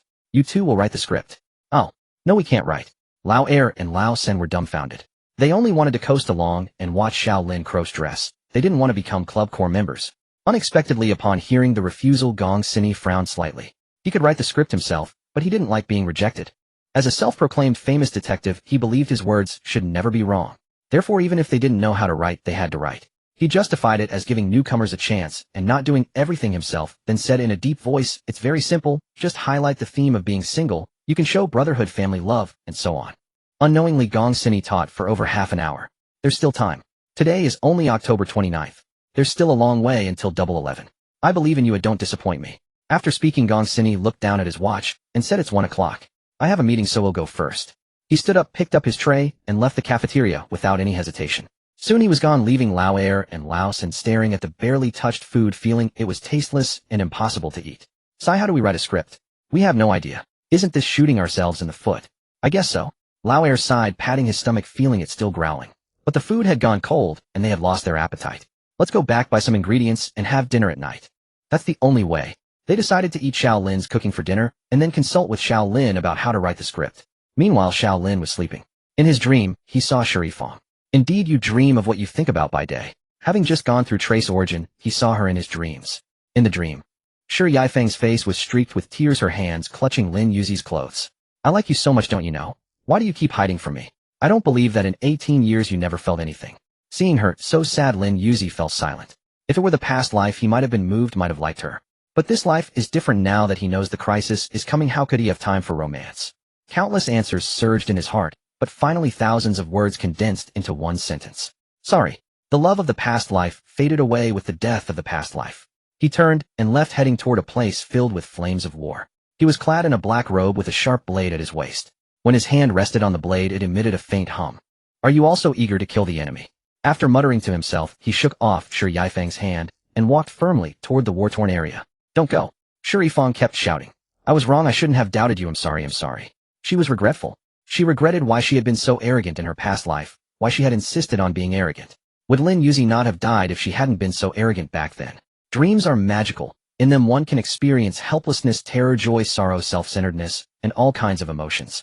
It is also possible for two people to have the same dream simultaneously. On the bed, Lin Yuzi opened his eyes and said in a low voice, "This is my feeling."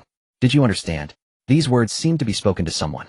Meanwhile, in the girls' dormitory in a small villa not far away, Shi Yifeng suddenly sat up from bed.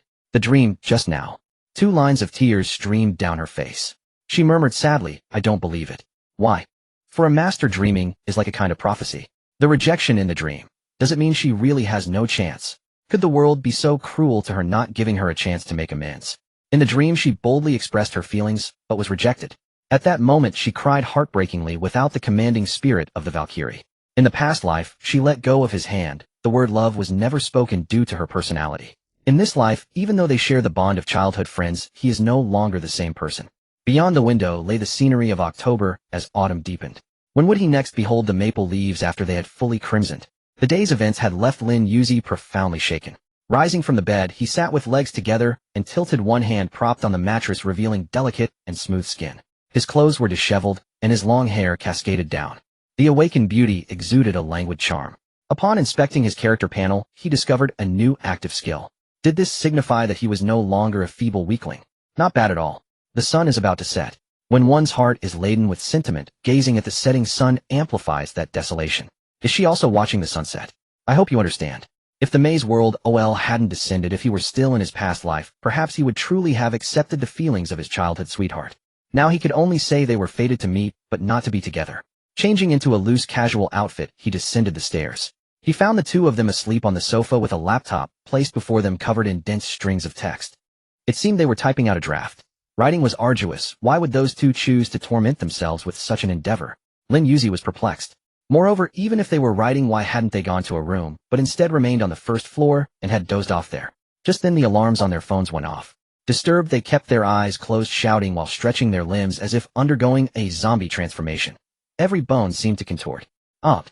After yelling for a good while, the second roommate opened his eyes and saw Lin Yuzi standing before him. His shout abruptly ceased. He rubbed his eyes and then reached out to nudge the third roommate. The third, still oblivious, continued his transformation. Finally, he completed the transformation, let out a yawn, and caught sight of Lin Yuzi. The yawn got stuck. Loading. Loading failed. That unfinished feeling was excruciating, but there was worse to come. The third roommate's lips quivered as he asked, Shaolin, when did you get here? Before the alarms went off. Your bodies are quite flexible, able to execute such difficult moves. Care to demonstrate again? He smiled with his eyes narrowing. The two of them watched, increasingly convinced that Shaolin was a sly fox. He always delighted in their embarrassment. Ahem ahem, we were just stretching. Every man does that, right, Su Yonchu? Right, Sun Mingren is correct. All men do this. Lin Yuzi fell silent. He certainly wouldn't act that way. Changing the subject, he asked, when did you two get back? Su Yanki's energy instantly deflated at the question. It was 1 o'clock when we got back. He slumped onto the table, deeply dejected. This drudgery was truly hard to bear. What's wrong with him? Lin Yuzi looked at the third roommate, confused. Wasn't it just writing? What was the matter? Sun Mingren explained, it's like this. A few minutes later, Lin Yuzi covered his mouth and laughed. Haha, so you have to write a script and perform it on Double 11. Ha, good luck. His continuous laughter left the two feeling both shy and irritated. Shaolin, don't laugh. This time you're part of the play too. Me. Lin Yuzi stopped laughing, pointing a finger at himself, his tone laced with confusion. He looked rather adorable. No, they couldn't let themselves be deceived. The second roommate nodded earnestly. That's right, you're a member of the club. If there's a performance, there's no escaping it. I see. Lin Yuzi stroked his chin deep in thought. Seeing this, the two thought he was about to refuse and were preparing to persuade him. Suddenly laughter erupted again. Haha, is that so? So be it. I'm curious to see what you two can come up with. Huh. After laughing, he walked to the door and turned to ask, I'm going to get dinner. Are you coming? No need. We didn't have lunch. Oh, we bought groceries and planned to eat in the dorm. Same here, I skipped lunch too. Let's eat together then. That's what we were waiting for. The second roommate happily dashed to the fridge and took out the ingredients. The third roommate asked with concern, Why didn't you have lunch? In his mind, he began to imagine wildly thinking that since the two of them hadn't returned, Xiaolin had simply been too lazy to go out to eat. Lin Yuzi's expression was complicated, unwilling to elaborate. Tell us we're curious. Yeah, we're curious too. It's a long story. Then make it short. Stifled for a moment, Lin Yuzi turned the tables and threatened, do you still want to eat the meal I cook? We do. Then forget it. The two instantly backed down. Seeing this, Lin Yuzi let out a humph and turned to start cooking. The two sat down on the sofa pretending to look at the computer while actually chatting with each other. They were right next to each other. Why couldn't they talk face to face? Of course, because the topic of their chat was Xiaolin. Xiaolin's tsundere demeanor just now was so cute. I can't take it anymore. Seeing this message, Sun Mingren's expression changed dramatically. He rapidly typed on the keyboard. Su Yongchu, don't do anything rash. What are you thinking? I've got inspiration now. I know how to write the script. The two got serious and started writing the script. The script went like this. Once upon a time, a couple had just entered college. They were deeply in love, rented an apartment outside, and lived together. Gradually, the trivialities of life piled up between them. Every day, the man felt tormented. His feelings were slowly eroded. In the end, he didn't even want to go back to that apartment. He told his best friend about it, and his friend invited him out for a drink. That day, he drank to excess. He felt it would be better to break up to set them both free. Bolstered by the alcohol, he called and ended the relationship. When his girlfriend found out, she rushed over. She stood quietly watching the two drunk men. After putting down her jacket, she agreed to the breakup on V and immediately blocked and deleted him. As she turned and left, tears fell from her eyes. The next day, sobering up, the man recalled the previous night's events. Flustered, he hurried back to the apartment. But her presence was gone. Even the photos of the two of them had been cut, her figure removed. At that moment, he burst into tears. Then music played, and his best friend arrived. They continued drinking. This time a celebration for the single. So what do you think? Su Yongchu eagerly awaited the third roommate's approval. Unexpectedly, the third roommate rolled his eyes. Su Yongchu, your motive is too obvious. You want to play the boyfriend and girlfriend with, right? I really want to punch you. After his critique, Sun Mingren suddenly changed his tone. Unless you let me play the male lead in the couple, then he'll think it's a good script. Get lost. You're dreaming. While the two of them were arguing over who would play the male lead, Lin Yuzi walked over carrying a tray of food. What are you chatting about? Cough, nothing. The second brother swiftly deleted the draft, shut down the computer, and unplugged the power. 3 steps so swift that it stunned the third brother. This Su Yongchu, what a coward. I ought to be the one writing the script. He, Sun Mingren, was incredibly brave, wasn't he? But before writing the script, it was better to eat first. The 3 began eating. The 3 finished eating. Su Yongchu and Sun Mingren volunteered to wash the dishes. Seeing nothing to do, Lin Yuzi went upstairs to lie down. Lately, he felt increasingly that something was wrong with his body. He always felt that his little bird had no sensation and his chest was a bit swollen. No way. A terrifying speculation surged into his mind. While bathing, he noticed that 7 petals on his shoulder had lit up and the edge of the 8th petal was taking on color. The more he looked, the more frightening it became. Could it be that I'm really going to turn into a woman? Thinking about the strange occurrences in his body over this period and the fact that the holy water blessing had not been triggered, he had reason to suspect that these anomalies did not belong to negative status. Especially his face. Comparing it to old photos in the mirror, he could no longer see his former handsome appearance. Could it be? Damn. He thought of the jokes he had been cracking with his online friend. Oh no, what if he takes my words seriously later? For some reason, he grew nervous and scrolled through the chat history. What was all this stuff? All that bent or not talk? Why had he sent that back then? Damn. What if he really changed, and the other party came looking for him with the chat records as evidence? No, he had to eliminate this possibility. His hand trembling, after hesitating for a long time, he sent a message. Peerless handsome man, you there? You want him here? The next second, Lin Yuzi made a phone call. He cleared his throat, making his voice deeper to sound more imposing. Hello, deep husky tone. Yin Yanzhou fell silent. Who was this big brother again? Why was he using that deep husky voice? It was a bit disgusting. Big brother had strange taste. As his mind wandered, hesitating on how to speak, Lin Yuzi spoke again in that strained, deep husky tone. Are you listening? I am. Who are you? I called you, and you asked me who I am. You're handsome man.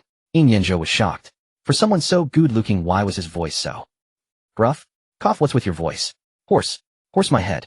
This is my voice, it's always been like this. At that moment, a foreboding feeling rose in Yin Yan's heart. His lips trembled as he forced himself to stay calm, and asked, are you male or female? Of course I'm male, a real man. I don't believe you. Are you using a voice changer? Change my head. Am a guy okay? Want me to show you? Mine's bigger than yours. To prevent any potential bent incidents in the future, Lin Yuzi was going to great lengths. Nothing for it. After the Mijing OL descended, if he really did transform, he would have to sever all ties with his past. Though he was very reluctant to leave these friends, there was no choice. Life is full of partings. No, that's not right. It should be there are no banquets under heaven that never end. I'm calling to tell you something good. What is it? On the other end of the line, Yin Yan's Dao heart was wounded, and he felt utterly deflated. Emotions of depression, confusion, bewilderment, and fury surged within him. As various emotions interwove, the tyrant ability was about to be unleashed. He never expected that the first ability to appear would be tyrant, not overlord. At this moment, suppressing his emotions, he listened cold-faced to what Lin Yoji had to say. I found a girlfriend. She's very beautiful, my childhood sweetheart. She followed me to school, and we're together. Lin Yoji carefully uttered these words, inwardly apologizing to Sharifong. No choice, he had to drag someone in as cover so that the other party would believe the previous chat messages were just jokes. After all, he really didn't want to be bent. Not even in his thoughts. Is that so? Congratulations then. The voice was very cold. Lin Yoji could tell that the other party was angry. Better to cut the knot quickly. That was the only way. Thanks. Well, that's all I wanted to say. If you could please delete the chat records. My girlfriend doesn't like me talking to others, even guys. I understand. Yin Yanzhou clenched his fists, rage burning within him. He still had one question. Grinding his teeth, he asked the Mijing OL character panel you sent me earlier, is that really you? How could it be? That was obviously an online image. Who in their right mind creates a female character in a game? Is that so? Yin Yanzhou crushed the phone in his hand. He punched the bedside table in fury. Bang! The bedside table couldn't bear the force and split apart. Bedside table, I split apart, really split. You're angry, so why hit me? It wasn't just the bedside table, the bedside lamp was also smashed. Lamp. Red waves of tyrant aura appeared. In an instant, the blue star will arrived above the manor. It was about to summon thunder, but when it sensed that this person was connected to the first anomaly, it dispersed the dark clouds. Whatever, let this one go for now. According to the blue star will's judgment, the first person, Lin Yoji, was a good person, and those deeply connected to him were also good. Thus, Yin Yanzhou was spared from being struck by lightning. And in this twist of fate, he was able to trigger the tyrant state. His jet black hair grew long and fluttered in the wind. Black armor appeared along with a red cape. His eyes held a look of contempt, yet were filled with tyranny, cold and merciless. A line of text appeared on his character panel. Tyrant continuously deducts mana, enters the tyrant state. Unlocked. The equipment that appeared on his body was the spirit armor belonging to the tyrant state. In the Blue Star OL character panel, mana could not be quantified numerically, one could only guess how much mana remained by feel. However, for humans, mana was spiritual energy. In this state, Yin Yanzhou could sense that his spiritual energy would be exhausted within, at most, 5 minutes. Aya! In his rage, he reached out and grasped the air. Spiritual energy constructed the tyrant's weapon, a halberd. He swung the halberd, destroying the entire room. That wasn't enough. He looked at the wall and swung fiercely. A red light flashed, and the wall was cut open. The butler, hearing the commotion, had already arrived in the courtyard. When he saw the scene after the wall was split, his expression turned serious as he dialed the master's number. Master, the young master's ability has been triggered. Judging by the state, it's the tyrant's spirit armor. The breathing on the other end of the line grew heavier, followed by an authoritative male voice. Evacuate everyone first. He'll be there immediately. Understood. Within the circle, the MGOL character panels possessed by its members were no secret. Everyone had their countermeasures. After all, these were the elite, the insiders. When they learned that Yin Yanzhou had activated the tyrant spirit armor, not only his father came, but also those military personnel. Among them, a heavyweight figure, a 5-star general in a military green coat, arrived. His face was chiseled, angular, and cool. Commander, the Yin family head, greeted him after seeing him. The commander nodded and said in a deep voice, how did young Yin's ability activate early, and of the tyrant type? This has disrupted our plans. Commander, we don't know either, the Yin family head replied. The plan of the family head in the upper echelons was to have Yin Yanzhou activate the Overlord's spirit armor first. That way he could enter the military and directly lead some teams, hopefully recreating the might of the Overlord. The 9 Cauldrons power was a buff skill that could multiply one's strength by 9 times. This was an ability of the Overlord series, extremely useful after the advent of MGOL. Now that the Tyrant Spirit Armor had appeared, it meant the Overlord Spirit Armor was indefinitely delayed. After all, when Yin Yanzhou played the game for so long, he hadn't unlocked either of these Spirit Armors, meaning that Spirit Armors could only be activated on Blue Star. The upper echelons think tank had already analyzed a lot of information, which only insiders could enjoy. At this moment, the commander said in a deep voice, let him calm down first. I'll go up and test his ability. As his words fell, the commander's coat fluttered without wind.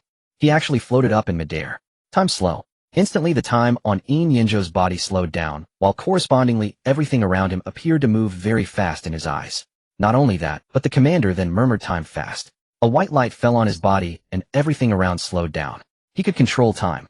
Time slow active skill targets a single person, causing the time flow on that person to slow down up to 10 times slower. Time fast active skill targets a single person, causing the time flow on that person to speed up to 10 times faster. With one slow and one fast, the commander's speed appeared to Yin Yanzhou as a 100-fold increase. Time fast active skill targets a single person, causing the time flow on that person to speed up to 10 times faster. With one slow and one fast, the commander's speed appeared to Yin Yanzhou as a 100-fold increase. Even with the Tyrant Spirit armor boosting all attributes by 5 times, he could not face the ultra-fast commander. The commander's goal was to delay to wear out Yin Yanzhou's Tyrant Spirit armor state. 5 minutes later, Yin Yanzhou didn't land a single strike with his halberd, his spiritual energy was exhausted, and the spirit armor on his body dissipated into red specks of starlight. Huff huff. After exiting the Tyrant Spirit armor, he kept gasping for breath. His physical constitution was too poor to master the Tyrant Spirit armor. Train more, the commander said, patting Yin Yanzhou's shoulder before turning and leaving. The Yin family had walked over, looked around, and found the ground covered in ruins. During those 5 minutes, he witnessed the power of the Tyrant Spirit armor. Although the 5 major skills and expansion technique had not appeared, just the 5-fold all-attribute boost caused unimaginable destruction. How do you feel? That I feel so tired, Yin Yanzhou said. He truly felt exhausted, as if his body had been drained and his vision was a bit dizzy. This was a sign of excessive spiritual energy consumption. The Yin family head experienced waved his hand, and a steward stepped forward to hand over a bottle of medicine. Yin Yanzhou was puzzled and looked at his father. This is a recovery pill developed by the upper echelon using new medicine. It can make you feel less uncomfortable. I'll try it. He opened the bottle and a rich medicinal aroma emerged. He popped them like fried soybeans, one by one, crunching. The medicinal power dissolved in his mouth, flowing through his body. The dizziness indeed improved a lot, but the feeling of being drained remained. Could it be kidney deficiency? Yin Yanzhou was a bit panicked. In that state, he had rational judgment, but lacked human emotions. Seeing that his son's condition had improved, the Yin family head took a key from his pocket, tossed it over, and said, "You've destroyed this manor. I still have a villa in Wanqing, so you can go stay there for now. Dad, what about my competition? No need to compete. Your spirit armor has already appeared. The competition can no longer serve as training for you." I understand. Little did they know Yin Yanzhou was already so excited he wanted to jump. But suddenly he calmed down, clenching his fists. Lin Yoji. No, not her. That bastard actually dared to deceive me. Just wait, when I get to Wanqing I will. Seeing this, the Yin family head narrowed his eyes and looked at the steward. The steward understood and silently withdrew, taking all the surrounding servants with him. Tell me what made you so out of control that you can't even manage your emotions. Dad, it's nothing. I can handle it myself. Is that so? The Yin family head gave Yin Yanzhou a meaningful look, then turned and left. You'd better handle it. Don't disgrace the family's honor. When it's time to be ruthless, don't be soft. Don't let anyone influence your judgment. Hearing this, Yin Yanzhou was startled. Recalling his childhood experiences, he lowered his head and replied, I understand, father. The Yin family head left satisfied. As the head of the family, one must maintain absolute rationality to lead the family to survive. The arrival of Mijiao was a trial. If the family could withstand it, it could continue 1,000 years of glory. Meanwhile, Lin Yuzi found that after the call ended, he sent a message asking if he agreed to delete the chat records. As a result, he waited for a long time with no reply. Then he fell asleep while waiting. When he woke up, he found that the other party still hadn't replied. They probably deleted it. That's fine. He also deleted all chat records without hesitation. That should be it. Perfect. He still needed to prepare new contact information and go to the Academic Affairs office today to ask for leave citing participation in a martial arts competition. With traceability Su Yuan at his disposal, he had the cost of trial and error. Early in the morning, after using the ability, he quickly went to the Academic Affairs office. The director was organizing documents diligently and busily. Hello, director. I'm here to get the leave slip. You promised me before. Oh, it's you, Lin. Your sick leave has expired, right? Half of the students in your group lost their competition, so there's no chance for class time. I'll give you a personal leave slip. The director rambled on, clearly very busy, which made Lin Yuzi's prepared speech die in the womb. It seemed the director had forgotten about the previous arrangement where he exchanged a competition leave slip for a speech. Forgetting was just as well, so did he still need to give the speech? Forget it, he would take it step by step. He exited the traceability space and said with a sincere smile, "Thank you, director. You're welcome. If I didn't approve leave, you wouldn't be able to attend class anyway. The martial arts major was just that special." Speaking of class, the director remembered something and said, "By the way, there are many martial arts students at the riding ground. Do you want to go? I remember you also learn horseback riding. How's your progress? It's okay. Then you can go learn. Captain Guan over there is very good at horsemanship. Let him teach you and you'll get started quickly." "Okay, I'll go ask for advice when I have time." "All right." The director nodded. Seeing this, Lin Yuzi knew he should leave. After thanking him again, he left. As he walked back holding the personal leave slip, he wondered why his luck had been so good lately. Could it be that the heavens had opened their eyes? When Lin Yuzi returned to the dormitory, the second and third roommates were venting their fury on the sofa. It was the first time he had seen his roommates this enraged. He asked curiously, "What happened?" "Lin, come take a look." The second roommate was still seething with anger as he pointed at the comments on the computer screen. They were all in a foreign language, so Lin Yuzi couldn't understand.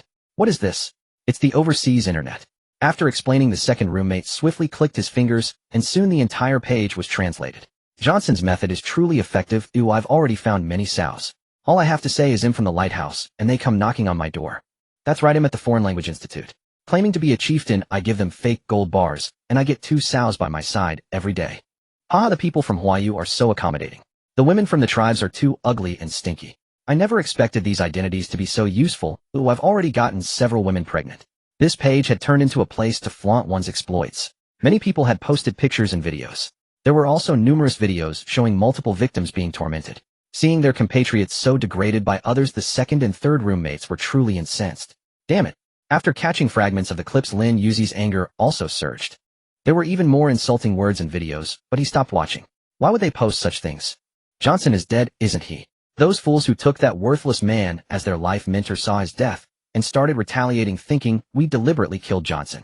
That man's death was not worth a single tear. Sun Mingren spoke with vicious bitterness. He rarely spoke in front of Lin Yuzi except when drinking, yet this time, he was so angry that he had to voice his fury, a testament to his wrath. Coming to Hawaii, not abiding by its laws. What do they intend? This land was no longer the Qing era of 1,000 years ago. Those days of humiliation were a thing of the past. Yet sometimes seeing such posts made one feel helpless. Some people, unable to see the developing Hawaii, remained trapped in an outdated past, debasing themselves endlessly. Who could respect those who held no regard for their own motherland? Transforming one's mindset was excruciatingly difficult. Lin Yuzi had no good solution either. Only after the world underwent a great upheaval would everyone see clearly what kind of nation they lived in, which could grant them true security. It's better to stop watching this stuff. After saying that, Lin Yuzi went upstairs, feigning indifference. But the feeling within his heart could not be faked. Seeing those videos degrading his compatriots, how could he not care? There would always be a knot in his heart. Even when some uncouth nationals abroad tarnished Hawaii's international image, one would feel a sense of shame upon witnessing it, let alone this heinous affair. A lack of decency was a personal matter that the upper echelons could not intervene in. Moreover, as adults, one must bear responsibility for one's own choices. If one chooses not to be human, but to be a beast, no one can stop them. In such cases, we can only set aside our urge to help and respect others' destinies.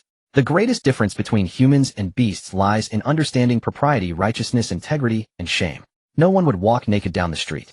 A person cannot, but a beast can, simply because beasts do not know what face is. Meanwhile, in the casino, Qian Wujin was also watching videos. He had always loved browsing the overseas internet. Hawaii's regional network always protected these people too, while shielding him from brutal and violent content. Then he came across those videos. How dare they insult me? In the videos, not only were they flaunting their deeds, but there were also many curses directed at the person who killed Johnson. They called that person a beast, claiming he only liked to strike from the shadows in ambush. They said that if not for the sneak attack, the star of freestyle combat could not have died. And in the clips, his image wearing a tall hat was cropped and mocked as a pig's nose stuffed with green onions, making a show of being an elephant. He wants to imitate the aristocratic manners of the great lighthouse. You're killing me with laughter. A clown is still a clown no matter how he disguises himself. He will always hide in dark corners. Look at that video. The great mentor Johnson has already killed many people. His death is glorious. The more he watched, the angrier he became. Qian Wujin ground his teeth in fury. His hat had been ruined, his glasses damaged, and he had intended to buy a limited winter outfit. Now ridiculed by these remarks, calling him an imitator and inferior, Qian Wujin was enraged, but his anger had no outlet, like a mute swallowing bitter herbs. Fine.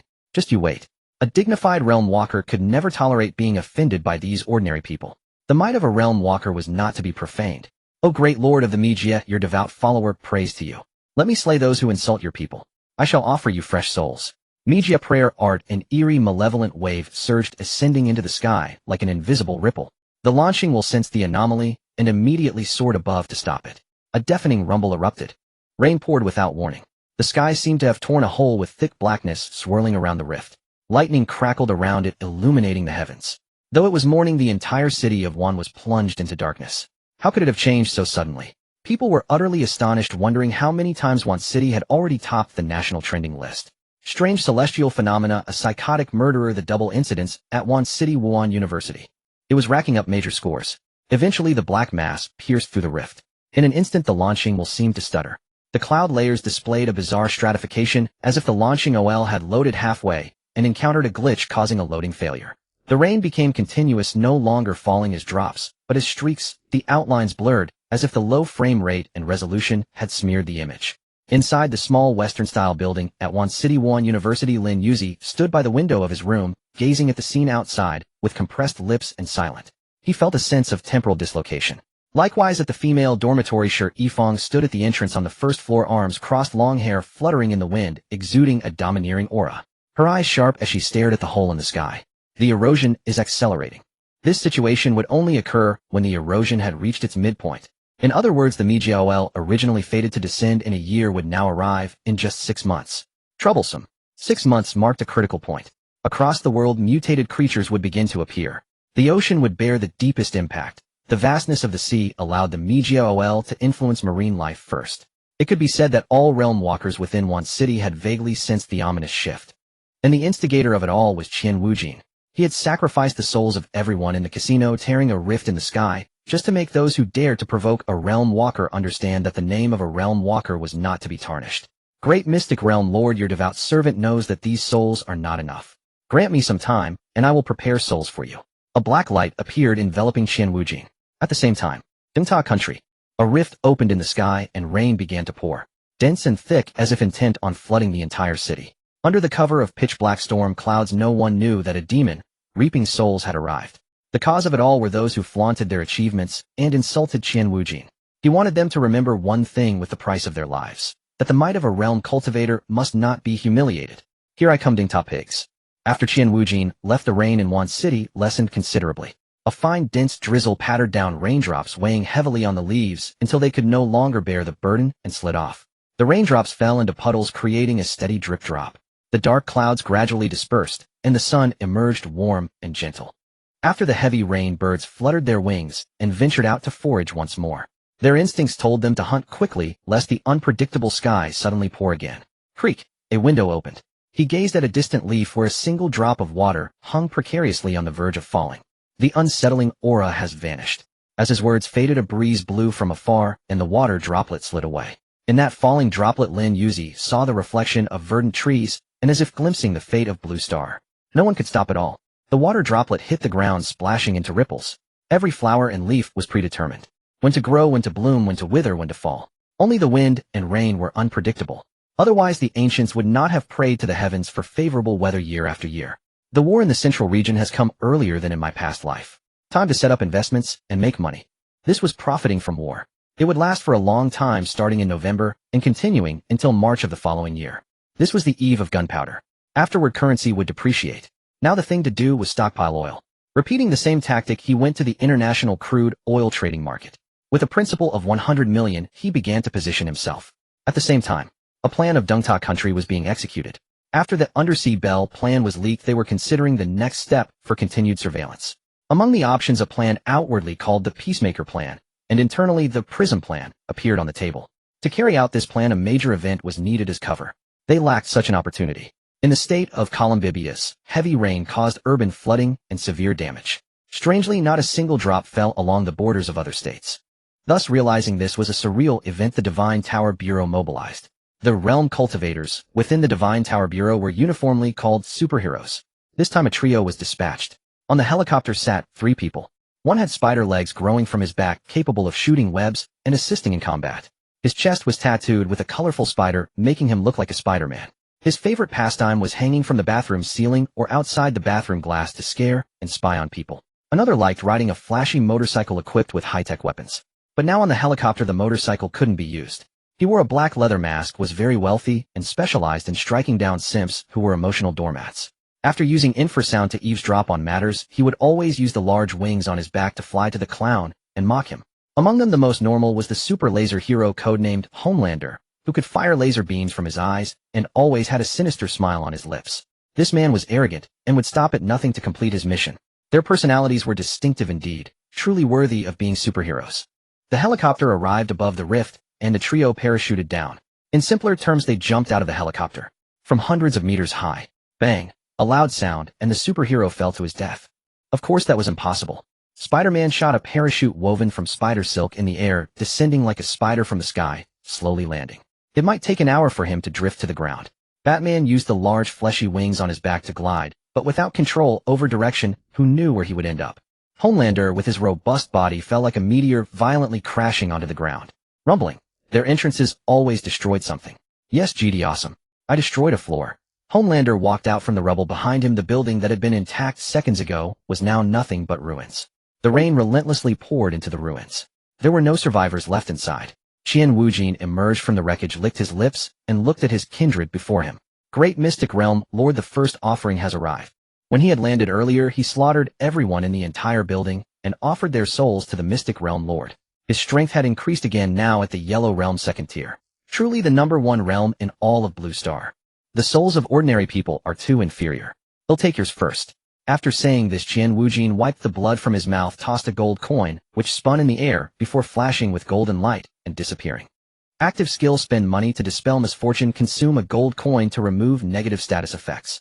The shockwave from Homelander's impact through the ruins had affected Qian Wujin, and this gold coin was used for that purpose.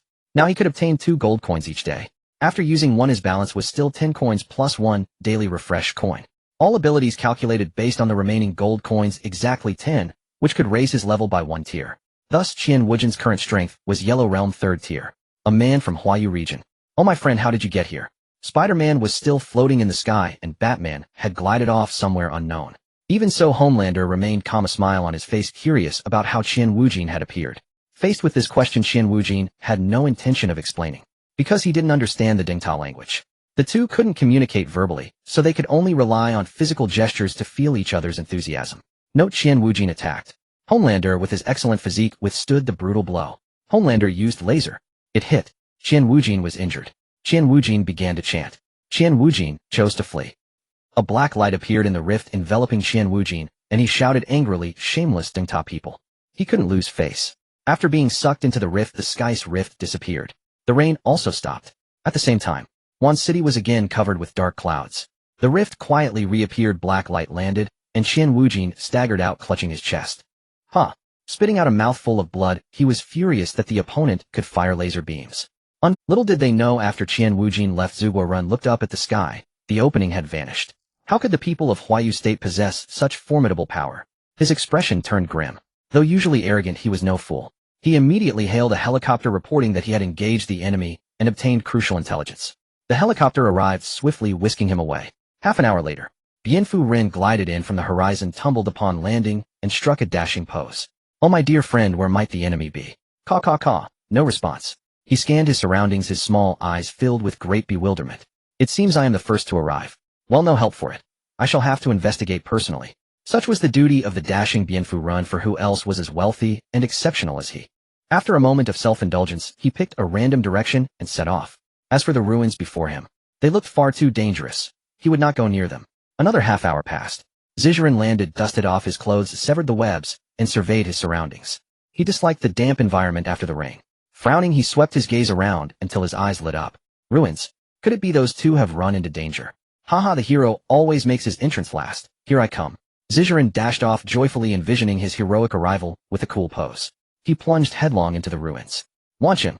When the opening first appeared, countless people sensed it. They stepped outside and looked toward the horizon. A gaping hole had materialized in the sky, emitting a dark radiance. After a few minutes, the black light vanished. Lin Yuzi frowned. What had just happened? Why had the opening disappeared for hours only to reappear so suddenly, and without any attempt at concealment? Were they not afraid of causing panic? Because the internet had already erupted into chaos. Many had captured videos of the opening, claiming that the sky had burst, that the rain was a result of this, and that Nuwa must be summoned to mend the heavens. People began scouring ancient texts, asserting that the classic of mountains and seas was real, and that all myths were true. A hole in the sky, a great deluge, Nuwa mending the heavens, the rain ceasing. Yet the prior downpour had already formed a massive flood. Yu the Great began taming the waters, and the tribes carried on. The uproar was intense. The authorities did not issue any denials. Only a few media outlets attempted scientific explanations. But these explanations convinced no one. I think the officials are definitely hiding something from us.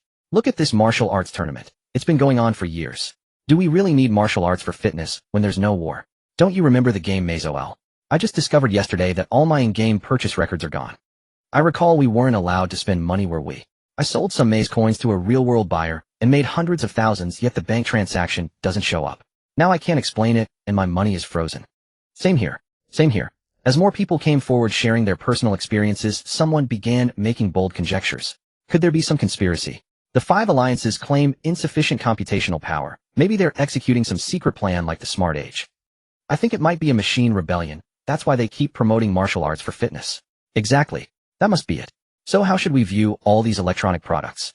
I just bought a new car. Hope it doesn't turn into a transformer. Many let their imaginations run wild.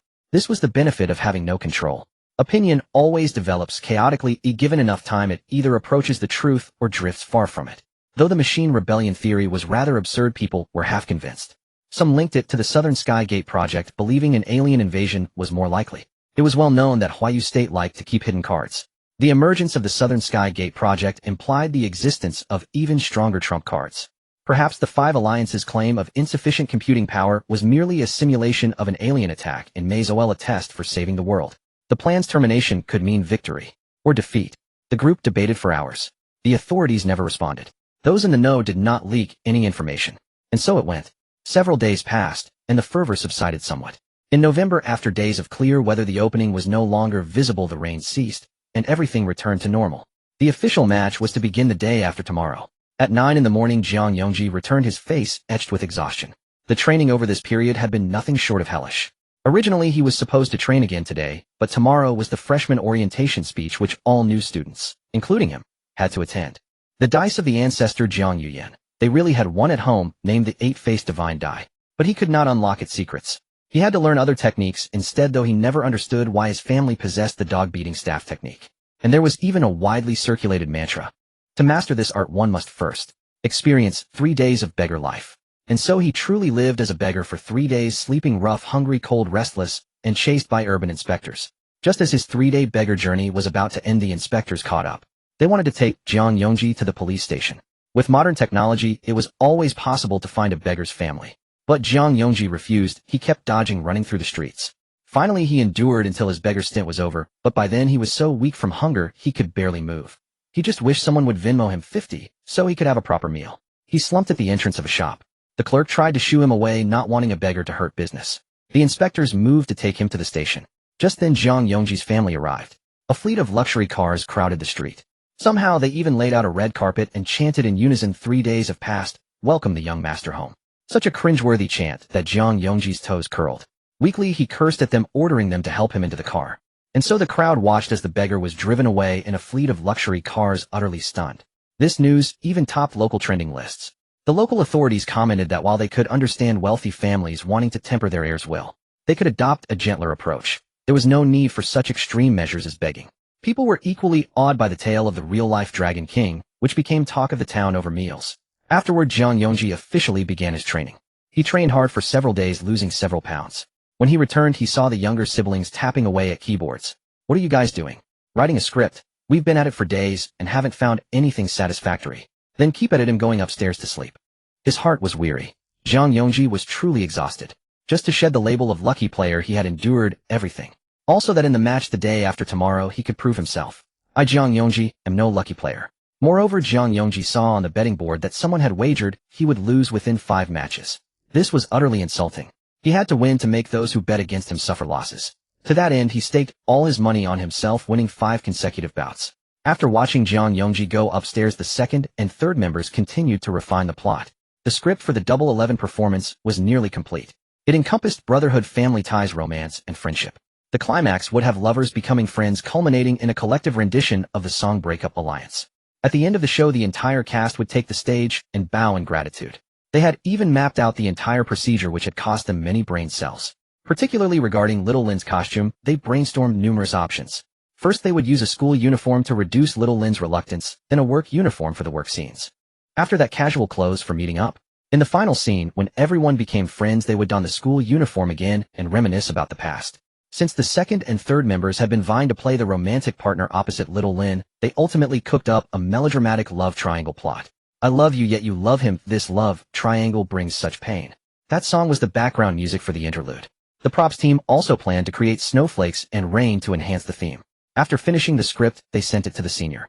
The reply they received was, "All right, go ahead with your ideas. Have you found the actors? We have 4 people here, we need 3 more. Okay, write down the requirements for the vacant roles, and it'll help you find candidates." After this, how were they going to trick little Lin into taking the female lead? They had to wait until little Lin was in a good mood to broach the subject. Got it. The two exchanged glances, both arriving at the same idea. That idea was to bribe little Lin with delicious food. They immediately rushed out, and before Lin Yuzi came downstairs had already bought a stash of treats. This is exhausting, truly tiring. Just then noon arrived. Lin Yuzi came downstairs in search of food. He spotted the two on the ground floor. Are you still working on the script? How's it going? It's done. Would like to invite you to act in it. Sure. Lin Yuzi agreed without hesitation. He had already decided. What was the point of joining a club if he didn't participate in activities? But I need to check my schedule. The second and third members exchanged a glance, tacitly avoiding any mention of the script's content and shifting to other topics. The performance is on November 11th. Ming Ren and I will prepare the costumes. But we need your size to order the clothes in advance. Forget the size. Just tell me what kind of clothes they are, and I'll buy them myself. Lin Yuzi didn't want to reveal his measurements, so he politely declined their offer to prepare the clothes. Rejected, the two exchanged another glance, uncertain what to do. They started making exaggerated faces at each other. No. 2. What now? If we mention cross-dressing, little Lin won't agree. No. 3. Then we'll say we need youthful, energetic outfits. The school uniform we can mention, but for the rest, we'll have to estimate the sizes by sight. No. 2. You can estimate measurements by sight. That's so perverted. No. 3. Perverted. It's just good eyesight. No. 2. Fine, then I'm counting on you. The two exchanged loaded glances, giving Lin Yuzi goosebumps.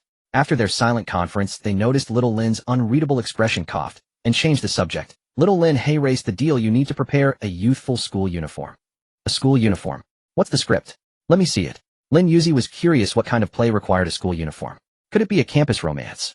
That felt a bit cliché. Hearing little Lin ask for the script, the two grew anxious. Wait, there are 2 versions of the script. We haven't finalized it yet.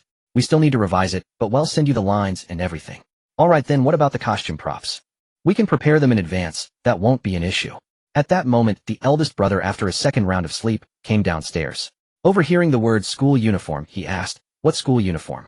Does the university require uniforms? Aren't they all graduation gowns? No.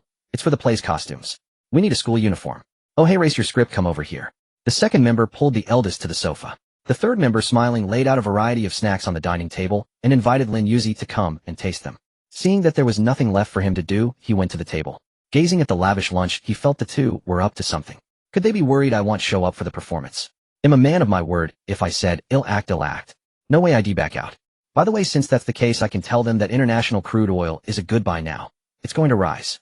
I have something to tell you. This is a business worth several hundred million. The moment he said this, the three were instantly captivated. Come eat first, I'll talk while we eat. Soon, the 4 of them sat around the 8 immortal table, 1 on each side. Lin Yuzi sat on the east side and began to speak. Time flowed quietly. After hearing this news, the 3 felt their minds buzzing. They didn't dare make an immediate decision. I need to ask my dad first. Me too. The third member said, nothing, silently making a phone call. The 3 spoke to their fathers in local dialects. After 10 minutes or so, they were at a loss. Little Lin, my dad doesn't trust me. He'll only give me 5 million in operating capital and said if it starts to lose, I have to sell immediately. Mine is only 3 million. Mine is a mere 1 million. The eldest brother was on the verge of tears. He had already spent all his private savings betting on himself to win 5 matches, so now he couldn't scrape together any money. In that case, they'll also put in 1 million to make it a 10 million entry ticket. If you trust me, hand over the 10 million and let me think. In November, signs of war emerge. By the years, in the lighthouse country will resort to tricks, deliberately blowing up the pipeline in the Central Sea region. In his past life, he naively thought this was a means to limit the war and sought to profit from crude oil. Now it seemed the real intent was to blow up the pipeline, stunt the central region's development, and allow them to seize that treasure land. Weakening the enemy is another way to strengthen oneself. Thus, purchasing around December before winter arrives would yield the highest price around the new year. Because this year the central region will be brutally cold and desperately needs that crude oil. So, Lin Yuzi said, after you give me the 10 million, I'll return the profits to you during the new year period. Okay, no problem. They trusted little Lin. Fine, I'll operate it through another account for you, okay? That way calculating the gains later will be convenient. Fine. The eldest brother had contributed the least, so what was there to complain about? But the second member was curious and asked, Little Lin, how much did you invest yourself? 100 million. The moment he said this, the 3 stopped breathing. The power of money was truly awe-inspiring.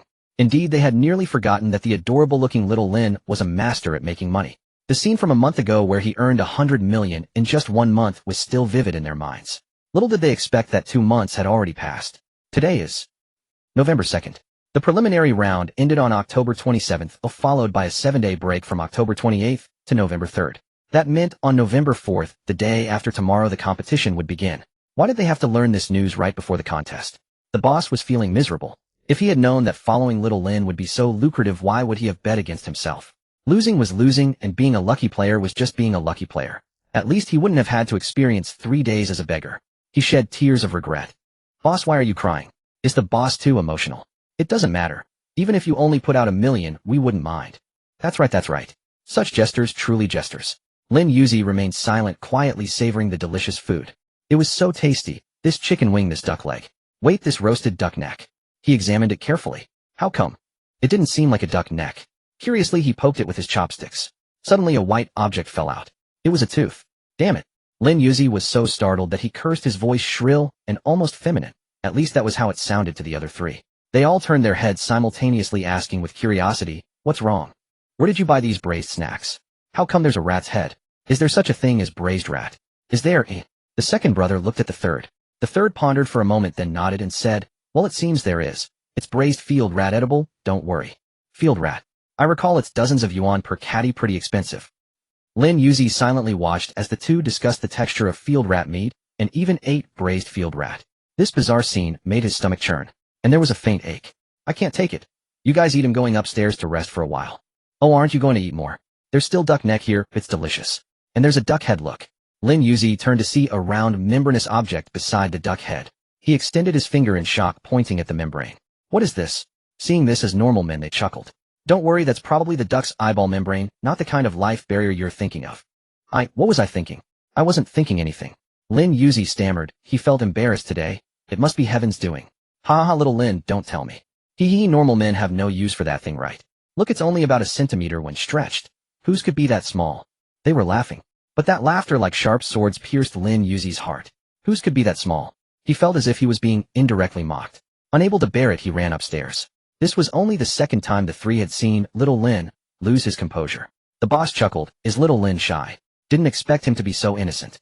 "An innocent Little Lin is rather adorable too," the second brother chimed in while the third nodded silently. After eating a few flavored field rats, the boss asked, "By the way, about that script you mentioned earlier, cross-dressing, tell me more." Hearing this, the second brother's eyes lit up, and he whispered with a sly grin, "It's like this." Upstairs, Lin Yuzi felt a sharp pain in his stomach. He writhed on the bed. Why was his stomach hurting so much? And what about the holy water blessing? Why wasn't it activating? He felt as if a drill was churning inside his stomach. It was agonizing. The physique of the Yellow Realm first stage seemed fake, completely unable to withstand this true damage. It hurt so much. "A holy water blessing, activate quickly. I'm going to die." The holy water blessing felt helpless. This wasn't a negative status effect, but a physiological state. A certain hormone was clashing inside Lin Yuzi's body, trying to completely eliminate the excess. The eighth petal was already stirring, just waiting for a stimulant to be lit. Under the excruciating pain, he pressed the blanket against his stomach, hoping warmth would ease the agony. But it was futile. The churning sensation persisted. Unaware of what was happening, he thought he had eaten something bad, and ran to the bathroom, sitting on the toilet. Until his legs went numb, the pain remained unabated. Feeling cold as well, in a desperate search for a cure, he thought of taking a bath. If he caught a cold, the holy water blessing would activate, and hopefully, it would dispel the pain. It had to be said, Lin Yuzi was clever and found a loophole. Swiftly, he stripped naked and showered with cold water. In November at noon, the cold water was quite chilling. The shower head sprayed streams that slid down his delicate collarbone. Drip, drip, drip. His entire body trembled from the cold. Yet he persisted, determined to catch a cold. Under the cold, his stomach seemed to hurt even more. He looked down and recalled those words at the dinner table. Whose little one could be that small? Hiss. The stomach pain instantly flared up again. Unwilling to accept it, he tried to activate his little one. First attempt, failed. Second attempt, failed. Third, failed. It was impossible now. Even when he looked at his own enticingly flat abdomen, the perfect body proportions, slim waist, curvaceous hips. Ba. Lin Yuzi felt he was getting silly from the cold. How could he describe himself like that? But his physique was truly amazing. Except for the missing pair of fatty lumps, everything else was perfect. Achoo. The cold had gone to his head. His immune system began to work. It sensed the host was having a fit, and immediately reported to the brain. The brain issued instructions to make the host stop this self-abusive behavior. But the host had already gone mad. He didn't care, and continued to stand under the cold water.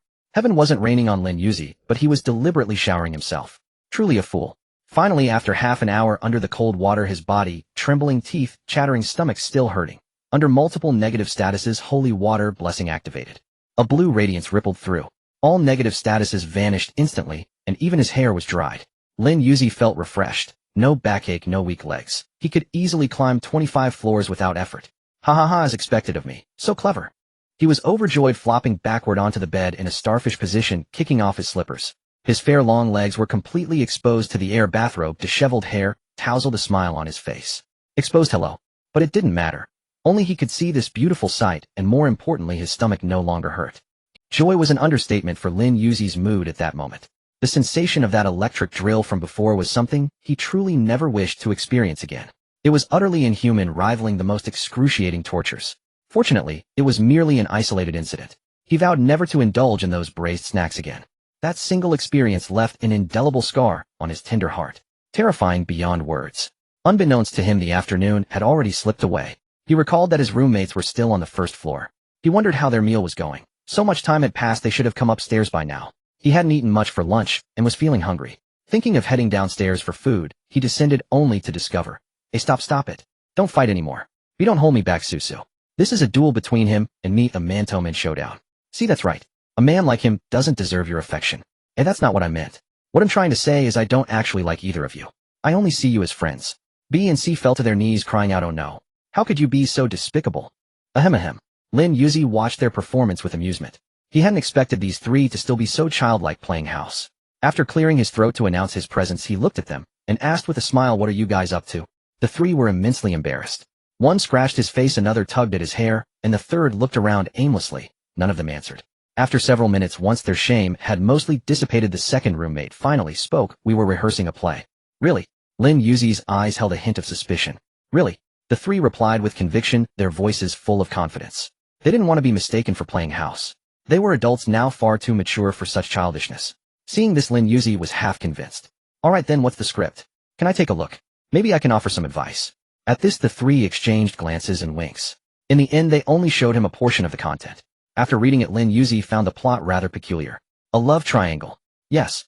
Does it have to be so cliched? The club president already approved it anyway. Well, all right. What more could he say? He was just a guest performer. There were plenty of roles, and he could just chime in with a line to count as participation. Where are my lines? Lines. They hadn't sorted them out yet. They'll organize them and send them to you tonight. Fine.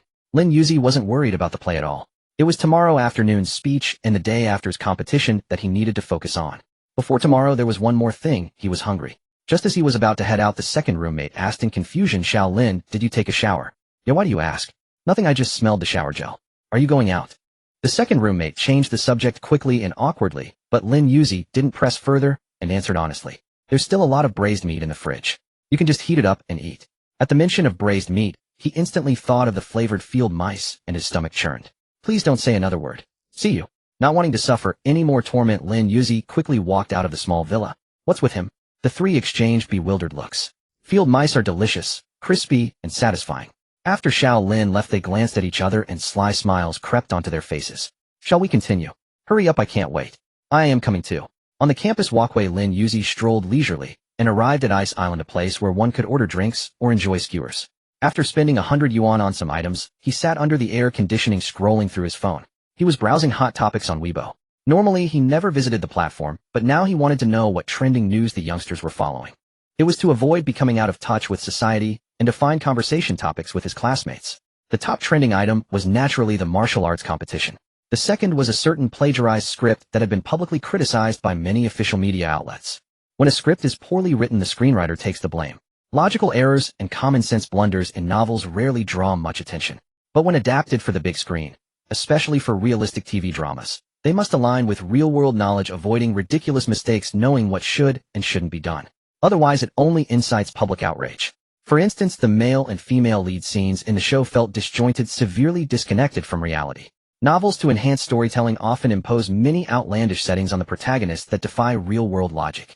But after adaptation, those settings remained, causing a spectacle. Many hot topics revolved around that drama. Lin Yuzi figured that even criticism was futile. The screenwriter and director had already filled their pockets. Earning a fortune while enduring a few insults was far from painful. If it were anyone else making that much money in one go, who would care about the backlash? Below the 10th hotspot was the war erupting in the central region. Around the 20th spot, there was a comparison image, a hole in the sky over Wancheng, and another over the Colombian state of the Lighthouse Kingdom. The on-site photos were juxtaposed. The Lighthouse Kingdom suffered severe damage with many casualties. In contrast, not a single person died in Wanqing. The Lighthouse Kingdom claimed it was a weather weapon from the Huayu Kingdom, using the sky hole to launch attacks.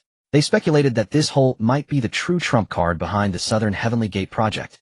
Due to this suspicion, the Lighthouse Kingdom dared not act rashly. The intelligence from Patriot was very useful.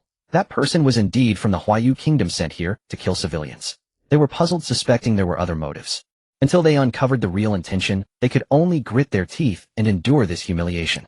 As for Spider-Man and Batman, due to their foolish behavior, they were disciplined by the Divine Tower Bureau. Patriot, having rendered meritorious service, was promoted to Deputy Director. Of course, this was all internal news from the Lighthouse Kingdom, and Lin Yuzi was unaware. When he saw the hole, he knew something was wrong. He remembered that in Maze Online, every time a boss appeared, there was a black hole. It seemed. Just before his death in his past life, there had been a black hole above the demon horse. Now it appeared that danger had long been foreshadowed. But where exactly was the demon horse at Wuhan University in Wanqing? Did it descend with Maze Online, or was it a mutation of a local creature? Truly perplexing. Just then the skewers arrived.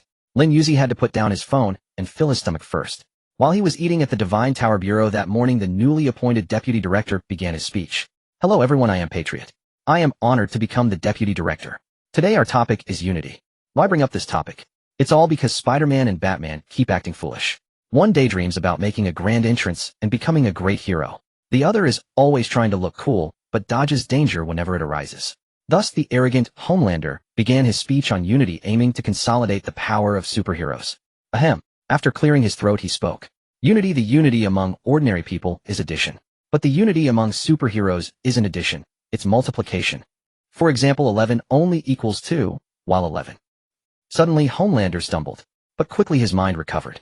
Spider-Man and Batman are that 11 only equaling 1, oh, worse than the unity of ordinary people. We must not follow their example. Applause erupted from the audience. Spider-Man and Batman pursed their lips displeased. But what could they do? The former squad leader had become the deputy director.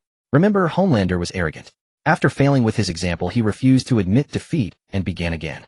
The unity of ordinary people is addition, like 11, 22. But for us, the exceptional superheroes' unity becomes 22. His voice was loud and confident, and as he spoke, he deliberately raised an eyebrow at Spider-Man and Batman, those 11 superheroes. But the audience fell silent. 22. 22. They both equaled 4, no different from ordinary people. Maybe, Deputy Director, you should stop giving examples. Your math is terrible. Of course, they only dared to think this, not say it aloud. The silent atmosphere quickly told Homelander he had misspoken again. Fuck you anyway, unity, unity, and fucking unity. Yes. This was better. Direct, no beating around the bush. The perspective shifted to Wanqing. Qian Wujin was ambushed by a laser beam, leaving burn marks on his belly. After using gold coins to heal his injuries, his face darkened. When did his luck start turning sour? Right, it was that woman who ruined my disguise with her arrows. He understood. It was all because she had torn his clothes that his luck had been bad ever since. It definitely wasn't that he thought she was easy to bully. So what if he couldn't beat his own kind? Dealing with a defenseless little woman would be a piece of cake. He had no underlings, so he would go himself. He donned a vintage suit, leaned on a cane, wore a red hat, and glued on a mustache. Perfect. Once again, a noble aristocrat. It was just past 4 p.m. Qian Wujin needed to wait until tomorrow for the gold coins to refresh, so he could stockpile 10 and raise his cultivation level by 1. He refused to believe he would lose again to this woman. If he lost again, he would hang himself from the nearest branch. On the campus of Wuhan University in Wanqing, Lin Yuzi was no longer inside the ice island. He went to the supermarket and bought a lavish amount of ingredients. He had things to do for the next 2 days. Though few knew about it, he still wanted to treat himself and boost his morale. The cashier recognized Lin Yuzi and asked curiously. He answered honestly. I'm buying ingredients to cook in the dorm. Oh, you're so beautiful and kind and a good cook too. Not at all, my skills are barely edible. Huh. The cashier's eyes were on Lin Yuzi, but her hands moved swiftly. She muttered the prices aloud, but in her mind, she thought, such a shy young lady, so cute, I want to get close. The total came to nearly 1,000 yuan. The cashier wanted to use her employee card for a discount, but Lin Yuzi declined. He knew the 30 discount card had a monthly limit of 1,000 yuan, beyond which items were sold at full price. He didn't accept this benefit. Before he had been poor and played the victim, but now that he had money, he couldn't keep deceiving her. It's fine, my roommates will pay me back. I'm not footing the whole bill, I'm just the chef who goes shopping. Oh, alright then. He bid farewell to the cashier. Lin Yuzi returned to the dorm and found the 3 of them sprawled lazily on the sofa. They looked exhausted, as if they had collapsed there to rest. He didn't wake them, instead he started cooking. Soy sauce, oyster sauce, cooking wine. First he used the wine to remove the gamey smell, then the oyster sauce to enhance the flavor, and finally the soy sauce for color, or more accurately dark soy sauce for color. It was a plate of duck. Why duck again? Lin Yuzi admitted he didn't know many dishes. There was also stir-fried bitter melon with pork, and a stew with ingredients like ginseng, abalone chicken, and various medicinal herbs. This was the expensive part, quite costly. With the competition approaching, he needed to nourish himself well. By the time everything was done, it was nearly 6 p.m. The three on the sofa woke up, because the aroma was too enticing. This time the neighbors next door couldn't resist. They rushed over hoping to mooch a meal. You guys are too much. You hired a little chef to cook for you. Damn it, I want to pay her to cook for me too. Just earlier they had cursed that such a good cook would never find a girlfriend. Now they came over and saw it was a little chef. Why would she need a girlfriend? Lin Yuzi didn't explain, and the three of them held back their laughter, not clarifying either. A misunderstanding was amusing, wasn't it? They had made fools of themselves in front of Shaolin before, and now they wanted these guys to do the same. Since you're here as guests, Shaolin said a few more places. Was he being ordered around now? Lin Yuzi sighed helplessly and turned to get the bowls and chopsticks. The guys from next door stared at Lin Yuzi's slender figure, practically drooling. So virtuous, so virtuous. Ahem, this Shaolin isn't our major. I remember seeing him that night. The second roommate put on a calm front and replied, yeah. I knew it. How could there be such an outstanding person? It's our moonlit Shaolin big sister. Ugh, aren't you guys disgusted? Lin Yuzi's hands clenched. Did they think he couldn't hear them? Moonlit Shaolin big sister. He truly felt. He couldn't describe this feeling. Forget it, they were classmates, he had to smile. Do you guys have Shaolin's contact info? I think I'm in love with her. I've decided. Since I was eliminated in the auditions, I'll start pursuing Shaolin tomorrow. They'll laugh at you. Lin Yuzi couldn't take it anymore. Why did he have to meet people who lusted after him? They talked about liking, but it was just attraction to his looks. His face cold, he placed the bowls on the table and sat down to eat in silence. He ate very quickly. Then he went out for a walk to clear his mind. Within 5 minutes, everyone was stunned. While the little chef finished eating already. She ate so little, no wonder she's so thin. The evening breeze carried these words to Lin Yuzi's ears. Annoyed, he went to the lake and kicked at the pebbles. I'm not a girl at all, humph. But his voice grew softer as he spoke, and he himself began to doubt it. Self-deception was no longer effective. The changes in his body every day were plain for him to see. Lin Yuzi felt both trepidation and curiosity about the changes to come. In his past and present lives, he had never experienced the identity of a female. If he truly became a girl, it seemed not entirely unacceptable. But no. After becoming a woman, how could he have a harem of 3,000 beauties? 7 petals on his shoulder had already lit up. He had a premonition that when all 10 were ignited, he would transform into a female. Yet he also feared the transformation might be incomplete. If that part remained, and something new grew out, he would be utterly devastated. For this very reason, he detested all the remarks saying they liked him, pursued him, or called him beautiful. Each time such words were spoken, his inner torment deepened. What if in the future something extra grew, and what should have fallen did not? Fear surged like a tide from the pitch-black darkness surrounding him. It was terrifying. In his past life, he had barely passed 20, having endured no trials of society, living forever within a protected ivory tower. This life was no different. Thus, even though he had lived over 40 years in total, his mental age remained that of youth. When faced with adversity, he instinctively felt fear. Yet he also loved pursuing excitement, daring to love and daring to break through. That was the mark of youth. In this life, to cope with the maze world, he had suppressed himself for 18 years. It was so exhausting. Lin Yuzi walked for a long time, unaware of how far he had gone, leaving the lakeside and arriving at a path flanked by trees. As the wind passed, leaves rustled and the breeze against his face was refreshing. He kicked a stone in frustration. In the dark distance, streetlights guided his way. When he returned to the small villa, the three had already tidied everything up, washing the dishes and utensils. However, they had kept some untouched food for Shaolin. Seeing him return, they immediately stood and surrounded him. The three bowed in apology. Lin Yuzi waved his hand, indicating it did not matter. The fault was not theirs, he should not involve innocent people. He urged, you all go rest first. Don't you have a match tomorrow? This Shaolin, I'm sorry. Those people don't think before they speak. I've already taught them a harsh lesson. The eldest bowed and apologized.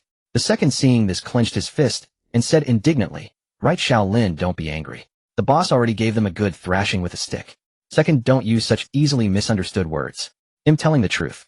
Your stick was long and hard, made them howl in pain. You get lost. The conversation grew increasingly strange, and Lin Yuzi couldn't help but smile. Alright, I understand your intentions. Go on up. Shaolin is smiling now, that's good. Let's go. The food has been reheated. Go ahead. It took some effort, as if coaxing children, to send them upstairs. He then approached the dining table, looked at the untouched dishes, sat down, and savored every bite. Delicious. No wonder he was the one who made it. The night grew deep. At midnight, a car stopped in the center of Wancheng. A young man stepped out. So this is the villa Dad mentioned. It's late now, let's go in and rest. After a day's break, he'll head straight to the competition venue tomorrow. He instructed the butler and servants who had followed from the estate to carry the luggage inside. He entered the room empty-handed. The villa was tall, offering a view of Wancheng's commercial center. It stood within a cluster of villas with thousands of household lights twinkling beyond the window. Lin Yoji. You. Son. He did not know how to speak of it. After being angry once the next time, he remembered only a helpless sigh escaped. The night deepened further, and the sky began to lighten at the horizon. Unconsciously, street vendors appeared by the roadside. It turned out that the mobile vendors seen in Wancheng's commercial center all set out from here around 6 in the morning. Another half hour passed, and traffic became bustling. Wancheng's night ended, giving way to the clamor of daytime. At 7 o'clock the streetlights went out. People pushed their carts forward, and upon reaching their designated spots, they began to doze off. Inside the small villa, a rustling sound emerged. It was the eldest brother waking up. He washed his face with cold water to invigorate himself, then went to the front yard to exercise. With the competition approaching, he still felt nervous. Soon Lin Yuzi also rose. Glancing at the front yard, he thought of the afternoon's speech and felt a bit of tension. How should he phrase it to completely reassure Shuri Fong? The freshman's speech was no small matter. Just then the director called to ask how he was preparing. Don't worry, director. Leave it to me, no problem. Alright, I trust you. Don't mess it up. Rest assured. After hanging up, Lin Yuzi went downstairs to prepare some breakfast, then went out to bond with the horses. Today was a rest day with no training. Soon the day passed. November 4th. Tomorrow was the match. The afternoon held the speech, and the evening had a welcome party for new students. Early in the morning, Lin Yuzi vanished. He found some disguise clothes and stuffed 10-centimeter thick insoles into his shoes, just to recreate his 181-centimeter height. He also bought a hat, a scarf, gloves, and an overcoat. After putting them all on, his only feeling was extreme heat. But it didn't matter. Being a little warm was fine. People who had their kidneys harvested were usually weak and afraid of cold, so wearing more was quite reasonable. At noon, Lin Yuzi returned briefly just to eat. The three felt that Xiao Lin was very mysterious today, busy all day, and they had no idea what he was up to. They wanted to ask, but found no opportunity. Not until the freshman's speech was about to start did he seize the chance to inquire. Xiao Lin, the freshman's speech is about to begin. Are you coming? He'll save you a seat. Sure, save me one. I might have something to do, and we'll arrive a bit later. Okay. The three set off. Once they left, Lin Yuzi followed shortly after. After changing into his disguise outside, he made his way to the backstage of the large stage under the curious gaze of many. The host, upon seeing Lin Yuzi, knew he was the one about to speak. You must be student Lin. We've been waiting for you. Have you prepared a script? Script? Why would I need a script? The host was stunned into silence. Quickly adjusting his expression, he smiled amiably and said, no matter. If you don't have one, it's fine. We've prepared one in advance, written based on your deeds. Looking at the thick script in the host's hand, Lin Yuzi felt dizzy. He declined, I don't need a script. The experiences are all in my mind. I can speak without it. That makes sense. The host realized Lin was right. Wasn't it just about recounting the events again? What need was there for a script? Moreover, speaking without notes made it more authentic and credible. So he told Lin Yuzi to prepare, he would be on stage soon. Oh, okay. Call my name, and it'll go up. A script? Lin Yuzi truly had no script. But spinning a tale was something he could still manage. Those two scriptwriting roommates were truly exasperating. They refused to let him write. If they had let him, it would have been done in an instant, sparing all that wasted time. The theme was fraud prevention. He needed to convey the naivety of coveting easy money, the remorse of being deceived, and the relief of being rescued. In short, no matter what, it had to be elevated to the lesson of guarding against fraud and not falling for petty gains. This was also a good thing, using a real example to warn the freshmen. The dean had truly gone to great lengths. After a brief opening speech, the male and female hosts said in unison, let us welcome classmate Lin with applause, and let him tell us about the dangers abroad. Applause erupted, warm and enthusiastic. The bitter melon trio was puzzled. Where was Lin? The event had started, yet he still hadn't arrived. Just then Lin Yuzi stepped onto the stage. He was bundled up so heavily that whispers rippled through the audience. In this weather, everyone else was in short sleeves, at most a light jacket. No one was as exaggerated as he was. His peculiar attire piqued everyone's curiosity, and Lin Yuzi, well aware of this, conceived a brilliant idea on the spot. Hello everyone, I'm classmate Lin. Today I'm going to share a real case with you. As he spoke, he took a weak, labored breath, pausing for several seconds before continuing. You see me dressed like this? It's strange, isn't it? That's because I was scammed. I lost one of my kidneys, and now I'm extremely sensitive to cold. Gasps of shock arose from the freshmen below. Could this be true? Losing a kidney. Was that why he looked so frail, as if on the verge of death? Cough, cough, don't doubt it. I have a disability certificate and a hospital medical report. Lin Yuzi displayed the medical report, the very one from the military green-coated commander who had taken him to the hospital. The report was blurry, and the disability certificate had been handed over by the dean.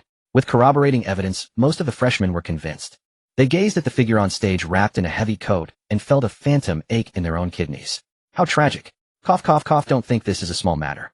It's not, Lin Yuzi said, extending his hand and gasping. Could someone please bring me a chair? I can't stand anymore. Uncertain of the truth, the host quickly brought a chair onto the stage. After sitting down, Lin Yuzi reclined, held the microphone, and began his story. He was perhaps the first student in the university's history to deliver a speech while seated, apart from the faculty. He spoke in a halting, feeble voice, as if he might pass away at any moment. The freshmen held their breath, listening intently to the perilous overseas journey. When I contacted the money-making channel, they told me to meet at the border. I went, and there were many others. They crammed us into a beat-up van and drove us to the compound. Truth be told, I was terrified when we crossed the border. I had regrets. But thinking about the tens of thousands of yuan a month, I still clung to hope. And because of that hope, the nightmare began. As he spoke, he broke into a fit of coughing, stirring unease in the hearts of the freshmen. How could this be? Yet they remained silent, listening on. Lin Yuzi chuckled inwardly, rapidly plotting his next words. In a slow, deliberate tone, he continued. Once inside the compound, thugs snatched my ID card and phone. Those who refused to hand them over were electrocuted. That was when I knew I'd been scammed.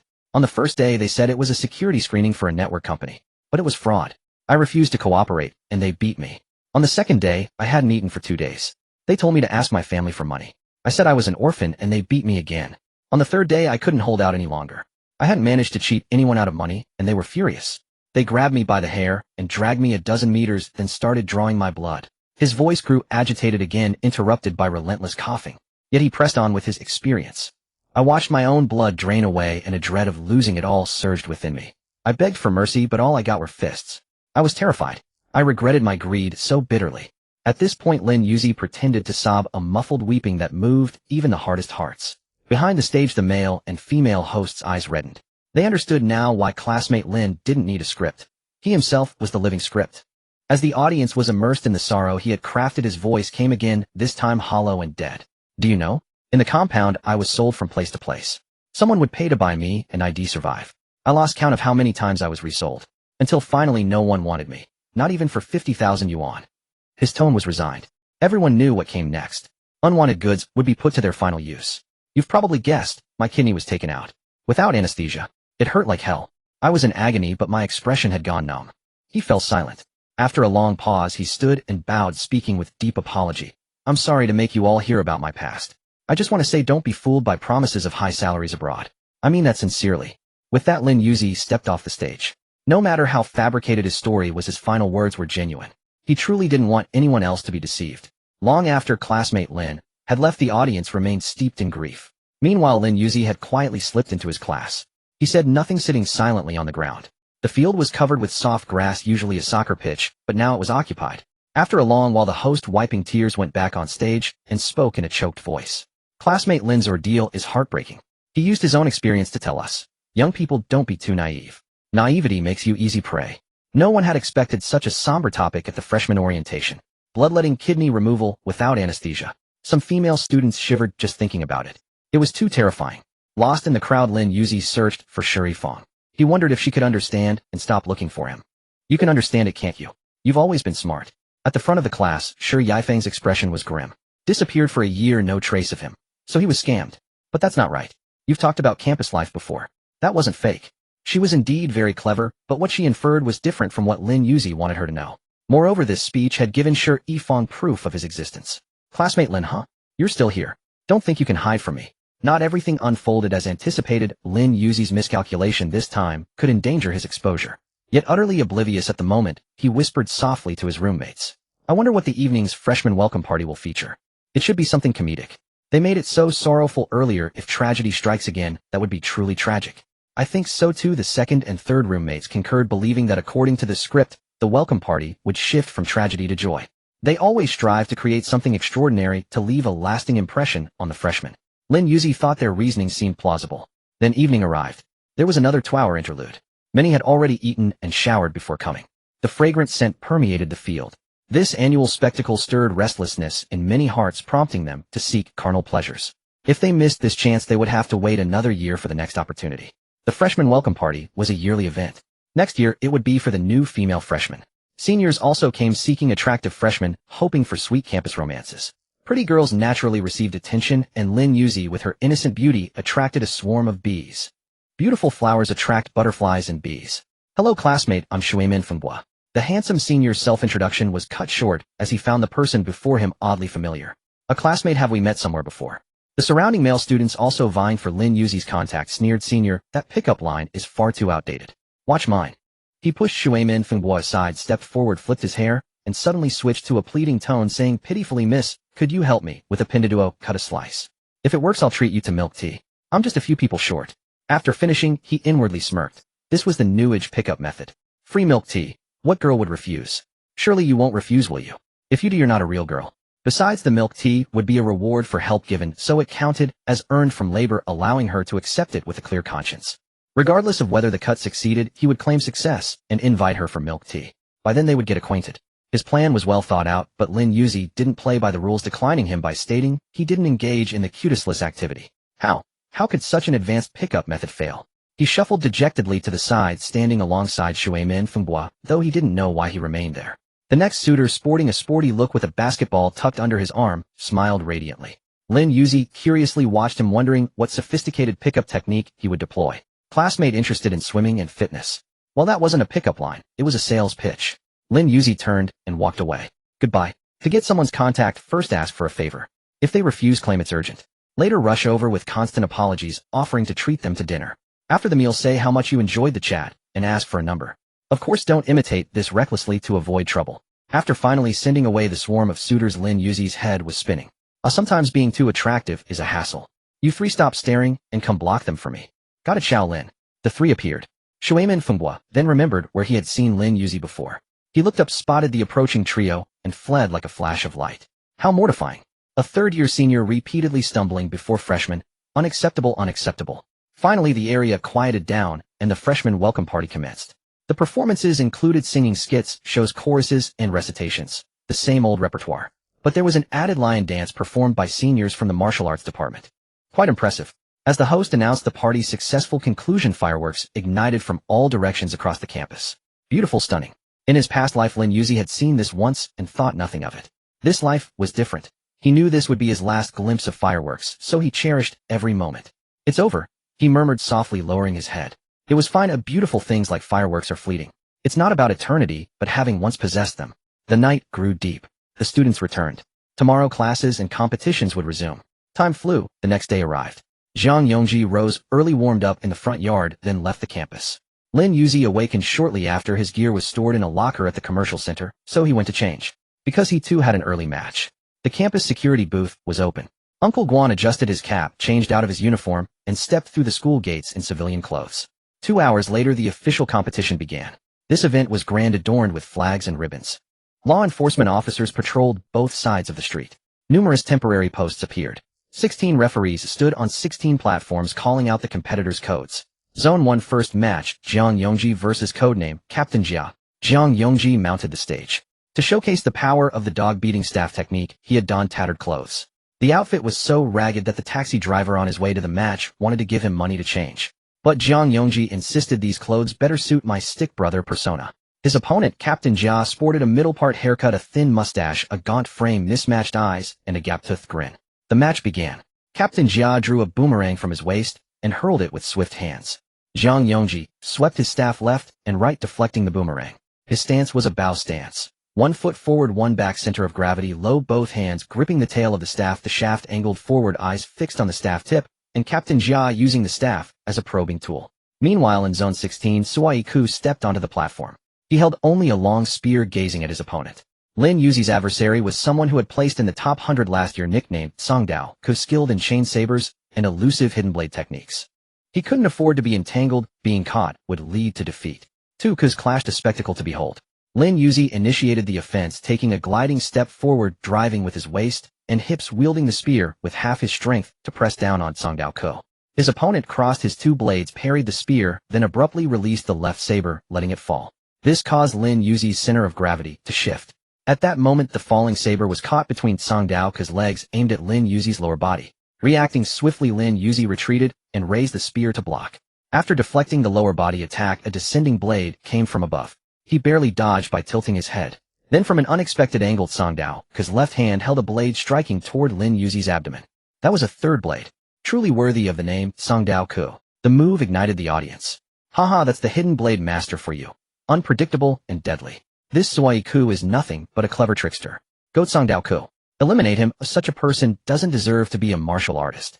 On the high platform the organizers sat there. The chairman frowned slightly. He was quite familiar with the hidden blade guest, knowing his chain saber technique was formidable and difficult to defend against. He recalled that this time the hidden blade guest had a custom weapon, the double union saber. The double union saber, a self-created blade by the hidden blade guest, a large saber, concealing a smaller one, making one blade equal to two. On the arena of District 16, many believed that this strike would surely land. But Lin Yuzi, after all, was a Yellow Realm first-rank cultivator. He exerted his full strength, withdrawing his long spear and swinging it in front of him. With a series of thuds, the wooden saber and wooden spear clashed fiercely. The three sabers attacked with ferocity. Lin Yuzi quickly retreated, his eyes fixed on the hidden blade guest. At this moment the hidden blade guest once again wielded two sabers. The blade that had been tucked between his legs was gone. Truly worthy of a top 100 contender, his strength was formidable. He had to utilize all the physical capabilities granted by his cultivation realm. After all, using only half would leave him too slow to keep up, and he might lose. He had a reason he could not afford to lose. Lin Yuzi had never learned spear techniques. Using a long spear was akin to the unruly beating the master with random punches. There was no hope of winning through spear play. He could only rely on his realm advantage. Knowing his strengths meant also understanding his weaknesses.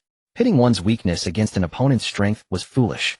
Thus Lin Yuzi abandoned close combat. He began circling the hidden blade guest, trying to spot where the hidden blade was placed so he could be prepared in advance. Yet after searching for a long time, he could not find the third blade. The hidden blade guest could guess the straw cape guest's intentions.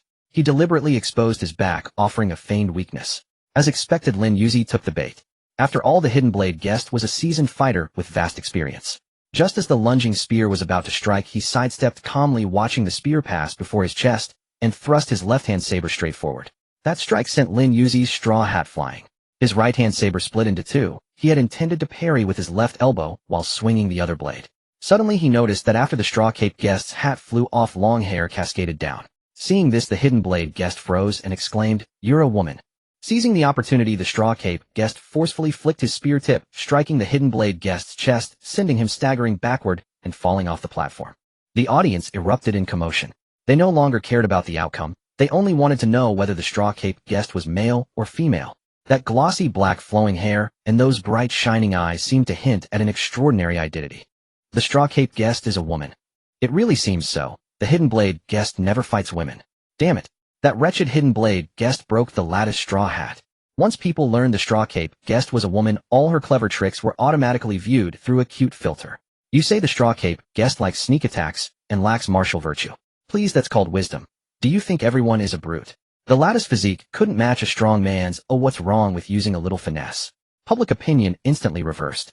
Below the platform, the hidden blade guest smiled wryly. He truly had bad luck. Encountering a woman made it impossible for him to fight seriously. The referee then announced the result. The first official match of District 16, straw cape guest wins. I lost. Hearing the result, the hidden blade guest sighed, then stood up and cupped his fists in apology. Miss, I will compensate you for the damaged hat at full price. Lin Yuzi didn't know what to say. Should he explain? Since the incident had already happened, explaining would be futile and might increase the risk of exposure. He silently picked up the straw hat, put it back on, and walked off the platform. The results from other districts were out. In District 1, Jiang Yongji won by a narrow margin.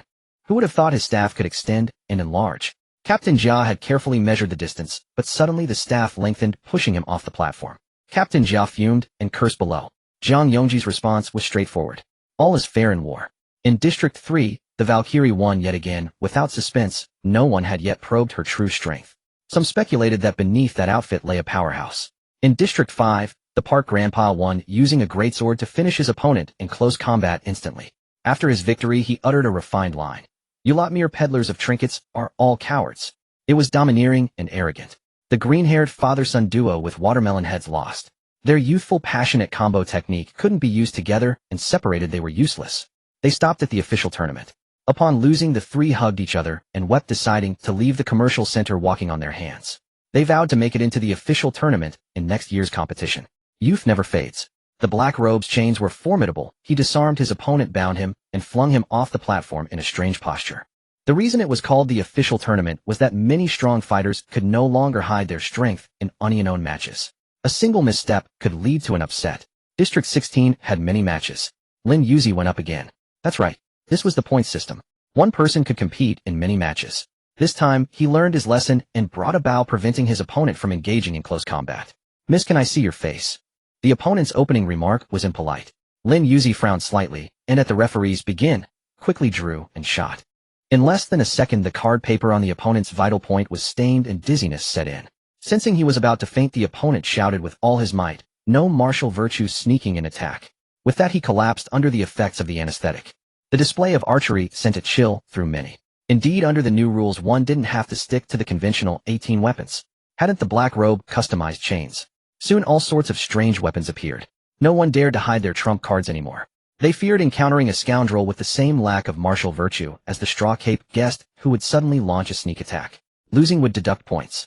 Each person could fight a limited number of matches, at most 20. After 5 consecutive wins, the next victory would add 5 extra points. 10 consecutive wins added 10 points. 20 consecutive wins added 20 points. There was no 15-win streak. In other words, if one won all matches, the score would be at least 55 points. Zhang Yongji bet on himself winning 5 matches, which meant his score would be 5 points by the end. It seemed difficult, and doing it was no simpler. Zhang Yongji had also competed in 2 matches. He lost the second one. He was matched against the black-robed man, lasted 5 minutes, and earned the opponent's praise. To hold out for 5 minutes under a realm practitioner was quite impressive. The other competitors had mixed results, winning and losing in equal measure. From this, it was evident who the strong ones were. In the first tier with 2 points, those who entered the betting pool at the start were far ahead. Some had already scored -2 points. Soon the morning matches ended. In the afternoon, Lin Yuzi had no matches. This tournament was entirely screened by supercomputers, and some participants might even have no matches for the day. After all, the main tournament lasted 20 days, some people couldn't get scheduled matches that day, while others had many matches. By the end of the day, the worst score emerged: 6 points. 6 matches in one day, all 6 lost. It could be said that his elimination was a foregone conclusion. The Hidden Blade also had many matches except for the one lost to Lin Yuzi. He won all 3 subsequent matches, and his score caught up with the first tier's 2 points. Since the matches were scheduled only in the mornings and afternoons. After the afternoon matches concluded, there was plenty of time left. Lin Yuzi changed into casual clothes and stopped wandering the streets of Zone 16. That place was too dangerous, always causing trouble. This time, he randomly chose to go to the 6th Street. Unexpectedly, he encountered someone he considered relatively familiar. "You again, little sis. Can we add a WeChat this time?" Alright, 3 times now, and he could still run into this Sister Pian. It was truly good luck. After adding the WeChat, she smiled and bragged to her fans. Just then a tall, handsome man with a straight posture walked by. When Pian Jia saw him, she exclaimed, "There are actually people this handsome." Hearing this, Lin Yuzi curiously looked over. He was indeed quite tall, nearly 1.9 meters, and handsome, but his eyes seemed strange. Why did they feel so cold? A very odd man. If there's nothing else, I'll be going now. Wait, hey, that handsome guy is looking over. Do you want his WeChat? What would I want his WeChat for? I'm going to eat. I'm leaving. Okay. Encounters are followed by departures. The reluctance of parting hadn't lingered in Pian Jia's heart for even half a minute before she felt a surge of lust and waved to greet the 1.9-meter handsome man. In the distance, Yin Yan's his face darkened. Who was this person? Why was she waving this way? Was there someone she knew in his direction? Or was this woman simply waving at him? He could be certain that she was definitely waving at him. It was intuition. Not in the mood to get acquainted with other women, he turned and left. Just now he seemed to have glimpsed a familiar figure. I must really be sick. I see Lin Yuzi and everyone. On the other side, Lin Yuzi went to a street vendor and bought a jianbing guozi and a box of takoyaki. Delicious, truly scrumptious. After eating, he wanted more. His stomach had been acting strangely lately, always craving snacks. He swore to heaven that he wasn't like this before. But oh well, he had eaten it anyway. No fear. Even if he was poisoned, he still had the blessing of holy water to rely on. He mustn't wrong himself. Life is endless, and so is good food. Live long, eat long. Little did he know, while he was happily eating, someone had already appeared. "Kid, I've finally found you. Don't let me catch you." Qian Wujin licked his lips. This time, he didn't dare rush in blindly. The martial artists around were hidden dragons and crouching tigers. It was better to play it safe. Among ordinary people, there were truly those who could defeat their kind. Just who was the real realm practitioner? How frustrating. And he discovered that the straw-cape guest was the little girl before him. He would never forget that archery skill. However, Qian Wujin had forgotten one thing. He was wearing a vintage suit, a bizarrely conspicuous outfit, along with a lecherous grin from his spying angle. This led a passerby to report him, and a patrolling officer came over asking for his ID card. Lin Yuzi turned his head to glance at Shin Wujin's direction and saw a crowd gathering again. Curious, he sweetly asked, "Grandma, what's happening over there?" "Little girl, there's a peeping Tom over there dressed decently, but hiding in a corner spying on young girls. You need to be careful." "I understand, thank you, Grandma." In his sweet voice, Lin Yuzi didn't even know he had such a skill. His voice always uncontrollably drifted toward that of a female. Damn it all, because of that damned heaven. Speaking of which, it was strange. What was wrong with heaven? It hadn't bothered him for days. Heaven indicated that it could no longer hold on. A half of Blue Planet had been eroded, and its will was being suppressed, so it dared not make any moves. Blue Planet was 70% water. Now half of its water surface had been eroded by Maze World OL. 30,000 leagues under the sea, pineapple houses had appeared. No strange creatures had appeared. The civilization of Maze World beings was born there. Many mutated marine creatures had developed a bad habit of bloodlust. They began killing one another, causing a rapid decline in marine life. Among themselves, they evolved quickly by devouring each other. The deeper the sea, the more dangerous it became. Among them, a legendary creature appeared, the Mosasaurus. This creature, which should have gone extinct at the end of the Cretaceous period, mysteriously emerged under the influence of Maze World OL's mysterious power. Its head was enormous, its body length reaching 100 meters, surpassing the current record of 17.3 meters. Not only that, the Mosasaurus kept devouring surrounding life, its intelligence and body continuing to change. The ancestor of the Mosasaurus was a terrestrial scaled giant lizard. However, the creatures of Maze World OL could no longer be judged by Blue Planet's biological laws. Maze World OL's erosion continued. With every 10% increase, the world was affected. The seas around the nations now appeared calm on the surface, but turbulent currents already raged beneath. In the Lighthouse Nation at the Lamp Palace, a plan called the Peacemaker Project received the president's signature. A line of text flashed across the plan: destroy the seabed. And this was the crude oil opportunity Lin Yuzi had captured. The opportunity was coming. Danger was also approaching. On the high seas, the distant fishing fleet had been out of contact for a month. This had happened before, and no one had paid much attention, thinking it was just a signal error, so the command center sent a supply ship to fix it. At that moment on the high seas, ocean-going fishing vessels from various countries were clustered together. At this moment, they put aside national conflicts and gathered as one. The ships of Huayu Kingdom were in the center because Huayu Kingdom's ships were reliably built and safer. The ships formed concentric circles. The outermost ring consisted of ships from all nations used to fend off the strange fish that appeared from nowhere. That's right, strange fish. These fish could even eat through steel. This change had occurred only 3 days ago. On that day, they had been hauling in their nets, as usual, only to find the nets damaged, bitten into large holes. At first, no one cared, thinking it was just sharks biting. Just as they were about to change positions while hauling up the anchor, they discovered that the anchor itself had been bitten off. Since the wind and waves were not strong at the time, no one had noticed the anchor was broken. But when they saw the sonar imaging of the seabed, their expressions instantly turned serious. Inside the monitoring room, the seabed lay empty and desolate, devoid of any sign of life.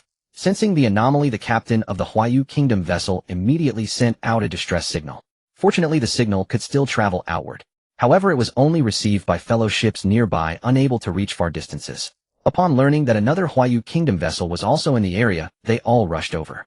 It turned out they had encountered the same phenomenon. The seabed was lifeless. When they attempted to communicate via satellite networks, they discovered the signals had vanished. The sky was constantly shrouded in rain, pitch black, with no sight of the sun. The abnormal magnetic fields and darkened sky made it impossible for them to know how many days had passed or whether reinforcements would ever arrive. Yet reinforcements did come. The Huayu Kingdom would never abandon its compatriots. A supply vessel transmitting real-time signals set sail into international waters. As the old saying goes, deep water forms an abyss. The surface of the deep sea was black. Aboard the supply vessel sat an experienced captain who had navigated this route for decades. He immediately identified the problem and reported the anomaly to higher authorities. Upon receiving the message, the Coastal Defense Command Center, after seeking approval from superiors, deployed satellites to survey the sea area where the supply vessel was located. A clear color image emerged. Something is wrong. In the photograph, a solitary ship sailed across an ink-black sea as if traversing liquid darkness. The sea was eerily calm, not a breath of wind stirred the surface. It was as if the ocean itself had lost its vitality. Under the stark contrast of light and shadow, the supply vessel appeared even more desolate, the sole beacon of light in that dark expanse. Meanwhile, the think tank at the command center, based on available data, concluded that the fishing vessels in international waters were already doomed, and sending a rescue mission at this point was unwise. AI data indicated that the rescue operation carried an excessively high risk, recommending abandonment. Aboard the supply vessel, the old captain silently gripped the walkie-talkie, knowing this might be his last conversation with the command center. Then he gathered all crew members. "Come here, all of you. If you wish to return you may. I will lower the lifeboats. Those who choose to stay come forward and say what you need to say. The crew were not merely sailors, they were soldiers. Though fear lurked in their hearts, they bravely resolved to carry out the mission. No one stepped forward to leave. Very well. The old captain began recording his final message.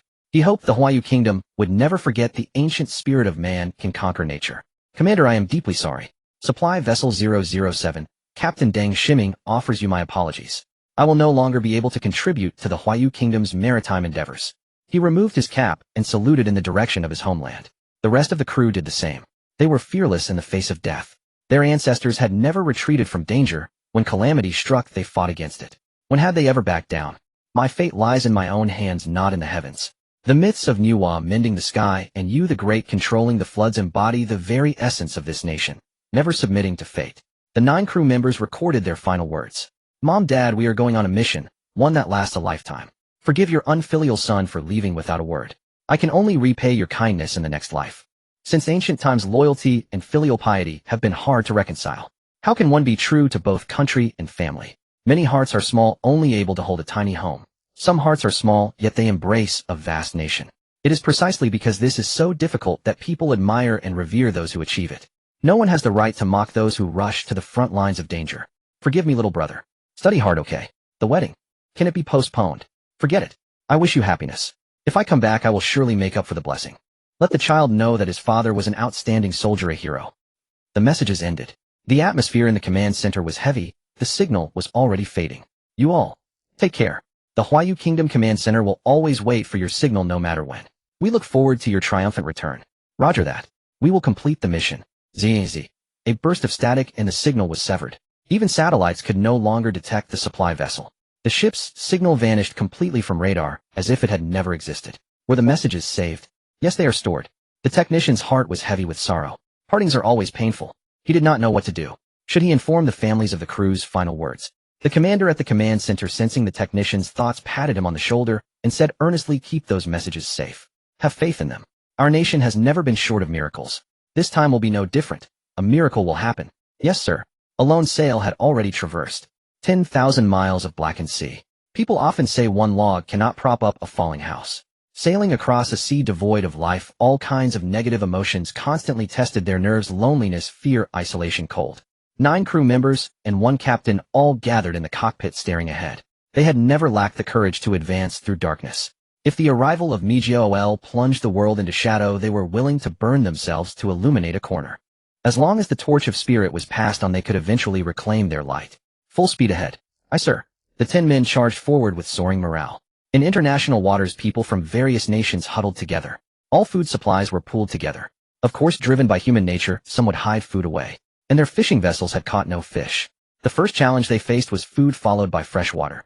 Finally, the question was how long they could endure in this environment without breaking down.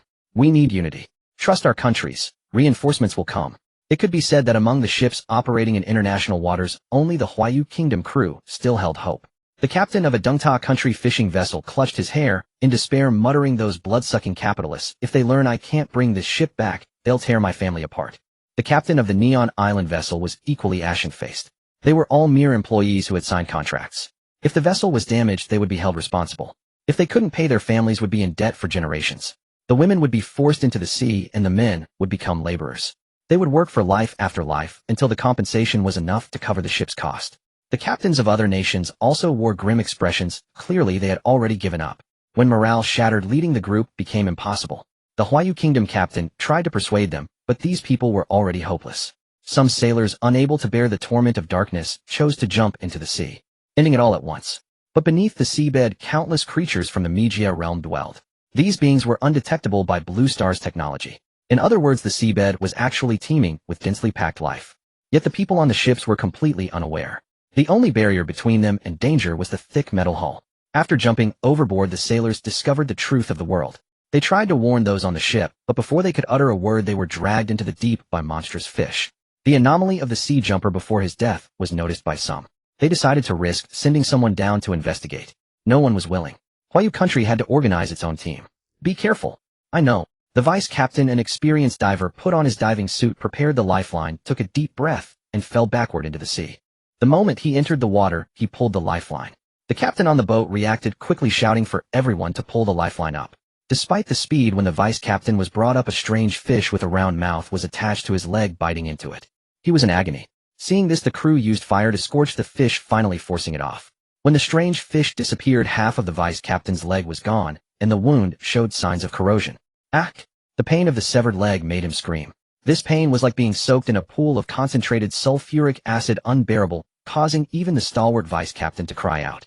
The ship's doctor rushed to provide emergency treatment. The captain and helmsman summoned crew from other countries to reveal the truth beneath the water. Gentlemen, we are in trouble. Meanwhile, the supply ship sailed across the sea, constantly monitoring the seabed. Fishhooks were hung around to attract certain creatures. As expected, they caught the strange fish. Dissected immediately. Understood. This was a favorable start, boosting the morale of everyone on board. All news of what happened on the surface was sealed. However, it wasn't just Huayu country's ships that had gone missing, as ships from other countries had also lost contact. News eventually leaked out. When it reached the internet, group of fishing boats in international waters lose contact. Huayu country has dispatched a supply ship to investigate. In this information age of 3032, losing contact was extremely difficult, especially in that part of the international waters. Satellites swept over it every day, yet now contact was lost. Some people linked it to the legendary Devil's Triangle and Bermuda Triangle incident. The authorities still had no explanation for this phenomenon. After all, it was far from the mainland, so people didn't feel it deeply. The cultivators who understood the truth of the world wore serious expressions. Just like Shi Yifeng, her beautiful willow leaf eyebrows knitted together. How is this possible? In my past life, the ocean signal loss should have occurred half a year later, but now it's happening just 2 months later. She was perplexed, feeling that things were slipping out of control. After all, she was the one who had survived until the very end in the previous live's Migol descent. But now Shi Yifeng couldn't understand the situation. Was the butterfly effect really that strong? In Huayu country, there was a specialized discipline called divination, but it had been renamed topology. Fewer than 10,000 people in the entire country studied it. These people spent their days researching future events, acting mysteriously. That was how outsiders saw it. But the upper echelons, using divination and Shi Yifeng's intelligence, had learned many things in advance. When mysterious forces combined with divination, strange changes occurred. In the Kunyu Palace, 1,000 students sat in rows, all dressed in Taoist robes, listening to the speaker at the head. For divination, you must master the Huangdi, Neijing Zhouyi, and Biopuzi, and follow the celestial phenomena. As a diviner, you must understand that knowing heaven is easy, but defying heaven is difficult. On the speaker's hand, there was a pattern of divination slips. The slip had been lit. His side effect was a shortened lifespan. Each time he used divination, he would glimpse fragments of the future. At the same time, his lifespan decreased by 10 years. Next year, the side effect toxin would dissipate, and he could have waited a year to use the ability. But today, he wanted to teach his students another word. Although defying heaven is difficult, I firmly believe that man can conquer heaven. With that, a tortoise shell appeared in his hand, and he began to shake it, murmuring incantations. Divination expanded technique peek into a corner of the future. A simple skill description, but a far from simple skill effect. A mysterious aura emerged. Images of the future appeared. He examined them carefully, his hair turning white.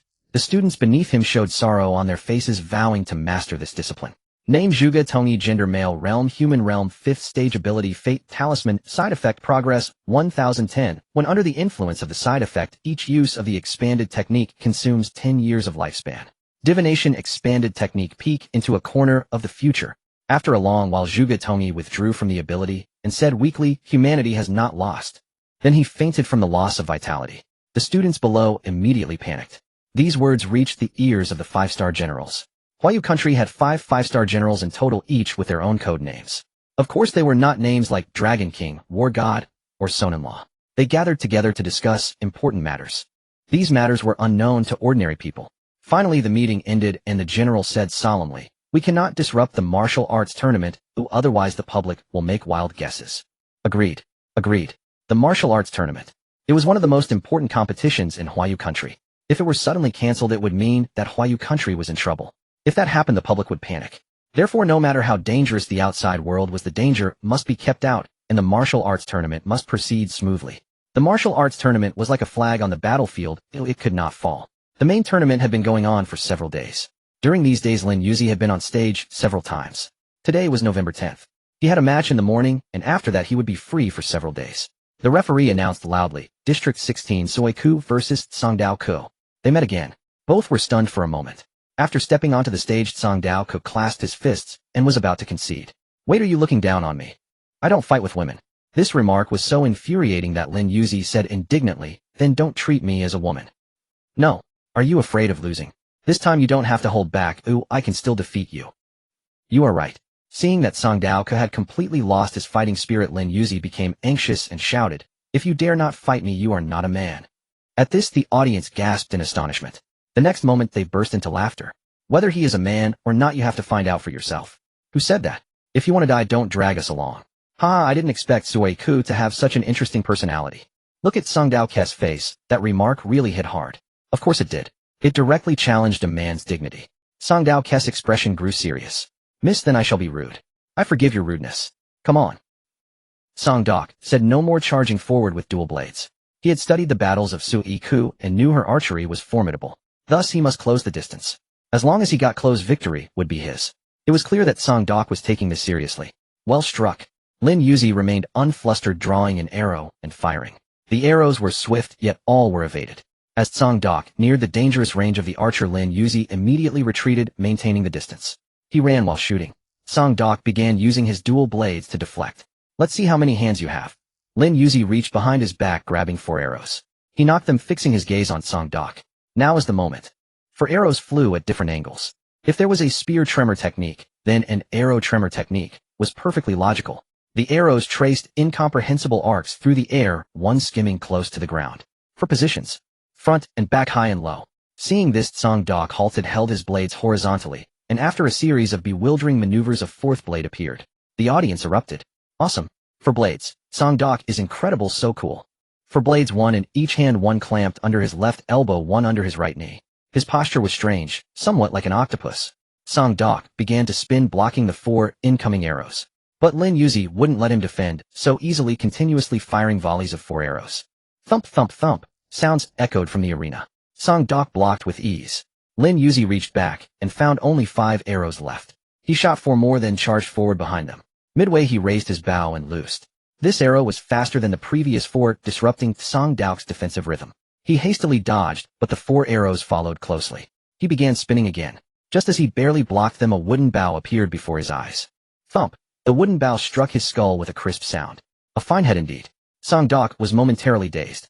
As he attempted to counter, he found a short blade pressed against his throat. All his strength drained away, and his 4 blades clattered to the ground. Lin Yuzi looked straight into Song Daok's eyes, a smile in his gaze. "You lost." "I lost." The referee announced Sui-ku's victory. Yet the audience's spirits were low. In this match, Song Daok's 4-blade display had been dazzling, his arrow deflection superb, his final defense flawless. How could he lose? It was utterly baffling. Yet there is a saying, prolonged defense must fail. Song Daok could not attack. He remained passive, with the initiative always in Lin Yuzi's hands. He could shoot whenever and however he pleased, deciding how many arrows to loose based on his mood. For instance, the final 4 arrows lured Song Daok into premature reaction.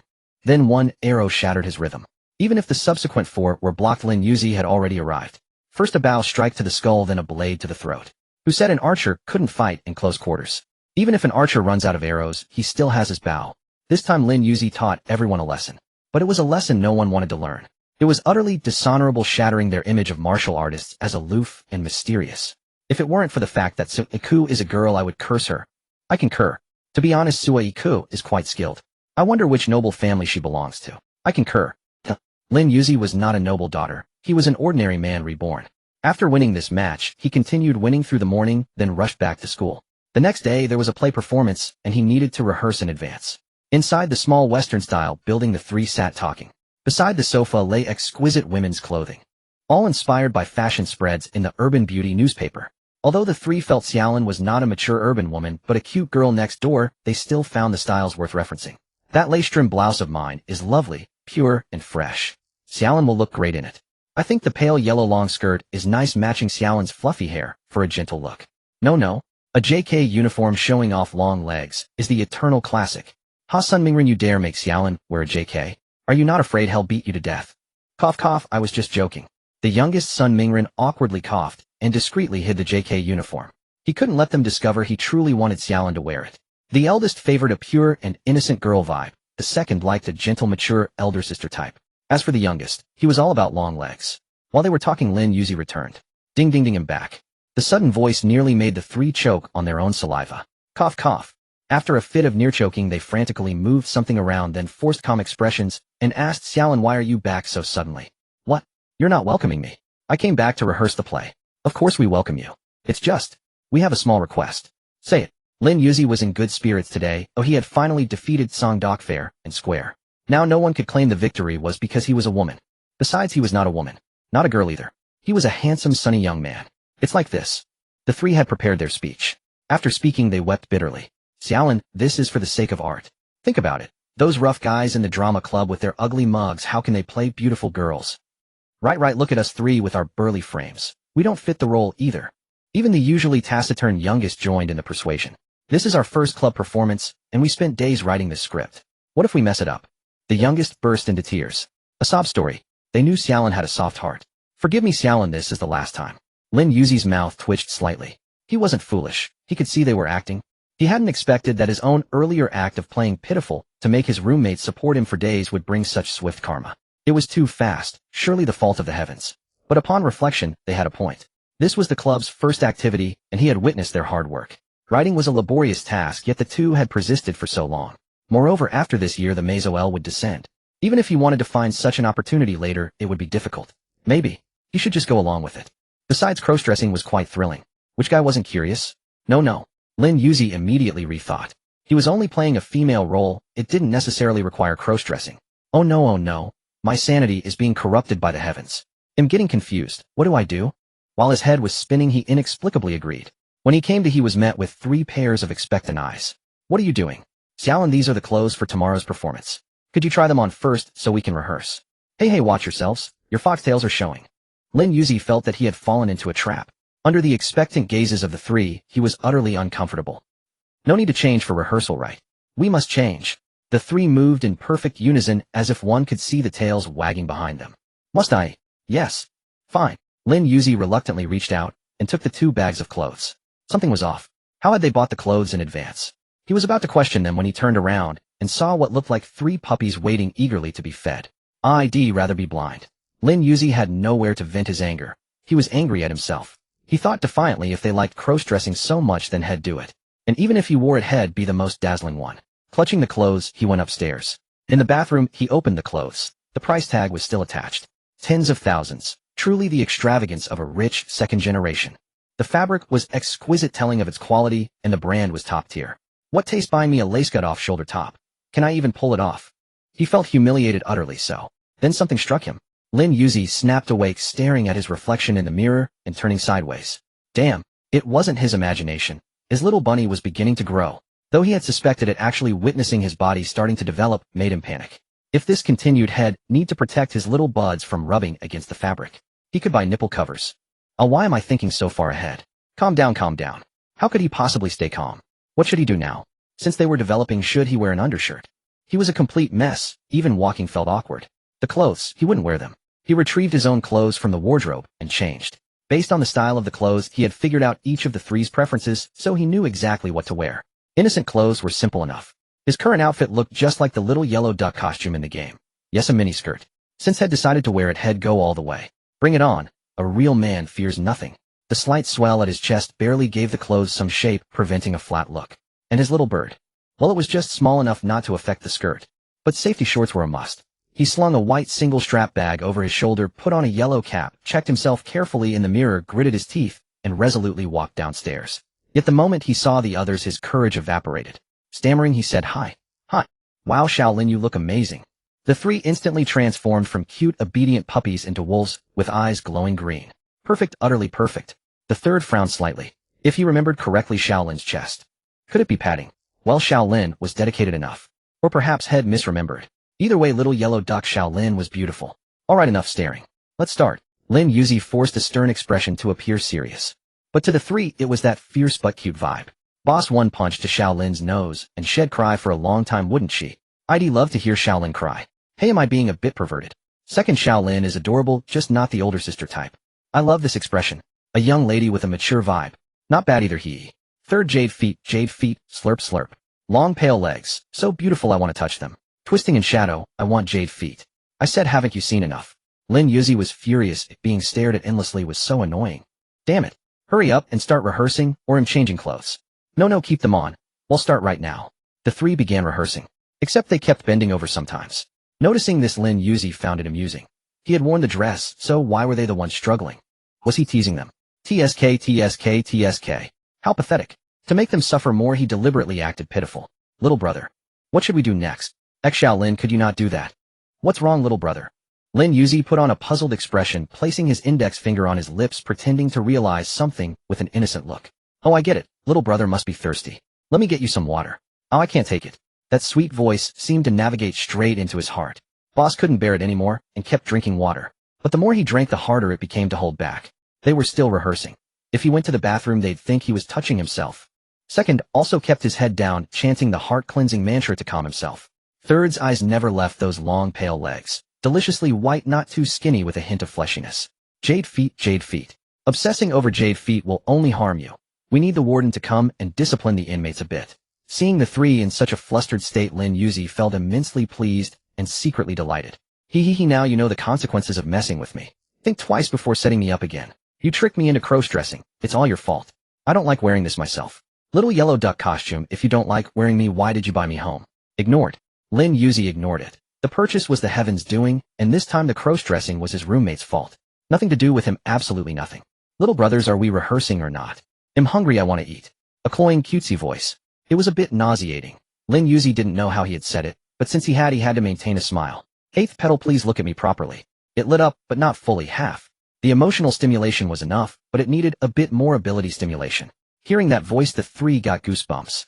Xiaolin, can you not do that? I'm a bit scared. Why are you scared, little brother? I won't do anything to you. No, let's just hurry up and rehearse. Fortunately, the play was only about 10 minutes long. After running through the lines once the three fled, they couldn't stand it any longer. If they had steel rods, they could test who had the stronger one. Watching them go upstairs, Lin Yuzi teased. Little brothers, don't sneak off to the bathroom to touch yourselves, okay? Oh, I can't take it. They hid in their room, lit calming incense, played the great compassion mantra, and took cold showers, all to calm down. As for firing, absolutely not. They'd rather die than fire. But the little brother was in serious pain. Maybe, just this once. After the three went upstairs, there was no movement. No way did they really go to masturbate. Am I now a happiness minter? Lin Yuzi came to the first floor bathroom and looked at himself in the mirror, pouting his lips, so cute. Squinting and smiling, so cute. Making a peace sign, so cute. Damn, I'm captivated by myself again. It's all the heavens' fault. He was about to eat when he stepped out of the small villa and, being scorched by the sun, quickly scurried back, afraid of being killed by sunlight. No can do, I can't go out in these clothes. I need to change. Going upstairs, he found incense wafting from the three rooms along with murmured Buddhist chants. After listening for a while, Lin Yuzi's heart couldn't calm down. He really admired these talents. He decided not to tease the three anymore. Returning to his room, he changed clothes. After looking at the two expensive outfits, he hesitated for a moment, but still hung them in the wardrobe. Gifts from his roommates shouldn't be thrown away. He had to be a good kid and not waste. Then he went out to buy ingredients to cook. Shortly after he left, the three were overwhelmed by desire, then reason returned, and they became saints. Under the Buddhist chants, they shone, feeling halos behind their heads. How infuriating. All those ejaculations, all because of little Lin. After the three came out, everything was unspoken. After a long silence, Sun Mingren spoke. I've asked the doctor. He said that for little Lin's situation, the success rate of the surgery is as high as 90%. At these words, the other two looked at him in surprise. They hadn't expected this brat to actually ask. But well. The eldest brother lowered his voice like an underground intelligence agent making contact and muttered. Are there any after effects after the surgery? No, it's very safe and won't recur. The third brother also asked in a low voice. What preparations are needed? We need little Lin's blood for testing to prescribe the right medicine. Blood, huh? Their voices returned to normal, and the three thought carefully. Getting the blood wouldn't be easy. Just then sounds came from downstairs. Lin Yuzi had returned with groceries and was cooking. The three quietly crept to the stairwell and peered down.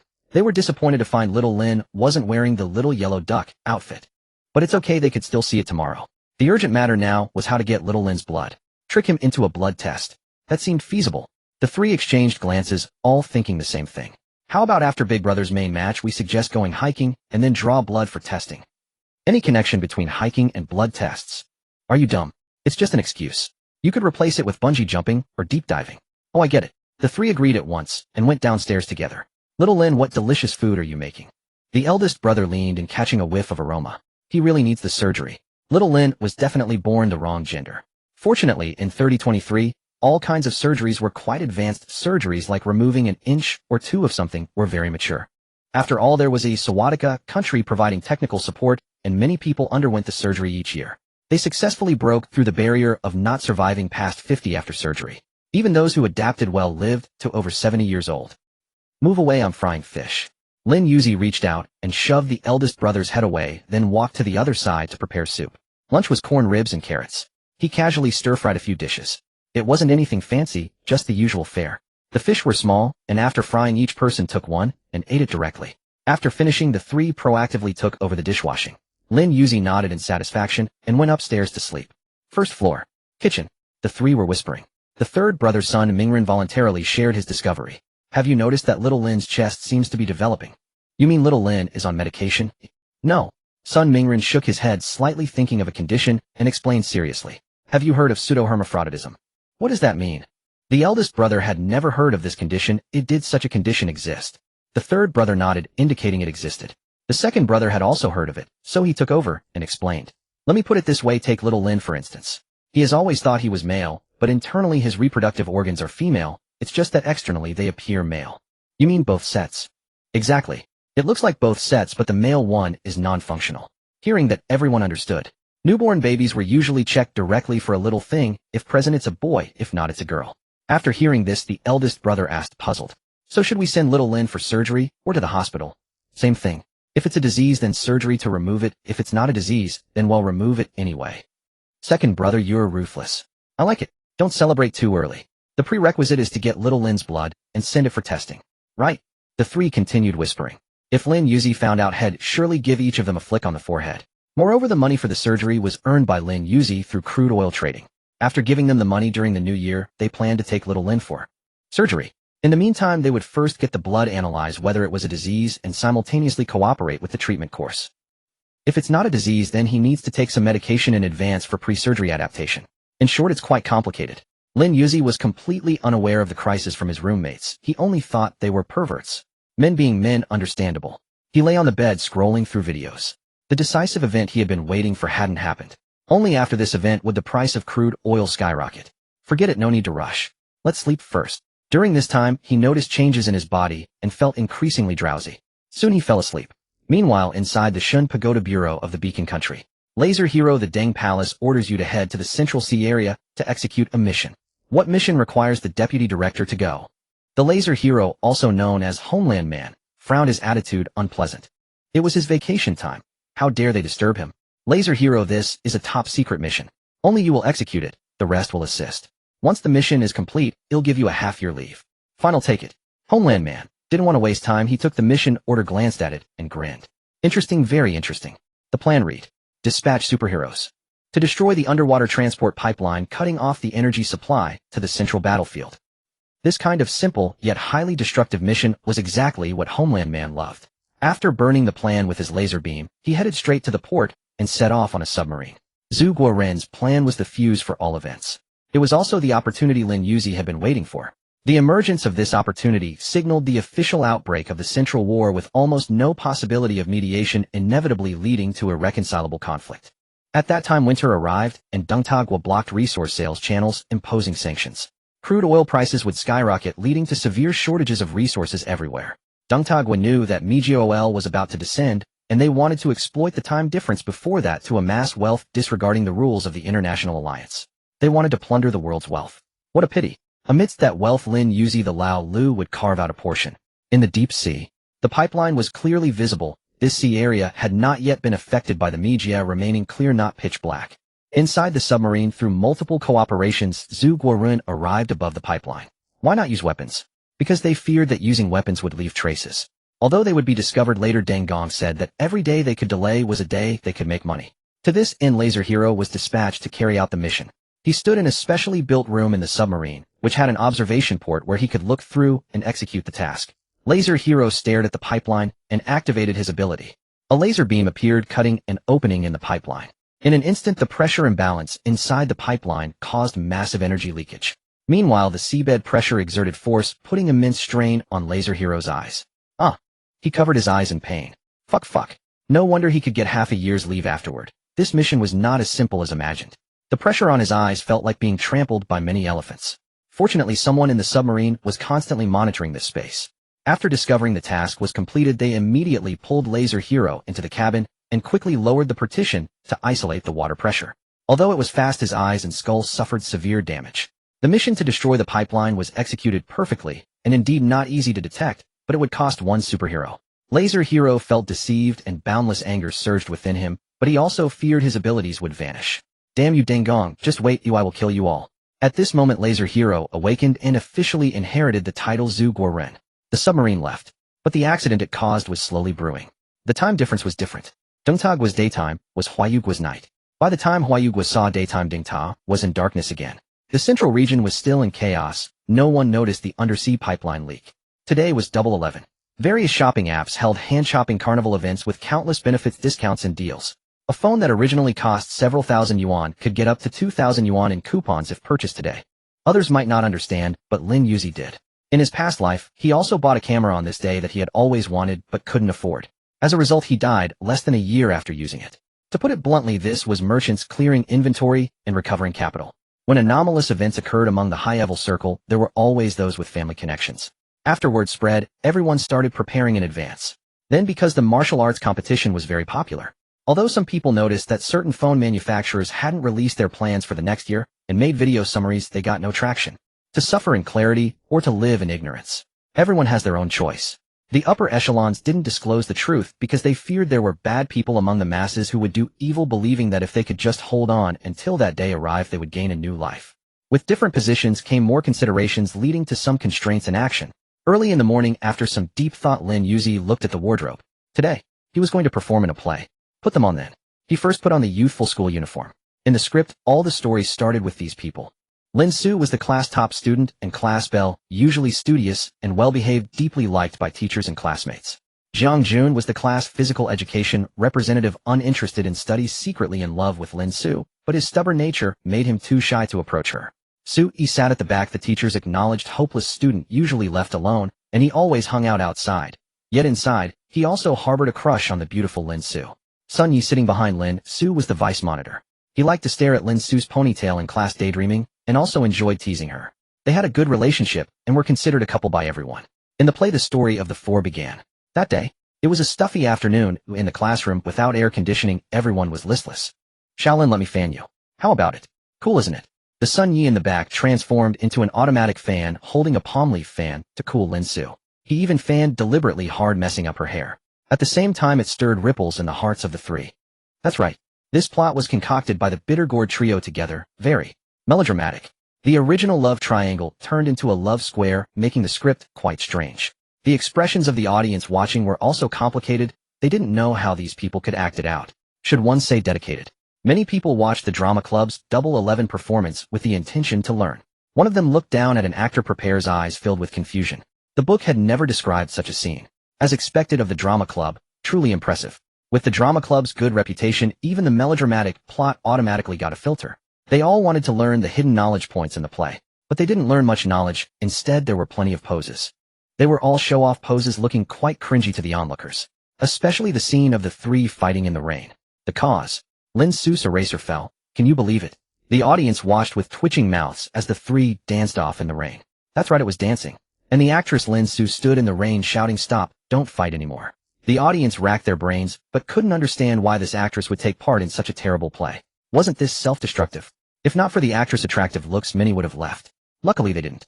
Otherwise they would have missed the cross-dressing later. Since it was a 10-minute short play, the pace was fast. Soon they reached the graduation part. Earlier was the campus part, then graduation part, work part. These three parts concluded the play. At this moment the graduation part was still ongoing. In the story, the four of them graduated directly from university. For perspectives were given depicting their lives after graduation.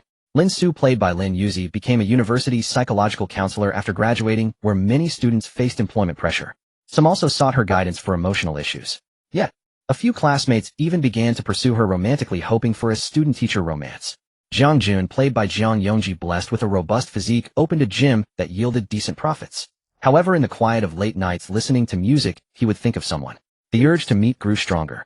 Su Yi, played by Su Yongshu, whose youthful escapades had built a network of connections, attended university briefly. Leveraging those ties, he managed reasonably well. He now ran his own construction company, and thanks to cultivated relationships, life was quite comfortable. Yet a certain someone lingered in his heart. Rumors said she was still single. Sun Yi, played by Sun Mingren, an excellent student, entered his family's enterprise right after university. Now a successful businessman, he officially managed the company. People addressed him as President Sun whenever they saw him. But those were not the words he longed to hear. He had learned of her whereabouts, and with the company less busy lately, he decided to go see her in person, leaving no regrets. Time was tight with only a few shots for the graduation segment. The highlight was the reunion, which was the work segment. On stage, new props were ready as the four began their final performance. Senior Gong Sini appeared. He sat in the audience watching the play. How to put it? He retracted his earlier praise. This script was terrible, eye-straining, cliched. Still, no matter, beginners need opportunities, and they would grow with practice. In the work segment, the first scene showed the four seated in a soothing lounge bar. On the table were low-alcohol cocktails. The air conditioning blew a cool breeze, and after a few drinks they reminisced about their middle school days. Amid laughter, the three glanced secretly at Lin Su. She wore a dress looking like a sweet neighbor girl, as pure as in middle school. Their hearts stirred. Immersed in their roles, feigning intoxication, they confessed their vague affections. The audience remarked that this segment had no acting, only raw emotion. The cocktail prop was just water, yet the three convincingly played drunk. Perhaps a bowtie smile could also intoxicate. After the vague confessions, Lin Su faced a choice: pick one among them. But she refused. I've always seen you as my dear friends, never in that way. I'm glad you remember me, and came to— Lin Su smiled as she declined. Seeing their crestfallen expressions, she comforted them. You'll meet someone better. I'm grateful for your past feelings, but we're not suitable. Her consolation seemed to backfire. The three broke down in tears. My fault for diving too deep into the role, ending up alone.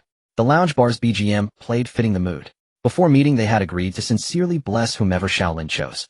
Instead, they came single and left single. I'm not sad at all. Being single is great. Right, single is best. Long live singledom. Long live singledom. The three wailed as the play ended. All actors rose to bow and thank the audience, then sang Lovelorn Alliance. In the audience, after the 10-minute performance, they only remembered the character Lin Su, because she was beautiful and pretty. Some young directors even wanted to cast her in their films, if they could pull some strings.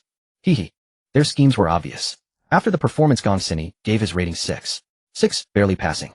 Backstage, Lin Yuzi sat on a chair feeling quite warm. The play had no air conditioning, the lounge bar's AC was just a cardboard prop. Now that the show was over and they returned to the backstage, it was really hot and tiring. Still, the sense of participation in the club activity fulfilled a dream. Lin Su, who still called that name after the play. Lin Yuzi turned around and was instantly covered in black lines. It was those three embarrassing fools. Stop crying. Why dive so deep into the role? The three wept quite unattractively. They couldn't even cry properly. Crying too ugly won't get sympathy. Should he teach them? In your dreams, Lin Yuzi would never cry. By the way, he realized he was still in women's clothing and wanted to change in the dressing room, but it had been dismantled. Just like that. What now? 1,000 words stuck in his throat. He wanted to say something, but didn't know how to begin. Shaolin, why are you still wearing that dress? The three had stopped crying, snapping out of their roles. Seeing cross-dressing Shaolin, they secretly rejoiced, but said, that prop master is really something, taking everything away so quickly. Yeah, what now? He can't just change clothes in front of everyone. We guys wouldn't mind. The second friend's words were suggestive. Instantly, everyone backstage looked over, as if expecting something. Lin Yuzi frowned, picked up a bag, and hit the second friend. Scram, go die. After being hit, he still grinned foolishly. It didn't hurt. Shaolin's strength was too weak. The third friend looked around, grabbed his belongings, and prepared to leave. The eldest followed Lin Yuzi, condemning the prop master's negligence. Had the prop master been there, he would have jabbed his finger at the eldest's head. Wasn't it you who told me to pack up early? Now you're blaming me. While everyone outwardly criticized, their true thoughts were, well done, prop master, extra drumstick for dinner tonight. Dressed in women's clothing, Lin Yuzi stepped out of the performance venue into the bustling outdoors. Walking under the campus shade, Lin Yuzi in a dress radiated charm. Passing students secretly stole glances at him. Just then he turned and saw a young man grinning foolishly at him without watching where he was going, so he warned, hey, watch the pole. Miss, are you calling me? Yes, I said watch the pole. Miss, you're my sweetheart. The young man smirked and made a heart shape with his hands. The next second, thud, a crisp sound of a good head hitting the pole. Hey, I told you to watch the pole. The man who hit his head clutched it, wincing. Pain, so much pain. So it was that kind of pole. He thought it was the other's sweetheart. How embarrassing. After the man hitting the pole incident, many people began looking at the road rather than at faces. They too feared embarrassment. If they also collided with the pole, it would truly cause liver pain. Such a social death. Not far away, the three of them chuckled quietly. The cross-dressing Shaolin truly possessed great allure. So many innocent young boys had been deceived. If Shaolin were really a girl, she would definitely be a wicked woman. Yes, I agree. Because they noticed that Shaolin sometimes seemed to deliberately make some mischievous moves to tease them. That expression was also hard to resist. They had already lost count of how many times they had given in to Shaolin. Truly a sin. Gatling Buddha, have mercy. Ahead, Lin Yuzi quickened his pace. This singles day would leave a deep impression on him. A fake smile hung on his face, the expression already stiff. Up ahead he saw that woman. Which woman? That woman. Shuri Fong. She was shopping with a group of female classmates holding skewers of food in her hands. This was a road he had to take. There was no avoiding it. Oh no, why is she walking over? Lin Yuzi's heart was extremely tense. He wanted to find a chance to dodge since the traceback had erased Shi Yifeng's memories. What if? This time she remembered again. He'll risk it. He activated his ability, cutting out space, then gathered his courage and walked forward. The moment his ability activated, the 8th petal lit up. At the same time, Shi Yifeng suddenly stopped. Fong, what's wrong? Nothing. She looked around, muttering inwardly. This feeling of time-space slicing again. Is there some danger on campus? Although she was reborn, it was different from Lin Yuzi's rebirth. To explain, she had changed Lin Yuzi's life after her rebirth. But this indirectly caused Lin Yuzi to die within a month. Although she had protected Lin Yuzi's grandparents, his premature death filled her with regret. In that timeline, she lived in constant gloom, losing all the prowess of the Valkyrie. Not until Lin Yuzi triggered the time-space stratagem in reverse time. To be precise, Shuri Fong had been reborn a second time. But this time she had no memories, while Lin Yuzi only remembered living a month and dying under demon horse hooves. Not the memories of a much longer life that ended in a death ground in the previous life. At that moment, a temporal fluctuation occurred. Shuri Fong searched for suspicious persons until she saw the cross-dressing Lin Yuzi. This person. The one I saw taking shelter from the rain that day. She looks so beautiful in women's clothing. After marveling inwardly, she continued looking for the suspicious person who had activated the ability. After a thorough search, she found nothing. People came and went as usual. She buried her doubts and walked forward with her girlfriends. Then the two passed each other. After walking a distance, Lin Yuzi breathed a sigh of relief. The ability dissipated, and the sliced space merged back into the main timeline. Crisis averted. The effect of traceback was still strong. It gave him another chance to regret. After crossing this street, he could see Wanqing Huxenting. Passing through the pavilion and taking the nearest path ahead lay the Shaoyang Lu Kun. Fewer people were here, and his cross-dressing wouldn't be disturbed. He quickened his pace, leaving the three far behind. Opening the door, going upstairs, stripping off clothes. All in one smooth motion. Why are 8 petals lit? Naked, he saw that 8 petals on his shoulder had lit up. And the fatal thing was that his chest, had actually bulged. Oh. Distraught, he grabbed his hair and crouched on the floor, turning on the shower. He needed to calm down. What's happening? Development. His body was starting to develop. Was he really going to become a girl? What to do? Suddenly he paused, his voice trembling as he muttered to himself, oh no, was I just acting coy? After realizing this change, Lin Yuzi became even more distraught. After the mystic realm OL descends, he'll surely find a gender change potion, right?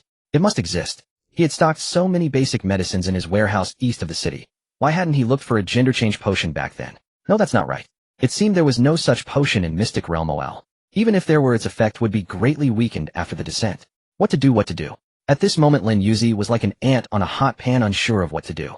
How could wearing women's clothes once turn him into this? Sigh. He guessed it was due to using traceback earlier. If I don't use my ability, will I be safe? He felt it was quite possible. But was that possible? Unless he never used it, the transformation was inevitable. So I can't change it. He looked dejectedly at his perfect body, so beautiful, as if meticulously carved, every inch of skin so delicate, it seemed it would break at a touch. The only consolation was that in this life, he had no friends. On Shi Yifeng's side, he had already given the answer through dreams. As for his online friends, he had made clear his male identity, so those past words could be dismissed as jokes and fade away with the wind. Suddenly losing 2 friends felt a bit lonely. He turned off the shower, dried the water droplets from his body. Under the light, his fair skin tinged with red looked even more alluring. Somehow time passed so quickly, evening had arrived in an instant. She lay on the bed wearing a high-slit bathrobe, staring blankly at the ceiling.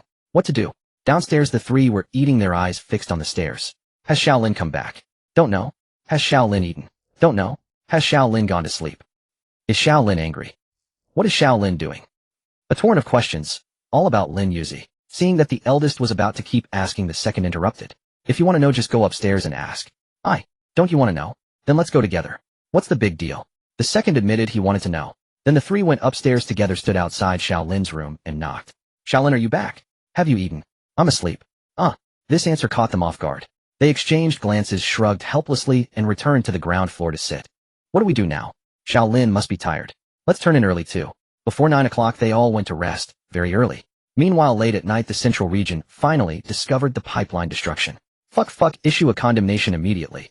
Instantly the hashtag submarine pipeline bombed, central resources cut off. Where will the war lead?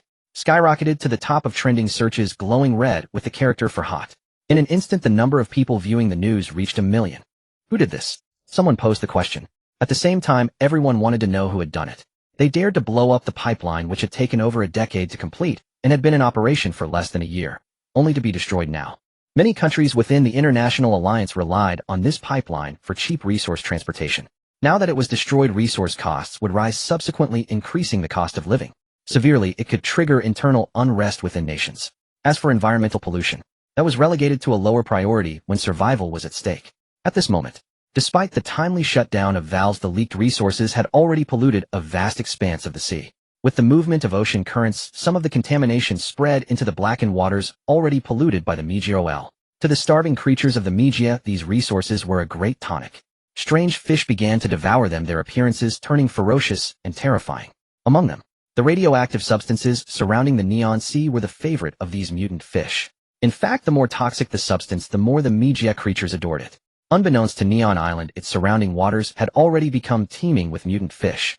The mutant fish were a latent crisis. The immediate crisis, however, was that the central region, upon discovering the resource cutoff, launched a frenzied offensive to plunder resources from other areas.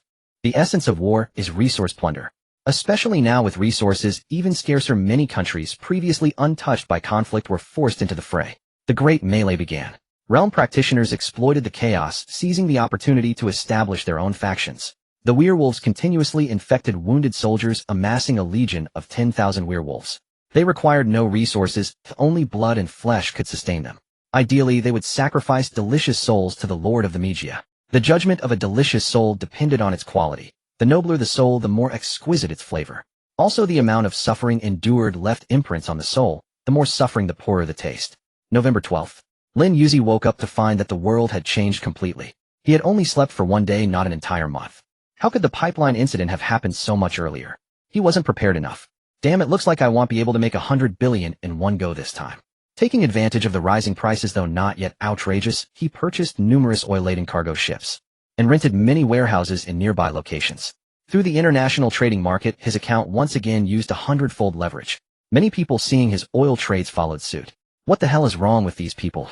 Lin Yuzi couldn't help but curse. He knew his moves would be imitated. He had planned to buy intermittently when prices were low, but plans couldn't keep up with changes. The pipeline was blown up several months ahead of schedule. There was no time for him to carefully lay out his strategy. With the involvement of massive capital, oil prices skyrocketed. In just 1 day, they increased 5-fold. The consequence was that the central region fought even more fiercely. Many global buyers of crude oil hurriedly shipped the resources back to their own countries. They dared not leave it in the central region, fearing it would be seized. After all, if crude oil was exposed to the air, it would attract the Lighthouse Army. But Lin Yuzi was too lazy to transport it. As an individual buyer, he was snatching a share from the great powers through the international trading market. If he shipped it back, the oil would no longer be his halfway through. There was also an advantage to keeping it in the central region. When prices soared, he could sell it directly. Seize the opportunity. Naturally, the risks were enormous. As the saying goes, fortune favors the bold, but also abandons them. He could only hire guards costing a full 100 million. In this matter, he couldn't cut corners. And in the end, the remaining money was his ultimate gamble. If he lost, he could only start over, but he had no chance of rebirth. So he could not afford to lose. For 100 billion in crude oil, he relied on 100 million worth of manpower to guard it. He prayed nothing would go wrong in the coming months. After handling everything, he realized it was already noon. He hadn't even brushed his teeth or washed his face yet. After hurriedly brushing his teeth and washing his face, he rushed downstairs. But he seemed to have forgotten something. Downstairs, the three were sitting on the sofa watching a live broadcast of a martial arts tournament. They had ordered takeout, eating fries and drinking cola, looking quite relaxed. Until sounds came from the stairs. Jiang Yongji turned to look. Cola sprayed out. What kind of outfit was that? The second brother, Su Yongchu, turned to look as well, felt his nose get hot, and immediately tilted his head back. Should him actually getting a nosebleed. Those long legs were truly alluring. A sleepwear style? A bathrobe style? How could Xiao Lin dress like that? Really. Please do this more often. The third brother wasn't any better. He felt his mouth go dry. Xiao Lin really has something there. Seems not small. The corner of his eye kept drifting to the upper body where something intrigued him. What are you doing? The three's reactions were very off. Lin Yuzi dared not move, standing on the stairs staring at them. Until Jiang Yongji stammered. Xiao Lin, I know you don't see us as outsiders, but this outfit. You should still be careful. As he said this, a breeze passed by, and the lower half of his body suddenly felt cold. Lin Yuzi snapped awake, looked down, and saw a cleavage barely hidden. Luckily it was covered so nothing was exposed. But the slit in the sleepwear revealed one long leg entirely. Ayot! He screamed, squatting down to cover his chest and hide his leg. When he saw that the three were still staring, he roared, "Don't look!" They immediately lowered their heads. Seizing the moment, Lin Yuzi dashed back to his room. Oh no, oh no, oh no. How did this happen? He hadn't used the trace origin ability, couldn't turn back time. It's fine, it's fine. They only saw my legs. It's okay, it's okay. He kept hypnotizing himself as he changed clothes. He constantly splashed cold water to calm his flushed face, forcing a smile. But, still, he was furious. Lin Yuzi punched the glass, shattering it. With a crack, he looked at himself in the broken shards. Argham's so mad. He hadn't even got a good look himself, and now they had seen his legs. Who knew how much, maybe even the thigh roots. How could this happen? It was all because the Lighthouse Nation suddenly blew up the pipeline, diverting his attention.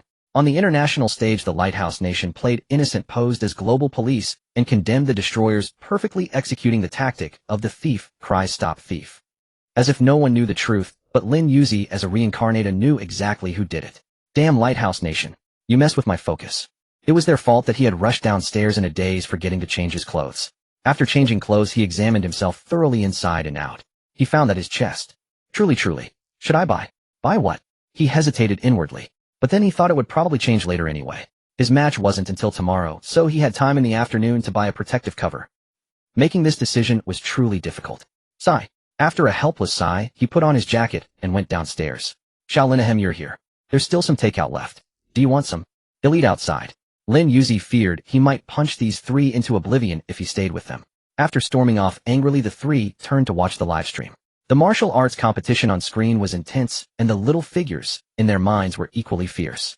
They couldn't hold back. The evil little figure won. Sending Shaolin for surgery was urgent. Outside, Lin Yuzi arrived at the cafeteria. He glanced at the second floor, debating whether to use his skill to go up. Forget it, he'll just eat out. Even though he was already at the cafeteria, he worried about meeting Shi Yifeng upstairs or running into trouble on the first floor. So he left campus to eat. He found a random grilled fish place, finished his meal, then took a taxi to a large shopping mall. Here, everything was branded. Clothes made of a few scraps of fabric dared to cost 188. All because they were famous brands. Bikini and swimsuit styles were especially overpriced. Tens of thousands, even hundreds of thousands, everywhere. Who knows if they were made of gold thread or embedded with diamonds. And indeed some were. Through the glass he stared curiously at a scantily clad bikini. Golden and gleaming white. It really was gold and diamonds. Just then a voice came from inside the store. Little sister, here alone. What are you looking for? A saleswoman stood at the entrance smiling at her. Well. How could he even say it? Lin Yuzi glanced at the passers-by outside, then hurried into the store. He hesitated, looking at the women around him, who seemed perfectly at ease. That section was for protective covers. He noticed those women were picking out leopard print lace and three-piece sets. Uft. He shook his head, pointed a finger toward the women, and stammered, "I've come to buy that." The saleswoman glanced over, then chuckled at the little girl's innocence. Covering her mouth, she explained, "Little sister, that's the lingerie section. I think you're just developing. We have vests over here that suit you." Lin Yuzi felt like he had turned into a steam vent. His face must have been beet red. So awkward, so embarrassing. The saleswoman led him to the children's section, where there were vests that could also protect that area. "Little sister, from your figure ID, say you're a B cup. I recommend this one." He looked over and saw a cute cat patterned vest. Instantly, he shook his head frantically. "No, not that. Just plain colors, please." "So conservative, little sister. Plain colors are over here." Then the saleswoman began explaining the fabric of the vests, kindly mentioning that such intimate clothing should be washed thoroughly to avoid bacteria.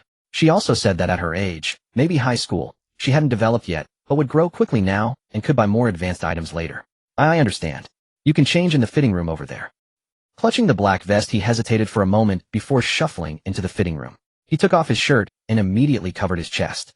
He looked left and right, afraid someone might peep. "Little sister, that one has a clasp at the back. If you can't fasten it, just call me." The sudden voice startled him, and he instinctively crouched down. After realizing he was scaring himself, he stood up and muttered, "I understand." He put on the black vest. The clasps were 3. No, better not describe it too detailed, lest perverts get ideas. Anyway, after wearing it, he felt a hint of security. Strange, really. When he came out, the saleswoman asked how it felt. It's okay. Very comfortable." After saying that, his face reddened again. Seeing this, the saleswoman's maternal instinct kicked in. She said gently, "Little sister, don't be scared. This is all part of growing up. It's normal. Don't be too shy. You're already pretty, and once you fully develop, you'll be even more beautiful. You'll have many admirers." "Thank you. By the way, would you like to buy some underwear? We have In the end, a dazed Lin Yuzi bought a lot of intimate clothing plus many women's outfits, all in pure gentle styles and plenty of long dresses. Carrying several bags, he stood at the entrance of the large mall, looked up at the sky, and murmured, "Heaven is really something. It's influenced my reason again." He gripped the bags tightly, then took a taxi back to school. Back in the dormitory. After watching the afternoon matches, the three had nothing to do and felt bored. Xiao Lin had gone out, leaving them with nothing to do. The eldest, wearing shorts, lounged on the sofa. He looked down at his thick legs covered in natural hair, so dense that even mosquitoes would exhaust themselves trying to bite. As he stared, the image of Xiao Lin on the stairs flashed into his mind, and he couldn't help but get aroused. Sensing his brother's unusual reaction, he looked around, saw no one was watching, and struggled to suppress it. Calm down. The third brother, Sun Mingren, kept pondering one thing. Did Xiao Lin really have breasts? He had definitely noticed that morning. Though small, they were there. They were definitely there. His ability to determine 3 sizes at a glance wasn't just for show. It was because his family ran a clothing store, and he had seen plenty of model figures honing this skill. Everyone was deep in thought, until Lin Yuzi stepped through the door. Oh damn, why are these 3 still on the first floor? He remembered that they usually stayed in their rooms. Why had they been on the first floor so often lately? In truth, the 3 were trying to figure out how to get a drop of Lin Yuzi's blood, so they lingered downstairs for an opportunity. Upstairs there was no chance. "Xiao Lin, you're back. What did you buy, eh?" The second brother asked curiously, standing up to look at the bags. Could he let that happen? Lin Yuzi stopped him. "Stop. Sit still and don't move. I just bought some clothes. That's all." He clutched the bags tightly like a nimble fox and dashed upstairs in a flash. "What's up with Xiao Lin?" "Don't know." The eldest shook his head. He had almost managed to suppress his arousal, but the sight of that cute face broke his concentration. He needed to relieve himself. "I'm going upstairs. Not eating." Later, the second brother was puzzled. He turned to look at the third, Sun Mingren, who was stroking his chin with a frown. "What are you doing?" "I've discovered a secret." "What secret?" "I'm not telling you." With that mysterious remark, Sun Mingren also went upstairs. Just now he had seen Xiao Lin wearing a bra. There was no mistake. So Xiao Lin must actually be a girl who thought she was a boy. That was a psychological disorder which needed treatment first. Thus he went upstairs to research. Downstairs only Su Yongchu remained. He stared at the TV, utterly confused. "What are you guys doing? I feel so lost." Upstairs, Lin Yuzi's boudoir. He took out the women's clothing from the bag, laid them out piece by piece, then took a deep breath. Since the facts cannot be changed and this life is a bonus, why not embrace the new self? He tried to convince himself, but it was still very difficult. He took out all the men's clothing. That was the lost 180. Perhaps the male me will die, but the female me will live. As soon as the words fell, a crimson cloud appeared on the horizon. This sentence had glimpsed the truth of his fate. In the first life, as a man, despite his formidable strength, he could not escape the fate of death. In the second life, Shi Yifang was reborn and tried to reverse his destiny, saving his family, but causing him to die within a month. In the third life, he himself was reborn, choosing a female character. The gears of fate turned at this moment. He put all the men's clothing into the suitcase. College was so inclusive, it was normal for him to wear women's clothes, right? As long as he didn't wear short skirts or the like, ordinary clothes actually showed no difference between genders, it shouldn't be noticeable. A white top paired with a white hoodie and casual pants. It looked extremely youthful and radiant. At first glance one would know this was a beautiful girl. Putting on the clothes represented a psychological readiness, accepting what was bound to happen. Lin Yuzi knew that after the arrival of the maze world, he would inevitably have to use his abilities. Sooner or later, he would have to change. Rather than hesitating when danger arrived, it was better to accept the new identity early. Wearing women's clothing out was the first step. After changing into new clothes, he took a deep breath and walked out of the room. Downstairs, the second roommate was still in a daze, watching the martial arts tournament live on TV. In the live broadcast, the commentator was introducing today's match. Today we are fortunate to have invited the Black Robe. Our audience also has some questions for him, wanting to know how he disarms those weapons. The commentator handed the microphone to the Black Robe, whose eyes were utterly calm as he looked at the camera ahead and uttered words that baffled everyone. "This world is false. You who are false will eventually become nothingness when the truth arrives. I carry the mandate of heaven. Every move I make is a rule. Disarming weapons is naturally no problem." Very Chinibu. It provoked a burst of laughter from the audience. The commentator also laughed. "It seems our contestant likes to joke." With that, he walked toward another interviewee, the contestant known as One Punch. Hip-hop style baseball bat. One punch makes you roll on the ground. "May I ask this contestant, didn't you bring a baseball bat? Why didn't you use it in the arena?" One Punch answered irrelevantly, clashing his fists, revealing a metallic mouthguard, his entire body clad in metal shining as he laughed. Knocking down an opponent with one punch is the highest form of respect. If I can't knock him down, then he'll throw another punch. The commentator fell silent. Was there no normal person among this year's contestants? The commentator really wanted to shoot a video with a watermelon strip effect. Oh my, who understands? These contestants are truly too infuriating. These people so amusing that Shinibu Black Robe. The second roommate was happily eating fries and slurping cola. But Lin Yuzi didn't think the Black Robe was amusing. On the contrary, he believed the Black Robe was gathering kindred spirits, namely, realm walkers. He kept talking about the world's falseness in order to attract certain organizations to find him. Could it be that he wanted the people in military green coats to find him? This possibility was the most likely. But his own position wasn't high enough to know how the upper echelons viewed such people. Also, the rules the Black Robe spoke of should be his abilities. Lin Yuzi had gathered some information on the opponent, knowing that the Black Robe could use chains to disarm weapons. From the looks of it, it should be melee weapons. But no need to fear. He used arrows. If the opponent was truly formidable, let him try his arrows. Emerging from his thoughts, he noticed the dazed Su Yongchu and asked with a smile, "Have you eaten?" A gentle female voice appeared from beside him. Su Yongchu looked toward the source, suddenly blushing deeply, and stammered, "Not yet." Yet in his mind a sentence echoed, "Mom, I'm in love." Cross-dressing Shaolin was devastatingly charming.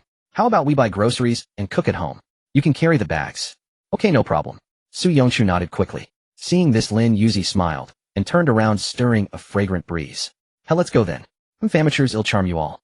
Being a pretty girl wasn't so bad. She could casually tease her roommates, leaving them in a state of pleasant torment. Happiness built on the suffering of roommates. He arrived at the supermarket. The cashier recognized Lin Yuzi and exclaimed in surprise, "You look so beautiful today." "Thank you." Lin Yuzi graciously accepted the compliment and led Su Yongchu to pick ingredients.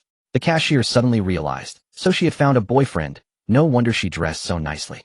She was happy for this girl. She took a photo of them shopping lovingly and sent it to her best friend.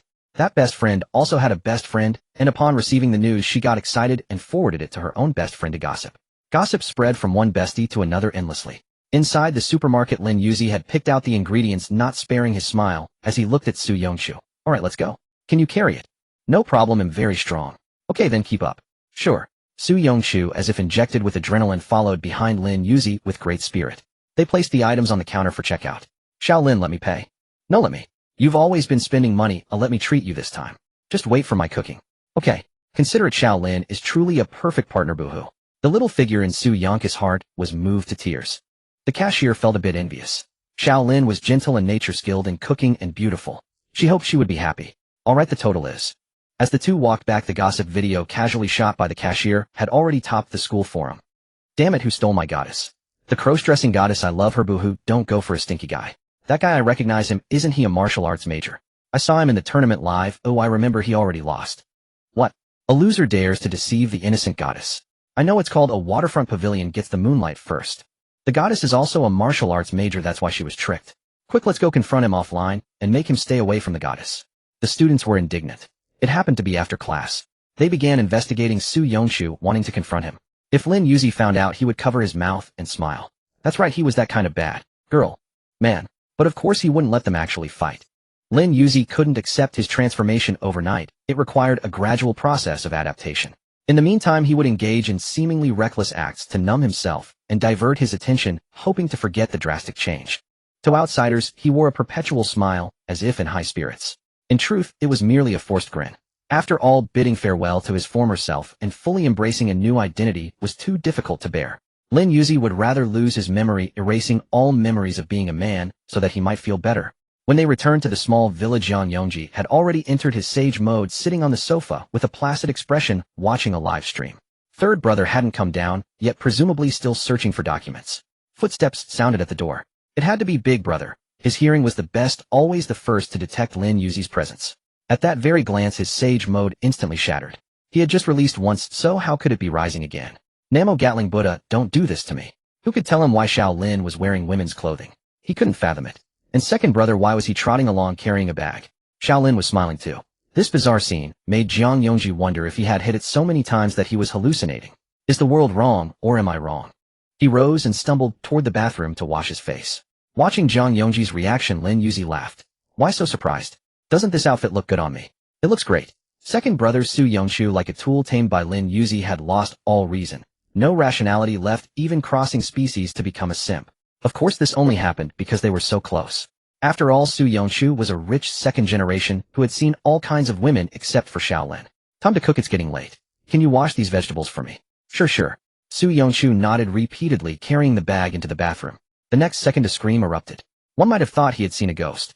But truth be told, Jiang Yongji's current appearance was just like a ghost. His hair soaked, his head submerged in the wash basin.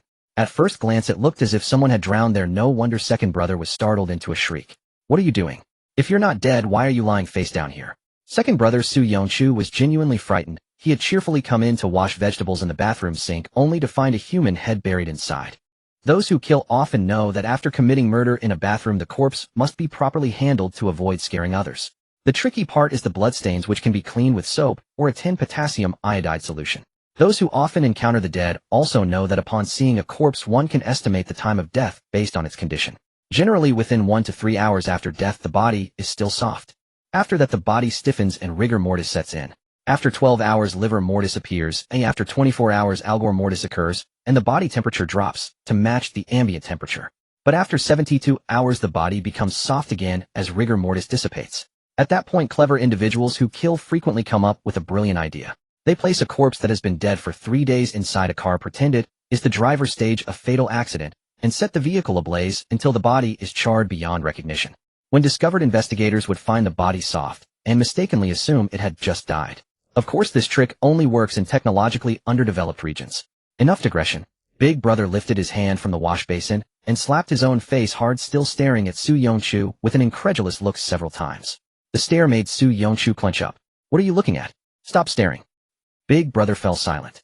He first lowered his head, then slapped his face again, and asked Shaolin, is cross-dressing? Yes. How did you convince him? I didn't convince him. Shaolin was already in women's clothes when he came downstairs. Second brother became very excited as he recounted this. Shaolin looks great in women's clothes, doesn't he? I used to think I liked mature women, but it turns out I just like whatever is beautiful. Impressive. Big brother was silent. Shaolin's behavior was very odd. Was he under some kind of shock? Could it be something that happened when they went shopping just now? Suddenly he froze. Shopping. What could they have bought? The answer was obvious. So what Shaolin bought before was also women's clothes. But why would he buy them? Wasn't Shaolin a man? Unless he secretly enjoyed wearing them, or else he was actually female. But how could a man suddenly turn into a woman? He was utterly baffled. He shared his speculation with second brother, who listened, as if reading an alien script. In short, he didn't understand a word. You're so dumb. Think about it, a normal guy wearing women's clothes either treats it as a joke, or wouldn't do it at all. No one acts as hesitant as Shaolin. You mean? Finally, catching on, big brother felt gratified. But second brother still shook his head. Just say what you want to say, don't play charades. Dummy, what I'm saying is that Shaolin might know he could be female, which is why he's been hesitating and resisting. Tell me, could someone be born with the wrong gender? He believed that was the case with Shaolin. No normal guy could look like that with zero makeup, completely natural. As for the notion of being male in the first half of life and female in the second half, second brother was aware of it. That was a phenomenon seen among animals and plants. Biology textbooks called it metamorphosis. The two whispered for a long time, deciding to pass this problem to Gong Sini, the president of both the drama club and the detective club. Soon a notification sound came from a message. Gong Sini, who was assisting a police officer in analyzing a case, stopped his work and picked up his phone. After reading the long paragraphs, he stroked his chin in thought. Suddenly, a lightning bolt struck his mind. Gong Sini. Understood. He immediately replied. As far as I know, there is a condition called pseudo-hermaphroditism. You can look it up. Perhaps your friend has this disorder. Moreover, if I'm not mistaken, your friend is Lin Yuzi, right? Make sure to investigate thoroughly. If he really has the disease, early treatment is better. No wonder Gong Sini was the police force's specially invited rookie detective. He solved the problem instantly. Big brother and second brother immediately searched after seeing the message. Pseudo-hermaphroditism. Just then a voice came from outside. Are the vegetables washed yet? I need to start cooking. Almost done. Second brother quickly fished out the barely washed vegetables, stood up hastily, and whispered, you investigate quickly. Once we're sure, we'll tell third brother, and schedule a time to take Shaolin for a checkup. I understand. You go ahead without worry. Su Yongchu, the second eldest, felt somewhat peculiar. Why had the eldest said, go with peace of mind? He was merely taking the vegetables out, not going to his death. How odd. Carrying a basin of vegetables, he walked out of the restroom and approached the kitchen. Shaolin, here are the vegetables. Are they washed? Lin Yuzi wielded the spatula, asking without turning his head. Upon hearing this, the second eldest hesitated. He wasn't sure if they were washed properly. He had been distracted by talking and had only rinsed them a few times. That should count as washing. Seeing his prolonged silence, Lin Yuzi finished stir-frying a plate of meat, glanced at him, and found him lost in thought. You stayed in the restroom so long. Can't you even confirm if they're washed? They're washed. All right, put them in. They'll prepare the seasonings. Okay. The second eldest hesitated before tossing the vegetables into the pot. The supermarket vegetables should be clean when delivered. These were sweet potato leaves. Nearby, Lin Yuzi smashed garlic cloves with a cleaver that never broke from such use and also chopped some bones. One dish was bone-stuffed rice, splitting large bones open and stuffing meat and rice into the marrow cavity. Today's meal followed that concept similar to bamboo tube rice. Those in the know understood, those who didn't should have grasped it by now. If they still couldn't, then there was no helping it. The little chef had already done her best to explain. The kitchen had multiple stoves, one simmering soup, one frying fish, and another stir-frying the sweet potato leaves. There was also a grill. Lin Yuzi prepared steamed rice in advance, stuffed meat and seasonings into the bones, closed them, and set the bone rice on the grill. He had to open the lids periodically to refill with rice and continue grilling. Not complicated, but requiring patience. The grill used smokeless coal, so there was no worry about thick smoke. Then he took over the sweet potato leaves and began cooking. His deft movements dumbfounded the second eldest. To handle 4 stations simultaneously, truly impressive, worthy of Shaolin. Don't just stand there and take these dishes out. Oh. With so many dishes, the second eldest became a food runner, shuttling between kitchen and dining table time and again. Just then the eldest and third eldest arrived. The soup is ready, take it out, and be careful, it's hot. He'll do it. The eldest volunteered, grabbing the clay pot's handles with bare hands. The result, SSS, so hot. Despite no visible steam, why was it so scorching? You're such a blockhead. Wrap a damn towel around the handles, that way it won't burn. After Lin's instruction, the eldest imitated the method, wetting a towel and gripping the pot handles. Damn, still excruciatingly hot. Helpless, he looked pitifully at Lin, seeking assistance. Sai, you really are dense. Lin Yuzi exasperatedly took the towel and said, you plate the dishes from the pot. Fine, that shouldn't be hard, just scooping out the food. But he was astonished. Wasn't Lin afraid of the heat? Because Lin gripped the pot handles with the towel, his expression utterly natural, as if the heat didn't affect him, and carried the pot over. This left the other 3 utterly stunned. The third eldest was serving rice. As for the sweet potato leaves, a slight overcooking wouldn't matter. The eldest tried to plate the food, but found the vegetables slipping off the spatula. Let me. Lin returned and realized these 3 young masters had rarely done such chores at home. Or rather, they had never done them at all, hence their hesitant, fumbling hands. Though he too had no experience, his natural talent allowed him to master cooking without guidance. Finally, dinner was served. A bountiful table, richly laden. At this sight, the same thought echoed in their minds: if only we could marry Shaolin. It would be a blessing for 3 lifetimes. They could enjoy different feasts every day. They say to conquer a man, you must first conquer his stomach. Now all 3 had their stomachs conquered by Lin Yuzi. This bone rice is delicious, so fragrant. Yes, and this fish head soup. So fresh, such a milky broth. The stir-fried meat is great too. Only no one touched the sweet potato leaves. Each of the 3 praised Lin's culinary skills. He simply smiled faintly. They were happy eating now, but when it came time to wash the dishes, they'd be weeping. Those who enjoy cooking don't necessarily enjoy washing up, but those who dislike cooking certainly hate washing up. Dinner was over. No one knew that this meal was Lin Yuzi's farewell feast for himself. After finishing, he gazed at the messy table and murmured inwardly, my past ends today. Tomorrow I must welcome the future. Tomorrow was November 13th. He had a competition. If he won, that would be 10 consecutive victories. The main tournament was nearly halfway through. It would end on November 25th. In the remaining days, he had almost 1 match per day, and no one could predict his opponents in advance. They were all calculated on the spot by a supercomputer based on each contestant's performance data, using an algorithm known only to the organizers. I'm heading upstairs first. I'm a bit tired today. Sure, Shaolin, get some rest. The 3 hadn't finished eating yet. They were still going at it, the food too delicious to stop.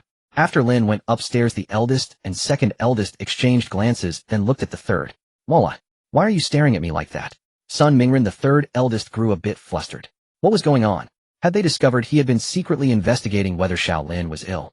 Ahem, it's like this, Yonshu, and I noticed that Shaolin seems sick, and we wanted to hear your opinion. Upon hearing this, the third eldest was taken aback and gave a rueful smile. I knew nothing could be hidden from Big Brother.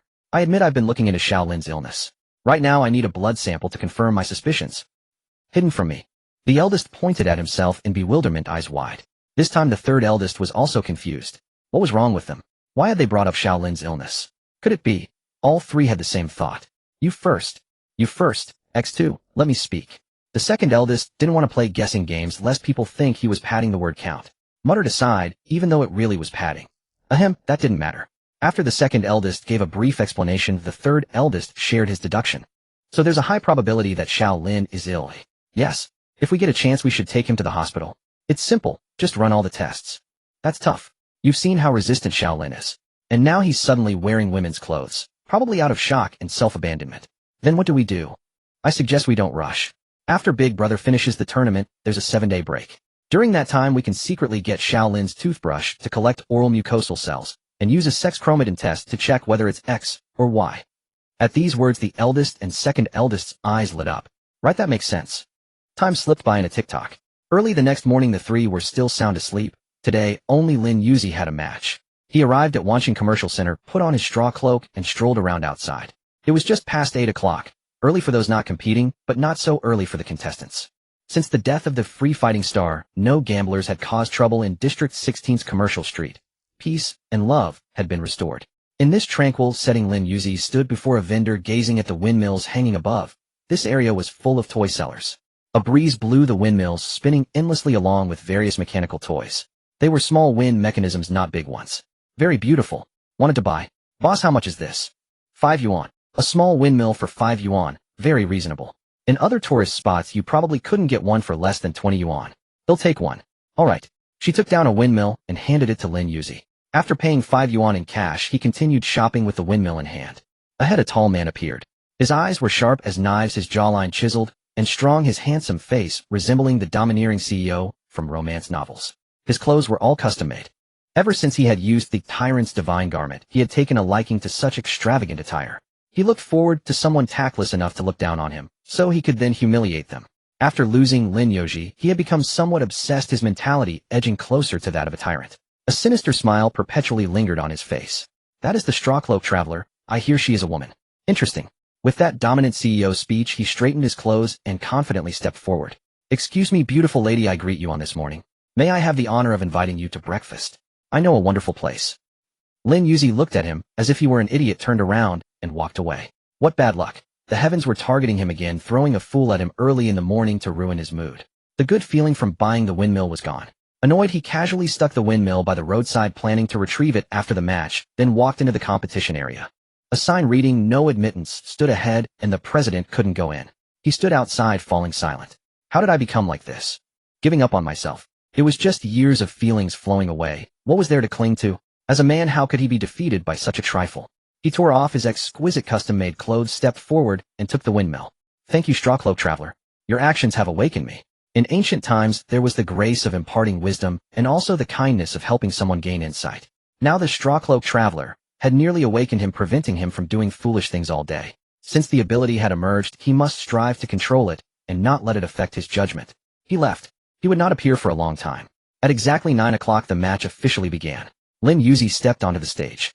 The fact that the Strawcloak Traveler was female was no longer a secret. The organizers had taken this into account, and thus had not scheduled her matches.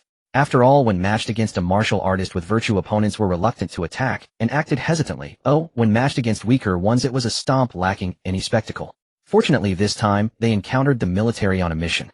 All the contestants here had come with a purpose. They were all from the Vermilion Bird Squad. All women. Woman against woman, very fair. District 16, a match began. The referee gave the order, and the audience roared in response. Go. Charge. Come on, knock off the Strawcloak Traveler's hat. Countless people were curious about what kind of face lay beneath the black-veiled hat. They forgot that beneath the mask lay an even more beautiful mask. The match began. Strawcloak Traveler, I've long heard of your fame. If possible, how about having a meal together after the match? Don't refuse so quickly. I believe a strong person like you must know some secrets. After the match, follow me, and I'll tell you. As the captain of the 4th Vermilion Bird Squad, she needed to recruit members.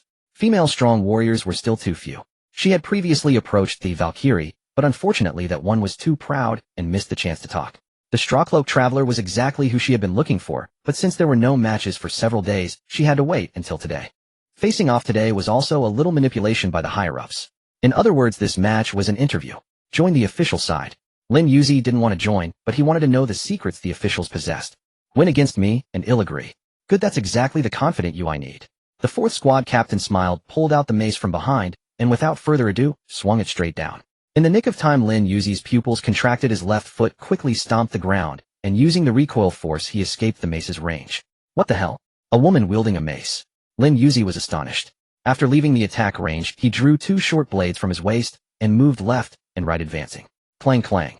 Though they were wooden weapons, the sound of metal clashing seemed to ring out. The two engaged in close quarters struggle. The 4th squad captain grinned, a strange fanaticism in her eyes. Strawcloak Traveler, you're so strong. I want you. Then try me. Lin Yuzi's expression remained unchanged, his response cold, like a flower on a high peak, unapproachable. Strawcloak Traveler, I want to conquer you. This was really weird. Little did he know the 4th squad captain's personality was like that. When she met someone strong, she either wanted to conquer them or be conquered by them. Her favorite thing was to share a bed with her teammates. Now that she had found someone so fierce, she was burning all over. The mace struck with overwhelming force. Lin Yuzi had to dodge the offensive, seeking weaknesses to break through in one blow. Facing a mace, he couldn't use short blades. The reach was too short. So he created distance, took down the bow from his back, drew 5 arrows from the quiver at his waist, and shouted clearly, "Fire." The 5 arrows flew from 5 directions, drawing incomprehensible curves in the air. Seeing this, the 4th squad captain immediately withdrew her attack and held the mace horizontally in front of her. But Lin Yuzi's arrows were hard to defend against. However, a realm practitioner was different. She happened to be a realm practitioner. Sensing 2 arrows coming from behind, she swung her hand backward and actually chopped them down barehanded. In a split second, everyone stood up. How is this possible? Knocking down arrows barehanded was as difficult as dodging bullets. It required not only speed and strength, but also accurate judgment of the arrow's trajectory and full confidence in one's own ability. Lin Yuzi was also astonished. In all his time using a bow, this was the first time someone had directly knocked down his arrows. Such strength. Was this to be expected from the official side? Having grasped so many secrets in advance, they had nurtured such a monster. With this level of power, they could walk sideways among ordinary people. It seemed he needed to get serious. Then let me try the ability I've recently developed. Now Lin Yuzi also possessed such special effects. An imperceptible ripple materialized on the arrow. He aimed and unleashed 5 arrows simultaneously once more. Swish! 5 arrows materialized. Seeing this, the captain of the 4th team showed no fear. As a realm expert, she was confident in blocking these arrows. She immediately dropped her wolf-tooth club and stretched out her hands eagerly. Strangely, the arrow struck her normally, yet she seemed not to react, allowing it to hit. The anesthetic took effect, and she instantly collapsed. TCH, I thought she was something special. So knocking down 2 arrows earlier was just luck. Haha, that's what I think too. That guy is way too confident dropping his wolf-tooth club. Did he really think he could block those arrows with his bare hands? The Strockloak guessed won again. Why doesn't some powerful person just flip her bamboo hat open? The audience could not see the truth. Lin Yuzi put down his bow. Only he and his opponent knew the truth. It turned out that he had altered the space-time trajectories of those 5 arrows. In space, the captain of the 4th team had indeed blocked them all. However, his arrow's time had rewound to before it fell back to atom space, a traceback effect on objects. This caused the captain of the 4th team's consciousness to remain in space, still in the act of knocking down the arrows. Little did she realize that space no longer had any arrows. That was not about knocking them down, they simply did not appear. The arrow thus struck the captain of the 4th team from atom space while her mind was still in time-space. To put it in easier terms, it was like being hit by an illusion.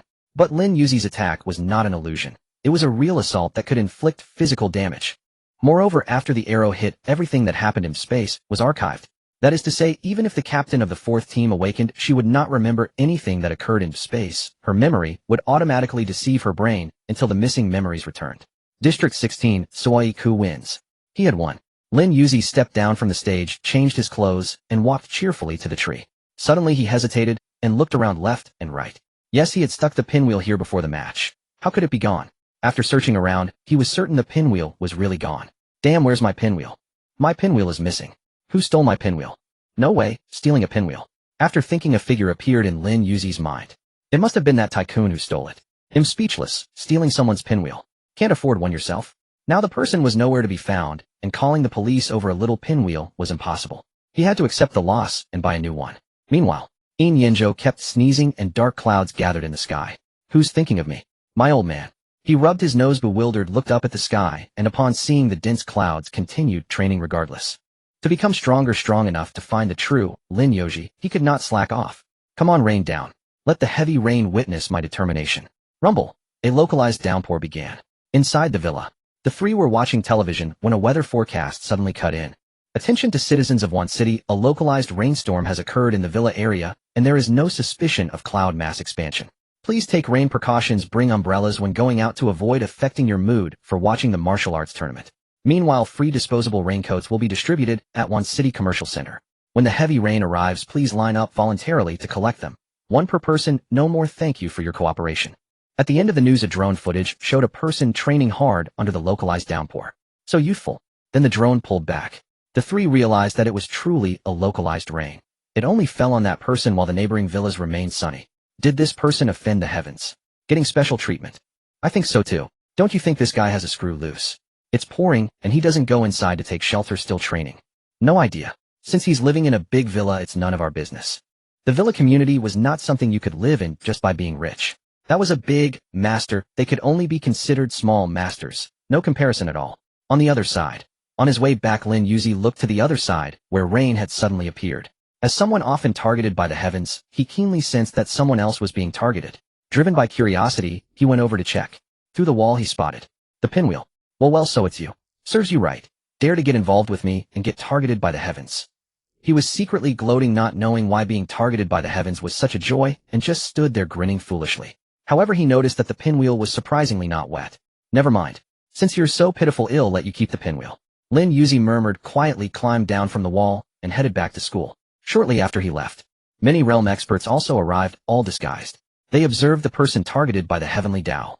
They speculated that the person in the center of the rainstorm was the first one. Although the first one was female, what if their ability allowed them to disguise as a male? Better to kill by mistake than to let go. Qian Wujin did not care whether it was the first one, he needed souls of the same kind. Thus he extended his claws toward Yin Yanzhou. But before that he needed to develop disciples driven by the desire for money. Wait for me, delicious soul. They'll come for you soon. The moment the words fell, the sky immediately cleared. Seeing this, the other realm experts' expressions changed, and they quickly left. Yin Yanzhou looked toward the wall. The tyrant spirit garment gave him the ability to sense emotions, especially negative ones. He detected malice. Who is targeting me? This rain. Could it be that realm experts want to take me down? Yin Yanzhou wiped the rain from his face, recalling the strange weather in Wan City before the frequent incidents and the escaped culprit of the Wan City dismemberment case. So it's you. Coming to me yourself to die? Don't blame me then. Yin Yanzhou now really wanted to fight. Thus he began investigating the case, determined to find the opponent. This move of Qian Wujin brought himself great trouble. Especially a furious man who had just been heartbroken. Very terrifying. Back at the villa, as soon as Lin Yuzi went upstairs, he changed into women's clothing, a different outfit every day just to get used to it. It was absolutely not because it looked good. Absolutely not. He just didn't want to still be struggling with his identity when the labyrinth online descended.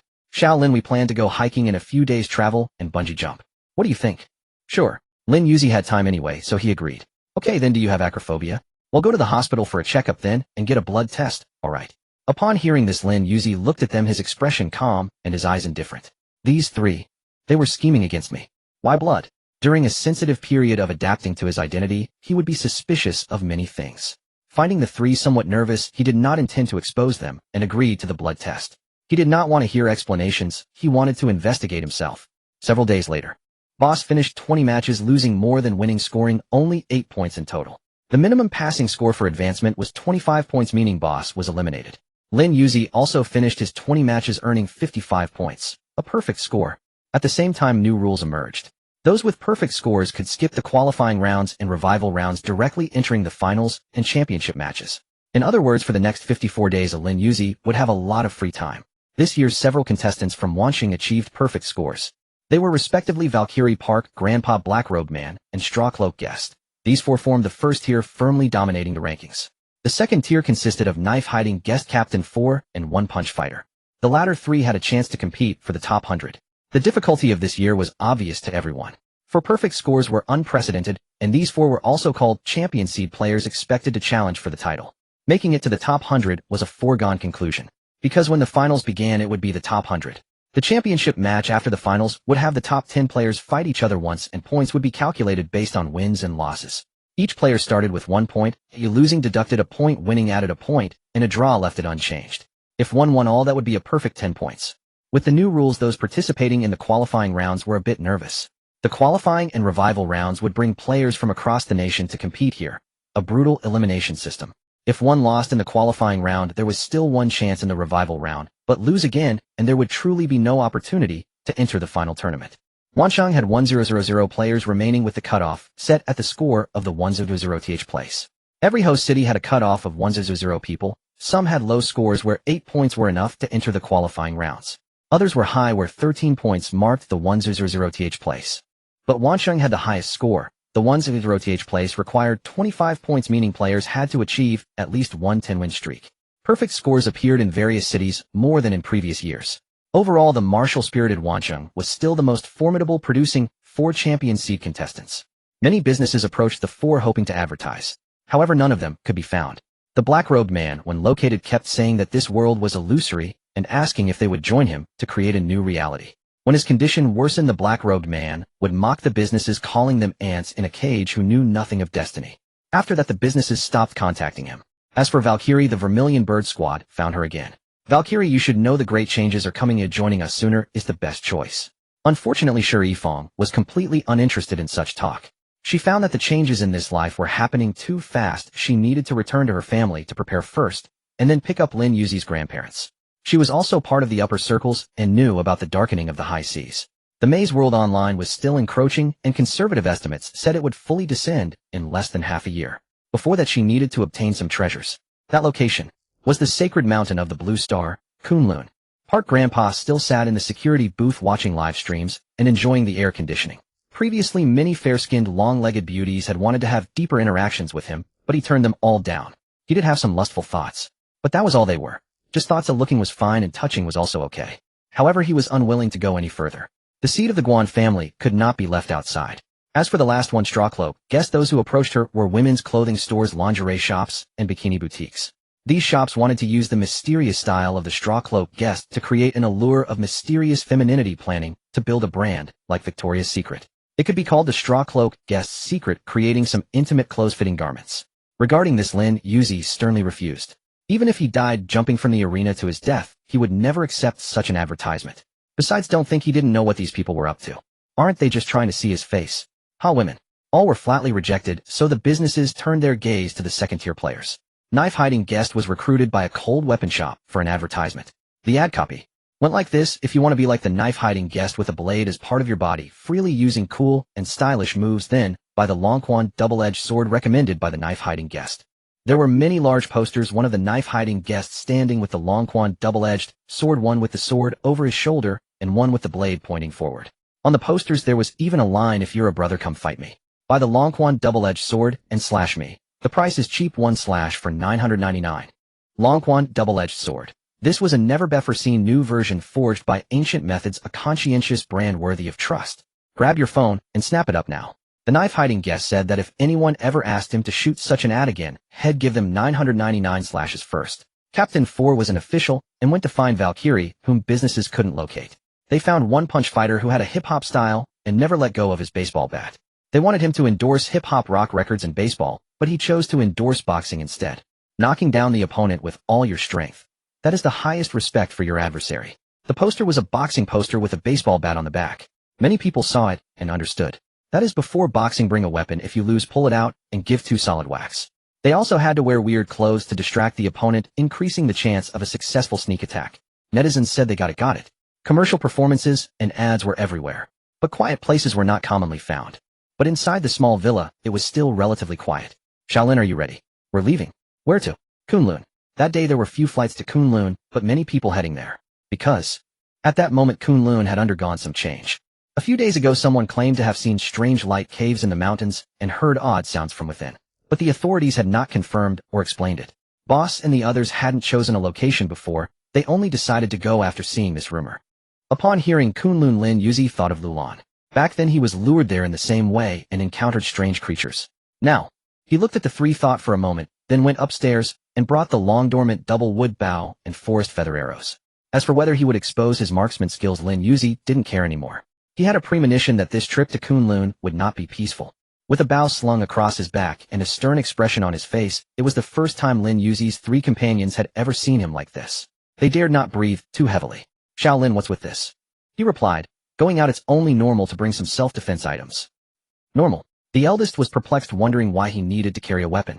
Lin Yuzi offered no explanation and simply stepped out of the villa first. Moments later his voice drifted back, come on, don't just stand there. This assertive side of Shaolin was something the trio had never witnessed. They were momentarily stunned, only snapping to attention at his words, following closely behind. For a moment Lin Yuzi seemed to become the leader. He hailed a taxi for the 3 of them and headed to the airport, proceeding through check-in. Excuse me, madam. It was the 7th time he had been asked for his archery license.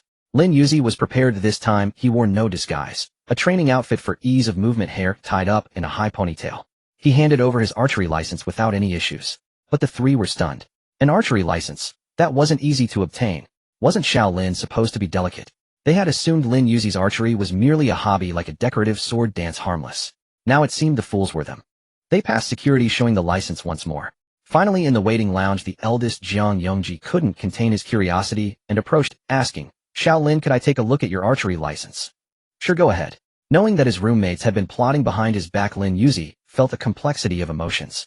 He wanted to demonstrate his strength to make them back off. After all, these were friends he had worked so hard to keep. He didn't want to hurt their feelings. Soon the archery license was passed among the three. A 4-stone bow, meaning a draw weight of 200 jin. The comment read, hitting a willow leaf at 100 paces. The trio could only offer a bitter smile. All along they had been the weakest ones. But then they reconsidered Shaolin. Brother Lin, sister Lin was supposed to be disabled. If someone who could draw a 4-stone bow could be considered disabled, then what were they? Vegetables. Brother Lin, you've given us quite a shock. If you're this formidable, why didn't you tell us earlier? I didn't think it was necessary to mention. That was true enough, speaking about it wouldn't change anything. It was just that Lin Yuzi's appearance was too deceptive, cute and soft-looking, yet possessing the strength to blow their tops off. And they had even considered sending Shaolin for surgery or marrying someone like him. They'd probably experience what domestic violence meant.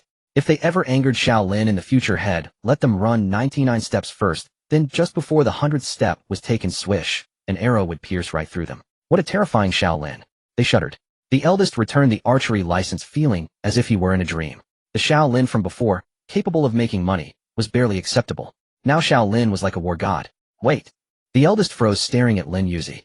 He recalled how Shaolin would sometimes vanish without a trace, and the archery license as well as the equestrian goddess from the campus forum. And the Suaiku from the competition. Everything clicked into a speculation in his mind. The same archery, the same woman. Could it be?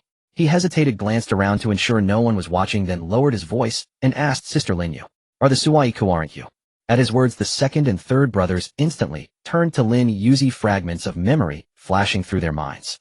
Working backwards from the answer to the evidence, they quickly confirmed their own suspicions.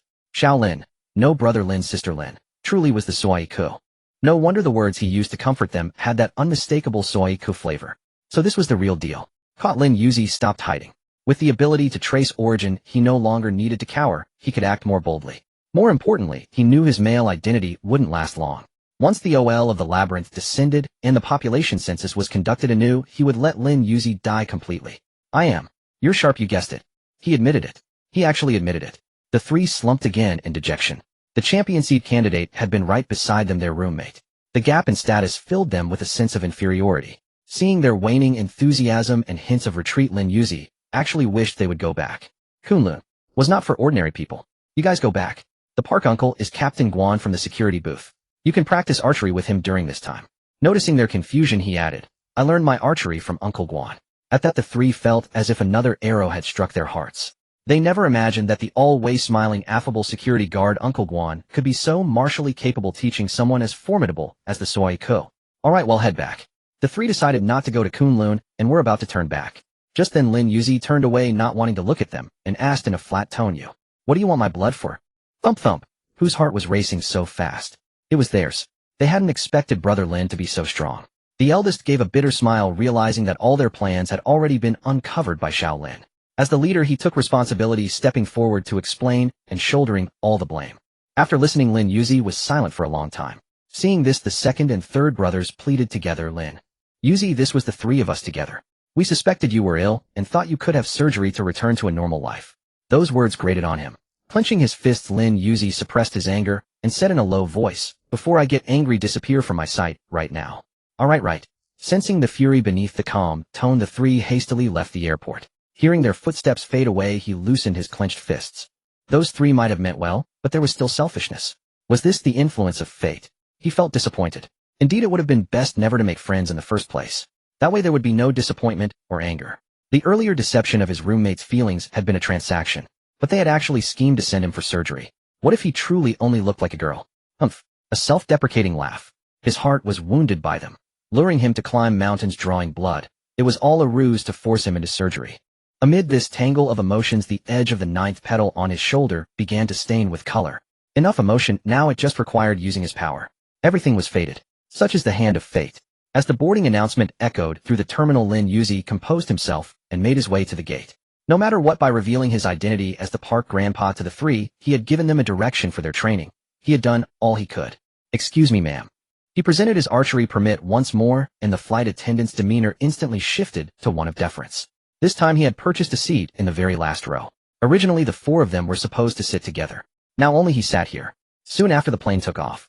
In the distance, the three stood in silence watching the departing aircraft, feeling as though their friendship had dissipated along with its flight. The eldest felt a sharp, piercing ache in his heart, his voice hoarse as he said, "Was it our fault?" The youngest spoke low, his eyes fixed on the plane. "We were wrong." The second one also watched the plane. Originally, all four were supposed to go to Kunlun together. How had it come to this, Xiaolin going alone? How ridiculous. They laughed at their own foolishness. We were too arrogant, never considering Xiaolin's feelings. A martial artist of such formidable skill had been willing to cook for them every day and join in their jokes, yet they had been so stupid as to act like this. Before it was just thoughts, still redeemable. But this time they had truly crossed the line into action. Xiaolin must have sensed it long ago and kept giving them chances. A pity. The three fools squandered those chances, believing themselves so clever. Let's go back. Why go back? We have so much time ahead. What do we do? I want to go home. I haven't fully mastered the staff techniques for my family. This time I will learn them completely. The eldest now had a goal. The second and third exchanged glances. They had no inherited martial arts at home. One had some connections within the system, the other was simply wealthy. Especially the third brother. His family was very wealthy. I want to find Captain Guan and ask him to teach me archery. I want to help. Help whom? He didn't need to say it, they all understood tacitly. The second brother also spoke. I want to make amends too. Alright, it's settled then. See you next year. Next year. The eldest would return home for a very long time. The next chance to meet would be the start of the next school year. The second and third took the bus back to campus. The fates of the three began to diverge. Meanwhile, Yin Yanzhou had initially intended to find the imposter who had posed as Lin Yoji and deceived his feelings. Tragically, he discovered that after 10 years of online friendship, he didn't even know her real name. Only that she studied in Wanqing. What was he supposed to do? There was simply no way to find her. He regretted not learning more details earlier. Fruitless in his search, he took on his family's task and joined the military expedition to Kunlun. High Command believed that the strange sound originated from a mythical creature recorded in the classic of mountains and seas. The think tank speculated that the Blue Stars was fighting against the descent of the Maze OL, resurrecting many ancient beings. If so, then a dragon might appear. That was the national totem of Huayu. They had to secure first-hand intelligence. Thus, the spaceborne warship launched. After picking up Yin Yanzhou, it reached the destination in under an hour, hovering 20 li from the Kunlun Mountains. Various vessels deployed, dropping off all survey personnel. The 5-star general, the army commander himself, was also there. Before the Maze OL descent, he had been ranked second. He had always been most eager to find the number 1 ranked. Yin Yanzhou was transferred here for 2 reasons. First, with his tyrant spirit armor, he represented formidable combat power. Second, the High Command had learned of the heavenly Daos targeting against him, so they moved him out of Wanshang for his safety, preventing assassination by other realm practitioners. After all, the localized storm had spread nationwide. Naturally, the story of him training in the rain had also spread. Someone even juxtaposed training in the rain with dancing in the rain. The former used to mock others as foolish, like not knowing to take shelter from the rain. The latter, meanwhile, was just as now. As soon as Yin Yanzhou stepped off the warship, people around him began to laugh. Rain dance god. Ha. They were good-natured smiles. Even the army commander chuckled, unable to connect this image with the redrobed, halberd-wielding tyrant form of Yin Yanzhou. Stop laughing. Comrade Yin is part of your team now. Everyone pay attention to coordination. Yes, sir. Orders were absolute. Once the commander spoke, everyone complied. Then the commander began planning the exploration of the Kunlun Mountains. Hours later, a mysterious team clad in olive-green greatcoats set out. Each was heavily equipped with electromagnetic guns using the latest technology, tactical visors, ultra-sensitive audio devices, and even brainwave sensors. The system could instantly relay each member's position to the team. The tactical visors were embedded with heat source detectors capable of scanning for warm life forms and even calculating falling leaves. Gas masks were standard issue. Once donned, faces became unrecognizable. Beneath the olive-green coats, a grim, killing aura emanated. The dispatch unit was the White Tiger First Squad plus Yin Yanzhou, 12 in total. In truth, the number of realm practitioners in Huayu was vast. The titled squads numbered 48 each, with 3 practitioners, totaling 144. Counting insiders like Yin Yanzhou and the official realm practitioners, the figure reached nearly 200, about 1/5 of the total population of practitioners. There were civilian practitioners too, but far too few, which explained why the High Command paid them little heed. Now outside the Kunlun Mountains, civilian practitioners had also arrived. A man with a hairband stood on a high rock, apparently taking photos, but actually using the images to map the terrain. He had his own team. Qian Wujin was also there. He knew that many kindred spirits would gather. He could absorb their souls. He too had a team, gamblers whose minds he had enslaved. Except for the solitary figure under the tree. Lin Yuzi, who stood with his bow slung across his back, gazing ahead, his features obscured by a pure white mask. The others, judging by his long hair, assumed he was a woman. Qian Wujin noticed him, and following his principle of dealing with the weak before the strong, decided to target the white mask first. Night fell. The realm practitioners had all vanished. They were waiting for the luminous rift to appear. Only in pitch darkness could the light from the rift illuminate the surroundings. Ideally, a sound would guide them to the spot.